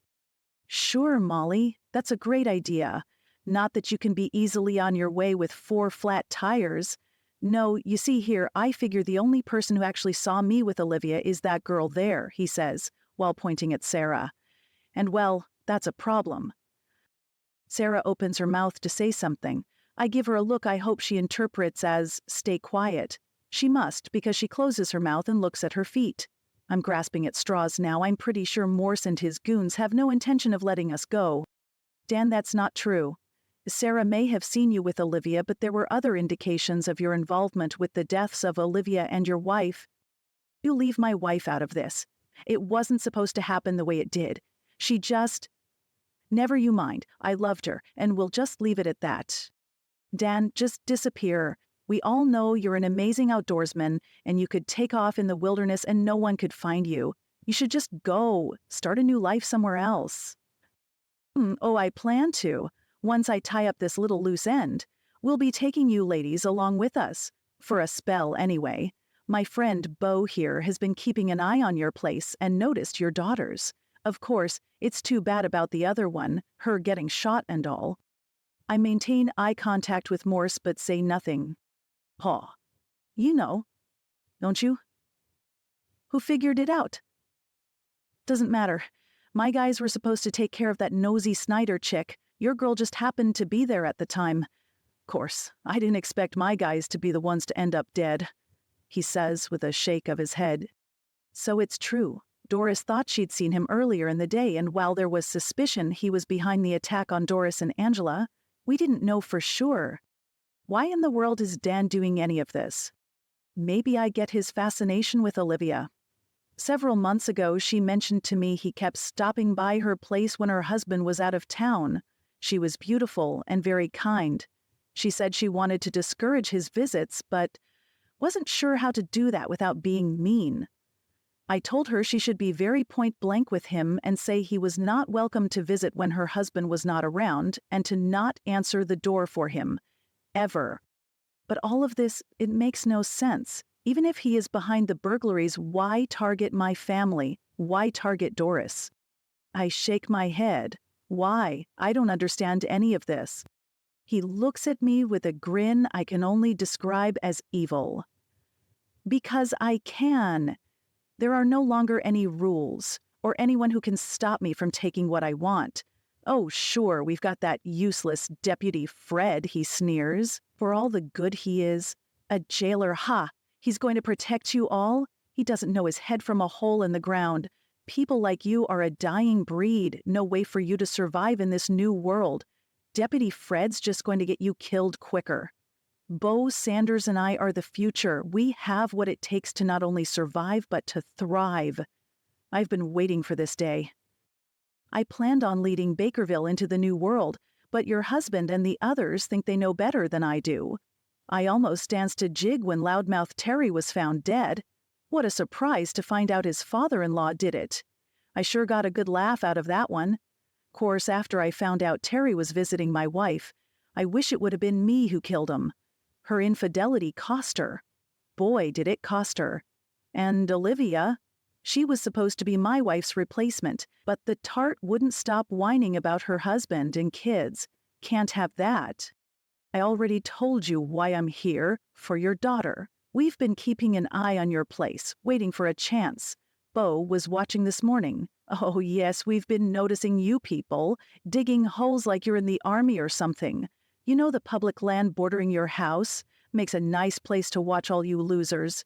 We even know your little girls have been trying to learn how to use their big, bad guns we so easily took from them. That army man living at your place set up a shooting range? Didn't seem like something gun grabbers like you and Jake would have. I'm seriously confused now. We added the range 3 years ago. All I can figure is Dan hadn't been over near our place since then, and he thinks it's a new addition, added since the attacks. From the public land, they'd have a good view of the house and surrounding buildings, but the range would be obscured. They'd be able to hear the shooting but nothing else. And gun grabbers? Wow, he doesn't know me at all. I hope I can use this to my advantage. The crazy nut is still talking. When Bo saw her come out of the trailer house all dressed up, well, we thought she might be going out on the town or something. But since town has gone to pot, our second thought was she was going to Belinda's to check on your girl.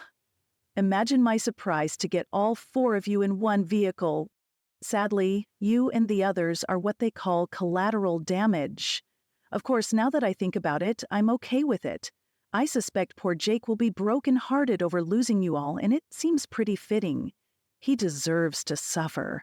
And maybe, after I'm done here, I'll go to Belinda's and finish up the job on your other girl and the Snyder woman.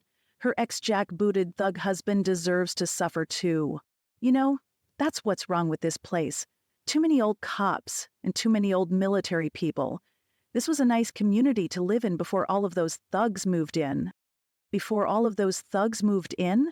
Dan hasn't lived here too much longer than us. Yes, several retired military and police moved in around the same time we did, but many, many more were already living here. I can think of at least a dozen who've lived here a decade or longer.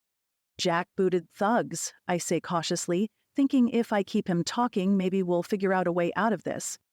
Of course, you know, all those cop friends of yours, you think they're something special? Well, they're not. Who do you think enforces the stupid, anti-constitutional laws the psychopaths in Congress dream up?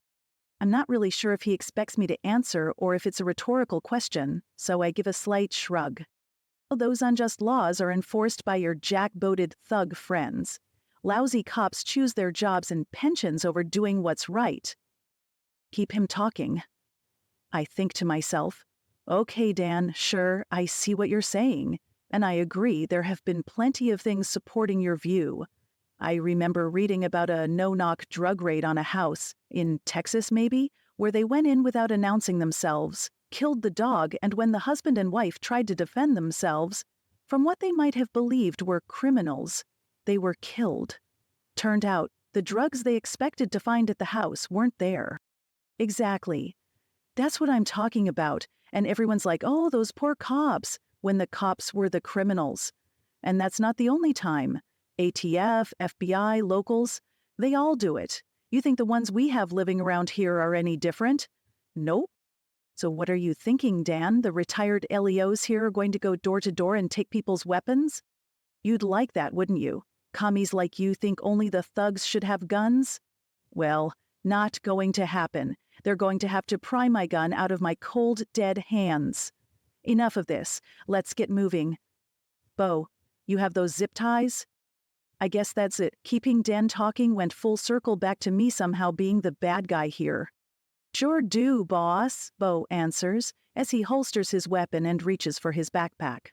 This leaves the other guy, Sanders, with his weapon on all of us, and Dan's handgun in the holster, with his rifle within easy reach on his back. If we're getting zip-tied, we're done for. Our window of escape will rapidly diminish. Dan has made it abundantly clear they'll be taking us along for now, to do who knows what to my beautiful daughters. And then we'll be collateral damage.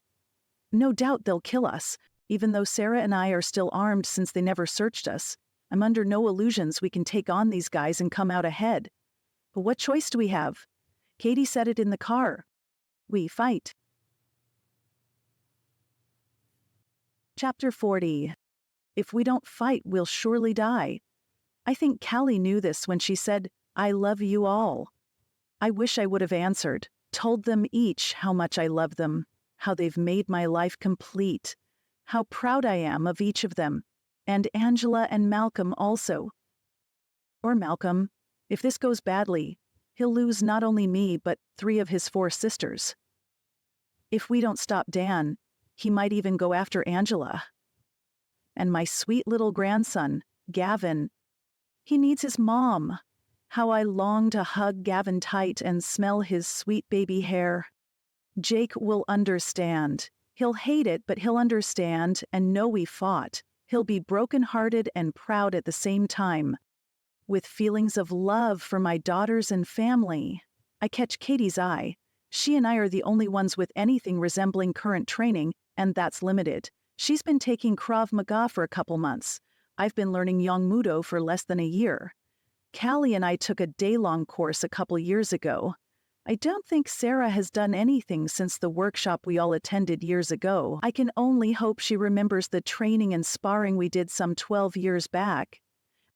Katie glances at Sanders. He's within arm's reach of her, with his gun out but not necessarily aimed at any of us. My heart drops when she gives me a barely perceptible nod and glances his way again. I briefly close my eyes. I can feel the tears welling up.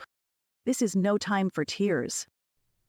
Katie, Sarah, Callie, and I are in somewhat of a semicircle, with Katie on the opposite end as me. The 3 bandits are facing us, with Sanders on Katie's end and Morse on my end. Bo, the dirty hippie, is in the middle. Sanders is the most immediate threat since he has his weapon drawn. He hasn't done a very good job of keeping us covered with it, and he doesn't practice any sort of muzzle control. The gun seems to simply be an extension of his hand, and he'll move it at random. I'm not sure if it's because he hasn't had any training, or if he's just reckless. Either way, he's a wild card. And my Katie has indicated she's taking him. It's only logical, with her being closest to him. But it hurts my heart. Bo seemed to have more discipline when his weapon was drawn. He was careful with how he held it and paid attention to covering us. He even reprimanded Sanders a time or two to watch where he was pointing his gun. I'm glad he has his weapon holstered, but I suspect he knows how to draw. Out of the corner of my eye, I see Callie make a motion. I think she's in on the plan, such as it is. I hope between her and Sarah they can remove the threat of Bo. Morse? I'm not sure what to think of him. I've never seen him unarmed and can only assume he'll be quick on the draw. The way he's always touching and rubbing the butt of his gun or his holster could be part of his draw practice. I have a small hope he just likes to carry his weapons around. I have to assume, though, he's proficient. Catching him off guard will be my only hope. I signal Katie in the same manner to indicate I'll take Morse. Again, the slight nod and a wink. My sassy little girl, her way of saying, all in one, I love you and let's do this. All those years ago when we used to practice our self-defense moves learned in that weekend retreat, she and I stuck with it the longest. She'd often wink at me right before she attacked. My gaze runs past Callie and Sarah. Both seem fearful to the point of trembling. Not good, but we have no choice but to go ahead. I briefly think through my plan. Can I draw on Morse and shoot before he has a chance? Unlikely. Quick draw isn't something I've practiced. A glance at his holster tells me his gun isn't strapped in. He's already unsnapped it, and he's ready to easily pull it from the holster. Can I take him down while preventing him from removing his gun from the holster? I remember a sequence of moves my Yang Mudo instructor taught us. Time seems to slow down completely while I envision the sequence. Jake and I practiced this move and many others at home. Jake's close to the same size as Morse, but not as soft and weighs slightly less. I've been taught techniques to overcome the size difference, and my momentum and adrenaline will play in my favor. Even so, I know it's going to take divine intervention for the girls and me to get out of this. My girls. Maybe they'll at least have a chance to get away. A flash of indecision hits me. Maybe this isn't the right thing to do. Maybe we should submit and look for a chance later. Then I remember Psalm 91, the soldier's prayer. He will cover you with his feathers, and under his wings you will find refuge. His faithfulness will be your shield and rampart. Oh, I know God hasn't promised we won't fail, we won't get hurt, or even we'll all make it out of this with our lives. But He does promise He'll be by my side, carrying me through any rough patches. And He's promised I'll never have to fight alone. I'm taking the completely literal interpretation of this and trust He'll be by my side in this. He'll cover us with His feathers. Then another verse, which I can't remember the address of, pops into my head. Fear not, for I am with you. Be not dismayed, for I am your God. Let's do this. With Bo distracted retrieving zip ties from his backpack and Morse and Sanders eyeballing him instead of us, I yell, "Fire!" I'm moving before the word is out of my mouth. I'm on Morse like white on rice. A palm heel upward thrust to his jaw connects before he even has time to process what's happening. I immediately swivel and deliver an elbow strike to his sternum, putting the power of my entire body into it. An oomph escapes from him. As he folds forward slightly, I move in for his right arm, sweeping up the inside while turning the elbow pit and forcing him to his knees. I'm going all out as I feel the elbow snap and he lets out a howl. I position my knee under his chin, lift up and throw him to the ground. He hits the ground hard, moaning like a zombie, as the wind is knocked out of him. His rifle, still slung on his back, is pinned beneath him. His broken right arm isn't looking too good for drawing his sidearm. There are 2 shots in rapid succession, then maybe a third. Oh, shot. No time to think, I keep going. Dan's manhood is in a prime position for my boot-clad foot to land hard, and it does. Unfortunately, while on the ground, he's unsheathed his knife and it's now sticking out of my boot. Ignoring the pain, I've bought myself enough time to pull my Springfield. As soon as it's released from the holster, I aim and squeeze. 1, 2, 3 shots, center mass. Morse isn't moving. I take a final shot to his forehead. I've left a grisly sight with blood and tissue everywhere.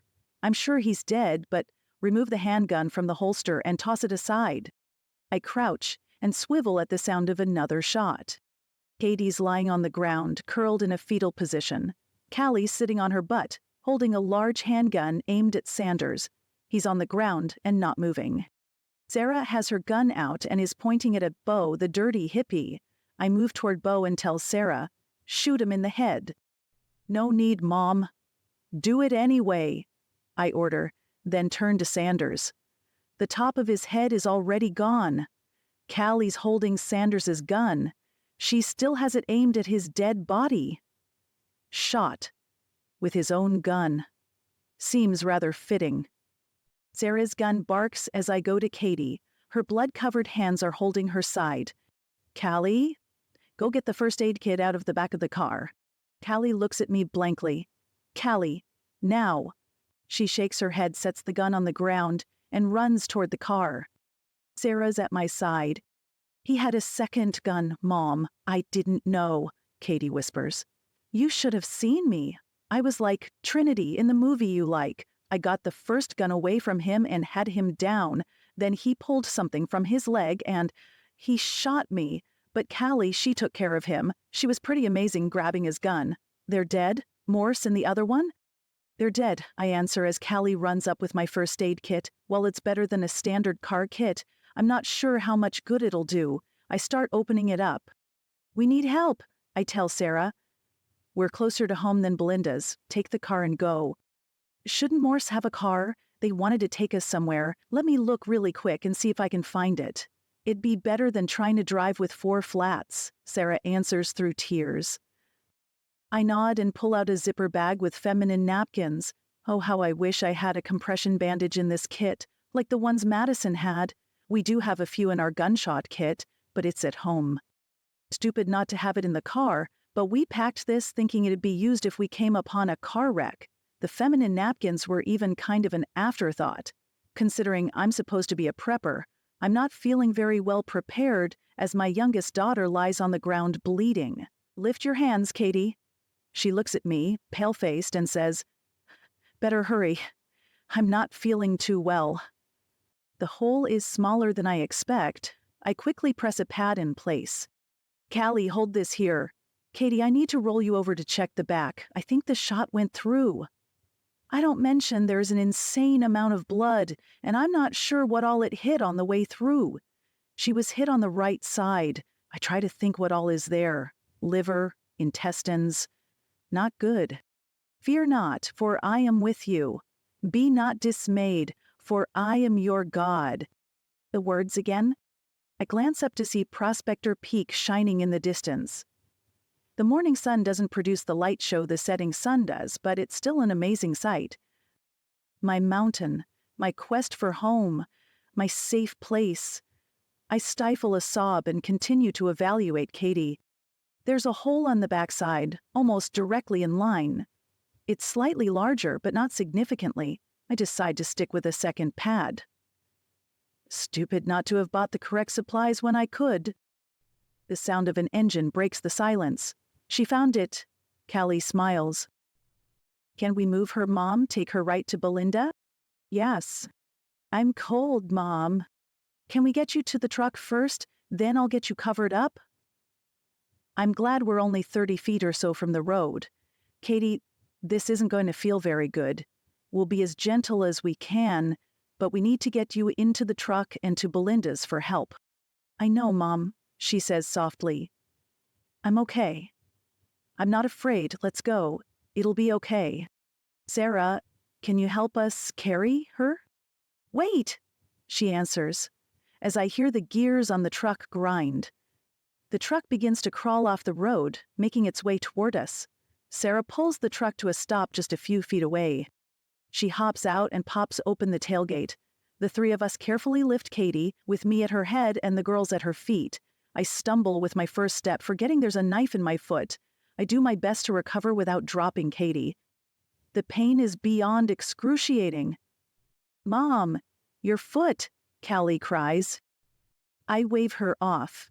It'll wait. After we get her in the truck, Callie grabs the first aid kit. She climbs up in the bed and is barely inside before Sarah's driving across the rough field, then on the road heading toward Belinda's. Katie has her eyes closed, but her lips are moving. "Katie, let me get you covered up. You doing okay?" "I'm not afraid," is her only answer. I get Katie covered with an emergency blanket from the kit, and then notice she's bleeding through the pad on her back. I take off my overshirt, wad it up, and press it hard on the wound. I'm again kicking myself for not properly stocking our car first aid kit when we had the opportunity. A proper bandage would be a huge help. Katie winces, then whispers, "Matrix." "I was like Trinity in the Matrix, Mom." I nod. "You were wonderful. I knew when you winked at me you'd do it." "Mom, your foot? And your face?" Callie points at me. I run my forearm across my cheek. I'm bleeding, but not too badly. Morse must have caught me with an elbow or something. I never even felt it. My face is okay. "Leave the knife for now. Call Jake. Put it on speaker." Her smartphone won't connect, so she grabs for my flip phone, still tucked in my pocket. We hear it ring, and just as I think it's going to voicemail, Jake answers. "Hello?" "It's me. Katie's been shot." "She was shot? By who?" "Morse." "We're heading to Belinda's. You'll see the car on the way. Best find Deputy Fred. He'll want to clean up what we left behind." "Okay. How's Katie?" "She's here. You're on speaker." "Ready?" "Jake, bring Leo with you to Belinda's, okay?" "We're almost there. We're turning on the drive now," Callie says. Just then, Sarah lays on the horn, making a full racket. "Jake, see you soon," I yell over the horn and nod to Callie to disconnect. There's Phil Hudson, weapon drawn, using his truck as a shield. Chapter 41. I start yelling, Phil, it's Mollie Caldwell, put away your weapon. Mollie Caldwell, my daughter has been shot. Phil Hudson, put away your weapon." A wave of recognition crosses his face as Sarah slides the truck to a stop. I yell again to capture everyone's attention. I'm Mollie Caldwell. My daughter Katie has been shot. We need help now. The reaction is immediate. Belinda, Kelly, and Phil swarm the truck. Dr. Mitchell and his wife are right behind them with a stretcher. Seconds later, they have removed Katie from the truck and are gone. Sarah, Callie, and I collapse into each other. We're sitting on the ground wrapped in a three-way embrace when Sarah turns her head and vomits, barely missing Callie. It's so close, and the smell is so strong. I almost follow suit. Sorry about that, she says. It was just so much blood. And the smell. She pukes again. We carefully stand up, the knife still in my boot, and begin to move to the bench near the front door. Along the way, I step a few feet from my girls to alleviate my own upset stomach. Jake's truck is turning in the drive, followed by Leo in his truck. How fast did they drive to get here so quickly? The truck is still rolling when Tate jumps out of the passenger side of Jake's truck. Sarah runs to him as Mike emerges from Leo's vehicle. I'm in Jake's arms when Leo asks, "How bad?" I don't know. She was shot in the stomach, not right in the center, about 3 inches to the right of her belly button.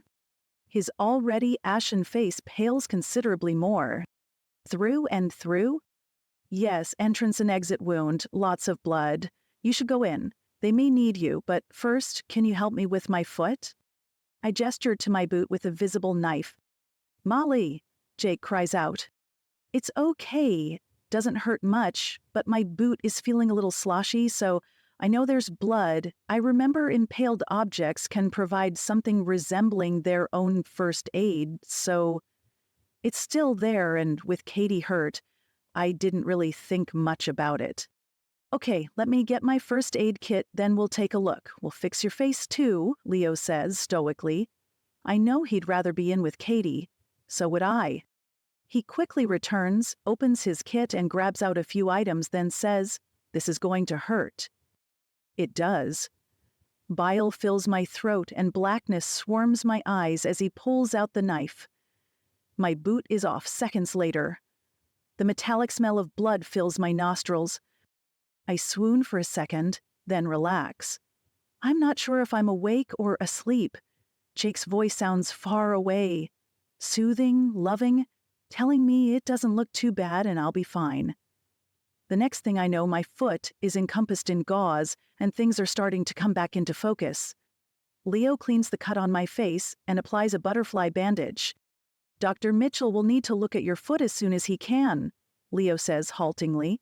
I know the focus is on Katie right now, and I'd have it no other way. Thank you, Leo. It's fine for now. Go see Katie. See if they need your help.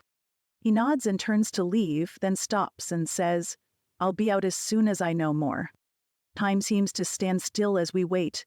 What the clock on my phone says is 5 minutes feels like 5 hours. After another 5 minutes, Tim pulls in the driveway. Evan Snyder steps out of the passenger side. Evan walks up and wraps me in a hug. You okay? No, I'm not. He nods and then says, Saw your handiwork. Your idea for the coup de grace? I nod but add, no need for the one they called Sanders. Callie took care of him with her single shot. He turns to Callie. I'm very sorry you had to do that. Fresh tears come to Callie's eyes. Sarah too. She shot the skinny one. The dirty hippie, I say without thinking.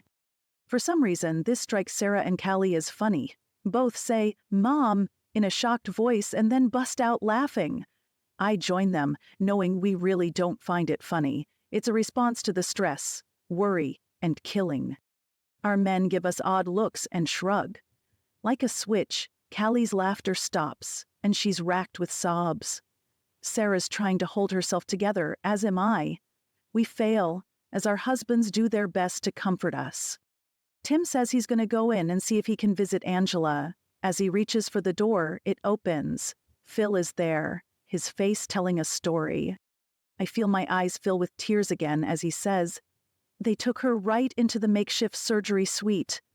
I wish I could give you some good news, but at the moment, I'm not sure. He shakes his head. Jake pulls me tight against him, his hot tears dripping on my shoulder, and I feel his body shudder. Katie, though not of his blood, is his little girl. She was younger than Malcolm when Jake and I married. I know he loves all of the girls.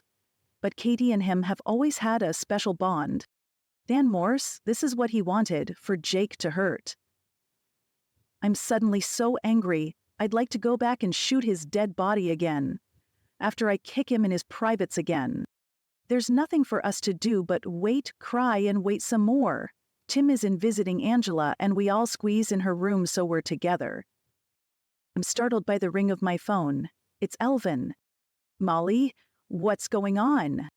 Nothing good, Alvin. We were attacked, and Katie was shot. We're waiting to hear. Is Malcolm okay?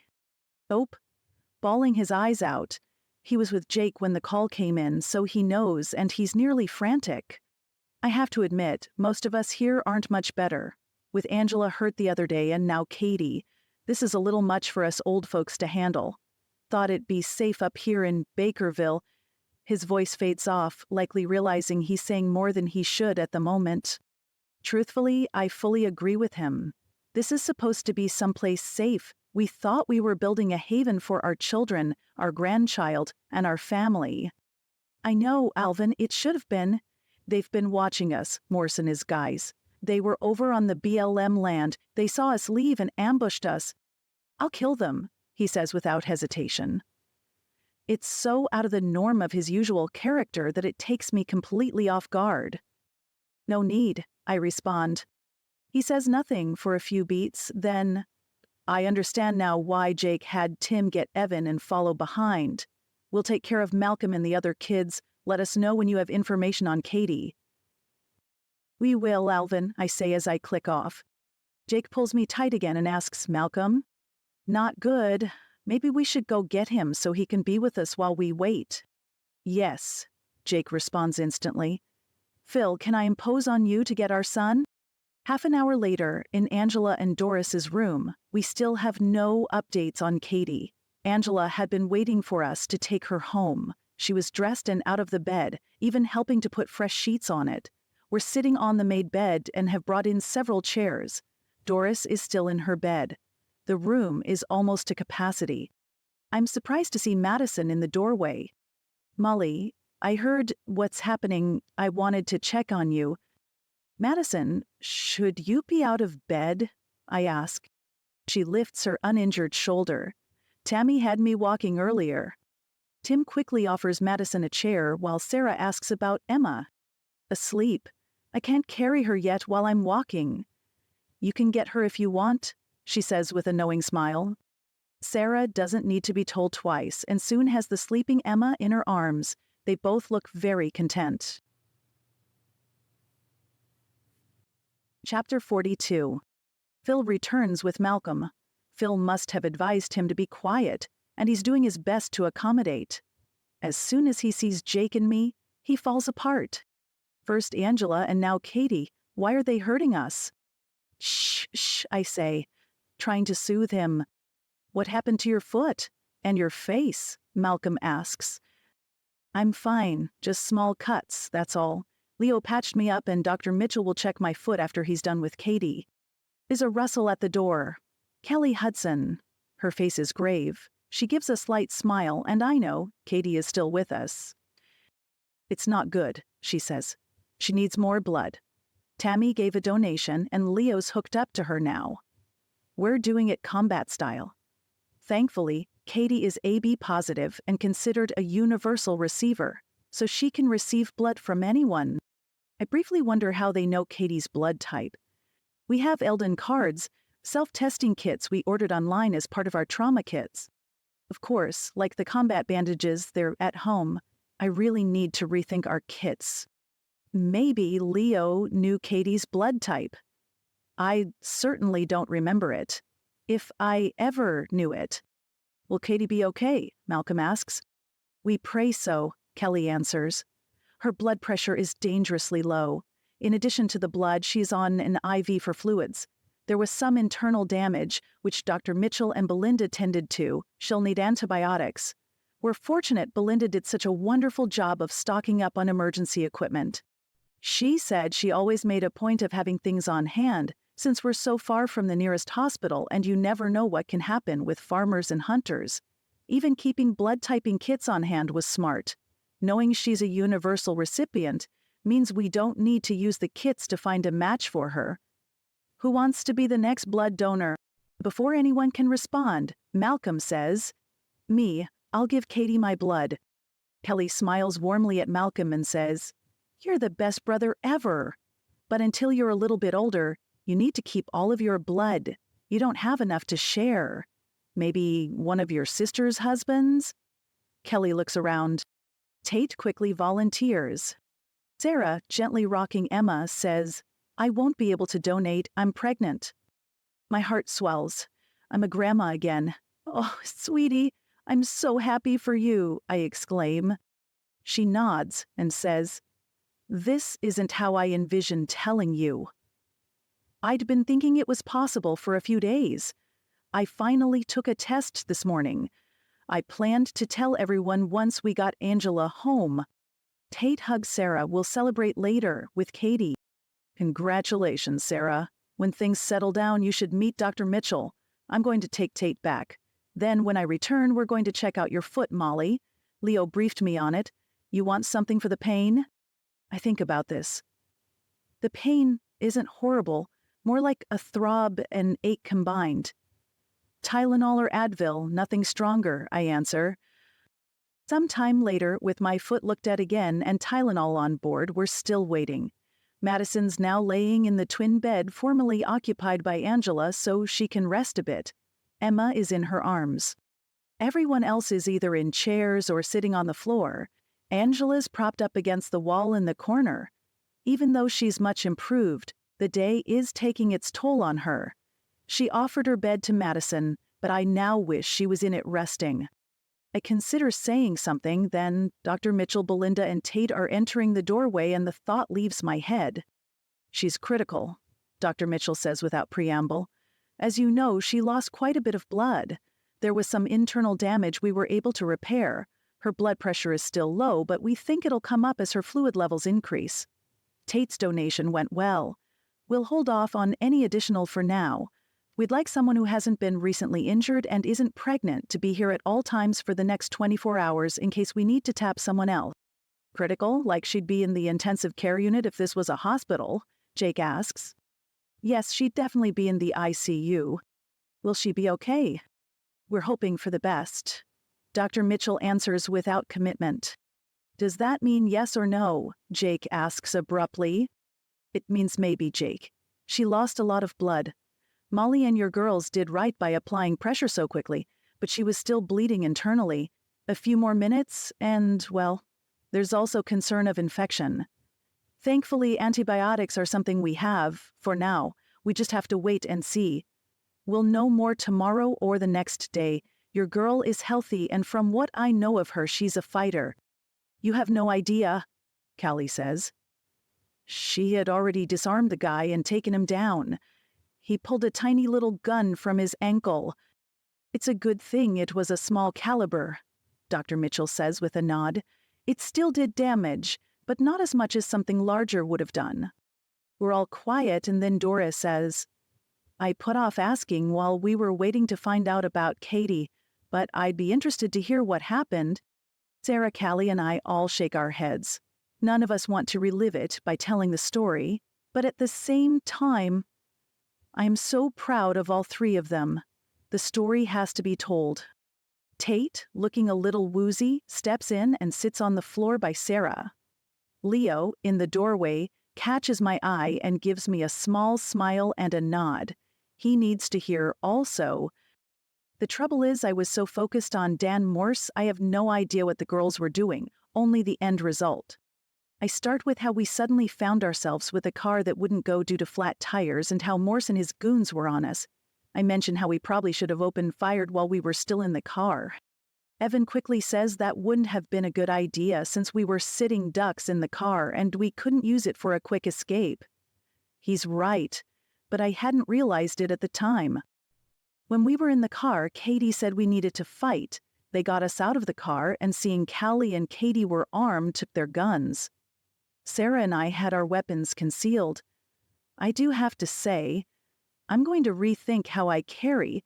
I couldn't figure out a way to get my dress up and my gun out before those kidnappers could react. Anyway, the girls and I took a self-defense class years ago. After the class, we'd sometimes practice what we learned. Fire was our battle cry. I prayed the girls remembered. When Katie caught my eye, then moved her eyes towards Sanders and back to me, she gave me a wink, something she used to do when we'd practice. I knew then she'd react. I hoped Callie and Sarah would also. Sanders was haphazardly holding his weapon on us. Dan Morris had his handgun in his holster and his rifle slung on his back. He never did have them out. A few times I thought he was going to withdraw his handgun, but he'd just rub the butt or the holster in his weird way. Yeah, he did seem overly affectionate with his sidearm, Evan says with a nod. For sure, I say. Anyway, Bo, the dirty hippie, had his weapon on us. He was actually the most attentive, but then Morse had him get zip ties to restrain us. While he was messing in the backpack, I yelled fire and went after Morse. I got his gun away and him down on the ground. He stabbed me in the foot, then I shot him. I could hear other shots but didn't know what was happening until after I was sure he was, neutralized. Neutralized, Jake says softly. I give him a look, but he just shakes his head and pulls me closer. I saw the looks you and Katie shared, Callie says. Sarah touched my arm, and I knew she knew also. I don't know how I knew, but I did. Sarah was going to shoot Bo. I would help Katie. As soon as you yelled out, Katie pounced. She was fast. So were you, Mom. I barely had time to register what was happening when Katie and you were on them. I'm pretty sure Katie broke Sanders's arm when she hit him, knocking the gun away. Sarah drew and shot Bo. I think he was looking around for an actual fire and had no idea what was happening. I went after Sanders's gun. Katie hit him a few more times, then he shot her. I had his gun. It was close enough to the gun I bought the other day, so I figured it out pretty quickly. I guess my aim wasn't too good, though. I was aiming for his chest, not his head. She shudders, then tears run down her face. Mike puts his arm around her and kisses her on the cheek. I was scared to fight. I was worried about my baby. Tate and I have been wanting a baby for so long. Sarah's voice fades off. She straightens her shoulders and says, with the dirty hippie, this garners a small laugh. Occupied digging in the backpack, I figured I'd have time to draw and shoot. I'm so glad drawing was something Leo worked with us on this morning. I knew exactly what to do. I didn't realize it at the time, but I shot him 4 times. When Mom had me shoot him in the head, that emptied my weapon. You shot him 4 times? I ask, surprised. Yes, I think we all may have shot more than we think. I'm pretty sure Callie fired Sanders's gun twice. You shot Morse 6 times, I think. No, 3 times, then a final shot to make sure, I say with conviction. Sarah shrugs and Callie says, I have no idea. It was so crazy. Sarah could be right about me shooting Sanders twice. Check your weapon, Mollie, Evan says. It holds 10 rounds. How many do you have left? I stand up, step into the hall, and carefully clear my weapon. I'm shocked to see only 3 rounds. What happened here? I say with surprise as I step back into the room. It's common, Evan says. Your training took over. You neutralized the threat. Memory distortion is normal. I've heard stories of officer-involved shootings where the officer has no recollection of even firing. Callie, you probably shot at least twice. He had a wound on his neck also. I'd suggest all of you spend some time talking with Kelly. You're going to be okay, but she can help you through this. I look at Callie and Sarah, both are crying. I realize I am also. A glance over at Angela shows me she's also crying. Then she says, I'd better talk to Kelly too. I'm starting to remember. Chapter 43. Several hours later, after a quick peek at our Katie sleeping in the freshly scrubbed second guest room, the one Madison had occupied, we head home. Belinda and Dr. Mitchell promise they'll call if anything changes. Phil and Evan both offer to remain and be a blood donor if needed. We assure them we'll send someone back shortly. Angela comes home with us. Leo stays behind. My heart is torn. I don't want to leave, but I'm exhausted. I need to rest, and then I'll return to be by my baby girl's side. Back at our homestead, we find Lois and Deanne have taken charge of finishing the soup and have even processed the meat I planned to do today, crediting my to-do list for giving them the information they needed. I knew there was a reason why I've stuck with paper and pen for my lists instead of switching to a digital system. Lois even took care of retrieving the meat from the Snyder house for sandwiches, with Evan's permission. Everything is ready, and they'll leave shortly to go to the community center. Roy, Keith, and Alvin went to the burials, wanting to be there to help and to pay their respects. Karen and Art are handling the daycare at the community center. Tony and Lily are with Dodie, ready for a ride to their mom's funeral service. Malcolm quickly changes clothes, with plans to go along and support his good friend. We had called Alvin earlier, so everyone knew Katie was stable. They also knew the situation was still serious, but were all hopeful. "You're just in time to help us get this big pot in the car," Lois says to Tate. Tate, looking slightly pale, possibly from his blood donation, nods. Jake and Mike step in and offer to help, suggesting Tate have an orange or something and a glass of water. I hadn't given much thought to the burials or the dinner tonight. All I want is to crawl in my bed. I can't believe Belinda, working on my daughter, didn't say anything about the fact they're burying her father today. I guess that does explain why she wasn't around the last hour or so. I decide to pull myself together and go to the service for Tom, Olivia, and Madison's husband. I check my watch. 5:45. I can make it. Jake tries to dissuade me but finally agrees. Dodie, as always, will watch Gavin. Sarah also hustles to get ready, wanting to pay her respects to her new friend Olivia. Angela and Callie beg off. Tim and Tate will stay behind as sentries. Mike offers to go to our pseudo-hospital to be Katie's on-call blood donor. He'll stay there overnight to be available as needed. Sheila is still holed up in her loft bedroom and didn't even answer when Deanne asked her if she wanted to go along. My foot, which hurts like the dickens and I was told to keep weight off of, is terribly swollen. Jake finds my old crutches from a sprained ankle in the basement. I wash my face, put on a touch of makeup, pop some Advil, and change my clothes. We're back in the truck, heading toward Belinda's house by 5 minutes before 6. I plan to see my daughter again after the service. I've yet to decide if I'll go to the community meal. The turnout at this service is impressive. As expected, it's very solemn, even more so with the knowledge Tom killed his son-in-law. Tammy, Belinda, and TJ do well at holding their emotions together. Afterward, they thank everyone for coming and say they'll see everyone at the dinner. Tony and Lily, Olivia's only family in the community, are well comforted. Tony is very stoic throughout the short service. Lily, age 4, doesn't really grasp what's happening. She does say many times, "Mommy won't be home," with a sad shake of her head. No one from our community knew Madison's husband, Scott. Pastor Ralph met with Madison for a few minutes to learn what he could. He does a fine job with eulogizing Scott. Madison, under orders from Belinda to remain in her chair during the service, takes a few minutes to share a little more about what a wonderful husband and father Scott was. I don't believe there's a dry eye when she's finished. After the service, Jake and I pop inside to check on Katie. Dr. Mitchell, the wife, is in with her. I knock softly on the partially open door and say, "Hello. I don't think we've met. I'm Mollie Caldwell, Katie and Angela's mom." She's a very attractive woman. Of course, I've seen video and photos of her when the Groyver shooting happened. With shoulder-length hair, a slightly round face, and high cheekbones, she reminds me of the singer Adele. Today, her lovely face is covered with a surgical mask and her hair is encompassed in a scrub hat. A small strand of hair has escaped. Very dark black hair, not the auburn color I remember from the news reports. She stands as we enter the room. She's short, almost as short as I am. She looks very fit, like a runner but not skinny. I suspect, as a chiropractor, she's plenty strong. She'd have to be. She steps to the doorway and says, "Mrs. Caldwell, so nice to meet you. Jake, good to see you again." She gives him a nod. "June, or do you want to be called Dr. Mitchell?" Jake asks. "My first name is Georgia. June's my middle name."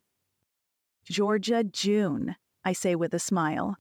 "Yeah, There's a story behind it. I'll tell you sometime. For now, please let's stick with June. Sam told me a few of you know, but we're still trying to keep things quiet. You know, about who we really are? Of course, I answer, but with everything going on, it seems you'd be safe now. Perhaps, she shrugs. Sam's resting, so I'm sitting with Katie. She's doing well. We're keeping her sedated for now. We'll likely start bringing her around in the morning. We don't really have the medicine we need to go much beyond then. Her vitals look much better, with her blood pressure still low but holding in a safe range. We're optimistic at the moment, she says with a smile. Wonderful. Can we sit with her for a minute? We're going to go to the community dinner but wanted to see her first. You can. We're trying to be super careful of infection, so you'll need to scrub and use a mask and gown. Do you know where the hallway bathroom is? Everything's in there, including instructions on how to proceed. After scrubbing and donning our disposable masks, open-backed paper gowns, shoe covers, and paper surgeon's hats, we return to the room. Good. You put it all on. With our makeshift quarters, it's important, June says. I'll give you some privacy. Please avoid touching her for now. Our visit lasts only a couple minutes before Jake says we should pay our respects at the supper and then get me home to bed. I agree. Not only does my foot hurt, but now my arms hurt from the crutches and my cheek is stinging. The turnout at the community center is very large. Everyone from Tom's funeral and then some are here. I suspect many people who went to Andy's and Helen's funerals didn't attend Tom's and vice versa. Jake and I barely knew Andy and Helen, so likely would not have attended, even without today's events. Tom we had talked with many times over the years. At first I was surprised about Tom killing Terry, but the more I think on it, it starts to make sense. He always called Belinda Pumpkin. She was definitely his little girl, and he'd do anything to protect her. Everyone quiets for the 7 o'clock news, which is more of the same. At one point I actually wonder if it was a recording from the night before. The good news again is no new attacks. The topic of conversation isn't the news we heard on the radio, but rather the news regarding my family. The Bakerville telegram system is alive and well, and everyone knows we killed Morse, Bo, and Sanders. They know Katie is fighting for her life.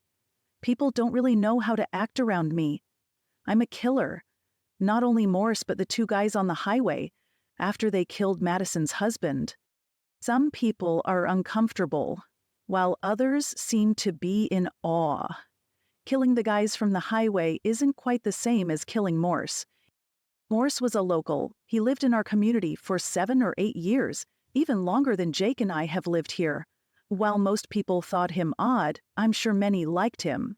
Even though he's behind the break-ins, killed his wife, kidnapped and killed Olivia, and planned to kill me and my children, I think there are some hard feelings. I eat a little soup and part of a sandwich, then ask Jake to take me home. Jake and I sit outside on our patio sharing a cold drink. It's still too early for sunset, but the light show from Prospector Peak and the Wasteland has started. Right now, everything is showing in pink tones. I know, as the setting of the sun progresses, the pink will intensify, then turn a golden hue followed by a deep coppery tone full of fire. It will sparkle and shine. Even surrounded by the beauty, my heart is heavy. I cry myself to sleep. Chapter 44. Sunday, Day 11. I stay in bed when Jake's alarm sounds. My sleep was terrible. I dreamed of the attack, but in the dreams things go badly. Not just Katie is shot, but Sarah and Callie too. In my dream, Angela is also there. She keeps saying, I remember, I remember. And the real kicker and weirdness to the dream, Morse isn't Morse. He's someone else. Someone I've tried to forget. Brad, who found me several weeks ago and has insisted on setting the record straight. He's seen the photos. He is certain he knows the truth. I awaken with a start and have trouble returning to sleep. I had just nodded off when the alarm sounded. Instead of trying to immediately go back to sleep, I take my Bible off my nightstand. It's been so long since I've opened it, there's a fine layer of dust on it. We try to read the Bible together as a family each day, but that's from a Bible we keep in the great room. and we haven't opened it since I've returned home. This Bible is for my own personal reading. I use the e-reader Bible more than the paper version, but it's still sad to see the dust. I read Psalm 91 and then try to find, "Fear not, for I am with you. Be not dismayed, for I am your God."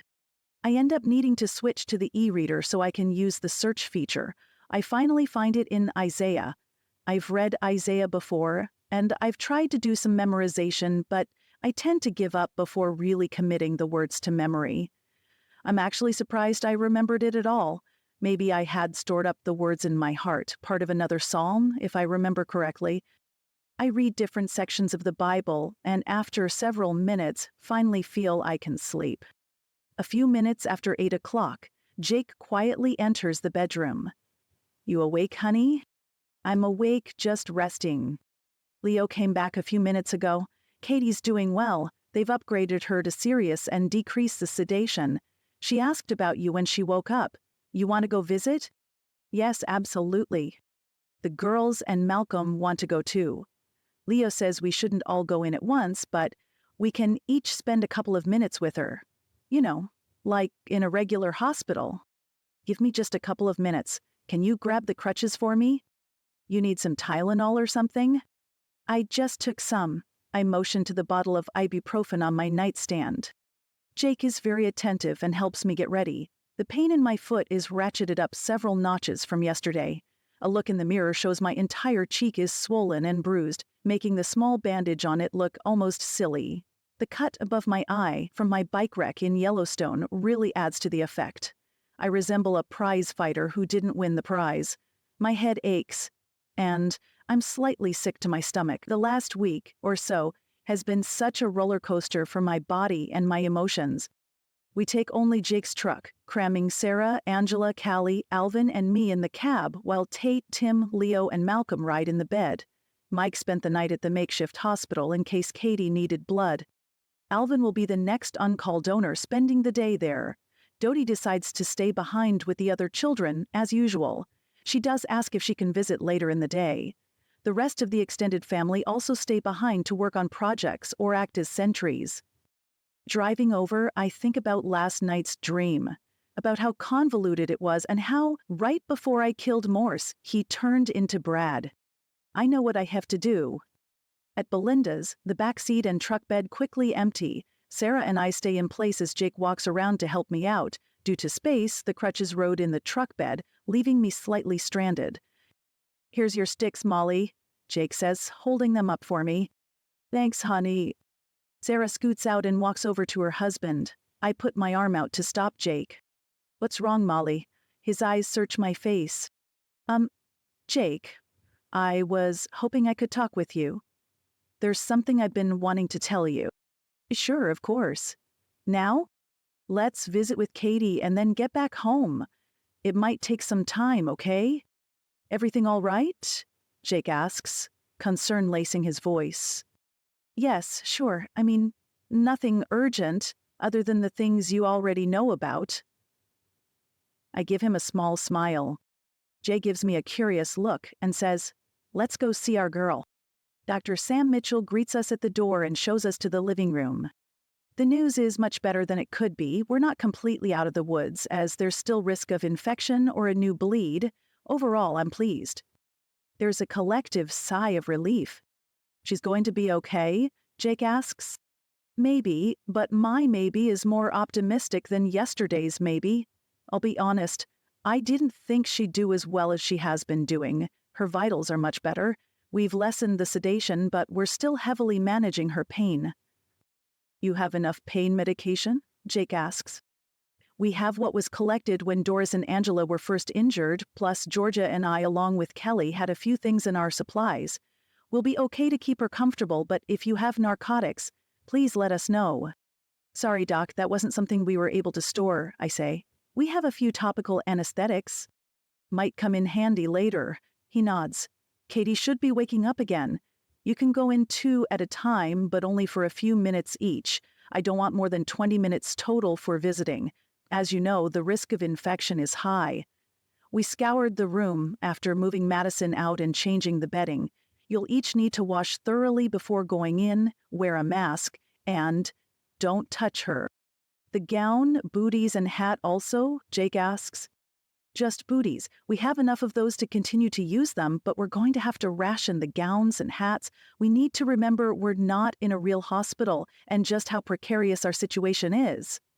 Going forward, infection control will likely be our standard for all injuries and sickness. We only have a finite amount of antibiotics and will need to start thinking about preservation and alternatives.